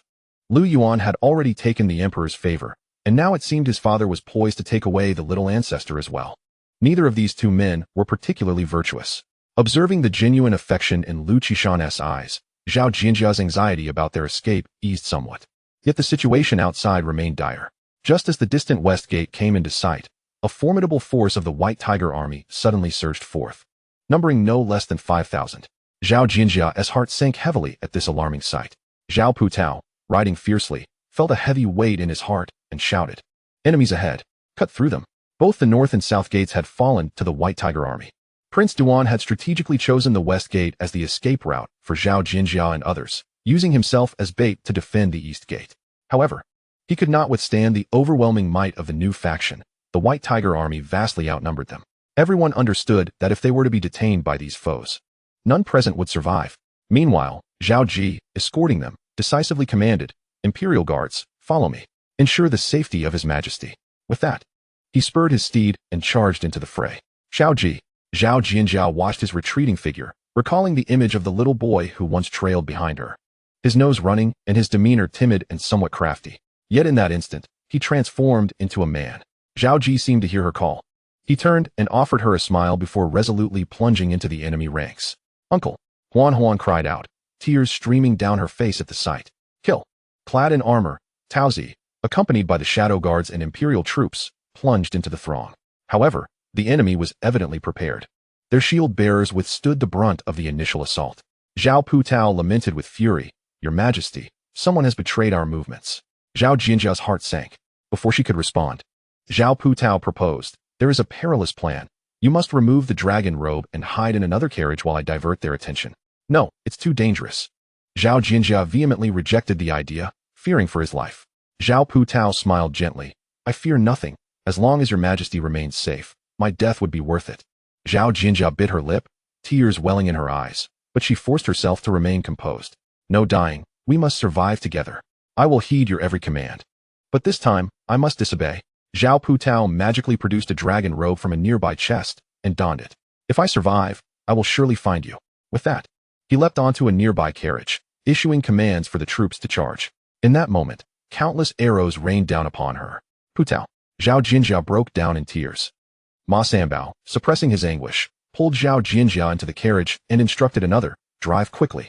The carriage gradually changed direction, while Zhao Putao directed his carriage towards the opposite side.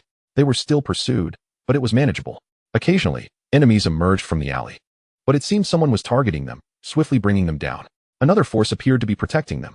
It was not until an explosion echoed that Zhao Jinjiao realized it was Lu Yuan's people. Your Majesty, it's them, Ma Sanbao exclaimed, his excitement palpable. We are saved. But then, with a tinge of sorrow, he added, why didn't they act sooner? Indeed, they were not there to protect her, but rather to safeguard Lu Qishan. But if they were to learn of her identity as the Empress, would they not bring her before Lu Yuan? Zhao Jinjia was in a state of turmoil. At that moment, it was not death that she feared, but the disdain and wrath that Lu Yuan might harbor upon discovering her true identity. Moreover, what obligation did they have to safeguard themselves? It was absurd to despise them as rebels, while simultaneously accepting their protection. Ma Sanbao continued to chatter incessantly. That is enough. Sanbao, cease your prattle. Zhao Jinjia commanded. Ma Sanbao hastily sealed his lips. The sound of explosions still echoed, yet the journey ahead unfolded with remarkable ease. Soon, the vehicles surged forth from the northern city. At last, we have escaped. Ma Sanbao exclaimed joyfully. Your Majesty, we are safe. Zhao Jinjia, however, fixed her gaze intently on the city gates, aware that their escape was merely the first step. Zhao Ji, Grape, Peach, and Duke Wang were still trapped within. Shigua, slow down and wait for them. Zhao Jinjia knocked on the car door, but Shigua remained oblivious, hastening the vehicle's speed instead. Shigua, I command you to decelerate. Your Majesty, we are not yet out of danger. We must reach the designated safe point, and the commander will naturally bring them to us. Chapter 61. When water reaches the abyss. It becomes scenic. When man reaches the abyss, he is reborn. Uncertain of how long they had traveled, the group finally arrived at the secret safe point for the covert guards, nestled within a secluded mountain hollow, where they found a hollowed cave. The Imperial guards collapsed wearily onto the ground to rest. Lu Qishan took the initiative to disembark and conduct a head count. Your Majesty, there are a total of 700 individuals here. Zhao Jinjia nodded silently. When they had initially fled, there had been fewer than 100. The current circumstances seemed to be more favorable than those of the past. She smiled self-deprecatingly. Ma Sanbao pulled her into the cave. The group was famished, yet fortunately, the safe point contained ample provisions. However, they dared not light a fire and could only subsist on dry rations with cool water. Your Majesty, where shall we go next?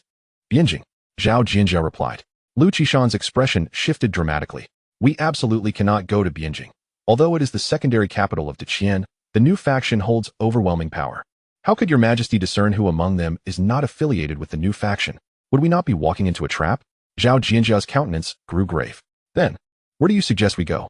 After a moment of contemplation, Lu Qishan responded, logically, heading to the border would be optimal, for there are troops stationed there.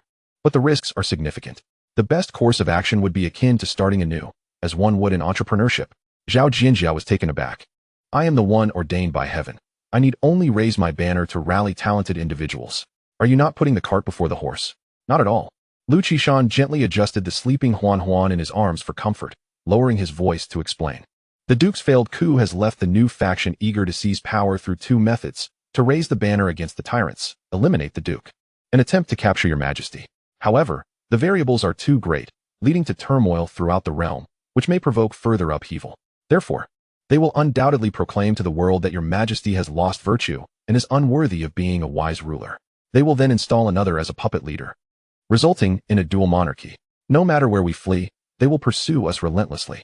Thus, the most effective strategy is to adopt the tactics of peasant uprisings, rallying under the slogans of no taxation, exemption from corvée labor, and equitable land distribution to swiftly amass a formidable force. Even if the white jade capital refuses to acknowledge it, His Majesty remains the sovereign of Great Qian, and there will inevitably be those who pledge their allegiance. While they support their puppet, we must find a strategic location that allows for both offense and defense to establish our stronghold, which will surely lead to the rejuvenation of Great Qian. At that time, we will be able to cleanse the realm from top to bottom. Ma Sanbao was taken aback, pointing at Lu Qishan and exclaiming, You actually suggest that His Majesty learn from the rebels. Lu Qishan, what are you truly scheming? Does Ma Gong have a better plan? Lu Qishan replied nonchalantly. Isn't it the case with every dynastic change? To overthrow one power, one must support another. If the new party consists of scholars, then His Majesty should inherit the late emperor's will and promote the humble families. No matter how many scholars there are, they cannot surpass the number of commoners, those who toil in the fields and face the earth with their backs to the sky, as long as they recognize His Majesty. Defeating the new party is merely a matter of time.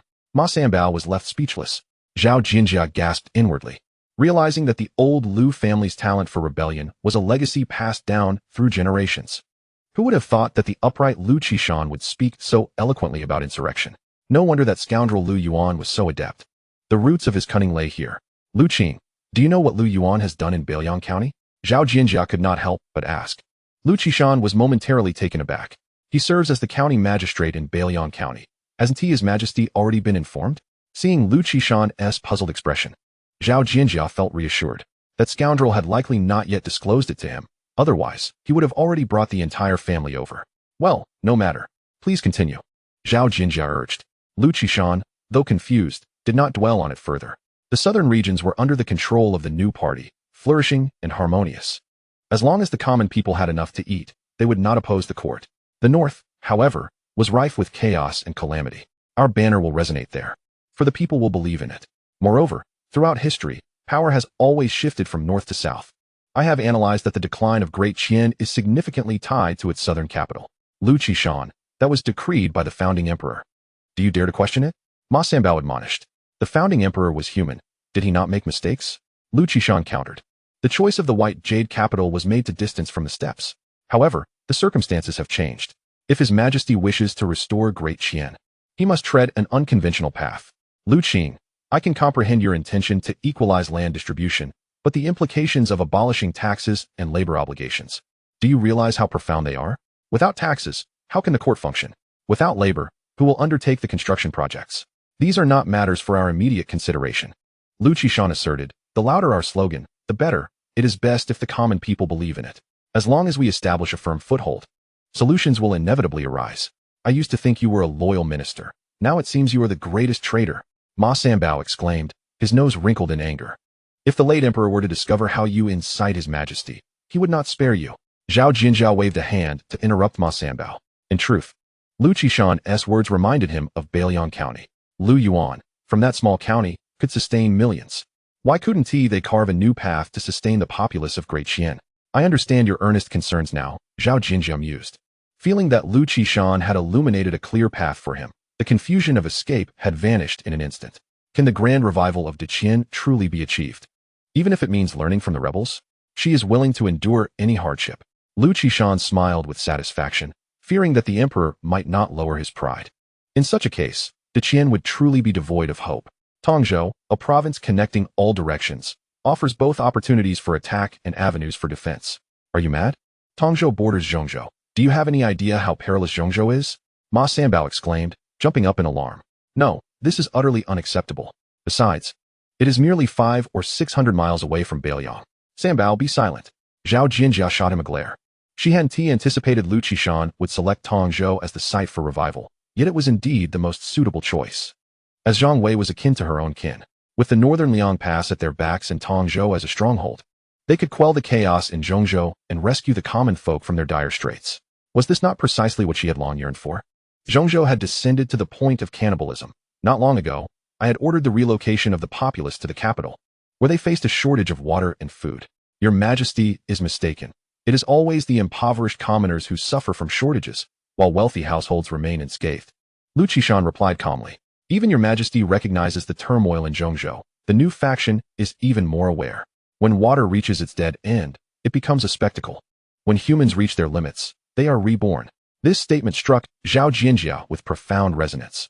Rising to her feet, she bowed respectfully, exclaiming, Your Majesty, I have learned a valuable lesson. Lu Qishan was taken aback, yet, holding a child in his arms, he dared not move too abruptly, and quickly said, Your Majesty, you honor me excessively. That statement from Lord Lu surpasses countless grand declarations. Zhao Jinjia sincerely remarked. That was not my own saying, Lu Qishan replied with a wry smile, but rather the words of that unworthy son of mine. Before he was assigned to Bailiang County, he uttered this to me. Zhao Jinjia was momentarily stunned. It was indeed spoken by Lu Yuan. Yes, he was originally meant to serve as a county official in a prosperous region, but was instead persecuted by treacherous officials and sent to the most dangerous Bailiang County, setting off alone, unaware of his fate. He must have endured immense suffering to transform Bailiang County into what it is today. As she pondered this, she felt a wave of sympathy wash over her. Lord Lu, might you share more about Lu Yuan with me? Chapter 62. Lu Yuan, you have gone too far. Lu Qishan was taken aback. Was this truly the time to discuss such matters? Furthermore, he wished to avoid excessive conversation about Lu Yuan at this juncture. Your Majesty, the lives of the prince and others remain uncertain. Perhaps it would be best to postpone this discussion, Ma Sanbao urged, casting furtive glances at Zhao Jinjia. Recognizing her lapse in judgment, Zhao Jinjia inwardly scolded herself. Very well, we shall speak of it later. She thought to herself, there is ample time ahead. I will have plenty of opportunities to learn about that scoundrel from Lu Qishan. At that moment, Shiguo burst in with excitement. Your Majesty, they have emerged. They have all escaped. Is it Grape and the others? Indeed, the scouts have returned to report that the commander has arrived 3 miles away. Excellent. This is splendid news. Zhao Jinjia quickly rose to greet them, with Lu Qishan following closely behind, cradling the little one. Before long, a group of figures came into view. Who else could it be but Zhao Ji and the others? Xiao Ji, Grape, Taozi, you have returned. Zhao Jinjia compelled herself to remain composed, yet upon seeing them, she could no longer suppress her emotions. She rushed forward to embrace the blood-soaked individuals, exclaiming, It's all right. You're back safely. Your Majesty, we must immediately proceed to the next hidden location. If we delay, the pursuers will catch up, and escape will become impossible. Zhao Putao said, enduring the pain from her wounds. Zhao Jinjia regained her composure, nodding as she instructed others to gather their belongings and evacuate, while scanning the crowd for Duke Wang. Zhao Ji's expression darkened as he revealed, he has detained the White Tiger Army to buy us time for our retreat. A tremor coursed through Zhao Jinjia. Filled with disbelief, Uncle Wang, hasn't he come out? She thought back to her previous doubts about him, feeling an indescribable pang of regret. Observing Zhao Ji's reddened eyes, she forced herself to reassure him. Duke Wang is blessed and will surely be safe. The new party dares not take his life so lightly. We shall depart first. I will send the shadow guards to gather news of Uncle Wang. Meanwhile, in Bailiang Prefecture, the citizens were abuzz with joy. Although the official document of promotion had yet to be issued, Lu Yuan had already donned the latest crimson robe of the magistrate, exuding an air of flamboyance. Luo Bing carefully helped Lu Yuan into the revamped official attire, her delicate hands smoothing out the fabric, her alluring gaze lingering on him. Master, you look remarkably handsome. Lu Yuan admired his reflection in the mirror, whistling in delight, then turning to Xia Ning and Li Wuyo, asking, do I look good? Brother Lu Yuan has always been the most handsome in Ning'er's eyes. Xia Ning, dressed in a JK-made outfit and clad in sheer stockings, idolized him. Having served as Lu Yuan's maid for over half a month, she felt no discomfort, instead employing all her charms to entice him. Only Lu Lang could keep Wuyo awake all night. Li Wuyo, adorned in a pink bunny girl outfit with black stockings, sported a figure so striking that it nearly strained the seams of her attire. Though both women were stunning, they paled slightly in comparison to the mature allure of Luo Bing. Despite her modest attire, even with her neck tightly wrapped, every smile and frown of hers stirred Lu Yuan's heart. Master, I wish you triumph, Luo Bing said with a smile. Lu Yuan nodded. The deaths of Wang De and Zhang Songnian had sent shockwaves through the realms of Xia and Jing. The Emperor of Xia vowed to make Lu Yuan pay dearly, mobilizing 70,000 cavalry to reinforce the Great Xia Pass, combining their forces to an overwhelming 300,000. The Emperor of Jing issued an imperial decree, condemning Lu Yuan's ingratitude and dishonesty, dispatching 60,000 cavalry to support the Great Jing Pass. Should the forces of the two nations converge, they would total an alarming 600,000. Were Lu Yuan to command such a force, he could boldly declare he possessed an army of 2 million. While the citizens of Bailiang remained calm, the barbarians sent to construct the new city were filled with trepidation. The two who had been with Lingzhong were now able to work and perform heavy labor. Stripped of their bell, they were reassigned as laborers in Lu Yuan's household. Master, take care. Upon seeing Lu Yuan approach, the two hastily knelt before him. Without a glance in their direction, Lu Yuan simply walked away. Brother Lu Yuan, why not take Ning'er as your wife? She could surely persuade the emperor to withdraw his troops. Inside the carriage, Xia Ning continued her entreaties. Lu Lang, if you and Xia join forces, you are destined to dominate the world. The two women knelt on the ground, one massaging feet while the other kneaded legs. And Lu Yuan did not need to lower his gaze, for the grandeur of the scene unfolded before him. Honggu remained beside them, cradling her blade. her eyes closed in meditation, ready to intimidate the two cunning foxes at any moment. Can we change the script? I'm rather weary of this, Lu Yuan thought, realizing that since they dared to create a disturbance, they must be prepared for the consequences. Li Wuyo and Xian Ning exchanged glances, though they held mutual disdain. They had forged an alliance in recent times to combat their common challenges. They had come to understand that Lu Yuan was a man of immense self-discipline, possessing unparalleled restraint. Such individuals, without exception, harbored great ambition. Lu Lang, I know you care for the world and are not weak. Why not take us both as your wives? Li Wuyo leaned against Lu Yuan's leg, gazing up at him. This line is somewhat refreshing, Lu Yuan mused, stroking his chin. Truth be told, both women were stunningly beautiful and of noble birth. Marrying them would indeed be quite delightful. However, he was all too aware of their ulterior motives. He withdrew his gaze, affirming, I, Lu Yuan, am a man with a wife and daughter.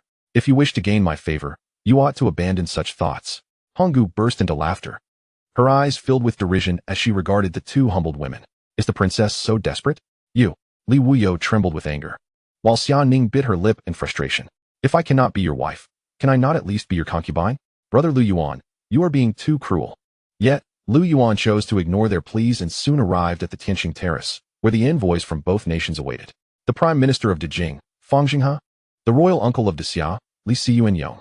These two men, one standing just below the emperor and the other renowned throughout the realm, were figures of great repute and influence. Just their audacity to come here commanded Lu Yuan's respect. Apologies for the delay. I encountered some traffic on the way. Upon entering, Lu Yuan greeted them with a smile and took his seat at the head of the table. He then tossed a pack of cigarettes to Fang Xiang and the king of Jiangxia. Let's smoke. As he spoke, he pulled out a cigarette, which Xian Ning promptly lit for him. Li Wuyo held an ashtray to assist Lu Yuan in discarding ash. Witnessing this scene, the envoys from both nations were nearly apoplectic. Princess, you are the princess of Dejing. How can you demean yourself to such a level? Fang Jinghe slammed the table. Lu Yuan, you go too far. Princess, please rise. How can you kneel before Lu Yuan? Li Siyuanyong was equally furious. Lu Yuan, how dare you humiliate the princess of Dexia? Chapter 63. I shall make him kneel before you and beg for mercy. Gentlemen, you are of considerable age. Do temper your tempers. Lu Yuan pressed down his hand. They both willingly chose to do this. If you don't believe me, just ask them. He playfully patted Xian Ning's rear. You go first.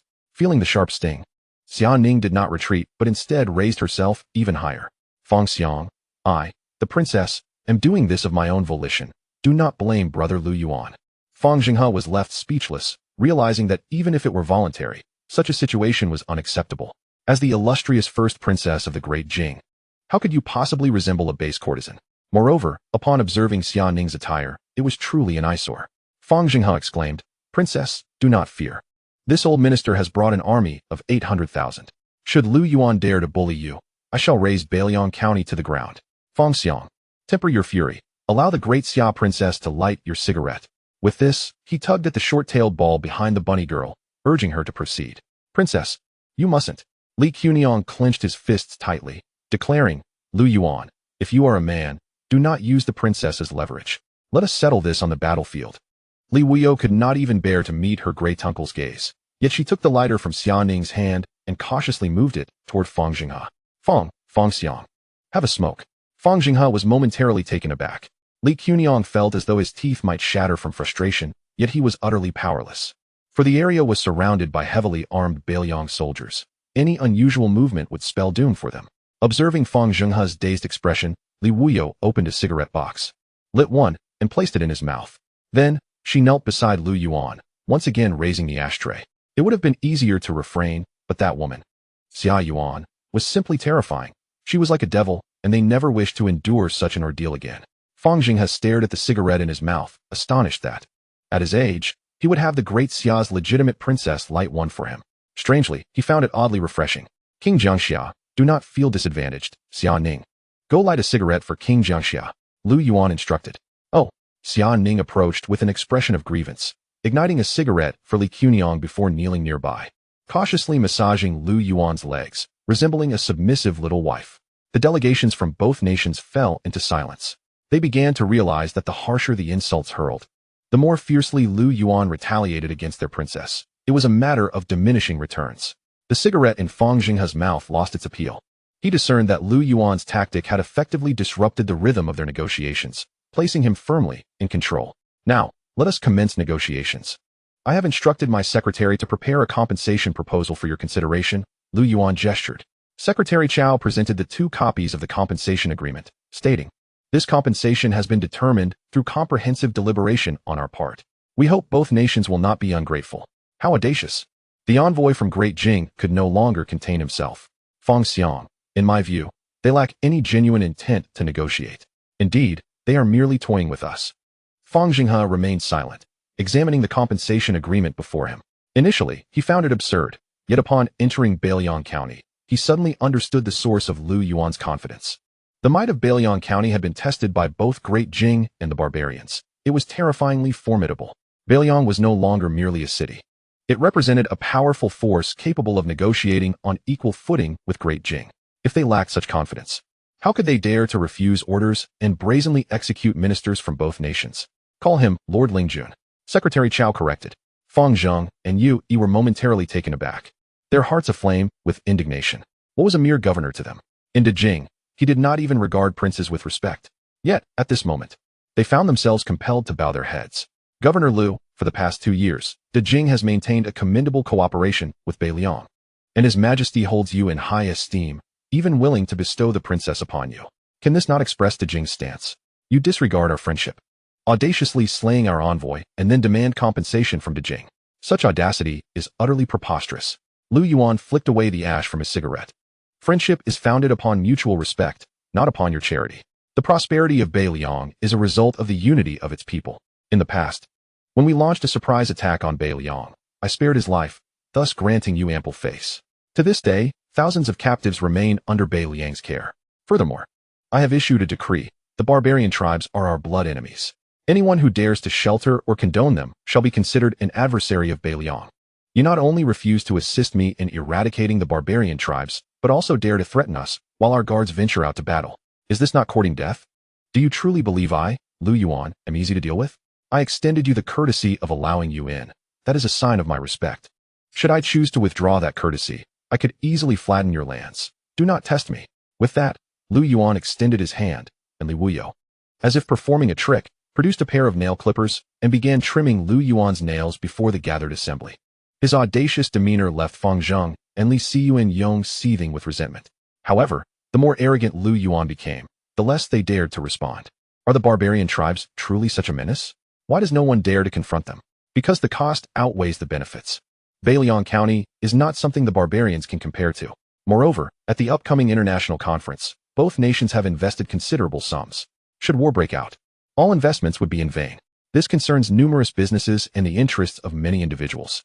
This is why, even after Lu Yuan killed Zhang Songyan, there has been no immediate escalation to war. When has Dejing ever endured such humiliation? Governor Lu, I reiterate my previous statement. If you are willing to become the son-in-law of Xia, not only will past grievances be forgiven, but even Bailiang shall become your fiefdom.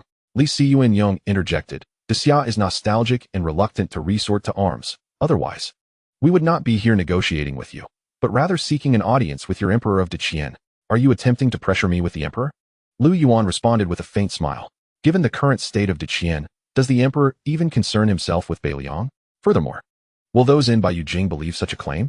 I have long declared that anyone who dares to speak recklessly shall be my lifelong enemy, to the death. It appears that there is nothing left to discuss today. Let war commence. Let my 30,000 troops of Bailiang meet your million-strong army. As he spoke, Lu Yuan rose to his feet. Xia Yuan, see our guests out. Xia Yuan nodded, preparing to usher the envoys from both nations away. Li Wuyo and Xian Ning grew anxious. Feng Xiang, we cannot go to war. Third uncle, we must not engage in battle with Bailiang. Princess, we do not wish for war. It is Lu Yuan who shows not an ounce of sincerity. Feng Zheng exclaimed angrily. The Jing shall never yield to such threats. Please endure a little longer. In due time, our formidable army shall surely march into Bailiang city and rescue you. Li Siyuan, with a shadowy gaze, proclaimed, Princess, when the time comes, I shall force Lu Yuan to kneel before you and beg for mercy. Chapter 64, A Sudden Assault. Is he truly so arrogant? Lu Yuan mused. Stroking his chin, Li Siyuan, renowned as the god of war of the Great Xia, had never suffered defeat. Initially, he contemplated eliminating the two immediately. Yet he recognized the necessity of maintaining a moral boundary. Otherwise, it would indeed lead to a relentless cycle of vengeance. Lu Lang, my great-uncle is of advanced age. Do not stoop to his level, whispered Li Wuyu. Li Siyuanyang's nostrils flared in indignation. What did it mean to not engage with one's own kind? Whose side was she truly on? Very well, let him go for now, but when the time comes, seize both of them and let them accompany the Wusun. Lu Yuan rose, extinguishing his cigarette, and declared, I'll state this once more. Should you refuse now, the compensation will not be as palatable later. Lu Yuan. One should not be overly arrogant, lest one trips over their own tongue. Fang Zheng retorted, flicking his sleeves. Let us depart. Lu Yuan, treat the princess well, or face 100-fold retribution. Li Siyuanyang threatened before turning away with his entourage. Once the delegation had departed, Lu Yuan promptly summoned all the brigade commanders. Reports from the Special Operations Battalion indicated that the first wave of disaster victims was imminent. We must create a conducive environment for them. Thus, I propose a request. Swiftly crush the armies of both nations. Is that feasible? Commander, the infantry brigade is ready. Wang de Biao proclaimed enthusiastically. The Mo Dao brigade is also prepared. Zheng Lujin added loudly. The cavalry brigade poses no issues. Each brigade commander exuded excitement. Warfare was thrilling. And victory promised abundant rewards and promotions. Lu Yuan nodded. While our equipment was superior, we could not underestimate the enemy's numerical advantage. They boasted an army of 1 million. Albeit exaggerated, yet combined with the casual populace, the total approached 700,000 to 800,000. In the event of failure, they could easily replenish their ranks. Even if their combat effectiveness was lacking, we merely possessed 30,000 troops. With the addition of 5,000 reinforcements, our total would barely reach 35,000. Therefore, I have resolved to raise an additional 5,000 soldiers, employing the 3-3 tactical approach in our combat strategy. The brigade commanders sat attentively, diligently recording Lu Yuan's orders. Should the enemy engage us in a protracted battle, we would undoubtedly be at a disadvantage, as they could outlast us. Thus, we must strike swiftly, fiercely, and unexpectedly. Flanking maneuvers are our forte. I learned this from a great leader. Many are familiar with such tactics, yet few can elevate them to greatness. Clenching his fists, Lu Yuan felt a surge of fervor, for our army harbored an unmatched courage and an audacity rare among mortals. It was this spirit that had allowed Bei Liang to progress to its current standing. 30,000 against 1 million, the advantage is ours. Thus, in this battle, victory is assured. Within the barracks, a wave of exhilaration swept through the ranks. 30,000 against 1 million. Such confidence could only be voiced by Lu Yuan. Remarkably, the brigade and regiment leaders believed him wholeheartedly. They were all aflame with excitement, beginning to allocate responsibilities for the captives. By heavens, this time, those we capture must be utilized within the military. Sending them off as mere laborers would be a waste. Soon, we'll expand our forces to 100,000 and topple all 3 kingdoms. Whispers filled the air as they exchanged ideas, utterly unfazed. Lu Yuan was acutely aware that a protracted war was untenable for Bei Liang. The issues at hand extended beyond mere provisions. The supply of ammunition posed a significant challenge as well. This battle necessitated an extraordinary strategy, one derived from the teachings of that great leader. His expertise lay in the art of defeating a larger force with a smaller contingent. Observing the enthusiasm of his comrades, Lu Yuan struck the long table with his fist, declaring that tonight, they would launch a surprise attack on Dixia Pass and seize the peaches from its rear. Li Siyuanyang returned to Dixia Pass by evening. Despite being hailed as the divine general of Dixia, he had surpassed his 60th year. While he could still consume 2 jin of meat and a jin of wine in a single meal, his endurance had markedly diminished. The rigors of travel had deepened the lines etched upon his face. Chen Yuan promptly approached him, inquiring if the negotiations with the king of Jiangxia had proceeded smoothly. Li Siyuanyang, with a grave expression, replied that Lu Yuan was excessively arrogant, refusing Dixia's goodwill, refusing to release the princess, and even demanding reparations from Dixia. Upon hearing Li Siyuanyang's account, Chen Yuan was incensed. Did Lu Yuan believe that Dixia was devoid of capable individuals? He had merely vanquished a barbarian tribe and now fancied himself invincible. Li Siyuanyang let out a cold snort, remarking that to bring about someone's demise, one must first drive them to madness. However, it was undeniable that Bei Liang possessed considerable strength, and breaching those high walls would not be an ordinary feat. Upon entering the city, he found its height exceeded his expectations. Their siege equipment was insufficient, necessitating fortification and elevation. Furthermore, this assault could not be conducted unilaterally. I have already reached an agreement with Fang Zheng to deploy forces together. After capturing Bei Liang County, the firearms and profits would be shared equally. Chen Yuan nodded, expressing his concern that Bei Liang Pass might mobilize its troops. With an army of 1 million, if Zhang Wei were astute, he would know how to choose his course of action. Li Siyu and Yong stated that their immediate task was to expedite the crafting of siege equipment, gathering the army in 3 days to lay waste to Beiliang County. Yuan nodded. Yet he inexplicably remarked that the people of Beiliang were known for their tenacity. They would not strike first, would they? After all, their weaponry was undeniably formidable, capable of splitting stone and carving mountains. This was Dixia Pass, one of the mightiest fortifications of Dixia, although not as towering as the walls of Beiliang. It was not easily breached by just anyone, unless the people of Beiliang sprouted wings to fly over Dixia Pass. Li Siyu and Yong scoffed. Yuan chuckled, retorting that such a scenario was impossible. How could mere mortals fly? If Lu Yuan possessed such abilities, there would be no need for battle. Surrender would be the wiser choice. Enough of this. I am weary. You must relay the orders swiftly. Yes, I shall obey. Yuan nodded and departed hastily. With the onset of winter, the temperatures in Beiliang plummeted, and the biting winds howled mercilessly. The sentinels atop the walls tightened their garments. Yet the chill continued to seep into their collars.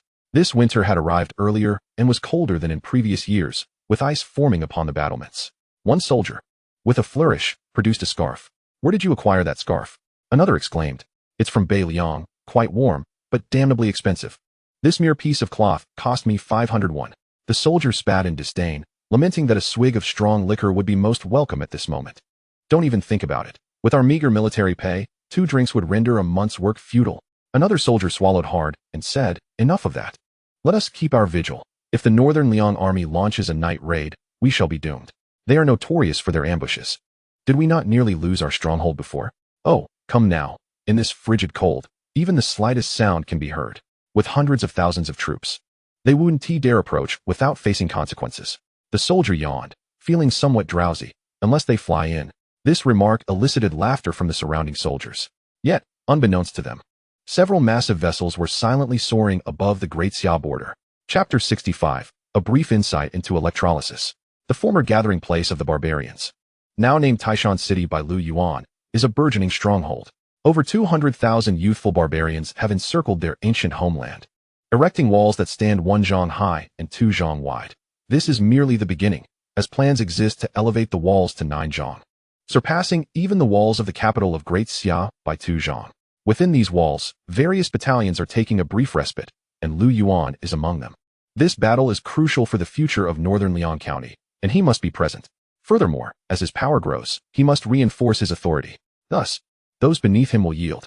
Report, Commander, the first squadron of airships has successfully taken flight.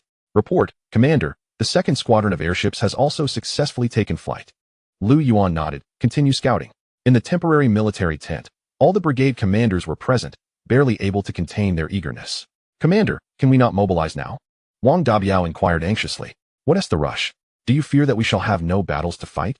Lu Yuan retorted, tonight. The northern winds will significantly shorten the time it takes for the airship squadron to reach the Great Xia border. Let them fly for a while longer. Commander, can these airships truly fly such distances? Guo Mao expressed his concerns. Perhaps we should assign the airship squadron to the cavalry brigade. They could scout from above, allowing our cavalry to strike swiftly. Go. You have a clever plan, but the airship squadron must belong to my infantry battalion. Wang, cease your nonsense. In an instant, the camp erupted into heated arguments. Lu Yuan slammed his hand on the table. Enough of this bickering. At his command, silence fell over the room. Do not think about the airship squadron. I plan to establish a dedicated airship brigade. The technology for these airships has matured, yet they are fraught with danger, as they contain highly flammable hydrogen gas. A single spark could cause an explosion. An operation must be entrusted to specialists. Should they take flight and an explosion occur, there will be no survivors. Do you understand? Upon hearing this, the brigade commanders recoiled, realizing that such a scenario would mean inflicting harm on themselves as well as the enemy. The inherent danger stems from the instability of the gas. Thus, every soldier who boards is resolved to face their fate. However, this peril can be addressed in the future. Lu Yuan elaborated on how he had produced his hydrogen airships through the electrolysis of water, generating hydrogen and oxygen, a basic principle from middle school chemistry. With electricity available in northern Liang City, is it not feasible to produce hydrogen? Yet, hydrogen is perilous, and the real challenge lies in extracting helium on a large scale. Why not utilize hot air balloons? Their direction is difficult to control, nighttime ascents are exceedingly hazardous, and their payload capacity is minimal. Furthermore, the flame is too conspicuous. It is not a matter of feasibility, but rather the low strategic value and ease of imitation. Without understanding the process of electrolysis, They are utterly incapable of extracting hydrogen, rendering imitation impossible. His hydrogen vessel measures 63 meters in length and 6 meters in diameter, with a framework composed of a longitudinal keel, 24 wooden bridge strips, and numerous vertical and radial tension lines. The framework is enveloped in waterproof fabric. Presently, Bailiang County lacks the capacity to produce an engine. However, they can manually rotate the machinery using pedals to generate thrust and control direction. The payload capacity is an astonishing 7,000 pounds. The airship is manned by 10 individuals, with over 1,000 pounds of surplus weight. If they can reach the rear of the enemy and incinerate their supplies, the defenses of Daxiao Pass will collapse without a fight. The simplest weapon is the incendiary bottle, both economical and effective. The white phosphorus extracted by Bailiang County is scarce and costly, insufficient for conventional weaponry. Beyond incendiary bottles, there are bundles of explosives. Tonight, we shall breach Daxiao Pass and cause an explosion. After listening to Lu Yuan's words, the crowd felt a profound respect. Lu Yuan lit a cigarette, glanced at the time, and deemed it nearly time to set forth. I shall await your victorious return here. The crowd knelt before him, vowing to not disappoint their commander's expectations.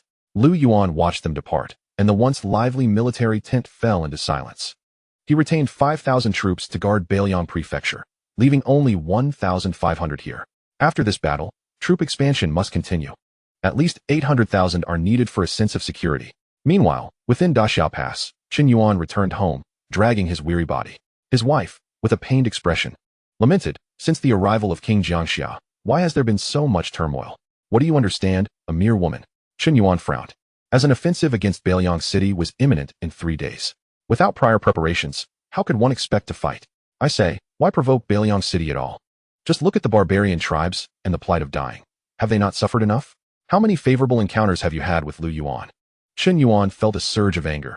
He had also been at the receiving end of Lu Yuan's schemes several times. Though not as dire as the situation with Pashan, it was still far from favorable. Noticing her husband's dark demeanor, the woman realized her misstep and quickly changed the subject. I only worry for you. When the assault begins, you must not be the first to charge. Let others take the lead. Qin Yuan nodded. In 3 days, Bailiang City will cease to exist. You have often expressed your fondness for Bailiang's perfume. I will bring back a cart full for you to use as you please. Thank you, my husband. The woman exclaimed joyfully. You have worked hard all day. Allow me to give you a massage.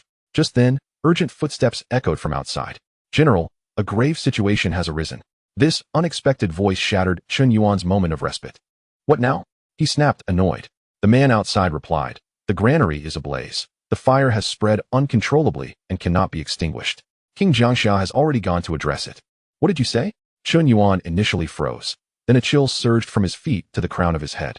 Wasn't their heavy military presence guarding it? How could it possibly catch fire? They assert that the fire seems to have descended from the heavens. Qin Yuan, consumed by rage, forcefully pushed open the door and exclaimed, what the hell? If fire could fall from the sky, why hasn't he incinerated those foolish pigs? He was both furious and terrified. That was the entire army's grain supply, and if it were to be destroyed, it would be a capital offense. As the commander of the Great Qian Pass, how could he possibly escape a dire fate? He galloped swiftly to the granary, only to behold an inferno raging uncontrollably, with countless individuals attempting to extinguish the flames with buckets of water, yet it was already too late to quell the blaze. It was over, everything was ablaze, and he felt his legs weaken with fear.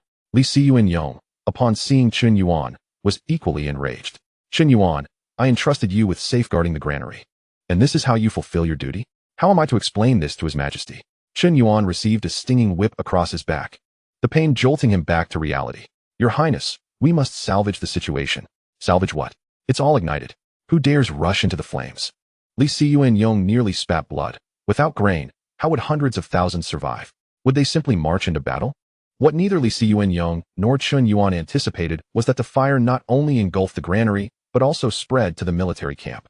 Furthermore, it was accompanied by a series of violent explosions that nearly deafened them. Chapter 66. The sword is drawn. What is that sound? Li Siyuan exclaimed in horror, surveying his surroundings. Qin Yuan, momentarily stunned, suddenly cried out, I know how this fire started. It must have been the people from Bailiang County. It's undoubtedly them. What are you talking about? This is the heart of the Great Qian Pass. How could their people approach? Li Siyuan retorted angrily. No sooner had he spoken than another violent explosion erupted, this time from various directions. Your Highness, this is the thunderous artillery of Lu Yuan. Only his weapons can produce such a sound. His men have infiltrated us. That damned Lu Yuan. I will not rest until I confront you. Chen Yuan shouted in fury. Li Xiu and Yong began to realize that this fire might not have been an accident, but rather a deliberate act. The granaries were not interconnected. They were separate entities. Yet now, nearly all of them were ablaze. It was clear that someone had set this fire intentionally. What are you waiting for? Gather the soldiers and find these culprits. Li Xiu and Yong bellowed. Just then, another deafening explosion echoed nearby, causing him to stumble to the ground. When he raised his head, he found many around him lying in pools of blood. In that moment, terror gripped his heart. What was happening? These were our people. Had the Great Xia Pass truly been infiltrated to such an extent by Lu Yuan? Chen Yuan, how could you possibly guard the pass like this? Chen Yuan, too, had been scorched by the searing waves of the explosion, and at that moment, anxiety flooded his mind. I understand now. They are not underground, but above us. He abruptly looked up, and against the backdrop of the fiery sky, he faintly discerned several large silhouettes. Pointing towards the heavens, with a face full of dread, he exclaimed, "Where are they? I see them. Where are they?" Li Xiu and Yong was at a loss for words. The recent explosion left his head buzzing. And just as he began to regain his composure, he heard Chen Yuan, that wretched fellow, claim that the people of Bailiang County were in the sky. Was that not a ludicrous notion? He was about to express his anger when, instinctively, he followed the direction of Chen Yuan's pointing finger. What he beheld nearly sent him into a state of terror. In the heavens above, several enormous silhouettes were moving, occasionally dropping objects that detonated upon impact, flames erupting forth. This fire truly descended from the sky. In that instant, Li Qian found his capacity for rational thought utterly obliterated. He recalled his words from earlier that day, asserting that unless the people of Bailiang County sprouted wings to fly over Dashia Pass. Yet now, this unfolding scene seemed to proclaim that the people of Bailiang County had indeed taken flight. A surge of panic and dread engulfed him, as everything before him shattered the worldview he had constructed over decades. This was impossible. Li Qian cried out in desperation, "Your Majesty, we must flee. The fire is advancing towards us." A few guards shielded Li Qian, escorting him to safety. Chaos reigned throughout the granary and military camp. Countless souls were ignited by the inferno, some trapped within their homes, suffocated by the thick smoke. The stench of smoke had claimed an untold number of lives. Yet no one was left to tally the toll. The entire Dashia Pass had descended into utter turmoil. Chen Yuan and Li Qian managed to escape to a secure location, both appearing dazed and disoriented. Li Qian, being a military deity, summoned his strength, commanding, "Quickly, relay my orders. Cease the efforts to extinguish the flames and gather everyone." If they lost their grain, alternatives could be found, but if lives were lost, the battle would be irretrievably lost. Gradually, the soldiers began to regroup. Though each bore the marks of disarray, many were even scantily clad, standing exposed in their vulnerability. In the dead of night, surviving the fire was a stroke of fortune. Just then, the soldiers stationed at the city walls came scrambling, reporting an enemy assault outside the gates. Upon hearing this, Chen Yuan felt dizzy with disbelief. Li Qian, consumed by rage, thought, "They have come at the perfect moment. I shall slay them." The elevated terrain of Dashia Pass made it easy to defend, but difficult to attack. And Li Qian was brimming with pent-up fury. He had not even donned his armor before charging forth. However, Chen Yuan observed keenly that the recent conflagration had drained the spirit of Dashia's soldiers. They were still unaware of how many had perished. More critically, many had lost their weapons and armor to the flames. Without arms or armor, how could they fight? Above them loomed the enemy, with explosions still reverberating. Who could say whether the next blast would fall upon them? They were acutely aware of the peril overhead, and each soldier looked up with trepidation, as if a sword were poised to slice down upon them. Yet the sword was already at their throats. They had no choice but to engage. "Everyone, muster your resolve." Chen Yuan gritted his teeth and led the charge towards the city wall. He was acutely aware that if the Great Xia's defenses fell, not only would he perish, but his entire clan would meet the same fate. However, before Chen Yuan could reach the city walls, a deafening explosion reverberated, as if the very earth itself quaked. After a brief moment of ringing in his ears, several more thunderous sounds followed. Then, he beheld a dark horde of cavalry surging forth from the city gates. In that instant, his soul seemed to flee from his body. Those were certainly not the cavalry of Great Xia. They were the horsemen of Bailiang County. They had breached the outer and inner walls, penetrating into one of the foremost strongholds of Great Xia. For over 2 centuries since the establishment of the Great Xia, this was unprecedented. Chen Yuan was branded a traitor of the Great Xia. The city had fallen. Help! The men of Bailiang are like demons. They can soar, invincible in strength. Flee at once. All around him, the soldiers of Great Xia were scattering in panic. The inferno raining down from the heavens had extinguished their courage.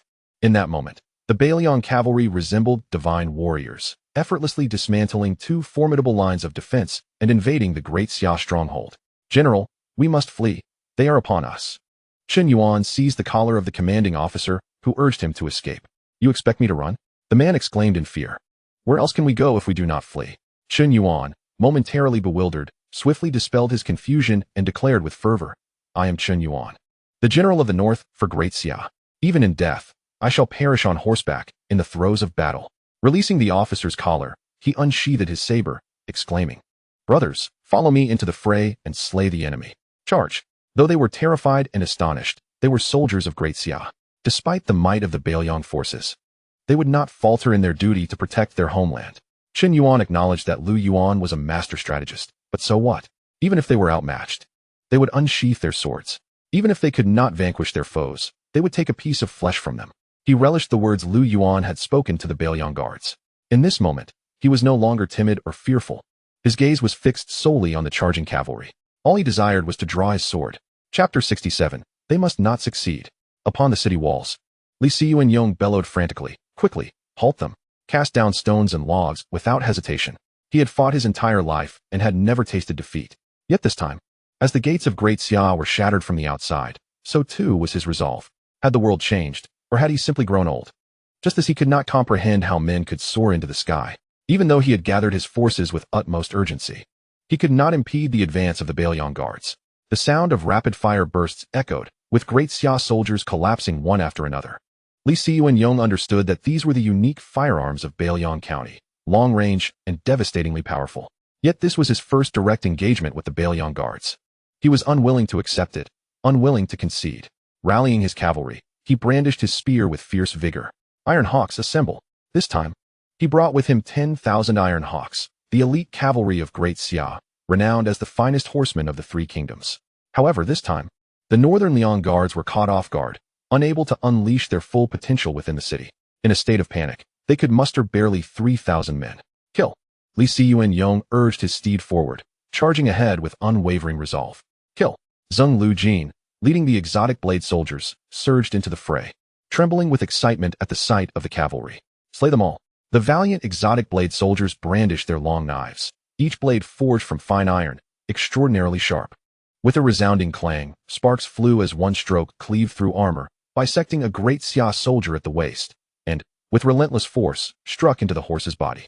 Glorious Northern Liang, ever self-reliant. As long as blood flows, our battle shall not cease. Glorious Northern Liang, let our might be known. Blood stains our battle garments. Yet we regret not our sacrifices. The Northern Liang guards shouted in unison, their blood surging with fervor, embodying the long-held aspirations of 1,000,000 Northern Liang citizens. This was the culmination of over 1,000 days and nights of relentless training, forged through blood and sweat. The momentum they generated awed all present, instilling fear in every soldier of Great Xia, who hesitated, paralyzed by dread. "Why the hell are you all so afraid? Charge!" Chen Yuan roared. But the resounding battle songs from the front lines made them falter. They understood all too well what oppression entailed, having survived in the cracks of the Three Kingdoms. No one comprehended this better than they. Today, they would rise and declare their defiance to the world. Gu Er Miao led the heavy cavalry, cutting through the entire length of the street. Wang De Biao, not to be outdone, swept through the city like autumn winds scattering leaves. They stormed the city walls, sending numerous Great Xia soldiers plummeting from the heights, their bodies shattered and bloodied. Chaos reigned in the Great Xia Pass, yet the Northern Liang guards maintained their disciplined rhythm. Even as Chen Yuan and Li Siyuan struggled to rally some troops for resistance, their efforts crumbled like a house of cards. This fierce blaze had extinguished their morale. The surprise attack by the Northern Liang guards struck like a heavy blow, robbing the formidable warriors of their strength. The two men screamed in desperation, attempting to regroup their disordered ranks, but it was too late. The once proud Iron Hawks, cherished by Li Siyuan, scattered like frightened chickens. They were overwhelmed by fear. Once, they had mocked De Jing as worthless. Now, even their prideful Great Xia Pass had fallen. Panic spread like wildfire, shaking even the bravest among them. The slaughter continued. Meanwhile, at the Great Jing Pass, Fang Zheng and Shui Mianqian were awakened by the thunder outside. Blinking groggily, he inquired, "Is it raining outside?" "The winter thunder is quite loud. It seems we might have rain in the coming days." This was promising news. Northern Liang's firearms were most vulnerable to water. Even the heavens seemed to be aiding them. "Sir, it's not raining yet, replied the attending servant. But the northern Liang thunder is indeed extraordinary. It hasn't ceased since earlier. Are you hungry? Shall I fetch you some snacks? For an older man, sleep had become a fleeting luxury.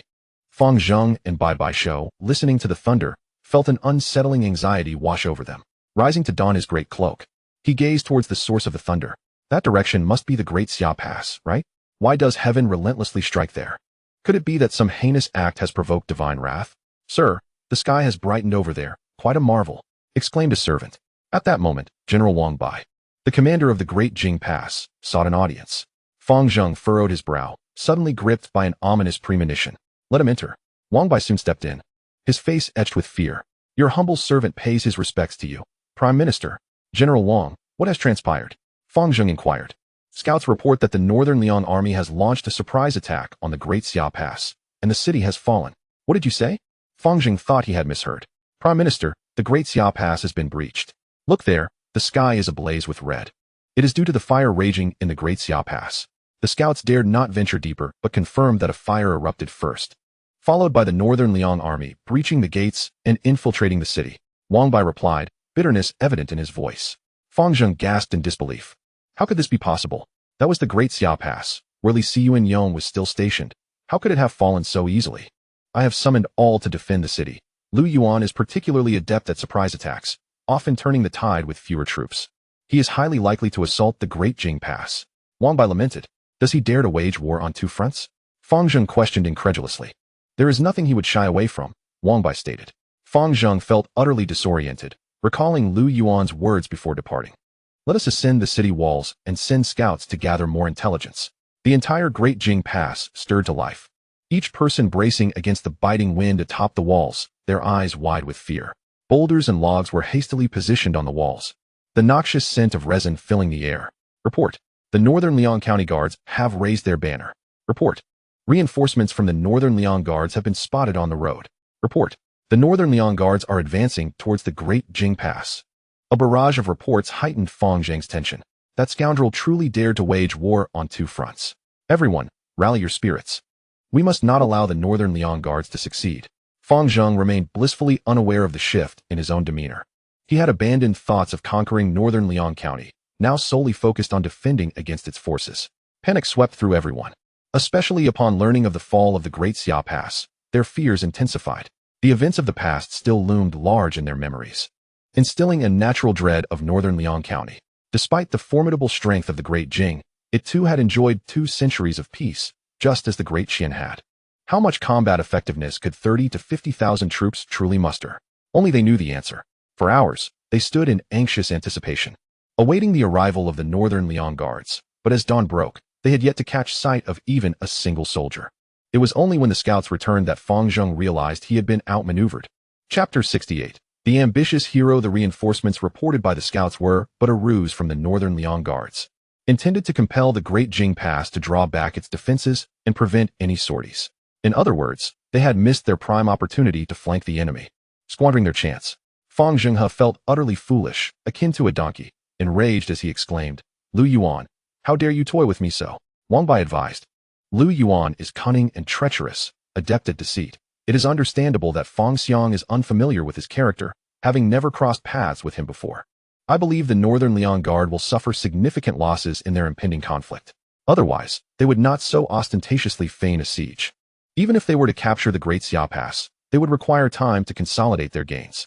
Do you suggest we mobilize our troops now? Fang Zheng furrowed his brow. That would be unwise. If I were Lu Yuan, I would certainly account for everyone's reactions. Wang Bai frowned slightly. While Fang Zheng was indeed a master of political maneuvering, warfare was a matter of straightforward action. His presence at Dying Pass was merely for self-aggrandizement. The internal strife among the civil and military factions had reached a boiling point. If it were not for the pursuit of power, would he risk coming here? Perhaps Fang Zheng had underestimated Northern Liang County. Had he been aware of Lu Yuan's prowess, he would not have ventured forth. Fang Xiang, he continued, if Northern Liang achieves a decisive victory and Great Xia suffers greatly, we will find ourselves bereft of assistance. Do not forget, there is still the Northern Liang Pass. After such a significant setback, Great Xia will inevitably seek negotiations. If we do not act now, we may lose our opportunity. Fang Zheng's resolve wavered. Remaining here was not erroneous, yet it bore no fruit. His presence without accomplishment could be seen as a failure. with so many soldiers observing him. Would abstaining from action not invite scorn? Wang Bai, since you are so confident, then I shall acquiesce. Wang Bai internally cursed. He had merely offered a suggestion. And now this old man shifted the burden of responsibility onto him with a casual remark.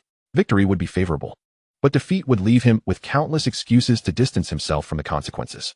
I am merely analyzing the situation. It is for Feng Xiang to decide. Wang Bai refused to engage further. Very well, is that how you wish to play it? Feng Jinghe, somewhat irate, retorted, you are the commander of Dying Pass. You are most familiar with the situation here. Upon my arrival, His Majesty instructed me to heed your counsel. The princess is still suffering in northern Liang. As a minister, can you truly remain indifferent? I cannot remain indifferent, Wang Bai replied, but after careful consideration, it would be prudent to strategize before taking action. Regardless of how he justified it, Wang Bai resolutely stated, do not deploy the troops.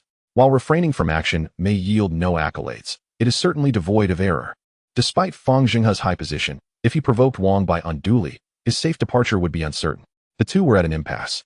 Feng Jinghe, with an exasperated flourish of his sleeve, declared, very well, I shall remember this. With that, he turned to leave. Meanwhile, Lu Yuan had arrived at the Great Qian Pass.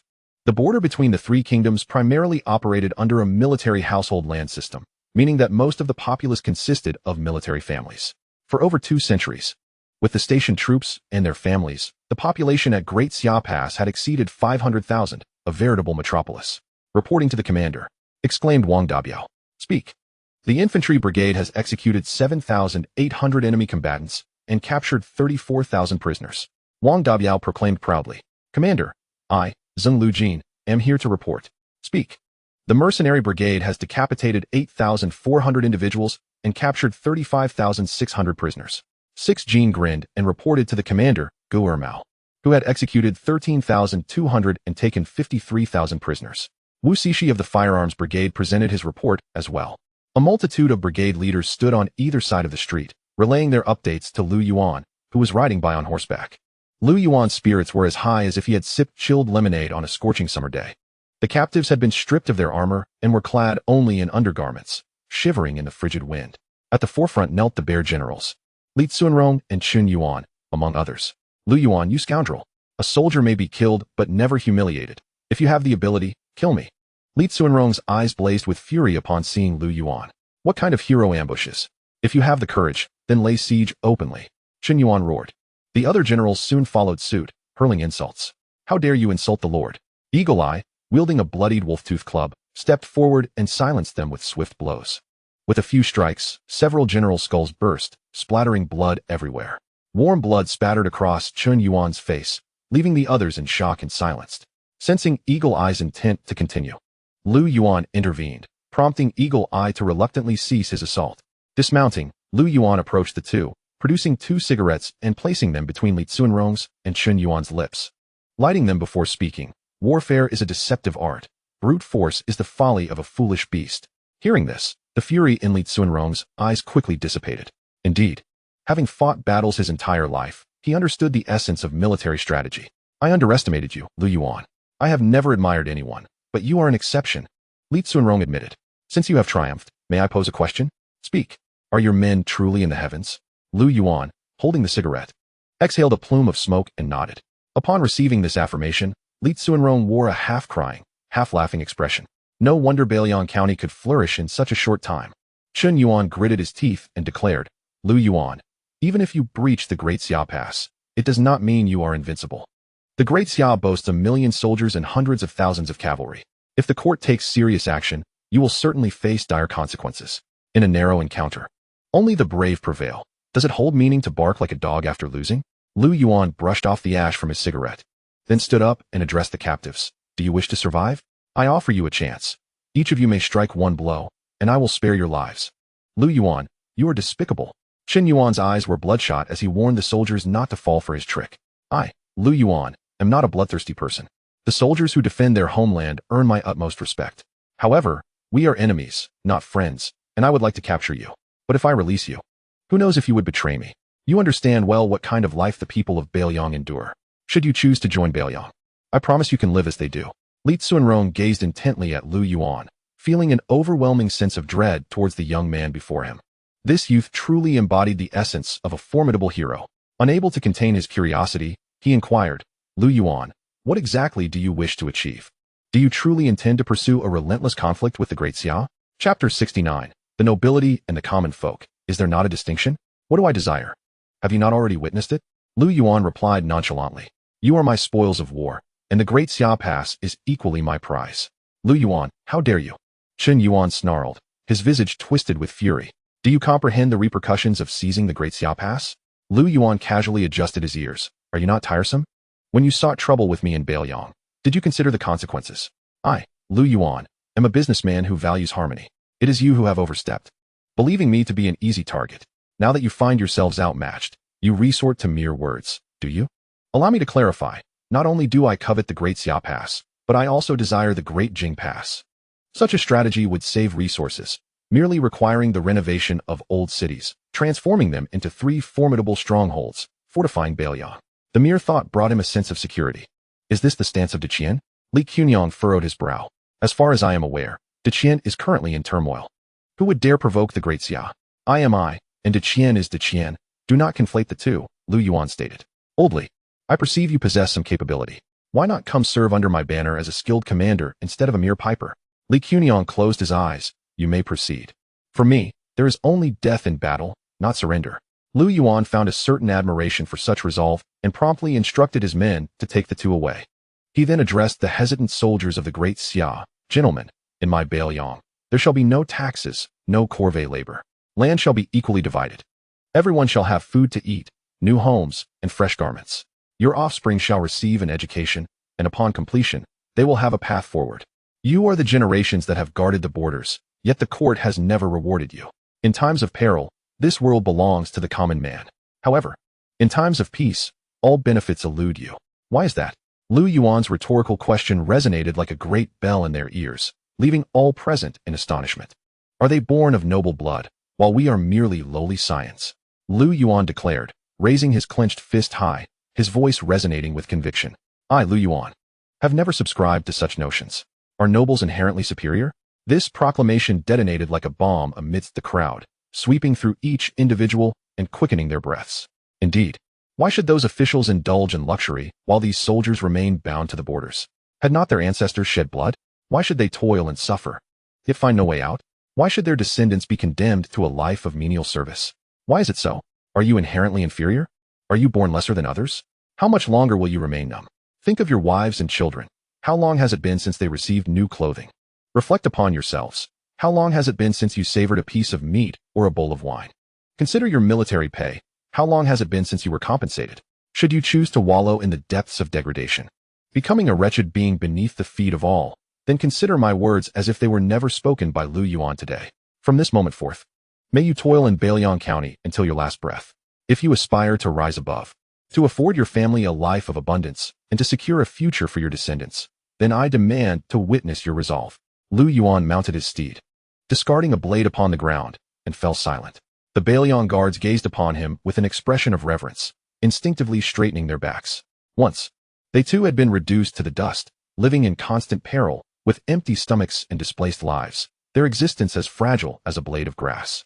It was the noble lord who had granted them rebirth, instilling within them hope and a pathway forward. An indescribable silence enveloped the entirety of Daxiao Pass. The relatives of the soldiers wept bitterly, clad in coarse linen garments, their skin as rough as the arid landscape. Their faces were devoid of color, cradling timid children who dared not stir. At that moment, their numbed hearts began to pulse with life once more. By the heavens, I shall no longer serve Daxia.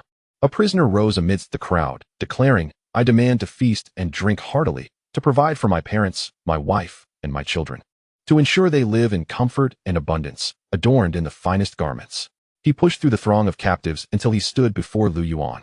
Lord Lu, I implore you, if I join your ranks, will I indeed be able to indulge in such a life? If not, then let your head serve as a ball for me to kick. Lu Yuan replied, I understand. The man picked up the blade from the ground and approached a certain figure. Deputy General Zhou, you have humiliated my wife, struck my parents, and kicked my child. Today, I come to exact my vengeance. Deputy General Zhou's face turned pale with terror. No, if you kill me, your entire lineage will be obliterated. Yet, before he could finish, the sharp blade had already pierced his heart. The man, unsatisfied, continued to stab repeatedly until he ceased. then forcefully drove the dagger into the earth. He roared, "Do nobility and high-ranking officials possess any true valor?" In that instant, a profound exhilaration surged within him, the torment of years of oppression finally unleashed. "What is your name?" Lu Yuan inquired. "I am Di Ergu. I beseech you to grant me refuge." Di Ergu knelt, tears streaming down his face. "Accepted. Provide him with clothing and sustenance, and bring his family forth to reside in Bailiang Prefecture," Lu Yuan commanded. Di Ergu bowed repeatedly, expressing his gratitude. "Who does not know that Bailiang Prefecture is akin to a paradise? I admire your spirit. Report to the military office when the time comes." Lu Yuan tossed a flask of liquor to him. "Take a swig to warm yourself." Di Ergu cautiously unscrewed the cap and took a generous gulp. The fiery liquid coursing down his throat and into his stomach, prompting him to exclaim, "Excellent wine. Thank you, noble lord, for this gift." Witnessing this spectacle, those around began to stir with newfound determination. Soon, more and more rose to their feet, proclaiming, "I shall no longer endure. To hell with Daxia. To hell with the military households. I strive to elevate myself, to secure new homes for my family, to feast heartily. Do nobility and high-ranking officials possess any true valor?" At that moment, it was as if the surrounding crowd had been bewitched. They rose in unison. They surged forward, seizing the knives scattered on the ground, mercilessly turning the several hundred generals before them into mere flesh.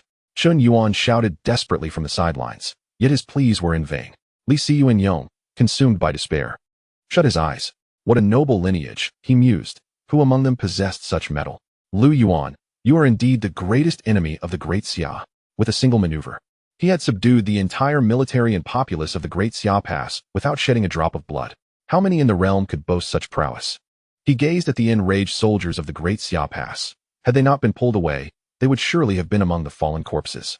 Chapter 70. The triumph. Lu Yuan regarded these soldiers of the Great Xia, who now seemed as if they had undergone a profound transformation. Unlike the barbarian tribes, these men were descendants of military households, the finest source of troops.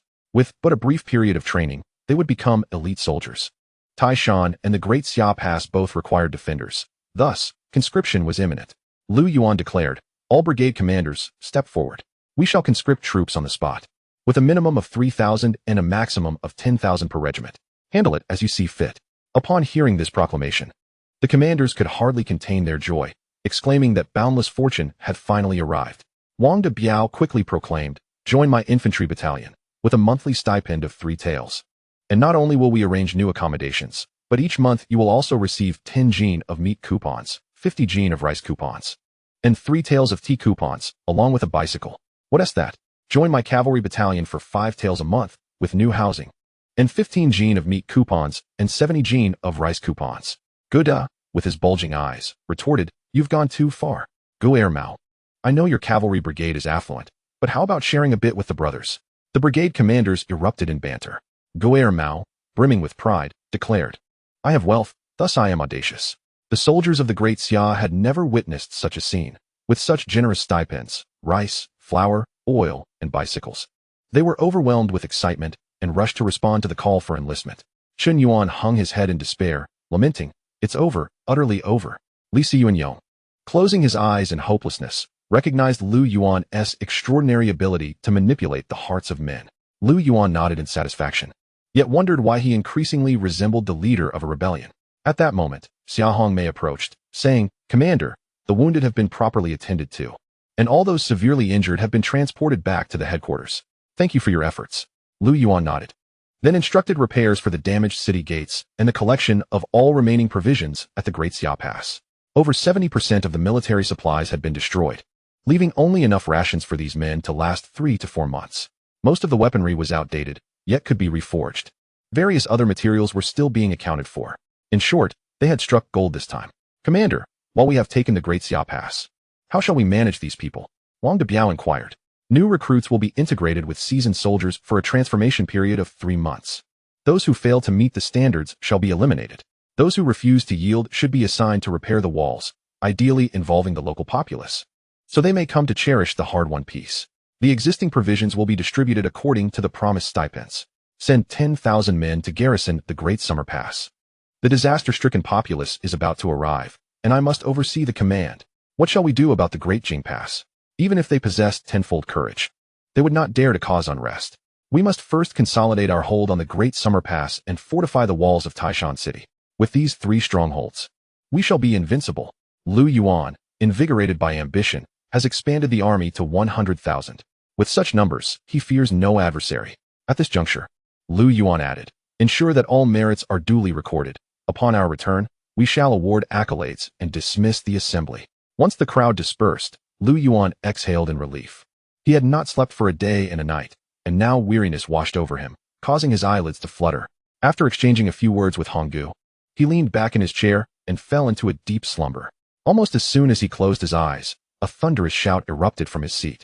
Honggu draped her cloak over him, gazing tenderly at the man before her, fully aware of the immense pressure he bore. For every boastful claim made during negotiations, he exerted tenfold effort behind the scenes. The trump cards of Bailiang were all painstakingly amassed by him. Without such dedication, how could they have breached the Great Summer Pass? She carefully cradled Lu Yuan's head, remaining vigilant until dawn. The following day, Lu Yuan left behind a garrison of 10,000 and departed with the main army. By this time, news of the resounding victory at the Great Summer Pass had spread throughout Bailiang. The citizens of Bailiang were indescribably ecstatic.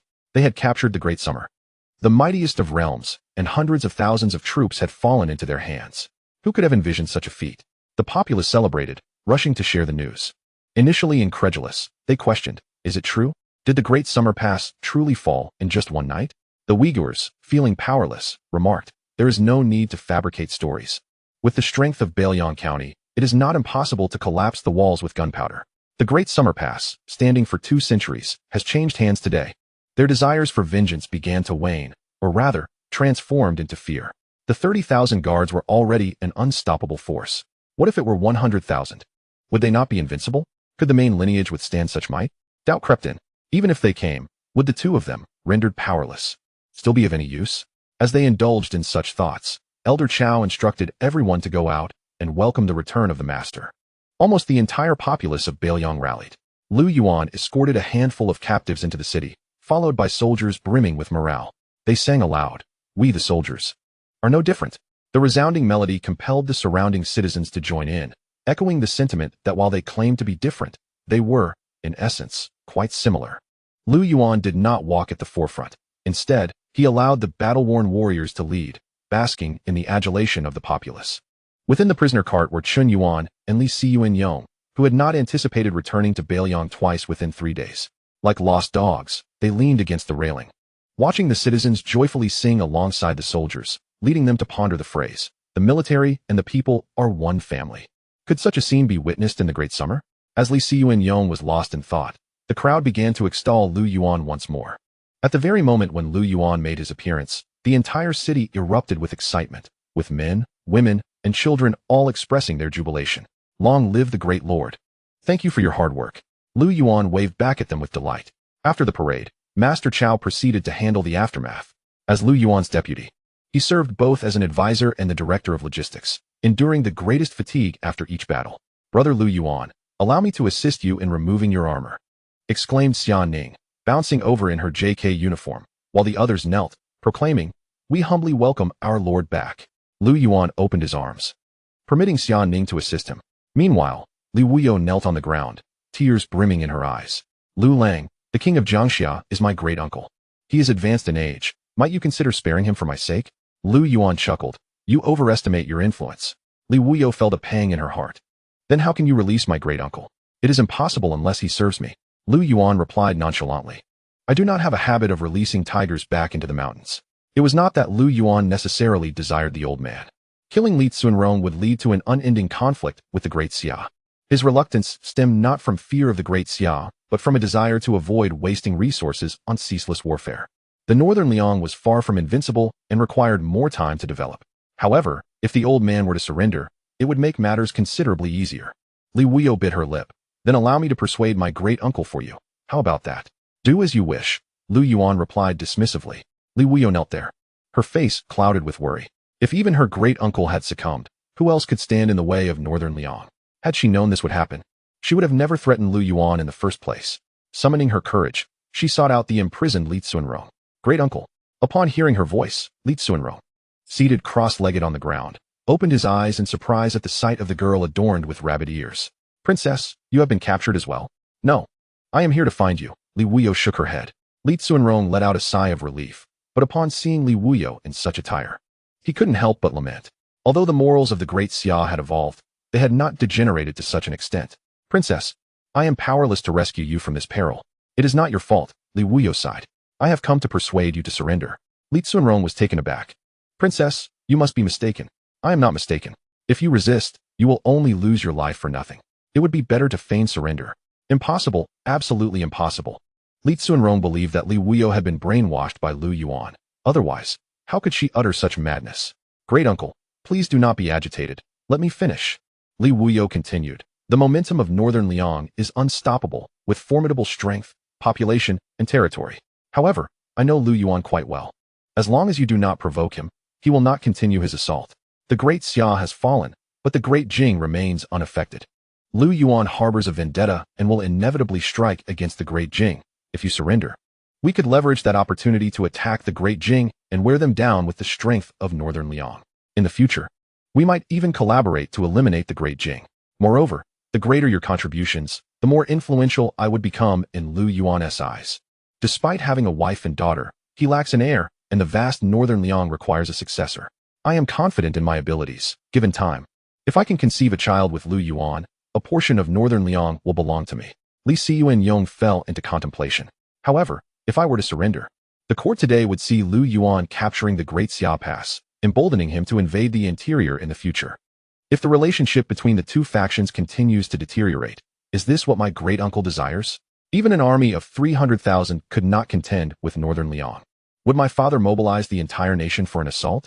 Success would be fortunate, but the consequences of failure are unthinkable. Alas, Lu Yuan's men can soar. Li Xianyong chuckled bitterly, saying, very well, if I do not uncover how they ascend, I shall die with my eyes unclosed. Even if faced with an army of 500,000, I fear they would stumble. Li Wuyu frowned, asking what he meant by soar. Li Xianyong recounted the events of this war, leaving Li Wuyu in stunned disbelief. Is it truly possible for someone to ascend? Undoubtedly, otherwise, Lu Yuan would find it challenging to breach the city. Li Xianyong recalled that fateful night, still filled with trepidation. Enough. Today this old minister shall act as a traitor. Let the thousands of accusations fall upon me. Has my great-uncle agreed? For the sake of the princess and the Great Xia, I am willing to sacrifice everything. Li Xianyong asserted. You have my apologies. Li Wuyu sighed in relief, assuring that the old minister would persuade General Chun to surrender. Your noble intentions are commendable. Li Wuyu bowed deeply, expressing boundless gratitude. Li Xianyong, however, dared not accept such reverence and hastily stepped aside. Has this old man truly been swayed by you? Lu Yuan regarded Li Wuyu with curiosity. How did you manage to convince him? I simply mentioned that you would marry me and that I would bear your son, who would remain to aid me in collaborating with the Great Xia to vanquish the Great Jing. Li Wuyu replied. You audaciously clever individual. Lu Yuan raised his thumb in admiration, exclaiming, to entice me, you truly have gone all out. Lu Lang, given my current state, who would dare to take me back? Li Wuyu knelt before Lu Yuan, massaging his legs as she spoke. I do indeed harbor personal motives, but who can claim they do not? As long as I do not harm the interests of Northern Liang, is that not sufficient? Moreover, one follows their spouse's lead. If you truly take me as your wife, I shall wholeheartedly consider your interests. I do not favor conflating emotions with profit. Li Wuyu giggled. Born in the palace of Great Xia, I understand that there is no love without reason in this world, just as a parent's love is selfless. Try neglecting their care in their old age. Your brother may seem generous, but test borrowing money from him. Your wife may appear devoted, but see how she reacts if you mistreat her family. You may shower affection upon your child, but they may treat you coldly in return. Lu Yuan sighed, conceding that this woman speaks with a harsh realism. I dare not approach you. I fear that one day, you too might strangle me. Lu Yuan declared. Although unsure of what strangle meant, Li Wuyu gleaned some understanding. Could it be that Zhao Jianji's child would not face such a fate? Lu Yuan grew increasingly agitated, asserting, my matters with her are not for you to meddle in. While I may lack the standing to interject, I wish to convey to Lu Lang that emotions and interests are not mutually exclusive. Li Wuyu fell silent after speaking. Lu Yuan chain-smoked several cigarettes, and upon catching sight of Honggu, who was clutching a broadsword, a sudden revelation struck him. Had he endured 5 years in vain, merely to swallow his pride? While a marriage alliance may hold merit, what he truly sought was contentment and clarity of mind. With so many believing in him, loving him, and willing to sacrifice everything for him, why should he not seek a partner who cherished him as if his life depended on it? A smile broke upon Lu Yuan's face. The moment he began to scheme, He had unwittingly walked into your trap, Li Wuyo. Not only do you possess physical allure, but your intellect is equally formidable. Li Wuyo's complexion paled slightly. Lu Yuan rose and addressed her directly.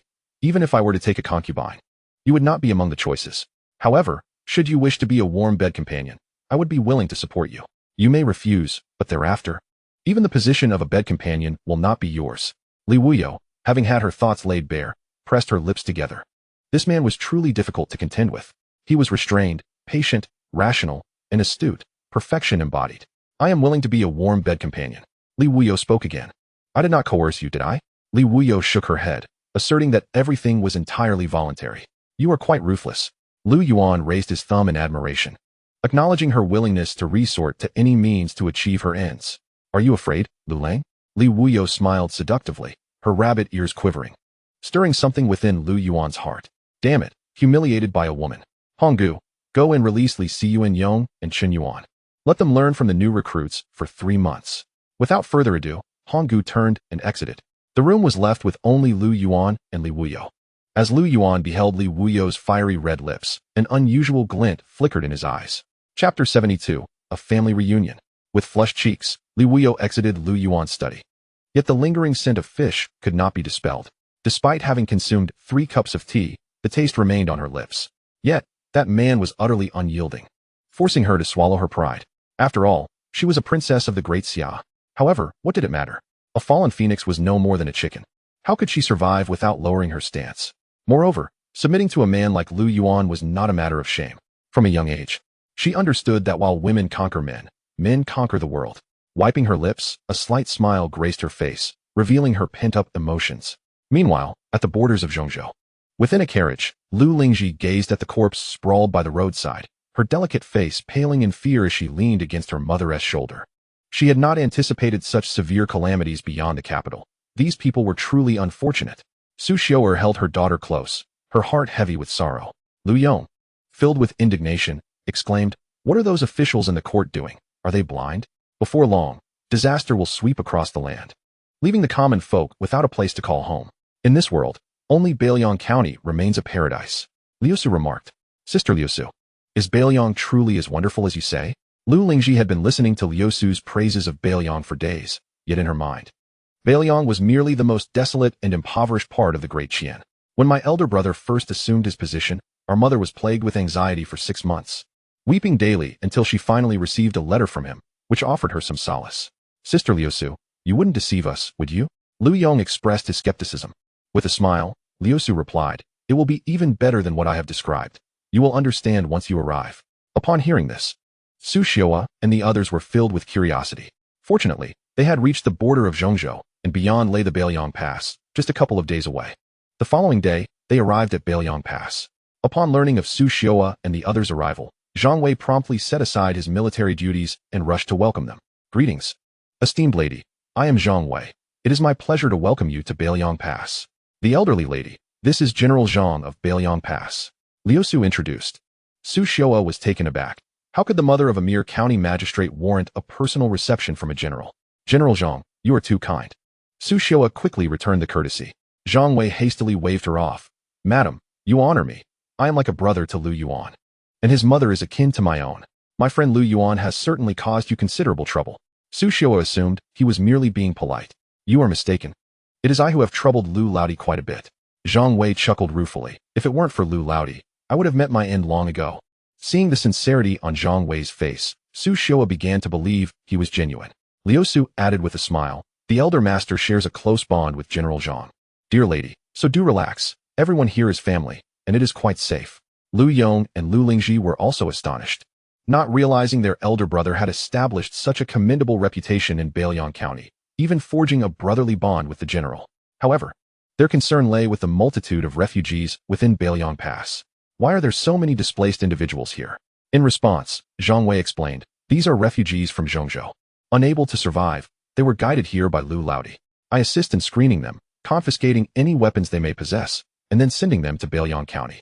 It is fortunate for them to have arrived here. It was my elder brother who brought them."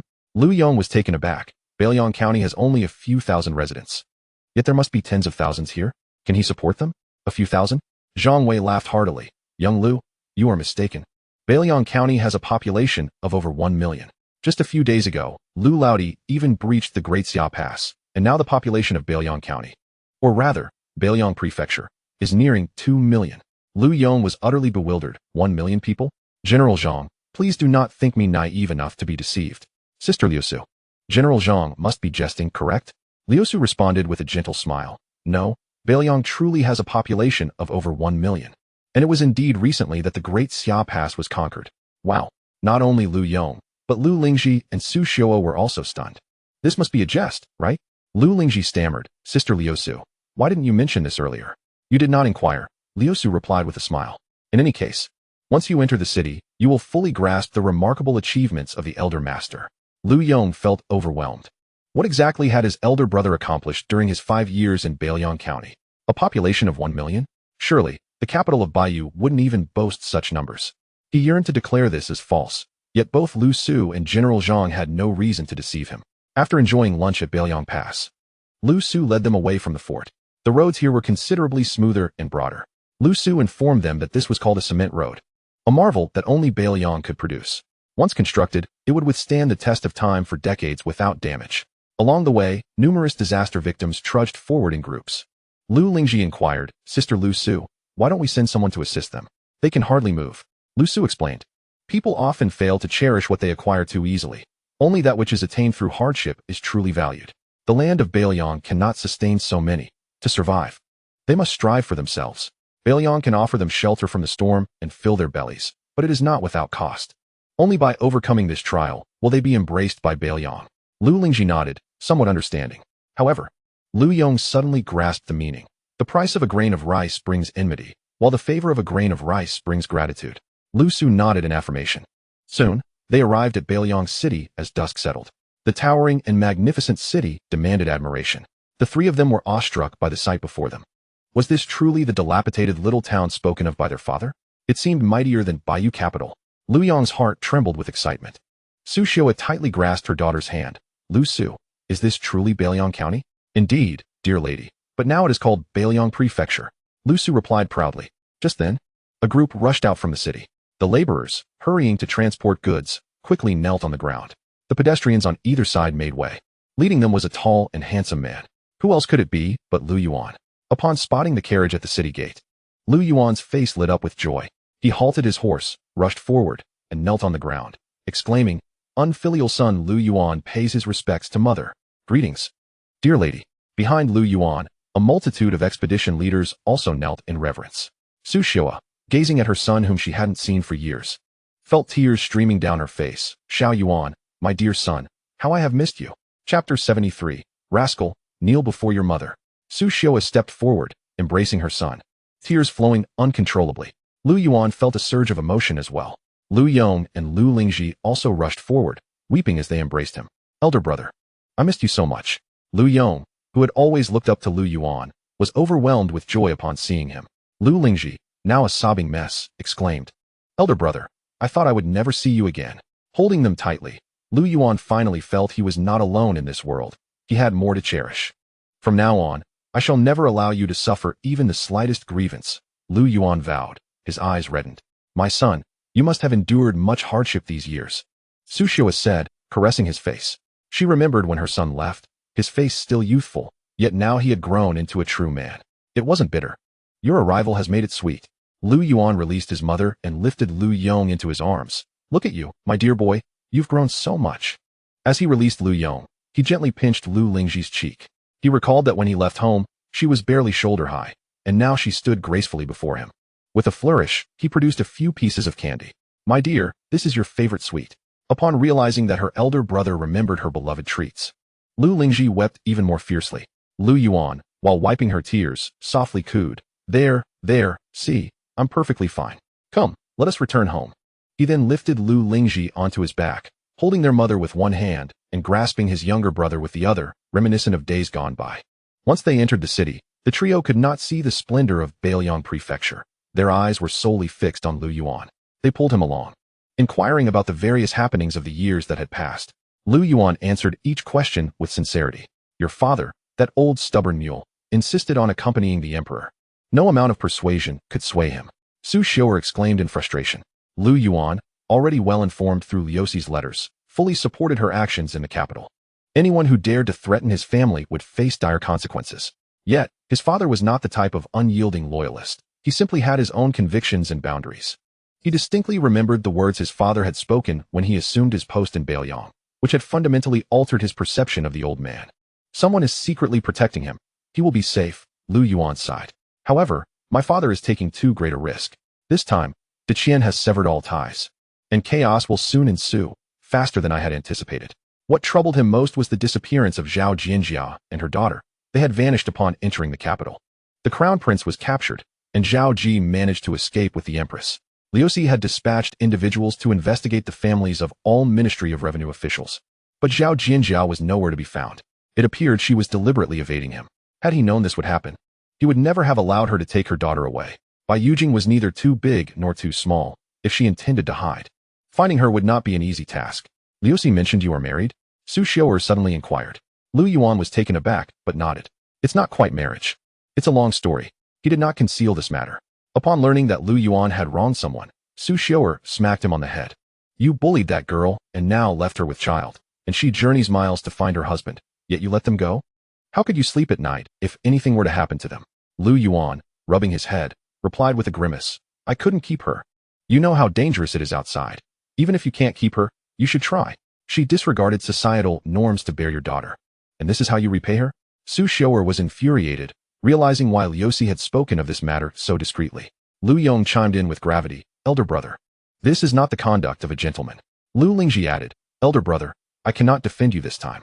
If anything were to happen to my sister-in-law and niece, you would never find peace. Lu Yuan felt utterly chastised, unable to raise his head. I will find them, I promise.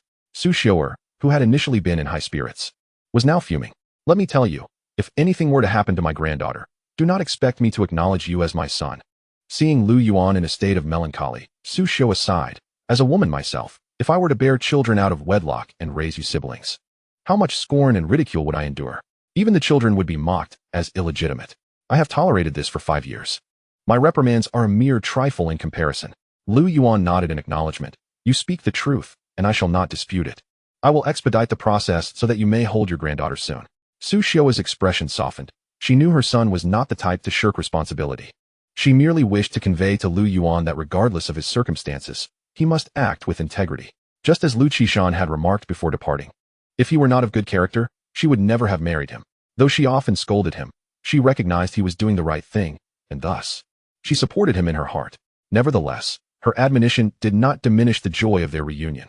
It is indeed a blessing for children to receive proper guidance from their parents, a sentiment Lu Yuan wholeheartedly embraced. Upon entering the home, Lu Yuan introduced everyone to one another. Xian Ning and Li Wuyo, upon seeing Su Xiu'er, were particularly attentive. Even Luo Bing presented her meticulously prepared clothing, exclaiming, Esteemed matron, this garment is my handcrafted offering. Please accept it. Madam, I have prepared exquisite jewelry for you, made of the finest gold, she continued. Honggu, blushing, also presented a complete set of adornments.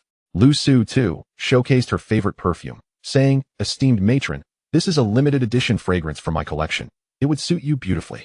Xia Yuan added, Madam, I have recently learned new massage techniques. After your long journey, may I offer you a massage? Even Xia Hongmei, blushing, said, Madam, I am unsure if you enjoy tea. This is a blend I personally crafted. Wang Dabiao and the others were taken aback. They had never witnessed the usually confident eldest sister display such bashfulness. At that moment, she resembled a shy bride meeting her mother-in-law for the first time. Xian Ning and Li Wuyo felt unqualified to sit at the table, and the atmosphere suddenly became fraught with tension. The competition was more intense than they had anticipated. Lu Yuan, however, remained unfazed. Yet Su Xiu'er's gaze bore a question, seemingly inquiring of Lu Yuan, which among them was his fiancée. Mother, these are their heartfelt offerings. Please accept them, Lu Yuan said with a smile. Su Xiu'er was taken aback. Could it be that these were all candidates for her son's affections? No wonder his fiancée was so insistent on leaving. She must have been provoked by this scoundrel.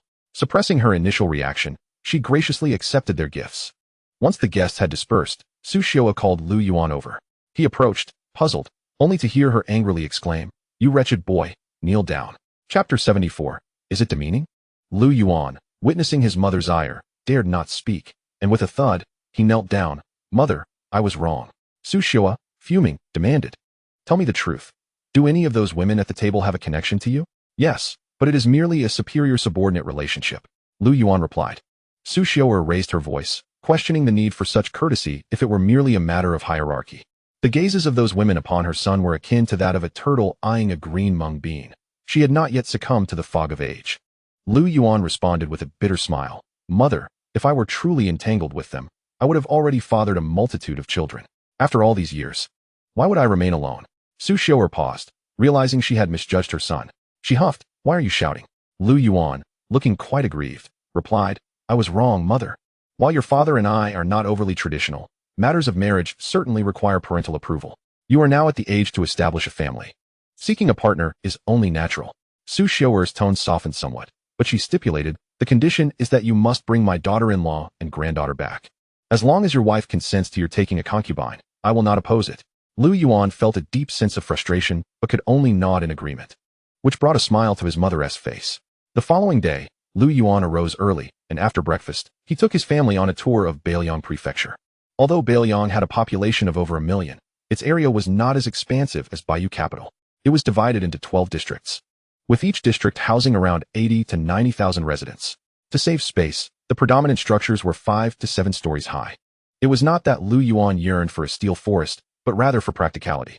Classical architecture may be aesthetically pleasing, yet it is cumbersome and costly. In Lu Yuan's lexicon, practicality reigned supreme. Nevertheless, even so, the sights left the trio spellbound. Brother, is this truly what you have constructed over the past 5 years? Lu Yong remarked, a sense of disbelief in his voice. It feels like a dream. Bayou capital could not possibly be this beautiful. What, do you think I am exaggerating? Lu Yong inhaled deeply, overwhelmed by the sheer magnitude of the city.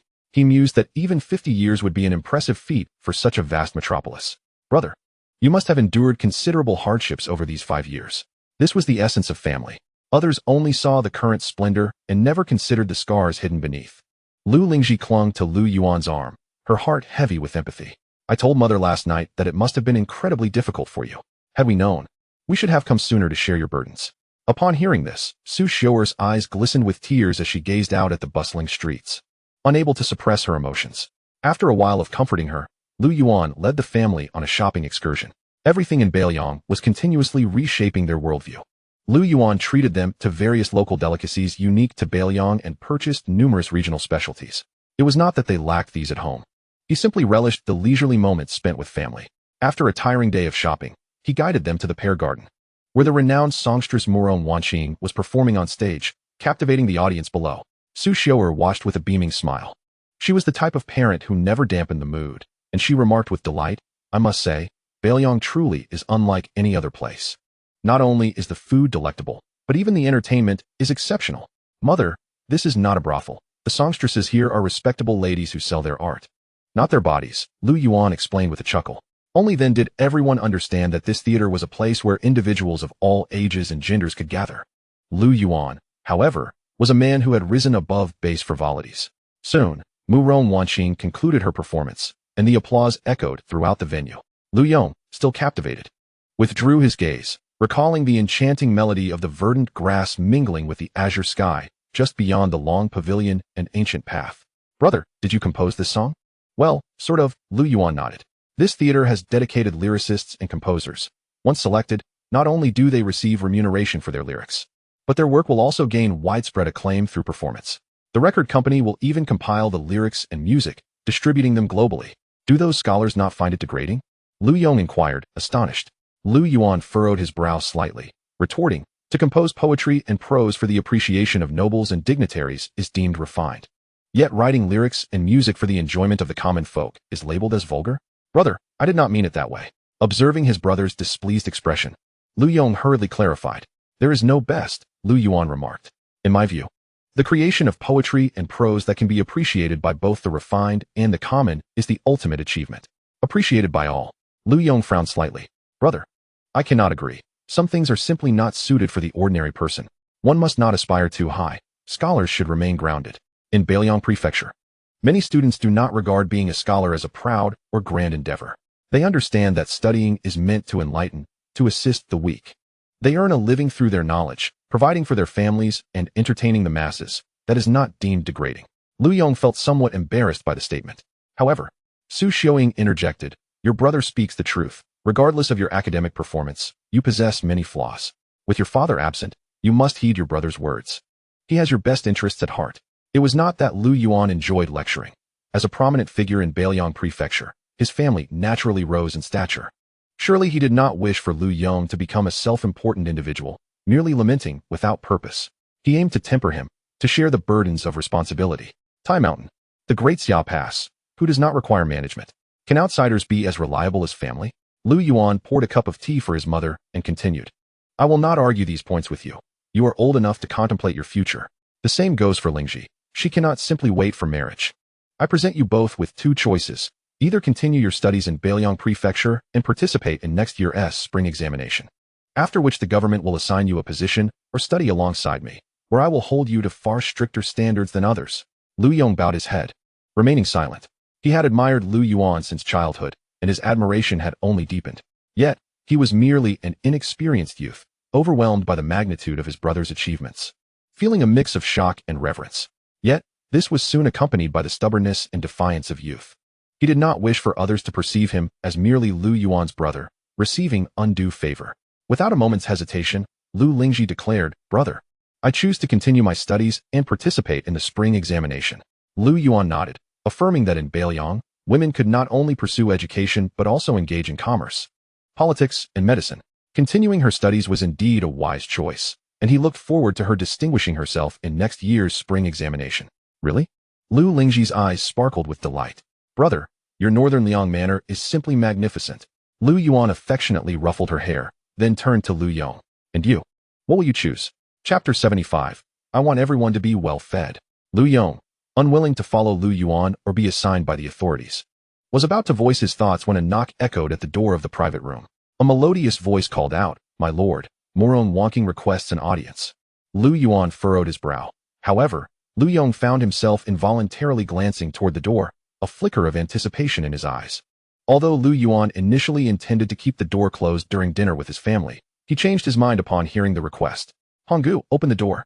Soon, Moron Wonking entered, a vision of classical beauty clad in a specially designed performance outfit, as if she had stepped out of a painting. Without a trace of makeup, her natural allure remained intact. Her sparkling eyes seemed to hold the cosmos within them, captivating all who beheld her. On stage, she shone brilliantly, and off stage, her beauty was simply breathtaking. Her graceful figure was enough to leave one's mouth watering. How did you know I was here? Lu Yuan inquired nonchalantly. This private room is exclusively yours, and the windows are usually shut. I have been yearning day and night for this window to open, and finally, my wish has been granted. Moron Wonking replied, smiling. She was the princess of the fallen state of Yuan, a small nation that had been swiftly eliminated in the face of turmoil. In the vicinity of the Three Kingdoms, there were dozens of such small states. After Yan's demise, her pleas for assistance were met with indifference, and eventually, she found herself in northern Liang County, where she was captured by barbarian raiders. It was then that Lu Yuan, leading troops against the barbarians, came to her rescue, and she remained in northern Liang thereafter. Initially, her heart was set on restoring her kingdom, but Lu Yuan had since nurtured her in a different direction. As her gaze swept across the table, her keen intellect quickly discerned the identities of those present, and she exclaimed, Ah, this lady must be the matriarch. Su Xiaoa glanced at Lu Yuan with a hint of irritation before smiling at Moron Wonking. You sang beautifully just now. Such praise is undeserved, Moron Wonking humbly replied. It is all thanks to the guidance of my lord. Upon hearing this, Su Xiaoa's temper flared once more. Lu Yuan chuckled awkwardly, hastily sipping his tea to mask his unease. Matriarch, I raise this cup of tea in lieu of wine to honor you. After toasting Su Xiaoa, Moron Wonking turned her attention to Lu Lingji and Lu Yong, swiftly uncovering their identities. Young Master Lu is remarkably handsome, and Miss Lingji is as beautiful as a celestial being. The entire Lu family is truly favored by heaven. All right. Lu Yuan waved his hand with mild impatience. You may leave now. I will have someone deliver the new lyrics and melody in a few days. If Moron Wonking's admirers witnessed Lu Yuan's dismissive demeanor, they would surely be outraged. Moron Wonking dared not speak further, merely sighing softly, her gaze tinged with longing. Was she truly concerned about the lyrics? Wasn't it more about wanting to spend time with him? He rarely came to see her, and each visit left her in a state of disarray, without a word of explanation. The last time, he had stirred her emotions so deeply that she dreamed of him for several consecutive nights. It was utterly mischievous of him. Esteemed sir, I shall take my leave now. Morong Wanqing said with a sense of injustice as she departed. The room once again descended into silence. Lu Yuan felt a chill from his mother's gaze and hastily shifted the topic. When she was here, I dared not look. Now that she has left, what is there to gaze upon? Lu Yuan's face flushed red. Morong's family was like a pristine lotus emerging from the water, only to be admired from afar, not to be approached. You are merely pretending to be aloof. Though you speak of disinterest, your heart yearns desperately. Lu Yuan candidly exposed him. I have an aversion to those who feign modesty. Lu Yuan lowered his head further, feeling somewhat indignant. I do not feign modesty. Lu Yuan replied coolly. No, you do. Many pursue education for personal gain, yet you speak incessantly of country and people, of righteousness and morality. I pursue knowledge solely for the benefit of the nation and its citizens. Lu Yuan retorted, what you can achieve, I can achieve as well. Young Yong, who permitted you to speak to your elder brother in such a manner? Su Xiaoying interjected, her voice laced with anger. Lu Yuan awaited this very remark. Mother, it is of no concern. Youth without exuberance is a waste. I shall address him. He cast a glance at his mother and then turned to Lu Yong. I shall provide you with an opportunity to prove yourself. Taishan County is currently under construction, and I shall assign you to oversee the work, along with logistical responsibilities. If you can succeed, I shall no longer interfere in your affairs. Lu Yong was somewhat taken aback. A county's construction? Was that within his capabilities? Years ago, when I arrived in Bailiang County, the population barely reached 2,000. The rammed earth walls had collapsed with no repairs in sight, and the barbarians frequently raided. With just over 1,000 people, I gradually transformed Bailiang County into its current state. Now, the barbarians have been vanquished. And Taishan County boasts a workforce of over 100,000 barbarian laborers for the construction. Resources, manpower, and materials are all at hand. In every aspect, the situation is tenfold better than when I began. If you cannot prove yourself from such a high starting point, then you should obediently heed my words. I shall not be defeated. Lu Yong clenched his fists. Very well. Lu Yuan nodded, recognizing a glimmer of courage. Starting tomorrow, you shall head to Taishan County. I will make the necessary arrangements. However, remember this, my subordinates will not regard you with favor simply because you are my brother. Should you encounter any injustice or mistreatment, do not come to me in tears. I absolutely will not. Lu Yong declared confidently. Su Xiaoying observed her eldest son, fully aware that he was intentionally challenging Lu Yong. This lad has evidently never faced hardship. He dares to contend with his elder brother. It is time he learns the weight of struggle. The following morning, Lu Yong prepared himself and accompanied his mother to the carriage, not uttering a word to Lu Yuan as he departed with Master Chow. Su Xiaoying expressed her worries. Will the second not understand anything and become a burden to you? Mother, I shall handle everything, Lu Yuan replied with a smile. Soon taking Lu Lingji to report to Bailiang Academy. You have studied alongside father and me since childhood, thus you will directly bypass the literacy and advanced classes. As Bailiang emphasizes a pragmatic approach, the curriculum is primarily divided into 6 disciplines: engineering, law, mathematics, commerce, agriculture, and medicine. The engineering field is dedicated to scientific and technological pursuits, but typically, it is dominated by males. As for law, it is self-evident that it aids the impoverished in litigation. Numbers signify calculations, while commerce represents trade. The state-owned enterprises in Bailiang require specialized talents, promising a bright future. Agriculture forms the cornerstone of national peace, serving as the most fundamental defense. Medicine embodies the essence of healing and saving lives. The talents in these 6 disciplines are urgently needed in Bailiang. Which field piques your interest the most? Brother, I am drawn to agriculture, Lu Lingji replied. I lack the strength for blacksmithing. My eloquence pales in comparison to others in law. My mind is not sharp enough for calculations, and commerce is out of the question. While studying medicine is commendable, it is not the most pressing need. Traveling from the capital to Bailiang, I have witnessed too many starving victims along the way. Hence, I aspire to master agriculture, aiming to ensure that everyone is well fed. Chapter 76. News reaches Lijiang. Pursuing agriculture is no less arduous than blacksmithing. It requires toil under the sun, facing the earth daily, dealing with fertilizers, and the sun will darken your skin. Wearing beautiful dresses in the fields is inconsequential. What truly matters is the ability to assist my brother. Lu Lingji's bright eyes curved into crescent moons, revealing her adorable little fangs. Lu Yuan felt a warmth in his heart. You may choose what you love. In our childhood, you cared for me. Now it is my turn to care for you. Lu Lingji feigned maturity, patting Lu Yuan's shoulder. Brother, from now on, I will shield you. Lu Yuan playfully pinched her nose. All right, I respect your choice. Thank you, brother. Lu Lingji interlaced her arm with his and suddenly added, actually, second brother did not intend to argue with you. He merely wishes to help in his own way but struggles to find the right words. Last night, he knelt before Mother, crying, expressing how heartbroken he is for you. He even forbade me from speaking to you. Lu Yuan was taken aback. That little rascal. Is he being intentionally difficult? Meanwhile, Lu Yong arrived in Taishan, witnessing the industrious labor of the barbarian workers, feeling quite astonished. To conserve resources, workers from Bailiang County were diligently constructing a cement factory and an iron smelting plant according to the architectural plans. The barbarian region held several mining areas. Though they were poor in yield, they alleviated Bailiang's immediate concerns. As a newcomer, Lu Yong felt at a loss. Though the surrounding individuals engaged him with smiles, none took him seriously. Master Chow, my brother sent me to oversee the work and manage logistics. Could you guide me on what to do? Young Master Lu, you need only observe. Such laborious tasks are not for you. If any mishap occurs, how shall I explain it to the master? Master Chow replied. Upon hearing this, Lu Yong fell silent, shedding his outer coat and resolutely joining the workers in moving bricks. The first batch of disaster victims had already arrived in Bailiang, reportedly numbering as high as 130,000. Remarkably, his brother managed to address this influx within just 2 days. The approach taken was to provide work in exchange for aid, which deeply impressed Lu Yong. Not only did it supply the victims with food, but it also preserved their dignity, allowing them to earn their sustenance through their own hands, thereby accelerating project progress. This was infinitely superior to the charity they had witnessed along the way. Young Master Lu, please stop. You are a scholar. How can you engage in such laborious work? Master Chow urged anxiously. Master Chow, I am not the young Lord Lu. I am merely an ordinary individual. From now on, please call me Lu Yong. Lu Yong wiped the sweat from his forehead, pondering the stigma around scholars. What is wrong with being a scholar? Who decreed that scholars cannot toil with their hands? Are you not making things difficult for me? Master Chow, with a pained expression, replied, I merely wish to experience the hardships my elder brother once faced. Lu Yong chuckled. Do not mind me. You carry on with your work. Seeing that his advice fell on deaf ears, Master Chow felt helpless. Assuming that Lu Yong's enthusiasm was but a fleeting whim, and he would inevitably retreat when faced with adversity. To his astonishment, however, Lu Yong not only persevered, but became increasingly engrossed in the labor.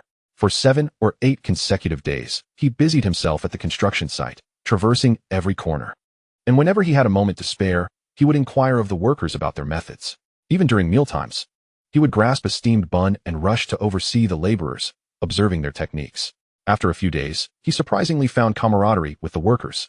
Master, young Lord Lu rolls in the mud daily. His hands and shoulders are covered in blisters. I have tried to dissuade him, but he will not listen. Lu Yuan, however, smiled with satisfaction.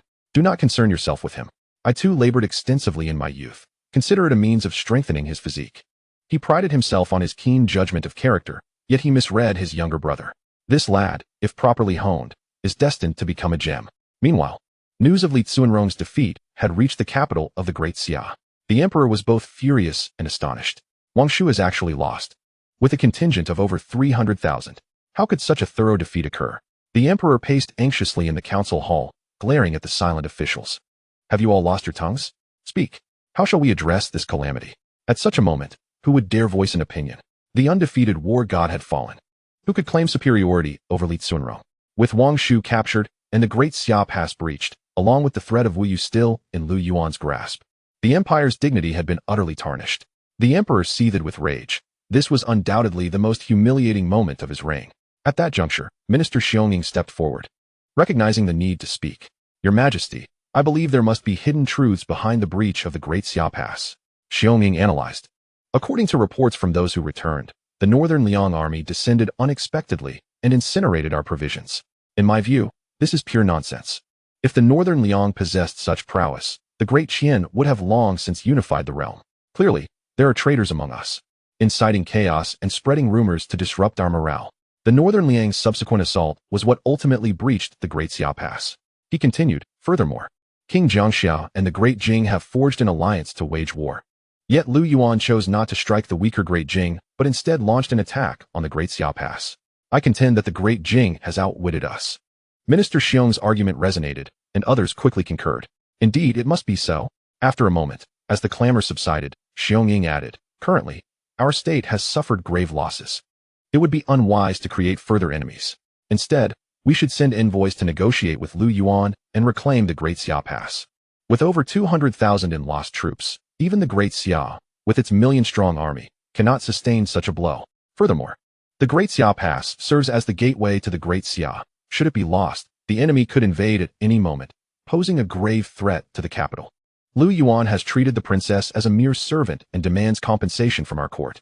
Now that he has achieved victory in this battle, he will undoubtedly make exorbitant demands. Minister Cai Yongzhou stepped forward, sarcastically remarking, if we concede to all his demands, we will not only lose our dignity, but also our substance. What solution do you propose? Spare us your cryptic remarks. Xiongli scoffed derisively. We must exert pressure on the Great Jing to withdraw its troops. Thus, Yuan would lose one of his support bases. However, we must remain cautious of the nearly 150,000 troops stationed at the North Liang Pass. Therefore, the most prudent course of action would be to pressure the Daqian court. Xiongli mocked. They are the victors. Would the Daqian court truly withdraw their forces? Cai Yongzhou responded with a faint smile. Do you recall the upheaval in the Daqian palace 5 years ago? I have received credible information that the Prince of Daqian sought to seize military power, but was defeated by Yang Jie. The Empress of Daqian has vanished, leaving the court in disarray. If you were Yang Jie, how would you respond to the pressure from the Great Xia? Chapter 77. The growth of Zhao Jinjia Yongzhou. Is the news reliable? Emperor Xia furrowed his brow. Your Majesty, it is absolutely certain, Cai Yongzhou replied. If we apply pressure on the Daqian court, we can undoubtedly compel North Liang to return both the princess and King Jiangxia. If that is the case, I entrust this matter to you, the emperor declared. I desire not only the safe return of Wuyo and Uncle Wang, but also the restoration of the Great Xia Pass to its rightful owner. At this moment, Zhao Jinjia and her companions had arrived at the borders of Tongzhou. There were temporary dark points for the hidden guards. After a relentless journey of 1,000 miles, everyone was utterly fatigued. Zhao Jinjia mustered her spirit and inquired, Grapes, what is the situation in Tongzhou? Not good. Zhao Putao replied gravely. The disaster has spread completely. Although the Mithriya sect has been eradicated, the mother of the lifeless in Zhongzhou, the heavenly king, and the Chongqing sect have rapidly expanded. How could this happen? Zhao Putao sighed. It is related to the self-criticism edict proclaimed by Yang Jie. That edict can only be issued by the emperor. Yet Yang Jie not only issued it, but also proclaimed it to the world. Additionally, he has slandered the prince, branding him as a traitor, which directly undermines Zhao Jinjia's standing. After all, it was the prince who endorsed her as empress. Thus, Yang Jie has deemed Zhao Jinjia immoral for having borne a child out of wedlock, labeling her a false emperor. Furthermore, he has decided to promote Zhao Jinjia's elder brother, Prince Zhao Yi, to the throne, set to ascend in 2 months, coinciding with the execution of the prince. These developments align precisely with the deductions made by Lu Qishan earlier. Zhao Jinjia felt an overwhelming sense of urgency and turned to Lu Qishan. What should we do next? Yang Jie intends to execute Uncle Wang. Lu Qishan remained composed, contemplating before responding. Our immediate priority is to establish a firm foothold in Tongzhou. Otherwise, rescuing the prince will be a challenge, let alone ensuring our survival. With 2 months remaining before the false emperor's ascension, we must solidify our position and cleanse Tongzhou. Yang Jie aims to execute the prince on the day of the false emperor's coronation solely to draw the emperor out. Otherwise, he could simply have struck down the prince without such fanfare. Lord Lu, do you have any means to rescue my father? Zhao Ji inquired, his anxiety palpable. If all else fails, we could resort to storming the execution grounds. That would be the most foolish course of action, Lu Qishan replied, shaking his head. To save Prince Duan, eliminating the false emperor or Yang Jie would be a far superior strategy. Yet, how simple is it to carry out such a deed? Zhao Ji's gaze dimmed. Unless we implore Lu Su and the others to take action. Lu Qishan was deep in thought and missed Zhao Ji's subsequent words. Up until this moment, he remained unaware that Lu Su had taken the lives of over 2,000 individuals in a single night for his sake. Zhao Jinjia hesitated, questioning whether she truly needed to beseech that scoundrel for assistance. Everyone fell into deep contemplation. Even Lu Qishan found himself at a loss for a solution. Once the group dispersed, Ma Sanbao looked at the weary Zhao Jinjia with great concern. Your Majesty, you must rest for a while. Sanbao, I cannot sleep. Despite her exhaustion, the thought of Prince Duan's suffering in Baiyu Jing kept her tossing and turning. If it becomes imperative, I could ask Zhao Ji to seek help from Lu Yuan. Their friendship is strong. He would surely not stand idly by. He has already saved my life. I owe him nothing, Zhao Jinjia retorted. However, my uncle's life is worth more than my pride.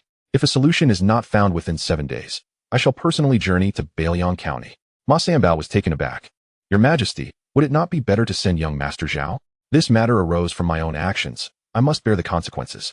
Zhao Jinjia spoke softly. In the past, I was too naive.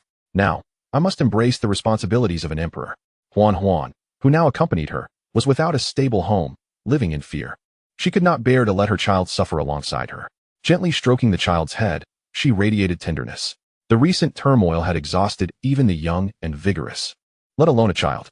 Yet, this little one was remarkably understanding, always claiming not to be tired and dutifully offering her mother shoulder massages.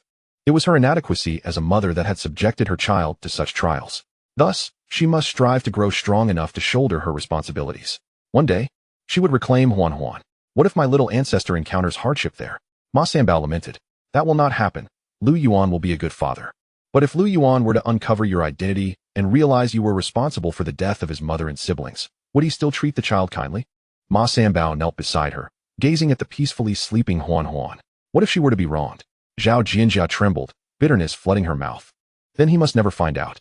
If he learns the truth, I fear I may no longer be here. Lu Qishan cherished Huan. If he discovered she was his granddaughter, he would undoubtedly protect her. In that moment, Ma Sanbao finally comprehended why they had insisted Lu Qishan teach Huan. Yet preferred she call him grandfather rather than teacher. It is the old servant's incompetence, Ma Sanbao lamented, striking his chest in anguish, feeling unworthy before the late emperor. Days passed, yet the situation in Tongzhou remained stagnant. Lu Qishan contemplated several strategies, but all posed excessive risks. Furthermore, they were severely lacking in manpower, prompting Lu Qishan to volunteer to recruit soldiers and resources. The emperor's banner can no longer be used. The rebels in Central Plains must understand that Zhao Jianjia is here, and they would undoubtedly rush over in a frenzy. With their mere few hundred men, they are not even enough to serve as a morsel for the opposition. Consequently, Lu Qishan altered his plans and fabricated a character named the Holy King, promoting the slogan of welcoming the Holy King, who would not demand taxes or labor, but instead distribute land equally. When the opportune moment arrives, he would then seek to pacify the situation, ensuring Zhao Jianjia's safety while simultaneously enhancing her prestige. The secret guards and the imperial army are formidable forces, far surpassing the ragtag soldiers of Tongzhou. Lu Qishan first targeted the rural areas, eliminating the local gentry and strongmen to amass a significant stockpile of food and weaponry. In just 3 days, he seized control of 2 towns, swelling his ranks to 3,000. The first order of business after conquering these towns was to distribute land, exempt from labor and grain taxes, and to provide provisions. Although the drought in Tongzhou was severe, it had not reached the point of the rivers running dry. With a grand gesture, Lu Qishan commenced the excavation of reservoirs and deep wells to stockpile drinking water. Your Majesty, I have already recruited 500 able-bodied men. Next, I plan to take all the rural towns surrounding Fuan County, after which we shall launch an assault on Fuan County itself. Lu Qishan enthusiastically outlined his strategy. Zhao Jianjia felt a sense of unease.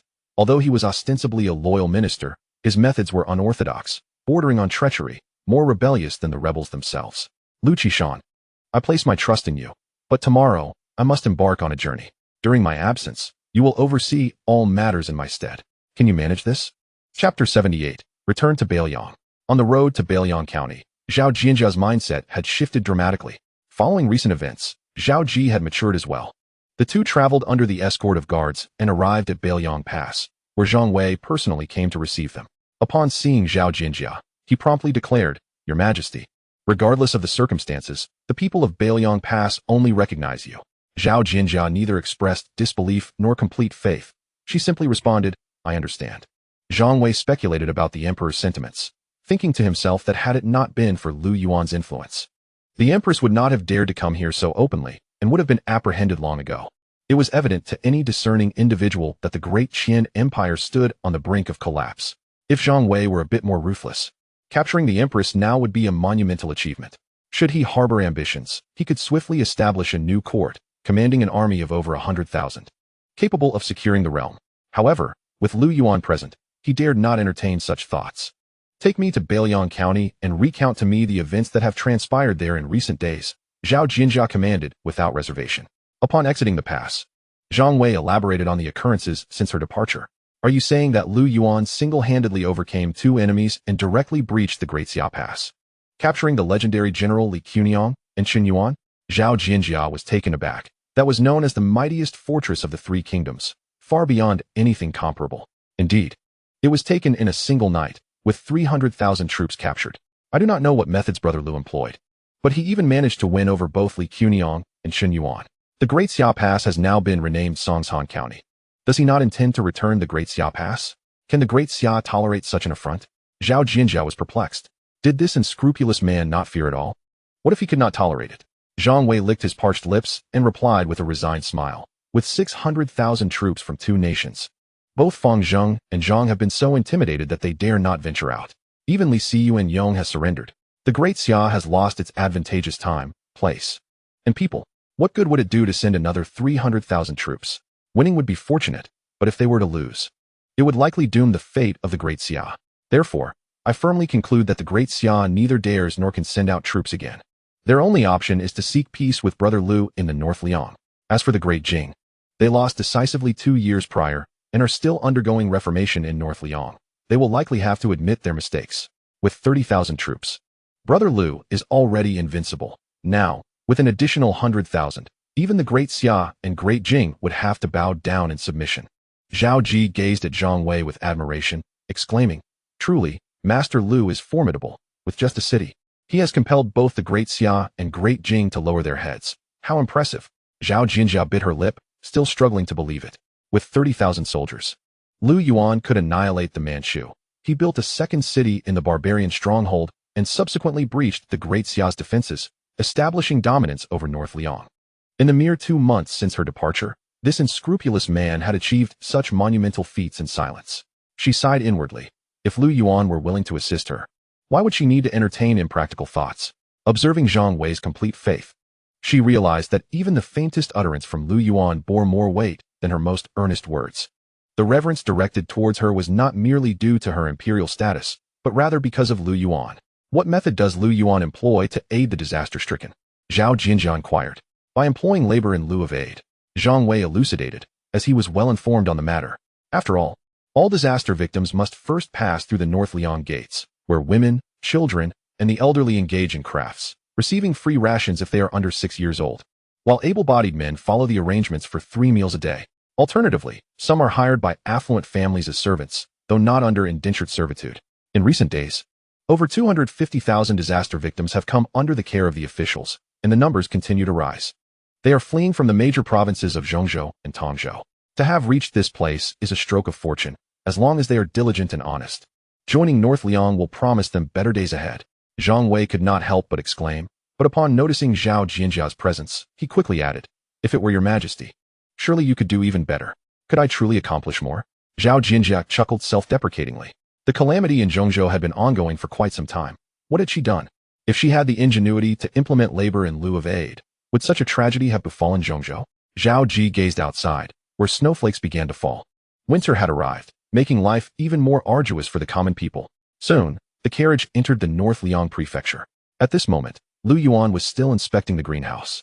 The climate in North Liang was frigid, thus the greenhouse directly affected the food supply for all its citizens. While the external temperature had plummeted below zero, the greenhouse maintained a balmy 20 degrees. Liu Yuan found himself shedding his outer coat from the heat. "Master, this year 40% of the glass from the factory has been supplied here, excluding the original 2,000 acres of greenhouse. A total of 600 new acres have been constructed this year. This year, the farm has recruited 60 new workers, and it is estimated that 1.5 million pounds of vegetables will be produced this quarter," said Yang Taiju, the greenhouse manager. "However, this is still insufficient. When the total of 1,200,000 is distributed among the populace, it amounts to merely over £1 per person for the quarter. Although every household has stockpiled vegetables in advance, as has the government, it remains inadequate. With the influx of 70,000 people from Taishan and Songshan counties, and with more disaster victims expected to arrive, even doubling the production capacity would not be excessive." Liu Yuan felt troubled. A larger population and expansive territory imply greater responsibilities and obligations. Currently, although Bailiang Prefecture is not a communal kitchen to ensure public safety, all land is cultivated uniformly by the Bailiang government. If Bailiang County cannot produce sufficient food to sustain over 1 million people, Liu Yuan intends to improve the quality of grain through substantial imports. He plans to construct greenhouses, establish breeding farms, and produce canned fish and meat to enhance residents' resources and reduce their reliance on rice. Yet, this is still far from sufficient. Yang Taiju appeared anxious, stating, "My lord, it's not that we don't wish to expand. It's just that the glass factory can only yield a limited amount of finished glass." Seeing his distress, Liu Yuan patted him on the shoulder, reassuring him, "Taiju, do not be alarmed. I am not blaming you. I merely wish to convey that Bailiang County must stabilize its food supply." This was not a problem Yang Taiju could resolve alone. as so many industries in Bailiang were operating at full capacity. A population of 1 million may seem substantial, yet when divided among the factories, there is a notable labor shortage. Without adequate manpower, production cannot increase. Moreover, the high cost of constructing glass greenhouses, compounded by the alkaloids limiting glass production, presents a significant challenge. If only plastics could be developed, we would not feel so constrained. Lu Yuan inwardly lamented. Nearby, several agricultural students, including Lu Lingji, observed this scene, their nerves rendering them speechless. Lu Lingji understood the immense pressure her elder brother faced. The livelihoods of over 170,000 people rested in his hands. How could he not be anxious? At that moment, a voice called from outside, "Little brother Lu. Are you there? Brother Zhang?" Lu Yuan turned in surprise. What brought him here? Stepping out of the greenhouse, he spotted Zhang Wei, along with Zhao Ji, Zhao Jinjia, and Huan Huan. Chapter 79. From now on, you shall be the treasures of the Lu family. The temperature variation was so drastic it felt disorienting. Lu Yuan blinked, still processing the situation, when he saw Zhao Jinjia set Huan Huan down. The little girl, arms outstretched and beaming with excitement, rushed towards him, exclaiming, "Daddy, it's me, Huan Huan." Her laughter, as sweet as silver bells, melted Lu Yuan's heart. It was truly them. Filled with joy, he ran to embrace Huan Huan, holding her tightly in his arms. "My dear girl, what brings you here?" Huan Huan clung to Lu Yuan's neck, showering his face with kisses. "Daddy, I missed you so much." "I missed you too, my darling." Lu Yuan had been unable to eat or sleep for 2 months, consumed by thoughts of her, nearly driven to despair. Seeing the little one now brought him overwhelming joy, and he quickly wrapped her in his cloak, their foreheads touching, noses pressed together. In that moment, it felt as though they were the only 2 souls in the world, basking in warmth and affection. Zhao Jinjia pouted in displeasure. That impudent girl had never been this intimate with her. Zhang Wei gazed foolishly, thinking, my daughter is the same.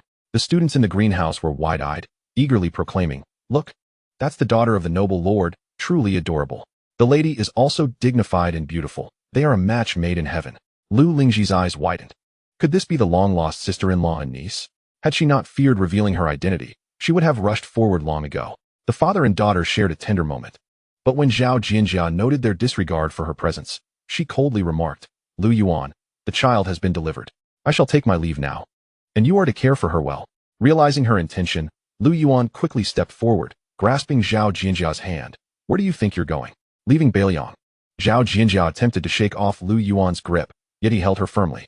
"Is this Bailiang? You think you can come and go as you please?" Lu Yuan said sternly, "Come home with me." "Who would want to come home with you?" Zhao Jinjia frowned. "I brought Huan Huan here because the outside is unsafe. Once things settle down, I will return for her. She is your daughter too. You should be able to take care of her for a while, shouldn't you?" "No wonder the child has lost weight," Lu Yuan muttered. However, Zhao Jinjia interpreted this as a reproach. "Are you saying you will care for the child?" "Yes." Lu Yuan replied without hesitation. "I want the child, and I want you too. It's far too dangerous outside. You should stay here. Our paths diverge. We cannot conspire together. Even if you can keep me here, you cannot hold my heart." Zhao Jinjia replied calmly.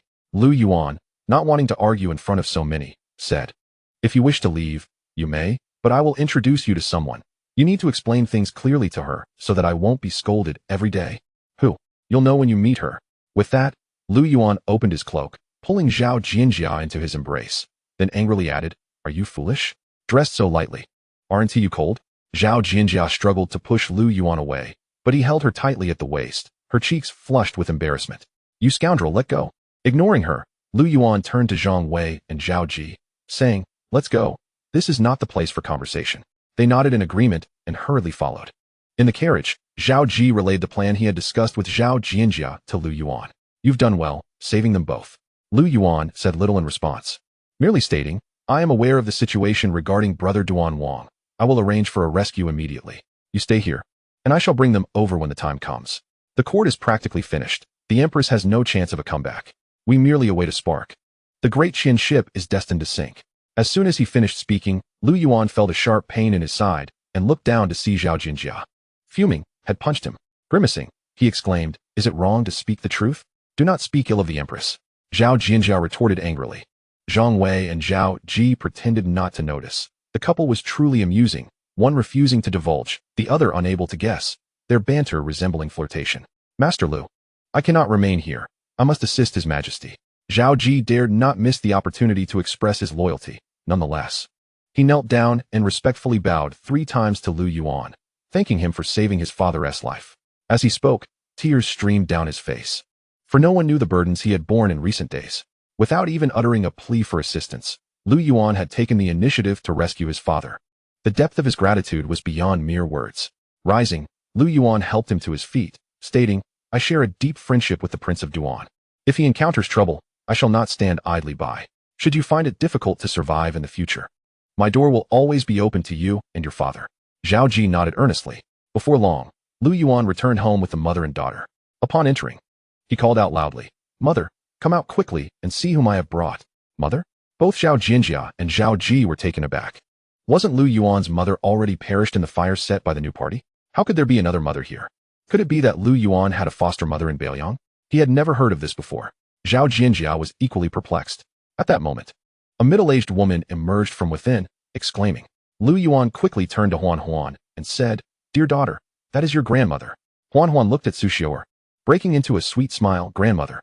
Su Xiaoer was stunned, staring at the little one in Yuan's arms. In disbelief, she covered her mouth. Was this really Huan? Yuan nodded, proudly declaring, "Mother, I told you I would find them, and here is the proof. Oh my precious grandchild." Su Xiaoer was overwhelmed with emotion.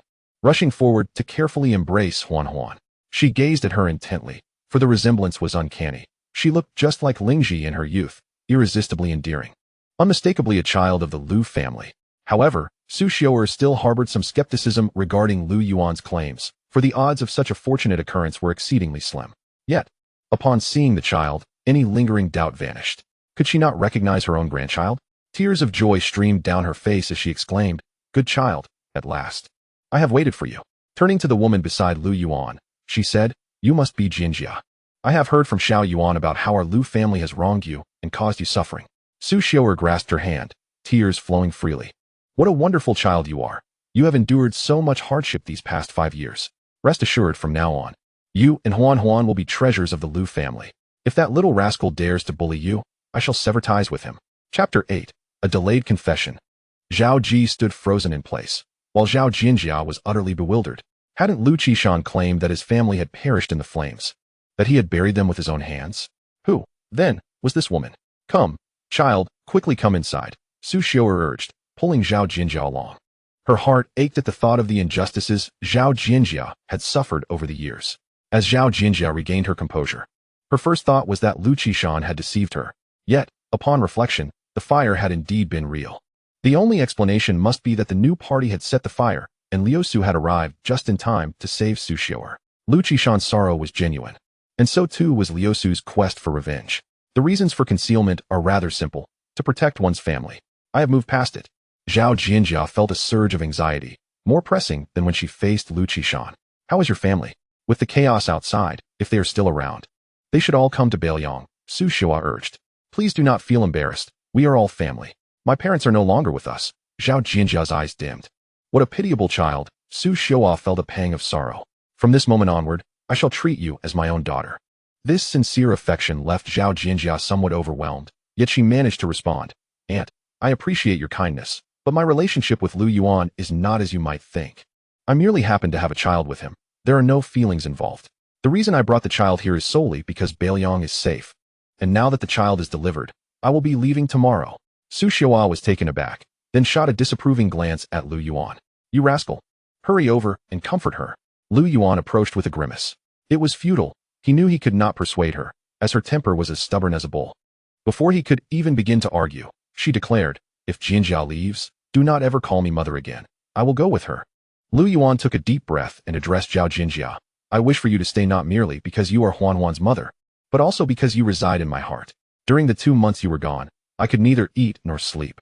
My mind consumed with thoughts of you and the child. I regret letting you go last time. For 5 years, I have longed for you. And when you finally appeared before me, I failed to profess my feelings sincerely. You are unaware of my true intentions.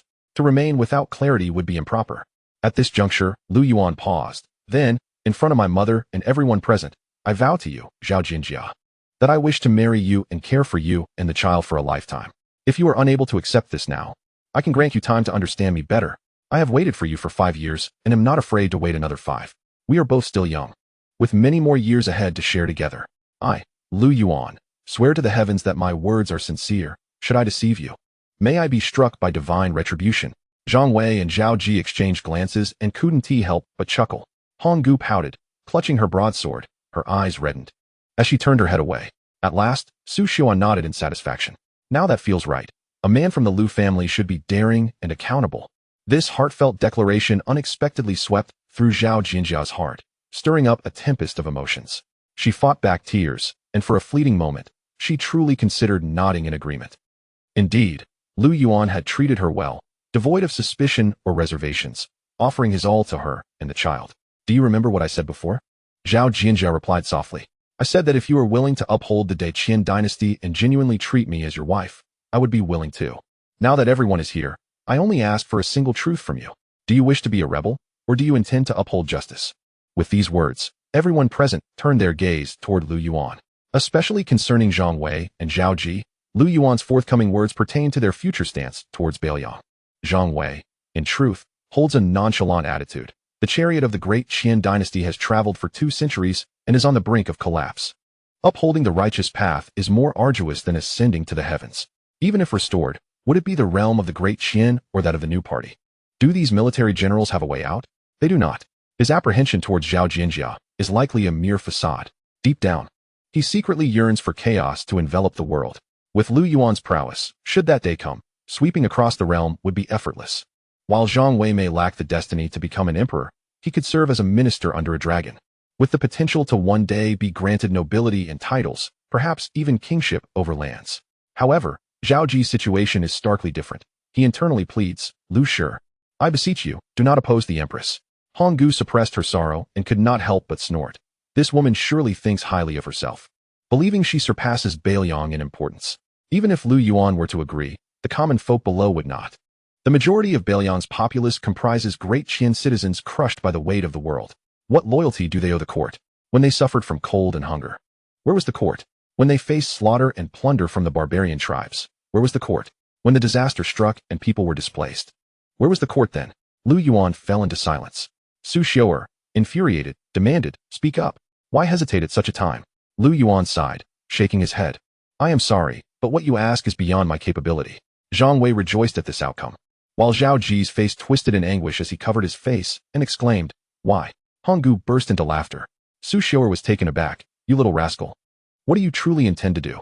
Upon hearing this, Zhao Jinjia was overwhelmed with disappointment, understanding clearly that from now on, she would walk her own path while he traversed his. Liu Yuan's response shattered her heart, akin to offering her hope only to snuff it out. It left her weary spirit even more fatigued. The current state of Beiliang was not founded upon a single iota of aid from the Great Qian court, but rather built by the collective effort of the Beiliang people, forged through their blood and sweat. They did not abandon the court when they fled. It was the court that abandoned them. You asked me to pledge loyalty to the emperor and the court. I cannot do that. However, I have no desire to become a rebel, nor do I wish to involve myself in the sordid affairs of the Great Qian. Liu Yuan stated earnestly, therefore, rest assured, I will not strike against the Empress, nor will I harm those pitiful citizens. Yet, should the day come when the Great Qian court truly falls, I cannot predict whether the new regime will turn against Beiliang. Whoever dares to lay a hand on Beiliang must be prepared for annihilation. Beiliang merely wishes to live well. The fate of outsiders is of no concern to us, but should anyone dare to offend, I shall slay them. Is this response satisfactory to you? Chapter 81. We are your pillars. Zhao Ji hurriedly stepped forward and knelt. Liu Shi, I implore you, help the Great Qian. Observing Zhao Ji kneeling on the ground, Liu Yuan let out a sigh. The ailment afflicting the Qian has reached a critical stage. Saving it now would be futile unless we start anew. Then let us begin anew, Zhao Ji responded. In that case, you shall become the foremost benefactor of the Qian. Liu Yuan shook his head, stating that the task of restoring the Qian is far more arduous than conquering a new realm. Do you comprehend? The current state of affairs in this world bears an undeniable weight of responsibility upon the Zhao family. Zhao Ji, I have previously imparted wisdom to you. This world does not belong to a single family or surname. If your family cannot maintain its grip on power, others will inevitably rise to claim it. I have made it clear, I will not extend my hand into Beiliang. This is both a gesture of respect for our past and a desire to avoid conflict among compatriots. Of course, I am aware that you will not remain, but will return to the emperor's side. You have your stance, and I have my responsibilities. I understand you, and I ask for your understanding in return. He assisted the sorrowful Zhao Ji to his feet, adding, however, you may still collaborate with Beiliang. You can procure the supplies you require, not merely for sustenance, but also for profit-generating goods. As long as the price is right, I can sell you weapons. Zhao Ji was momentarily taken aback, then grasped Lu Yuan's hand tightly. Truly, Master Lu, are you still willing to support me? Despite the chaos in the world, commerce must continue. This is all I can offer, Lu Yuan replied. Thank you. Zhao Ji embraced Lu Yuan tightly. Zhao Jianjiao remained expressionless. Their paths did not intertwine, which reflected Lu Yuan's stance. Although it was not what she envisioned, at least she would not be betrayed by him. Should Lu Yuan enter the fray, Qian would undoubtedly collapse. Moreover, they could continue their business dealings, purchasing the necessary arms and supplies from Beiliang. This arrangement would provide them with a stable channel for their own growth. Zhang Wei, under Lu Yuan's influence, would not rashly sever ties, securing a stable situation for them in Tongzhou. With this realization, the circumstances began to improve. Very well, Lu Yuan, I trust you. Should you betray His Majesty, I shall harbor hatred for you for all eternity, Zhao Jianjia declared, raising her hand to clap. Lu Yuan regarded the solemn Zhao Jianjia, expressing, I truly wish to keep emotions and interests separate. Must you pressure me into believing this is merely a transaction between us? Zhao Jianjia averted her gaze, stating, I hold no feelings for you. As long as you fulfill your word, I am grateful. Ah, the court matters more to you than I. More than our family, I understand now. Lu Yuan stepped forward and firmly clasped her hand, responding, as you wish. At the moment their hands met, Zhao Jianjia sensed an abrupt change in Lu Yuan. Yet you are no different, professing one thing while executing another. Where does that leave me? Zhao Jianjia gazed defiantly at Lu Yuan. In truth, we are both equally stubborn. You have your responsibilities, and I have my convictions. Lu Yuan observed the frail Zhao Jianjia. Noting her significant weight loss since his last visit, her pristine face marred by dark circles beneath her eyes. I have changed my mind. Zhao Jianjia gasped. Her fists clenched in anger. Lu Yuan, are you even a man? You go back on your word in front of my mother? Am I not a man? In your eyes? Lu Yuan replied with a faint smile. In future dealings, I prefer not to engage with Xiao Jiji. Let it be you instead. Zhang Wei subtly sighed, having thought that Lu Yuan had reconsidered his stance. Zhao Ji, on the other hand, felt a sense of relief and discreetly exchanged glances with Zhao Jianjia, recognizing this as a positive development. Lu Yuan was known for his unwavering principles, and even with them, he would not hesitate to take decisive action when necessary. However, he found it difficult to be ruthless in the presence of Zhao Jianjia. Zhao Jianjia scoffed, declaring that she was not an official of the court and questioned how they could conduct business together. Lu Yuan chose not to expose her, as Liu Su had searched through the records of the Ministry of Revenue and found no one by the name of Zhao Jianjia. Thus, she must either have changed her surname or not be a relative of a ministry official at all. That does not concern me. I recognize only you, Lu Yuan stated, adding, the child is still so young. Surely you will not wait years to see her. Very well, Zhao Jianjia reluctantly nodded. As the conversation reached a comfortable point, Su Xiu'er declared, enough of this talk. Today is a joyous reunion, and I shall prepare the meal. She did not inquire whether Lu Yuan intended to remain loyal to the Great Qian or seek an alternative path. She was not naive. She had witnessed everything in Beiliang, which surpassed the authority of a mere county magistrate. Just then, Lu Lingji returned home, bursting through the door. Mother, elder brother, where are my sister-in-law and niece? Right here. Su Xiu'er quickly replied, come see our little treasure. Lu Lingji, brimming with excitement, approached Zhao Jianjia, bowed, and said, sister-in-law, I am Lingji. Seeing the innocent and vibrant young girl, Zhao Jianjia couldn't help but smile. I am Zhao Jianjia. Without hesitation, Lu Lingji embraced her, exclaiming, sister-in-law, you have endured so much all these years. Tears began to flow as she spoke. Zhao Jianjia felt a sense of bewilderment. It was one thing for Su Xiu'er to react this way, but why was Lu Lingji also so emotional? Were the women of the Lu family so easily moved? Yet, they were crying for her. What an inexplicable sensation of warmth. Do not cry, it is all in the past. Zhao Jianjia found it hard not to like this mother and daughter. Regardless of Lu Yuan's character, their sincerity towards her was genuine. Elder brother, if you treat sister-in-law poorly in the future, I will not forgive you.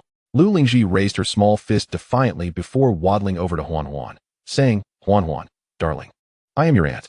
The little one, unbothered by the unfamiliarity, comforted Lu Lingji. Auntie, don't cry. My mother says that children who cry are little rascals. Lu Lingji couldn't help but chuckle, pinching Huan's cheek, her eyes sparkling with joy. What a good girl. Subsequently, the two women surrounded Huan, leaving Lu Yuan to take on the task of cooking. At that moment, Lu Yong returned from Taishan after a few days away, and before he could comprehend the situation, Su Xiu'er had pushed him into the kitchen. The two brothers exchanged bewildered glances. Elder brother, who is that outside? My sister-in-law and niece. Stop dawdling. Wash the vegetables. Lu Yuan replied, feeling exasperated. Lu Yong scratched his head, a goofy grin spreading across his face. Hey, I have a little niece now. Lu Yuan was quite skilled in the kitchen, his stir-frying prowess having become quite popular in Bailiang. Before long, he had prepared a sumptuous feast. Zhao Jinjia's bowl was filled to the brim with food, all served by Su Xiaoer. The warmth of such hospitality was both overwhelming and heartwarming. She grew up in the palace, never having experienced such a heartfelt gathering. The last time she felt this way was over a decade ago. Jinjia, since your child's father is absent, I shall speak on his behalf, Su Xiaoer said. In the Lu family, we acknowledge only you as our daughter-in-law. No other can compare. From this moment forth, this shall be your home. We are all your support. Chapter 82. I'll show you how it's done. Thank you, Aunt. It would be a lie to say she wasn't moved. Who wouldn't desire sincere treatment? Even that scoundrel Lu Yuan had never deceived her. Su Xiaoer smiled, and beside her, Huan held a chicken leg in one hand and a pig trotter in the other. Grandma, Aunt, look at this little greedy cat. How can you eat with your mouth so full? Su Xiaoer hurriedly took out a handkerchief to wipe Huan's mouth. Watching the little one being doted upon, Zhao Jinjia felt relieved. This was indeed the right choice. With Su Xiaoer and Lu Lingji looking after her, even if Lu Yuan was busy, Huan would not feel lonely. She was not a competent mother, often leaving her child alone, unaware of her being bullied. This meal was filled with warmth and satisfaction. That night, Su Xiaoer and Lu Lingji took the child away, claiming they wanted to foster a bond. In their eyes, Lu Yuan and Lu Yong had already faded into the background. Alone with Zhao Jinjia, Lu Yuan felt a bit anxious. Apart from their first meeting, it seemed they had only been together with Huan. Are you going to sleep? Zhao Jinjia said, her frustration evident. And she retorted for him to leave before returning to her room. Lu Yuan, frustrated, slapped himself. What a splendid opportunity he had squandered. That night, he lay awake. Meanwhile, Zhao Jinjia, relieved of her burdens, slept soundly. Huan played with her grandmother and aunt until late into the night before finally drifting off to sleep. The northern night was cold, yet the room was as warm as spring. The following day, Zhao Jinjia and Zhao Ji prepared to depart. Though reluctant, they did not linger. After all, she would return to conduct business with Bailiang on behalf of the Deqian court. The frequency of her visits would only increase. Sister, Lu sure wants you to engage because he wishes to assist you, Zhao Ji remarked. I know, Zhao Jinjia replied, leaning against the cushion to rest her eyes. Her carriage had long been replaced with a high-end model from Bailiang, spacious, sturdy, and stable. It could even accommodate a small stove for tea, unaffected by the chill outside. Lu Yuan's small gesture had unexpectedly warmed her heart, and she herself could not fathom why she felt so joyous. Be cautious of Zhang Wei. He has ulterior motives, Zhao Jinjia warned. Before we turn the tides, we must not provoke him. Zhao Ji nodded. This visit to Bailiang had brought about significant changes. Bailiang's independence was palpable. Zhang Wei no longer pretended, and this time he did not escort them, remaining alone in Bailiang. Indeed, as Zhao Jinjia had surmised, Zhang Wei met Lu Yuan in private and knelt before him. Lu Yuan was taken aback. Brother Zhang, what are you doing? Brother Lu, I have a request. Must we engage in such formalities given our relationship? Lu Yuan hurried over to assist, yet Zhang Wei was resolute in his refusal to rise. Brother Zhang, pray tell. What is it that you seek? I shall exert every effort for what is feasible, and do not hold it against me for that which I cannot achieve. Over the years, Zhang Wei had been greatly indebted to Lu, for without his support, the northern Liang Pass would have faltered long ago.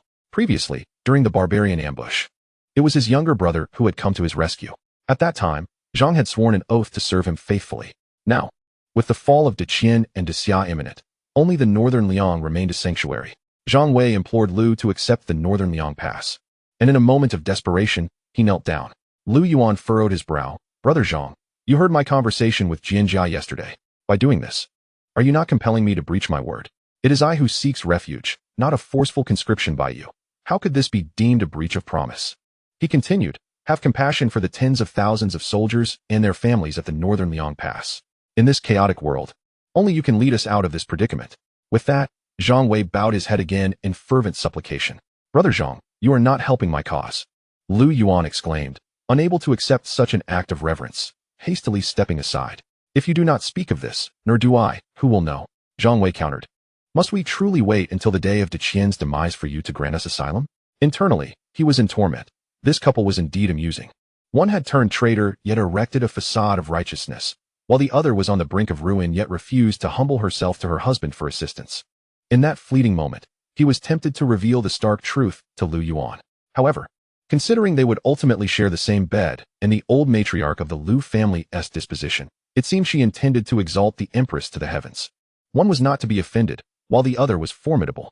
The situation was truly exasperating, given that the fall of Qian was a foregone conclusion.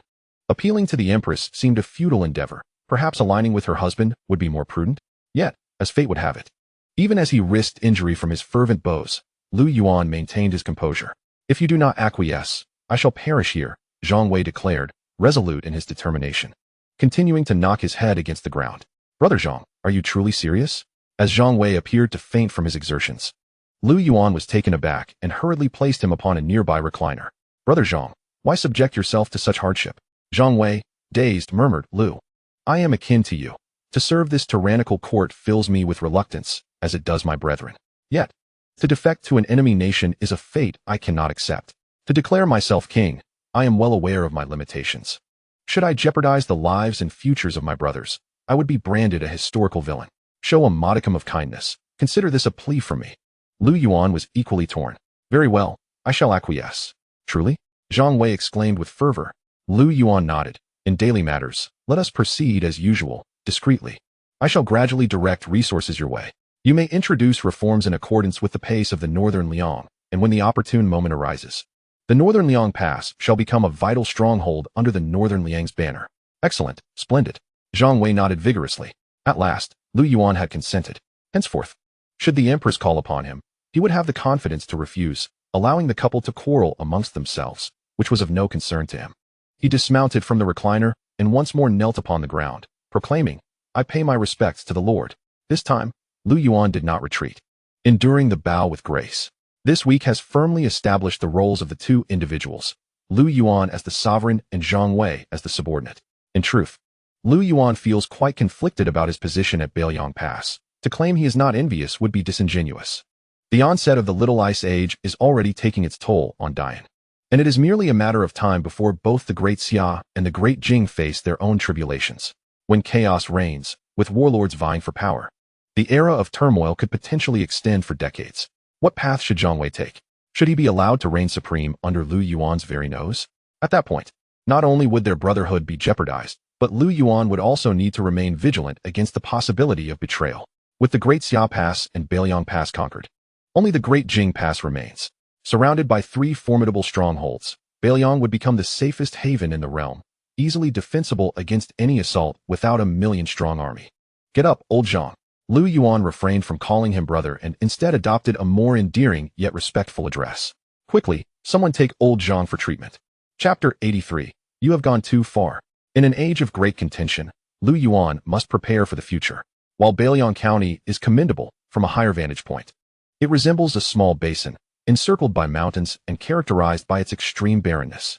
Thus, merely possessing 3 key strongholds is insufficient. Access to water and proximity to the sea are essential for the development of Bailiang. Both Bailiang Pass and Great Xia Pass lack river routes, while only Great Jing Pass boasts the Jingyang River, which flows directly into the Eastern Sea. Bailiang possesses a diverse array of military units, yet it is conspicuously devoid of a naval force, a significant shortcoming that must be addressed. As Lu Yuan gazed at the map, his yearning for Great Jing Pass intensified. The Jingyang River not only leads to the Eastern Sea but also facilitates trade and can promote fisheries to enrich the residents' diet. However, one cannot expect to reap rewards instantaneously. Bailiang must first absorb the benefits of this war. He is also eager to observe the Great Xia Court's reaction. Following the breach of Great Xia Pass, Emperor Xia promptly dispatched envoys to Great Jing, who then entered Dian. Within the court, Chief Minister Yang Jie, who also serves as regent, welcomed the envoys from both nations.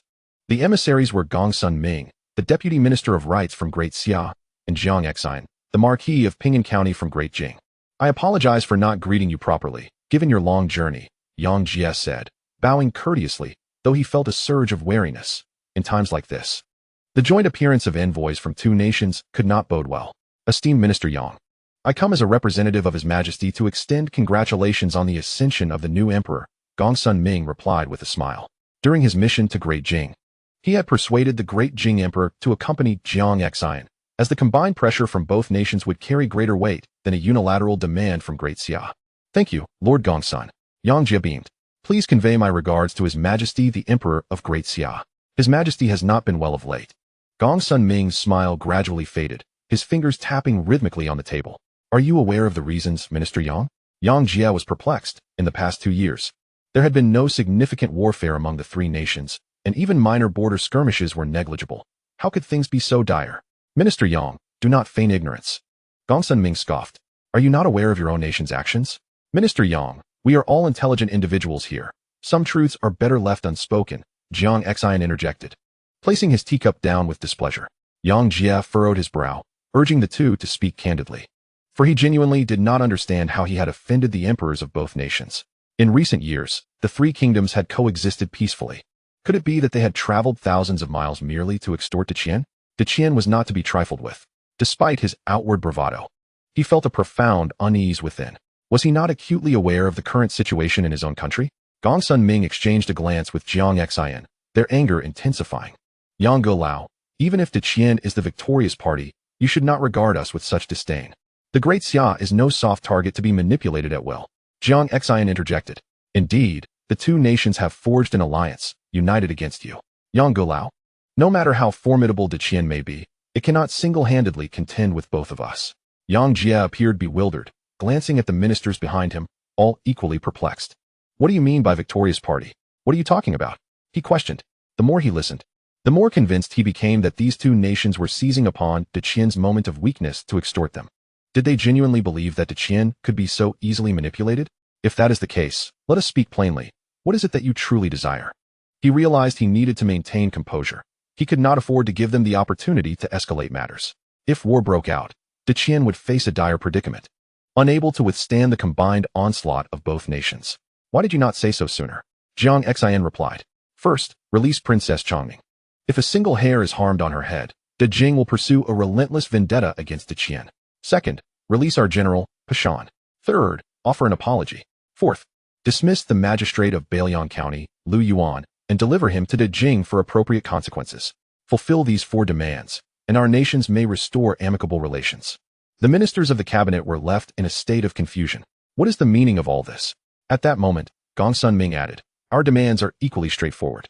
First, release Princess Yongle, for she is most dear to our sovereign. Should a single hair be harmed, we shall not rest until justice is served. Next, release Wang Li Xiyuan Yong of Jiangxia, the commander of Xia, Chen Yuan, and nearly 500,000 troops and civilians. Return to Xia Pass, offer an apology, and cede Bailiang County. Lastly, dismiss the magistrate of Bailiang County, Lu Yuan, and send him to Xia for appropriate retribution. These are our demands. If fulfilled, we shall let bygones be bygones. Yang Jie clenched his fists. How could your princess, not residing in your kingdom, end up in Qian? What relation do we have with this matter? Your prince and general have gone missing, and yet you dare to extort us? If you wish to demand something, at least present reasonable requests. Yang Jie felt he had been patient, but this was too outrageous. He stood up, visibly enraged, and declared, you claim Xia Pass is the mightiest stronghold among the 3 kingdoms, unbreached for 2 centuries. How then could it have been occupied by Qian? If Qian truly possessed such strength, would I be sitting here listening to your absurdities? Moreover, in the desolate region of Bailiang County, where barbarian tribes run rampant, 3 county magistrates have perished each year, and for many years, no one has dared to take up the post. Where am I to find a county magistrate named Lu Yuan for you? Should I unearth him from the earth? This is utterly outrageous. Do you take me, Yang Jie, for a mere child of 3, to be bullied at your whim? Indeed, this is excessive. The Great Qian has never dispatched troops. How can one speak of breaching the Great Xia Pass? To claim that they have abducted 500,000 soldiers and civilians is nothing short of a grand farce. The renowned warrior Pashan is well known. Who does not know of him? We have yet to catch a glimpse of his shadow. How could he possibly be in the Great Qian? Chen Yuan is the commander of the Great Xia Pass, and Li Xiyuan Yong is the foremost military deity of the Great Xia. To breach the Great Xia Pass requires no less than 500,000 troops. What do you intend to use for an assault? With the sovereign's position in flux, does the Great Qian possess the leisure to engage in such endeavors that would create enemies on all fronts? You merely seek to extort the Great Qian. What need is there for such demeaning excuses? The ministers of the cabinet are filled with righteous indignation, each one seething with anger. I have witnessed excesses before, but nothing compares to this. This has transcended extortion. It is outright robbery. Jiang Xian exclaimed furiously. Yang Jie, you must consider this carefully. If you continue to feign madness, Both nations will inevitably launch an attack on the Great Qian. Were it not for the princess being in your custody, we would have already taken action. How could we be so meek in our negotiations? Do not be ungrateful. The consequences are beyond your capacity to bear. Gong Sun Ming's visage darkened considerably. It seems you intend to play the fool to the end. Yang Golao, do you truly believe you have us at your mercy? Since you have no intention of negotiating, then let us prepare for war. Chapter 84. No such person. The atmosphere on the scene instantly turned tense. Upon hearing the words declare war, the haughty demeanor of the cabinet ministers was significantly dampened. Yang Golao, we cannot go to war. Indeed, should conflict arise now, it would spell trouble. The Great Jing can hardly withstand it. Another confrontation with the Great Xia would lead to national ruin. The Great Xia's power is divided between civil and military authority, with the capital favoring noble families. Does the new faction have any prospect of survival? Yang Jie suppressed his fury, forcing himself to sit down. The two nations of Xia and Jing are indeed formidable, yet the Great Qian shall not be easily bullied. What you propose is utterly absurd. I, Yang, have never heard of such matters in Bayou Jing. Although the Great Qian currently faces some difficulties, should this news spread, it would undoubtedly incite public outrage. Even if it comes to the last soldier standing, the Great Qian shall not yield. Gong Sun Ming's expression grew increasingly grim. Damn it. I did not expect Yang Jie to be so resolute. You have no intention of returning the princess or releasing King Jiangxia and Qin Yuan, but are determined to pursue a bitter end with the Great Xia, are you? What do you mean by returning or releasing? Yang Jie could no longer contain himself. This was too much. Nonsense. Gong Sun Ming retorted angrily. The princess is in Bailiang County, treated like a beast by your people, summoning her at will. Ridiculous. Truly ridiculous. Yang Jie laughed in fury. For Bailiang County has a population of fewer than 2,000. How could they possibly capture your princess? Are you attributing the barbarian attacks on the Great Xia to us? Jiang Xian, inflamed with rage, declared, the barbarians have already been vanquished by you. Yet you continue to feign ignorance. He believed this old man was merely posturing, toying with them as if it were a game. Behold, the situation has become increasingly absurd. The late emperor, having suffered several setbacks at the hands of the barbarians, often lamented in his final days that if the barbarians were indeed so easily vanquished, why would he harbor such deep-seated concerns? Yang Jie, striking the table, declared, one moment you claim that our Great Qian has seized your princess, prince, and general. The next, you assert that we have occupied your cities, and now you accuse us of annihilating the barbarians. Will it soon be that your emperor is also captured by our Great Qian? Let me reiterate, your assertions are not recognized by us. Kindly take your leave. In truth, Yang Jie had long prepared himself mentally. Should the two nations seek to extort concessions, he would concede as long as their demands were not excessive. The tripartite balance of power had endured for 2 centuries. Although Great Qian had once basked in glory, its current decline did not render it easily extinguishable. The inaugural dialogue concluded on an unsatisfactory note. Once the envoys from both nations exited the palace, Gong Sun Ming, with a furrowed brow, remarked, Yang Jie, brimming with martial virtue, seems to regard us with utter disdain. Jiang Xian, gritting his teeth, retorted, the internal strife within Great Qian is akin to a fire raging uncontrollably. I refuse to believe he would dare to fight to the death. This would spell doom for the nation. Not necessarily, Gong Sun Ming interjected, inhaling deeply, his concern evident. Lu Yuan commands 30,000 troops and dares to engage in battle against 2 nations, inflicting such significant losses upon us. Let us not forget that behind him lies the formidable force of over 100,000 soldiers at Bailiang Pass. How can we be certain that Great Qian lacks a trump card? I perceive this as Yang Jie's grand stratagem, aimed at compelling us to mobilize our forces. You suggest he harbors ambitions of world domination? Jiang Xian gasped, taken aback. Consider this. Lu Yuan's extermination of the barbarians and the ensuing conflict coincides precisely with the transition of power within Great Qian. Is this mere coincidence, do you believe? Gong Sun Ming analyzed. Currently, the Empress is unaccounted for. Yang Jie, serving as both the chief minister and the regent, merely supports Zhao Yi as a puppet. All power within Great Qian resides in his hands. Is this not the very definition of leveraging the emperor to control the lords? Rumors have circulated that over a month ago, a mysterious force eliminated several key figures of the new party. In my estimation, this is Yang Jie's maneuver to eliminate dissenting voices. The new party may dominate, yet differing opinions must exist within. Yang Jie has evidently completed all necessary preparations. Should he secure another victory, his prestige would enable him to reshape the very fabric of the realm. Jiang Xian increasingly found merit in this reasoning. You speak wisely. Should he triumph once more, it would grant Great Qian 2 decades of respite and rejuvenation. Yang Jie possesses remarkable cunning. What we initially perceived as folly was, in truth, a masterful manipulation of our circumstances. The two exchanged glances, sharing a bittersweet smile. What then shall be our next course of action? We shall adhere to the original plan. If we cannot overpower Bailiang Pass, what of the other fortifications of Great Qian? Surely, not every stronghold can be as formidable as Lu Yuan's, Gongsun Ming stated solemnly. We must suppress Great Qian's momentum. Otherwise, when they recover and resolve their internal issues, both Jing and Xia will face dire consequences. Indeed, Jiang Xian nodded in agreement. At this juncture, Yang Jie had also regained his composure. Now that we have spoken, what shall be our next steps? The ministers of the cabinet exchanged uncertain glances, none daring to voice their thoughts. At this moment, the esteemed Grand Secretary Feng Huikai spoke up. In truth, I believe that the envoys from these two nations have journeyed from afar, perhaps with no ulterior motive to deceive us. Yang Jie turned his gaze towards him, pondering the implication. Firstly, the military resources required for war are not insignificant. According to reports from scouts, both the Great Xia and Great Jing have faced poor harvests in recent years, leading to famine among the populace and numerous natural calamities. Hence, it is unlikely they would rashly initiate conflict. If I were a subject of either dynasty, my ambitions would be directed towards wealth, grain, and land. Rather than seeking a princess, such a pretext would crumble under scrutiny and would be laughable to utter. Most importantly, they not only made such claims, but did so with an air of sincerity, demanding neither gold nor grain, and the most audacious request was merely to cede Bailiang County. The territory has long been a remote enclave, held by barbaric tribes. What purpose would it serve? Unless they plan to establish a city there, which could indeed threaten Bailiang Pass.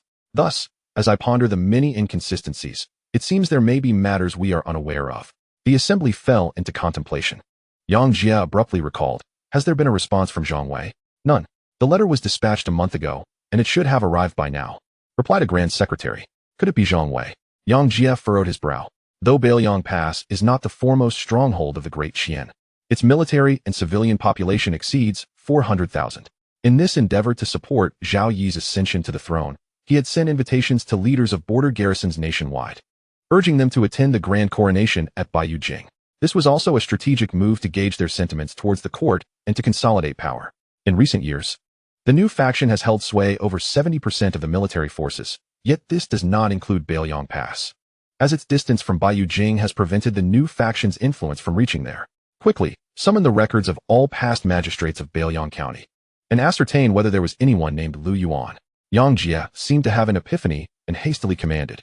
Before long, an official returned from the Ministry of Personnel after a full hour, reporting, Esteemed Elder Yang, there are no records pertaining to anyone named Lu Yuan in the archives. None. Yang Jie frowned, perplexed by the absence. Indeed, there are none. I have scrutinized the documents multiple times to confirm this report, the official reiterated. If there are no records, so be it. Clearly, individuals of the surname Lu are not to be trusted. Yang Jie thought of Lu Qishan, who shared the surname, and waved his hand dismissively. Personally, I find it hard to believe that Zhang Wei possesses such formidable capabilities. If those rebellious ruffians of the north had such strength, they would have already swept across the realm. Let us delay and observe what these two nations truly intend, he continued. Feng Huikai's analysis held merit, yet it was rather sensational. Although the new faction's presence in the north was limited, it was not entirely absent, suggesting the possibility of some hidden conspiracy. Recently, the number of refugees in the capital has surged, and one must act to prevent these ruffians from causing unrest. Once Prince Jean is crowned, all will be settled. I refuse to believe that the Empress would allow the Duke of Yuan to be executed. No sooner had he spoken than an individual hurriedly burst into the room, stumbling over the threshold and falling in a most undignified manner. The ensuing commotion drew the attention of all present in the cabinet. Yang Jie frowned. Zhang Sai, what is this disarray? The visitor was Zhang Sai, one of the 9 ministers, the Minister of Justice. Zhang Sai painfully rose, his face a mask of urgency. Yang Go Lao, a grave matter has arisen. What is it? A foreboding sensation gripped Yang Jie's heart. Zhao Kai. He has been rescued from prison. Zhao Kai was the name of the Prince of Yuan. Upon hearing this, the officials gasped in shock. Yang Jie felt a wave of dizziness wash over him. You incompetent fool. Was he not imprisoned in the water dungeon? How could he have been rescued? They're all dead. The guards of the Ministry of Justice, Zhang Sai said, panic-stricken. Quick, seal the city gates. Dig 3 feet into the ground if necessary. We must recapture Zhao Kai. Yang Jie trembled with anger. If Zhao Kai was saved, who would be judged on the day of the coronation? Would they find someone to impersonate him? The Empress was of little consequence. Zhao Kai was the key. The ministers dispersed, each receiving orders as the entire Jade capital plunged into a state of tension. The Baihu army mobilized, conducting a thorough search throughout the city. Meanwhile, within a carriage, the frail Prince of Yuan, after consuming a specially formulated nutrient solution, finally regained some strength. "Who are you?" he inquired weakly. "Prince. You may call me Chun the Blind," replied the fortune teller in a robe, his mouth adorned with a golden tooth.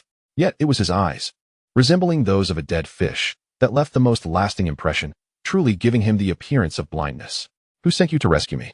"By the order of the esteemed lord, we have come to rescue the prince," Chun the Blind replied with a smile, his wrinkles gathering into a comical expression. "The esteemed lord?" The prince was momentarily taken aback, quickly realizing who Chun the Blind referred to. Was it his brother, Lu Yuan? Indeed, Chun the Blind nodded. "Rest assured, we have already escaped from the Jade capital, and you are safe now. I will take you to the next destination, where you will be escorted to meet the heir." The prince, who had thought his fate was sealed, was astonished to find himself rescued on the eve of Zhao Yi's ascension. He struggled to rise, intending to bow in gratitude. "Mr. Chun, I shall never forget your kindness. You flatter me. We are merely carrying out orders. If you wish to express your gratitude, direct it towards the esteemed lord." Chun the Blind quickly grasped the prince's hand, preventing him from bowing. After a brief struggle, the prince silently committed this kindness to memory. In Tongzhou, upon Zhao Jinjia's return to Fuan County, Lu Qishan had already conquered the entire county, once again augmenting his forces by 1,000 men and sharpening his blades for the neighboring territories. When she arrived, he had only 700 or 800 men, but now he commanded 3,000. Lu Qishan trained the troops while also organizing supplies and internal affairs, his exceptional strategies leaving Zhao Jinjia in awe. "Your Majesty has been away for less than half a month, and I have accomplished little, having only captured Fuan County and half of Waterpond County. Please, punish me." Lu Qishan's expression was one of shame, which made Zhao Jinjia feel inadequate. "Lu Qing, you have performed admirably. I am very pleased." Not merely pleased. She had not only secured her foothold, but also gained a county and a half for herself, far beyond her expectations. It is important to note that she did not bestow a single word of her 5 million taels of silver upon Lu Qishan, yet he single-handedly rallied the troops, particularly before her lay a ledger, meticulously detailing tens of thousands of measures of grain and various weapons. She believed that placing her trust in Lu Qishan was undoubtedly her most astute decision. "However, upon my return, I learned that the Central Plains had been thoroughly besieged by rebels, thus we must prepare accordingly," Zhao Jinjia remarked. "Furthermore, this time, Lu Qing may freely recruit soldiers. I have a business associate in Bailiang who can supply various armaments. I have also brought back a sufficient stock of equipment to arm 1,000 men." Lu Qishan was elated. "Is that so? If so, I dare to expand my forces by 10,000 men. Grant me 3 days, and I can conquer 3 counties." Why did old Lu take half a month to capture just 1.5 counties? Was it not to allow the name of the Holy King to resonate and gain recognition? As long as the common folk acknowledge it, we can sweep through Tongzhou. Give him a month, and he could seize the entirety of Tongzhou. Zhao Jinjia nodded, finding no trace of arrogance in Lu Qishan's assertions. Her humble public servant was truly formidable. He could wield the pen to bring peace to the realm and the sword to stabilize the nation. "Lu Qing, from this day forth, I appoint you as the Grand General of the North. I humbly thank your Majesty." Lu Qishan quickly expressed his gratitude. Zhao Jinjia did not harbor doubts about Lu Qishan's concealment of certain matters. Rather, her trust in him deepened. This man had sent his wife and daughter away and remained behind, which was reason enough for her to have faith in him. As they were speaking, a soldier hurried in, announcing, "Sir, the Red Cult has launched an attack on Shuitan County. Heaven has a path you do not tread, yet you forcibly intrude into hell." Lu Qishan mused, stroking his beard. "Convey my command. Today, we shall decisively capture Shuitan County." "Yes." The soldier arrived swiftly and departed even quicker. Though Lu Qishan held the title of Minister of Revenue and Grand General of the North, externally, he was merely the Sima under the Holy King's command. "Your Majesty, now that you have returned, you ought to command the 3 armies." With that, Lu Qishan produced a mask fashioned from gold. "In the future, you may need to wear this mask, and tonight, I implore you to assist me in staging a performance." Zhao Jinjia accepted the mask and placed it upon her face. It fit perfectly, exuding an air of mystery. From that moment forth, she was both the Empress of Deqian and the Holy King of Tongzhou. "Lu Qing, how may I assist you?" Lu Qishan smiled and replied, "In recent days, I have orchestrated some auspicious signs throughout Fuan County. My subordinates have captured a white serpent measuring about a zhang, and I have concealed a scroll within its belly. It is said that Shuitan County is named after a true dragon, and the people revere this dragon. Tonight, I ask that your majesty wield a sword to slay the white dragon, thereby solidifying the name of the Holy King. Chapter 86. Cutting hair to manifest resolve. It is said that the founder of Qian, when rising to power, once saved a stranded carp by the banks of the Qian River. This carp possessed 2 horns and was inherently extraordinary. The founder released it back into the river, and before long, a red dragon ascended to the heavens, speaking human words. Qian shall flourish, and the Zhao family shall reign. This is the tale of the founder ascending with the dragon. However, Zhao Jianjiao was well aware that this was all fabricated, merely a ploy to create the illusion that the founder was a person of divine mandate. Lu Qing, you are truly resourceful. Behind the mask, Zhao Jianjiao wore an expression that was inexplicably peculiar. She felt increasingly akin to a leader of insurrection. Soon, she led her troops into battle. Clad in a dark crimson combat outfit, adorned with a golden mask, and slinging a broadsword produced in Baoyang, forged from the finest steel, capable of slicing through iron as if it were mud. After bidding farewell to Huan, she found herself unburdened by any lingering concerns. This time, she intended to charge to the forefront, reclaiming every single thing she had lost. Her companions, Grape and Watermelon, donned specially crafted masks, shielding Zhao Jianjia at the center. Ahead, fierce combat had already erupted. The Red Sect was indeed extraordinary, boasting a cavalry unit, albeit fewer than 100 strong. Yet, cavalry naturally overpowers infantry. 100 cavalrymen could easily eclipse 1,000-foot soldiers. She was aware that Baoyang County possessed specialized infantry trained to counter cavalry, but Lu Yuan was rather miserly in supplying them. Cavalry charge, Zhao Jianjia commanded, and the cavalry regiment composed of the Imperial Guard launched a fierce assault. Grape, Watermelon, you and your men encircle from the flanks. Do not cling to my side. I am not as fragile as you think, Zhao Jianjia proclaimed. But, Your Majesty, this is an order, Zhao Jianjia asserted with an irrefutable tone. This is no longer the realm of Bai Yujing. From this moment onward, I wish for you to join me in rebuilding our Great Qian. Thus, I need you to grow into capable generals, each able to stand on their own. You must evolve, just as I must. Zhao Jianjia refrained from referring to herself as I, opting instead for a more humble me. Having set aside her inner pride to embrace reality, Lu Yuan had indeed spoken a truth. To alter one's fate, one must first acknowledge it. This was her destiny, and she accepted it.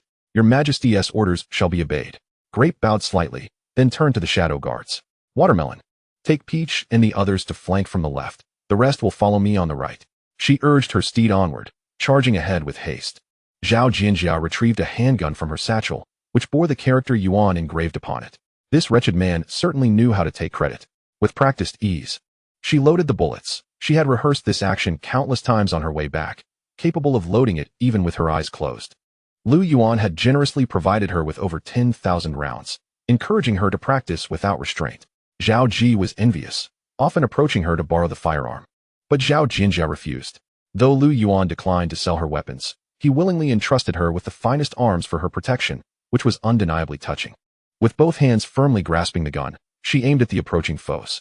Her marksmanship might not have been precise, but with such large and densely packed targets, firing into their ranks was bound to hit some unfortunate soul. Bang, bang, bang. In the blink of an eye, Zhao Jianjia emptied her magazine. The recoil left her palms tingling. Yet, upon witnessing the enemies collapsing nearby, she felt a surge of anxiety and nausea, tempered by an exhilarating thrill. This was, after all, her first genuine experience of taking a life. She suppressed her discomfort and reloaded once more. Bang, bang, bang. The sound of gunfire echoed in succession. Soon, the magazines she had brought were entirely depleted. How many lives she had taken remained unknown to her, but she could undeniably sense the transformation within herself. In that moment, the fragility within her heart was dispelled. Flee. We are no match for them, she urged. The Red Robe sect was merely a disorganized rabble, unable to withstand the onslaught of the imperial troops. In less than half an hour, they were reduced to wailing and begging for mercy. Another half hour later, Zhao Jianjia surveyed the captured members of the Red Robe sect, numbering over 2,000. This was her inaugural command, and indeed her first resounding victory. Elation surged within her, dispelling the shadows of recent days. Grasping the reins of her horse, she inquired, "Is the leader of the Red Robe sect among them?" "Your Majesty, he has already fled," Zhao Putao replied. "Pursue." Zhao Jianjia wasted no time, leading her forces directly to the lair of the Red Robe sect. The once formidable sect was now but a shadow of its former self. Ultimately, their stronghold was breached, and the leader of the Red Robe sect was executed on the spot by Zhao Jianjia, instilling fear in the hearts of many. Subsequently, over 300 young maidens were rescued from within the stronghold. Each of these girls bore signs of torment, their clothing in tatters, bodies marred with bruises and blood, evidence of inhumane suffering. The rescued maidens gazed with hollow, grateful eyes, as if their very souls had been stripped away. Zhao Jinjia looked upon them and couldn't help but ponder, if she did not strive for strength, would her fate not mirror theirs? Do you wish to PR the act of sheltering these young women and forming a women's army is Zhao Jinjia's defiance against the world? Since ancient times, no woman has emerged to restore the landscape and usher in an era of prosperity. She aspires to be the first person throughout history to forge a new beginning. Guiding these young women, she has compelled them to exact vengeance upon those who once tormented them. Each individual is now stained with the blood of their enemies. Zhao Jinjia can sense their transformation. Like her, they have been reborn through fire. She personally seized half of Waterpool County and eradicated the Red Robe sect. No longer does she require the protection of others, for she is now capable of safeguarding herself. When Lu Qishan arrives with his men, Zhao Jinjia stands by the deep pool, slaying the white serpent and extracting a roll of silk scroll from its belly. The scroll proclaims, when the Holy King arises, the world shall be at peace. In that instant, everyone is taken aback and kneels before the Holy King, although it may be a ruse to deceive the populace. At that moment, Zhao Jinjia comprehends what it means to wield great power and command the hearts of the people. Through her victory over the Red Robe sect and the slaying of the White Serpent, her prestige has reached its zenith. Seizing this opportunity, Zhao Jinjia renames her army the White Serpent Army and thus establishes the title of Holy King. Within a mere 2 days, the news of the Holy King's triumph over the White Serpent has spread across 2 counties and, at an unimaginable pace, throughout Tongzhou. The children of Tongzhou sing, "Welcome the Holy King. We await the Holy King. The Holy King comes. No taxes to pay, no labor to bear, equitable land distribution." The people praise him. They slaughter cattle and sheep, prepare wine and beverages, joyfully welcoming the Holy King. This simple nursery rhyme resonates deeply within the hearts of the people. In just a few days, the influence of the White Serpent Army has extended to 3 counties, with half of Tongzhou now under their control. The name of the Holy King rises like the sun at noon, spreading with terrifying swiftness. The White Serpent Army has swelled from 3,000 to 10,000 members. Yet the majority lack adequate weapons, many only wielding wooden forks and clubs for training. To seize Tongzhou, they must breach the city gates. However, the city of Tongzhou is fortified with tall walls and boasts one of the few moats among the prefectures, which is why Lu Qishan has set his sights on it. Although drought has lowered the water levels of the moat, it still poses a barrier to a large-scale assault. Tongzhou also has a regular garrison of over 3,000 soldiers. And if they conscript civilians, they could easily muster a force of 10,000 to defend the city. Without an army of 30 to 50,000, breaching the city would be as difficult as reaching the heavens. Lacking siege equipment makes the challenge even more daunting. What to do? Zhao Jinjia surveys the crowd below, wondering if anyone has a solution. It is my belief that even the most formidable fortress can be breached from within, she contemplates. Lu Qishan no longer claims fealty. And as Zhao Jinjia's territory expands, she has promoted many individuals. Now, whether in public or private, she is recognized as the Holy King. To send individuals into Tongzhou to capture the governor and the military commander would certainly lead to the city's downfall. However, this approach is too reckless. Failure would result in certain death, and the governor of Tongzhou is no fool. He has already restricted ordinary citizens from entering the city. Disguising oneself as a refugee would surely lead to rejection at the gates. Zhao Ji shakes his head in denial. Rather, let us turn our attention to Zhongzhou. Suggests Zhao Putao. It is not feasible. Zhongzhou has already been occupied by the rebels. What we require now is a stronghold that is easily defensible yet challenging to assail. Tongzhou Prefecture would serve us well. Once we seize Tongzhou, we can attack Zhongzhou at our leisure, Lu Qishan articulated. Zhao Jinjia, without hesitation, responded. What if we aim to completely capture Zhongzhou? That could indeed work, Lu Qishan conceded. By altering our strategy, we could expand our forces, snowballing our numbers to hundreds of thousands, even millions. No matter how formidable Tongzhou is, it will inevitably fall. However, Lu Qishan cautioned, the Holy King must consider this carefully. Once we embark on this path, there will be no turning back. Each of those starving citizens will depend on us for sustenance. Lu Qishan had contemplated employing a strategy of overwhelming numbers, but that would amount to sending those citizens to their doom, as if a locust swarm were passing through. You can command an army, but how can you compel the famished populace? That would render us true bandits. Compassion cannot govern military matters, nor can virtue manage finances. In war, there are always casualties. Even if they do not perish by the sword, they shall succumb to hunger. It is better to gamble on hope. Zhao Jinjia replied coolly, If we cannot capture Tongzhou, we must redirect our focus to Zhongzhou. The old mother of life and the heavenly king must be taken. This is our opportunity to strengthen our power and cultivate a formidable army. We must be aware that we shall eventually confront the mighty forces of the Great Qian. Truly, the holy king is wise. Zhao Putao and the others bowed in reverence. Lu Qishan, noticing the remarkable transformation in Zhao Jinjia, felt a sense of satisfaction. This was indeed his intention, to ascertain Zhao Jinjia's resolve. Now he was pleased.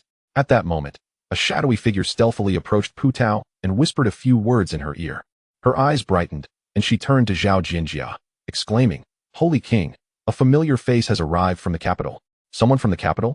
Zhao Jinjia was taken aback, then instructed the others to disperse, leaving only the core members, and eagerly inquired, "Who is it?"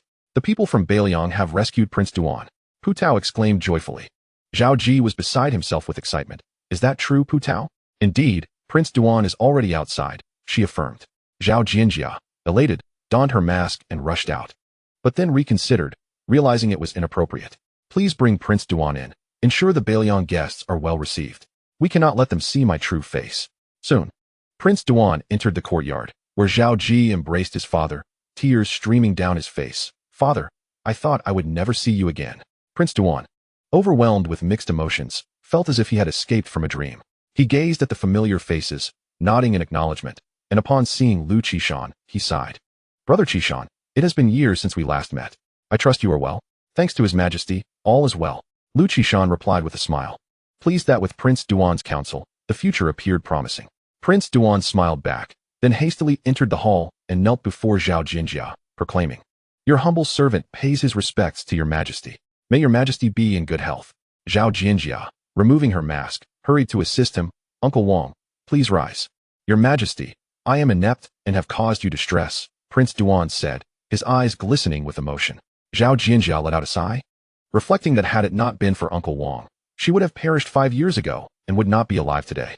If not for Uncle Wang's selfless bravery, her fate would have been dire. Moreover, arriving in Tongzhou has proven immensely beneficial. Indeed, the Great Qian Dynasty is gravely ill. To rejuvenate the Qian, one must not remain in Baiyujing. Only through radical reform and reconstruction can the nation be revitalized. She assisted the Duke of Yuan to his feet, relieved that Uncle Wang was unharmed. Otherwise, she would bear the weight of guilt for a lifetime. The heartfelt exchange between the uncle and niece dissipated Zhao Jinjia's suspicions towards the Duke of Yuan, fostering an even greater trust in him. After outlining the current situation to the Duke, he nodded in agreement, acknowledging that Brother Qishan possesses exceptional wisdom and is indeed his superior. With his support, the revival of Qian is but a matter of time. Chapter 88. Troops approaching Baiyujing. By the way, Uncle Wang, what about those who rescued you? They brought me to the camp and then departed. The Duke of Yuan sighed, pondering for a moment before speaking.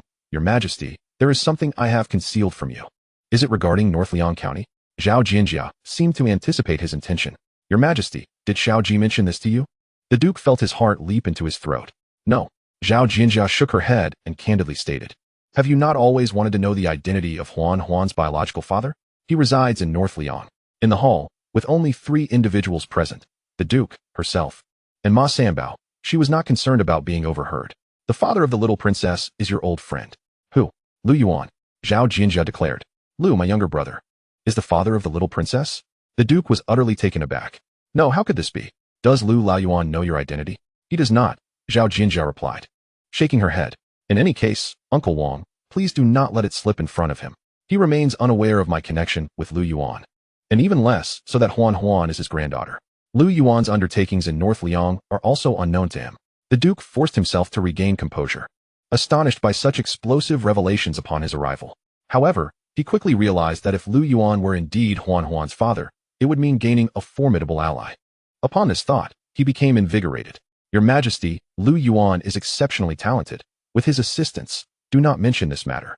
He is unwilling to involve himself into Qian's affairs." Zhao Jinjia's expression dimmed as she recounted the events. "In any case, do not let anything slip, including my former identity." The Duke sighed heavily. "I understand." Meanwhile, the armies of the Xia and Jing nations were pressing forward, launching a fierce assault on the West Yao Pass of Qian, the key stronghold nearest to Baiyujing. Reaching the West Yao Pass would allow them to reach Baiyujing in just 3 days. The two nations had deployed a combined force of 200,000, claiming to have 800,000 troops. splitting their forces into two paths. One aimed at the pass, while the other circumvented it, heading directly into the heart of Daqin. With 30,000 elite cavalry supported by 70,000 ordinary horsemen, they advanced southward, slaughtering all in their path and setting ablaze every dwelling, capturing several cities in quick succession. The Iron Falcons represent the mightiest cavalry of the Great Xia. With a mere 30,000 capable of contending against an army of 200,000, exhibiting unparalleled ferocity. Their strategy is one of sustaining warfare through warfare itself, rendering the need for excessive provisions unnecessary. While the soldiers of the Great Jing hold the forces at Shiyao Pass at bay, should Shiyao dare to pursue, they are confident in their ability to annihilate them. Leading the Iron Falcons is Xiong Lei, the brother of the martial minister Xiong, a seasoned warrior.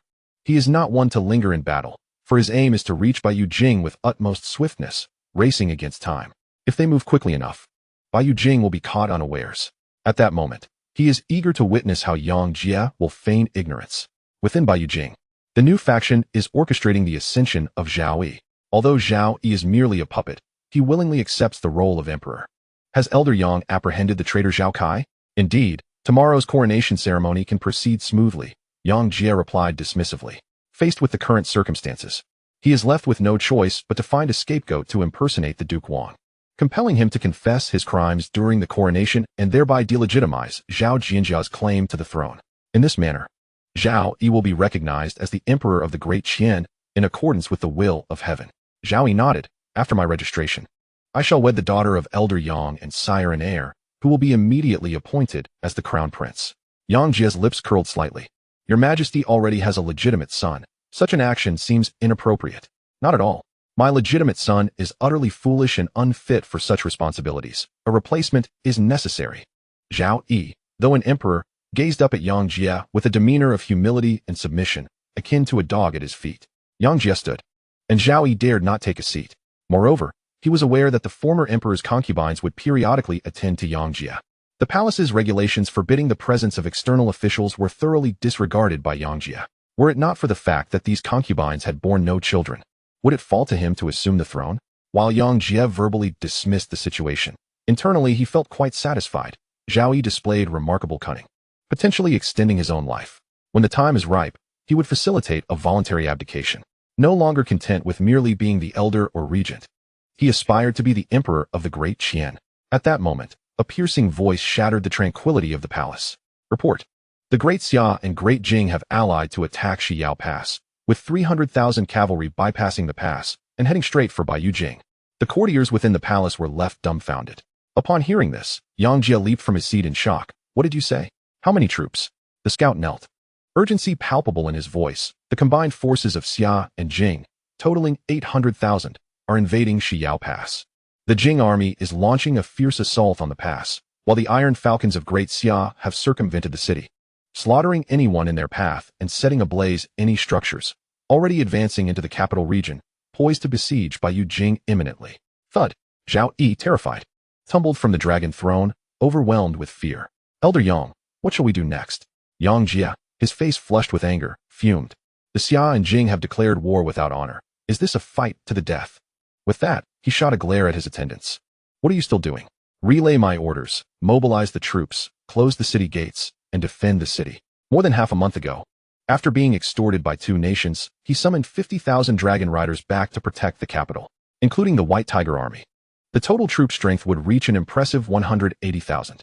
The dragon riders, as the premier cavalry of the Great Qian, though not invincible, were indeed among the most formidable forces in the realm. However, the predicament lay in the fact that the dragon riders had yet to arrive in the capital. Without their presence, he felt utterly unmoored. Both nations were reckless, ready to wage war at the slightest provocation. At this moment, Yang Jie could hardly concern himself with Zhao Yi and hastily departed from the council hall. He thought of Gongsun Ming and Jiang Xian. Yet both had already left the capital of Baiyu. Upon receiving the news, Feng Hui and the others were left utterly astounded. How could it be that the enemy had advanced to Baiyu without warning? This was the capital of the Great Qian. Even if the fortunes of the nation were waning, it should not have deteriorated to the point where the enemy could approach without notice. All eyes were fixed on Yang Jie, awaiting his command. Yang Jie declared coldly, mobilize all able-bodied men aged 14 to 50 in the capital to the city walls to transport supplies for the defense. 1 man per household. Those who dare to defy will face execution without mercy. With this order, the entire city of Baiyu sprang into action. The villagers from the outskirts, with nowhere to flee, were all conscripted. 120,000 White Tiger soldiers took to the city walls, standing atop the battlements. Yang Jie gazed at the distant clouds of dust and heard the thunderous sound of hooves, his heart quaking with trepidation. This was the first time Feng Hui witnessed such a spectacle, fearfully inquiring, "How many foes have we truly amassed against us? Can we withstand this assault?" They cannot possibly muster 80,000 troops. That would be nearly half of their national strength. How could they approach so stealthily? Yang Jie was not intimidated. Their forces numbered at most 200 to 300,000. But we only have 120,000 troops. Yang Tao, Yang Jie's eldest son, expressed his anxiety. If they wish to approach unnoticed, they must travel primarily by cavalry, rendering large siege engines impractical. Yang Jie reassured, "Everyone, remain calm. As long as we hold the line, the capital will be safe." Yet, the cacophonous sound of hooves made it exceedingly difficult to quell their fears. What truly devastated them was the realization that most of the defensive equipment had decayed. Even the catapults had not been assembled in time. Yang Jie was incensed. He knew the military readiness of the Great Qian had relaxed, but he had not anticipated such a deplorable state. How much pay had these individuals absconded with? Where were the logs and stones for defense? Where were the weapons? Yang Jie's eyes blazed with fury as he seized the collar of Minister of War Hu Highway, demanding, "With this pile of scrap, how can we defend ourselves?" Hu Highway, trembling with fear, stammered, I do not know, Lord Yang." Yang Jie struck him across the face with a resounding slap, bellowing, "If we cannot defend, then you shall pay with your lives, you worthless lot." Silence fell upon the assembly. Yet, some individuals were already contemplating escape. If the cavalry of the Great Xia were to breach Baiyu, would they surrender? Prepare for battle. Yang Jie dismissed their thoughts. The White Tiger soldiers on the city walls swiftly retrieved arrows from their quivers and drew their bows. With a thunderous release, countless arrows soared into the sky, only to descend heavily upon their targets. Originally, these heavy cavalrymen were lightly armored, but now, in a grand offensive, 30,000 Iron Hawks are fully clad in armor, even their steeds adorned with protective gear. Each warrior rides 2 horses, alternating mounts, enduring 3 days and nights with less than 3 hours of rest each day. Their momentum is unstoppable as they advance towards the capital of Baiyu. While Xiong Lei feels exhilarated, he is also engulfed in doubt. Why is Qian in such a state of decay? Over the past 3 days, he has not encountered a single formidable enemy. Or perhaps, Qian has dispatched its elite forces to the northern Liang? Unbeknownst to him, he unsheaths the great sword from his back and shouts, "Raise your shields and press forward, prepare to bridge." The light cavalry raises their shields and charges ahead, deflecting countless arrows. The cavalry behind them readies their fire arrows, launching them towards the city walls. In this moment, war is irrevocably ignited. "Father, this is too dangerous." Yang Tao pulls his father back to safety, while several officials scramble down from the city tower. Observing that the military generals remain motionless, someone lashes out with their riding whip. "You useless fools, is the country feeding you to stand idly by? Get up there and defend the city. If it falls, I will slaughter your entire families." The generals, struck but silent, know that resistance will only bring about a more brutal fate. Over the years, they have grown accustomed to this. Even a 3rd-rank general must bow to a 7th-rank county magistrate. In Qian, martial generals are treated as lesser beings. Silently, they ascend the city walls, armed with their swords. However, the Great Xia is well prepared this time, having constructed a detachable floating bridge that can be carried by a single soldier for quick assembly. As the shield bearers rush forward, within mere moments, half of the floating bridge is already erected. Countless individuals are struck by arrows, ultimately succumbing to their injuries. Yet, the Great Xia cavalry also suffers greatly, with lives lost in equal measure, and their assault on the city incurs even greater casualties. What surprises Yang Jie is that Great Xia has pushed ordinary captives, men, women, the elderly, and even infants, into the front line. Terrified, they are driven forward. If they do not comply, the cavalry sabers may swiftly find their throats. "Help us! Open the city gates, save us! We are from Qian, please rescue us." They kneel, wailing in despair, some even thrown into the water, struggling in agony. "Help me! I cannot swim." The soldiers on the city walls are momentarily stunned, hurling curses at Great Xia for its despicable tactics. Soon, a general approaches Yang Jie to report the situation. In response, Yang Tao slaps the general across the face. "You bastard, who told you to halt the assault? Intensify the attack. If they breach the gates, we will all perish." "Young Master Yang, those civilians are utterly innocent. If I cannot save them, I am unworthy of being a soldier, let alone raise my sword against them." The general protests. "I command you to attack. If you do not, I will behead you." Yang Tao, in a fit of rage, draws his sword and places it against the general's neck. The general, with a bitter smile, replies, "Go ahead. After 30 years of military service, I have killed few enemies, yet my hands are stained with the blood of my own kind." The new party often accuses us, the lowly soldiers, of being the root cause of chaos in the realm. I wish to assert that the new party is nothing but a band of thieves. Traitors to the Great Qian. The state of Qian that we witness today is a consequence of your actions. With a swift motion, Yang Tao severed the head of the military general, raising his bloodied blade aloft, declaring that anyone who dared to halt the assault would face merciless retribution. This scene instilled fear in all present and tormented the consciences of those honorable soldiers. "Release the arrows," cried a deputy general of the White Tiger Army, nearly exhausting himself in the process. "General, those are the people of Qian," a younger soldier retorted, his eyes glistening with tears. The deputy general approached and struck him fiercely. "If they live, you shall perish. Think of your own family. Consider the nearly 100,000 souls in Bayou capital. Is it worth sacrificing an entire city to save a single life? Is this truly a matter of worth? Who among us could carry out such an act?" Yet, the deputy general's words seemed to provide these soldiers with a rationale to act, even if they all recognized it as self-deception. Nevertheless, it was a reason that bore a facade of legitimacy. With a resounding thud, arrows dipped in incendiary oil soared through the air, transforming into streaks of meteors. Striking the citizens of Qian, the deputy general commanded the pouring of oil into the moat, igniting flames that spread from the city walls into the waters below. Those who fell into the river were forced to endure the icy, piercing cold, only to be further scorched by the raging inferno. The wails of despair echoed throughout Bayou capital. Yang Tao, observing the anguished expressions of the officials, harshly proclaimed, "Do not pity these treacherous commoners. They have surely turned traitor and are deserving of death." Yang Jie felt no remorse. Rather, he admired Yang Tao's decisiveness and ruthless demeanor. He calmly remarked, "Should anyone feel pity for those people, I can allow him to venture forth and rescue them." A shiver ran through the crowd. Who would dare? With Yan Gao, the one who could have restrained him, now slain, Yang Jie stood unchallenged, his ambition for the throne evident to all. If he were to perceive anyone as a threat at this critical juncture, there would be no time for lamentation. Chapter 90, Bayou Capital, Fallen. Seeing no one daring to oppose him, Yang Jie finally nodded in satisfaction. It is not that we stand idly by in the face of death. Rather, the people of Great Xia are too despicable, using civilians as human shields. Such actions warrant divine retribution. Indeed, Elder Yang spoke rightly. The depravity of Great Xia is undeniable.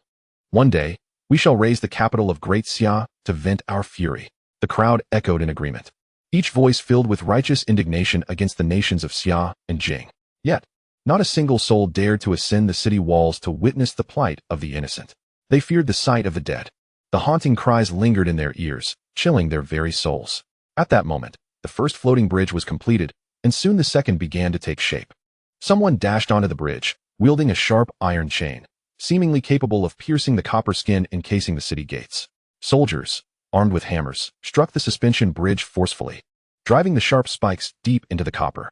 Above, rolling logs and stones rained down, sending men sprawling, yet those behind them pressed forward, undeterred. Soon, 1, 2, 3, and increasingly more iron nails were driven in at an angle. These specially crafted iron nails, said to be made of premium steel imported from northern Lyon, boasted not only formidable penetrating power, but also the ability to secure tightly. Iron chains were drawn taut, resembling a bridge of iron links. "Commander, it has been secured," hurriedly reported the armory personnel to Xianglei.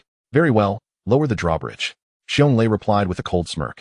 It turned out that these iron chains were designed for securing cargo in ordinary times. Given the city's moat, a direct assault was particularly challenging. Moreover, scaling ladders might not hold steady, which is why someone had devised this contraption of iron chains to breach the gates. Dozens of robust iron chains were tautened. With hundreds of war horses straining in unison, soldiers cracked their whips, urging their steeds forward. Creak, creak. The sound of grinding metal was jarring. In an instant, the drawbridge was torn apart with a resounding crash. The war horses surged forward, and the entire drawbridge crashed onto the water's surface, concealing the floating bridge below. Report, Elder Yang. The drawbridge has been severed by the cavalry of Great Xia. Yang Jie sprang to his feet, incredulous. How could this be possible? The reporting deputy general recounted the events, explaining that the assailants were preparing to pull open the city gates using the same method. If anyone had suggested in the past that the gates could be opened from the outside, no one would have believed it. However, the current circumstances beg to differ. The gates opened inward, providing stronger defenses, making it nearly impossible to breach from the outside. Yet what if? Quick, secure all the bolts. I refuse to believe they can pull the gates open from the outside. Yang Tao bellowed. Moreover, block the gates with anything available. I will not accept that they can enter. Yet, the speed of Great Qian surpassed theirs. 100 iron chains had been hammered into the gates, densely packed. On the other end of these chains were over 1,000 warhorses. Xiong was acutely aware that opening the gates from the outside was an impossibility. He merely aimed to damage the gate. Pull. The chains instantly became taut, emitting a sound that grated on the teeth. Bang, bang, bang. The bronze gates bulged outward. 1, 2, pull. 1, 2, pull. With a resounding crash, large sections of bronze plating and the gate itself were torn away, leaving gaping holes in places. The once impregnable gates were now riddled with vulnerabilities. Commander, the gates have been breached. Xiong commanded loudly. Charge with full force. This assault on the city had been meticulously planned. However, despite having brought in the common folk of Daqian as human shields, no fewer than 6,000 cavalry lay dead at the gates. Each of these cavalrymen was worth 10 infantrymen, each one fed with silver. Were it not for the court being driven to a dead end, he would never have engaged in the folly of using cavalry to storm a city. Additionally, hundreds of Iron Hawks had been shot down by arrows, causing him immense grief. Yet, all was deemed worthwhile. Once he captured Bai Jing, he would see whether Yuan would set them free. 1, 2, charge. Dozens of soldiers, grasping stout battering rams, swiftly struck against the weakest points of the city gate. The violent impact caused the gate to tremble violently, with dust cascading down in torrents. The rolling logs and stones above their heads incessantly threatened their very lives. However, the battering ram ultimately breached the gates. They surged into the city, where the passage was already choked with stones and sandbags. Yet their pace of conquest was so swift that there was no time to secure it completely. They ascended the city gate and removed the internal bolt. With a thunderous roar, the gate swung open. Xiong, filled with anxiety, felt a surge of resolve as the gates opened, shouting, "Charge forth! Slay!" The furious cavalry of the Great Qian surged into the passage, with the foremost soldiers clearing a path with remarkable speed. Even as flames ignited within the corridor, thick plumes of black smoke billowed forth. No one faltered. Yang Lao, the city gate has been breached. We must flee. Yang Jie felt as though he were caught in a whirlwind. How long had it been? Just about an hour, and the gates had fallen? His limbs turned cold. The civil officials were already in a state of panic, urging, Yang Lao, let us escape through another gate. Quickly, gather our forces. We must flee from the White Jade capital. As long as we have the mountains, we need not fear the absence of firewood. Yang Tao, equally terrified, grasped Yang Jie's hand. Father, we must escape to Bianjing. We still have a chance to rise again. Yang Jie, suppressing his fear, took the Prince of Jin along and departed through the northern gate. In that moment, all ambitions and grand designs faded to mere illusions. Survival was the only reality. As for the hundreds of thousands of citizens in the White Jade capital, their fate was inconsequential. The world was replete with unruly subjects. The father and son made their way outside and climbed into a carriage, only to find others attempting to clamber aboard. Yang Tao wielded his blade, shouting, "Get lost! Yang Lao, take us with you. I am your loyal subordinate. Please, take me along." Yang Tao panted as he settled in the carriage, while Yang Jie's countenance turned ashen, and Zhao Yi curled into a ball, paralyzed with fear. Their party rushed onward. The cavalry of the Great Qian had already stormed the city, plunging the entire White Jade capital into chaos. Officials were preoccupied with their own safety, and the populace was gripped by terror. Everyone understood that the Great Qian was truly finished. As Xiong entered the city, the officials knelt in unison, repeatedly bowing and pleading for mercy. He paid them no heed, instead instructing his men to plunder ruthlessly, venting their accumulated stress and fatigue. The White Jade capital had transformed into a veritable hell.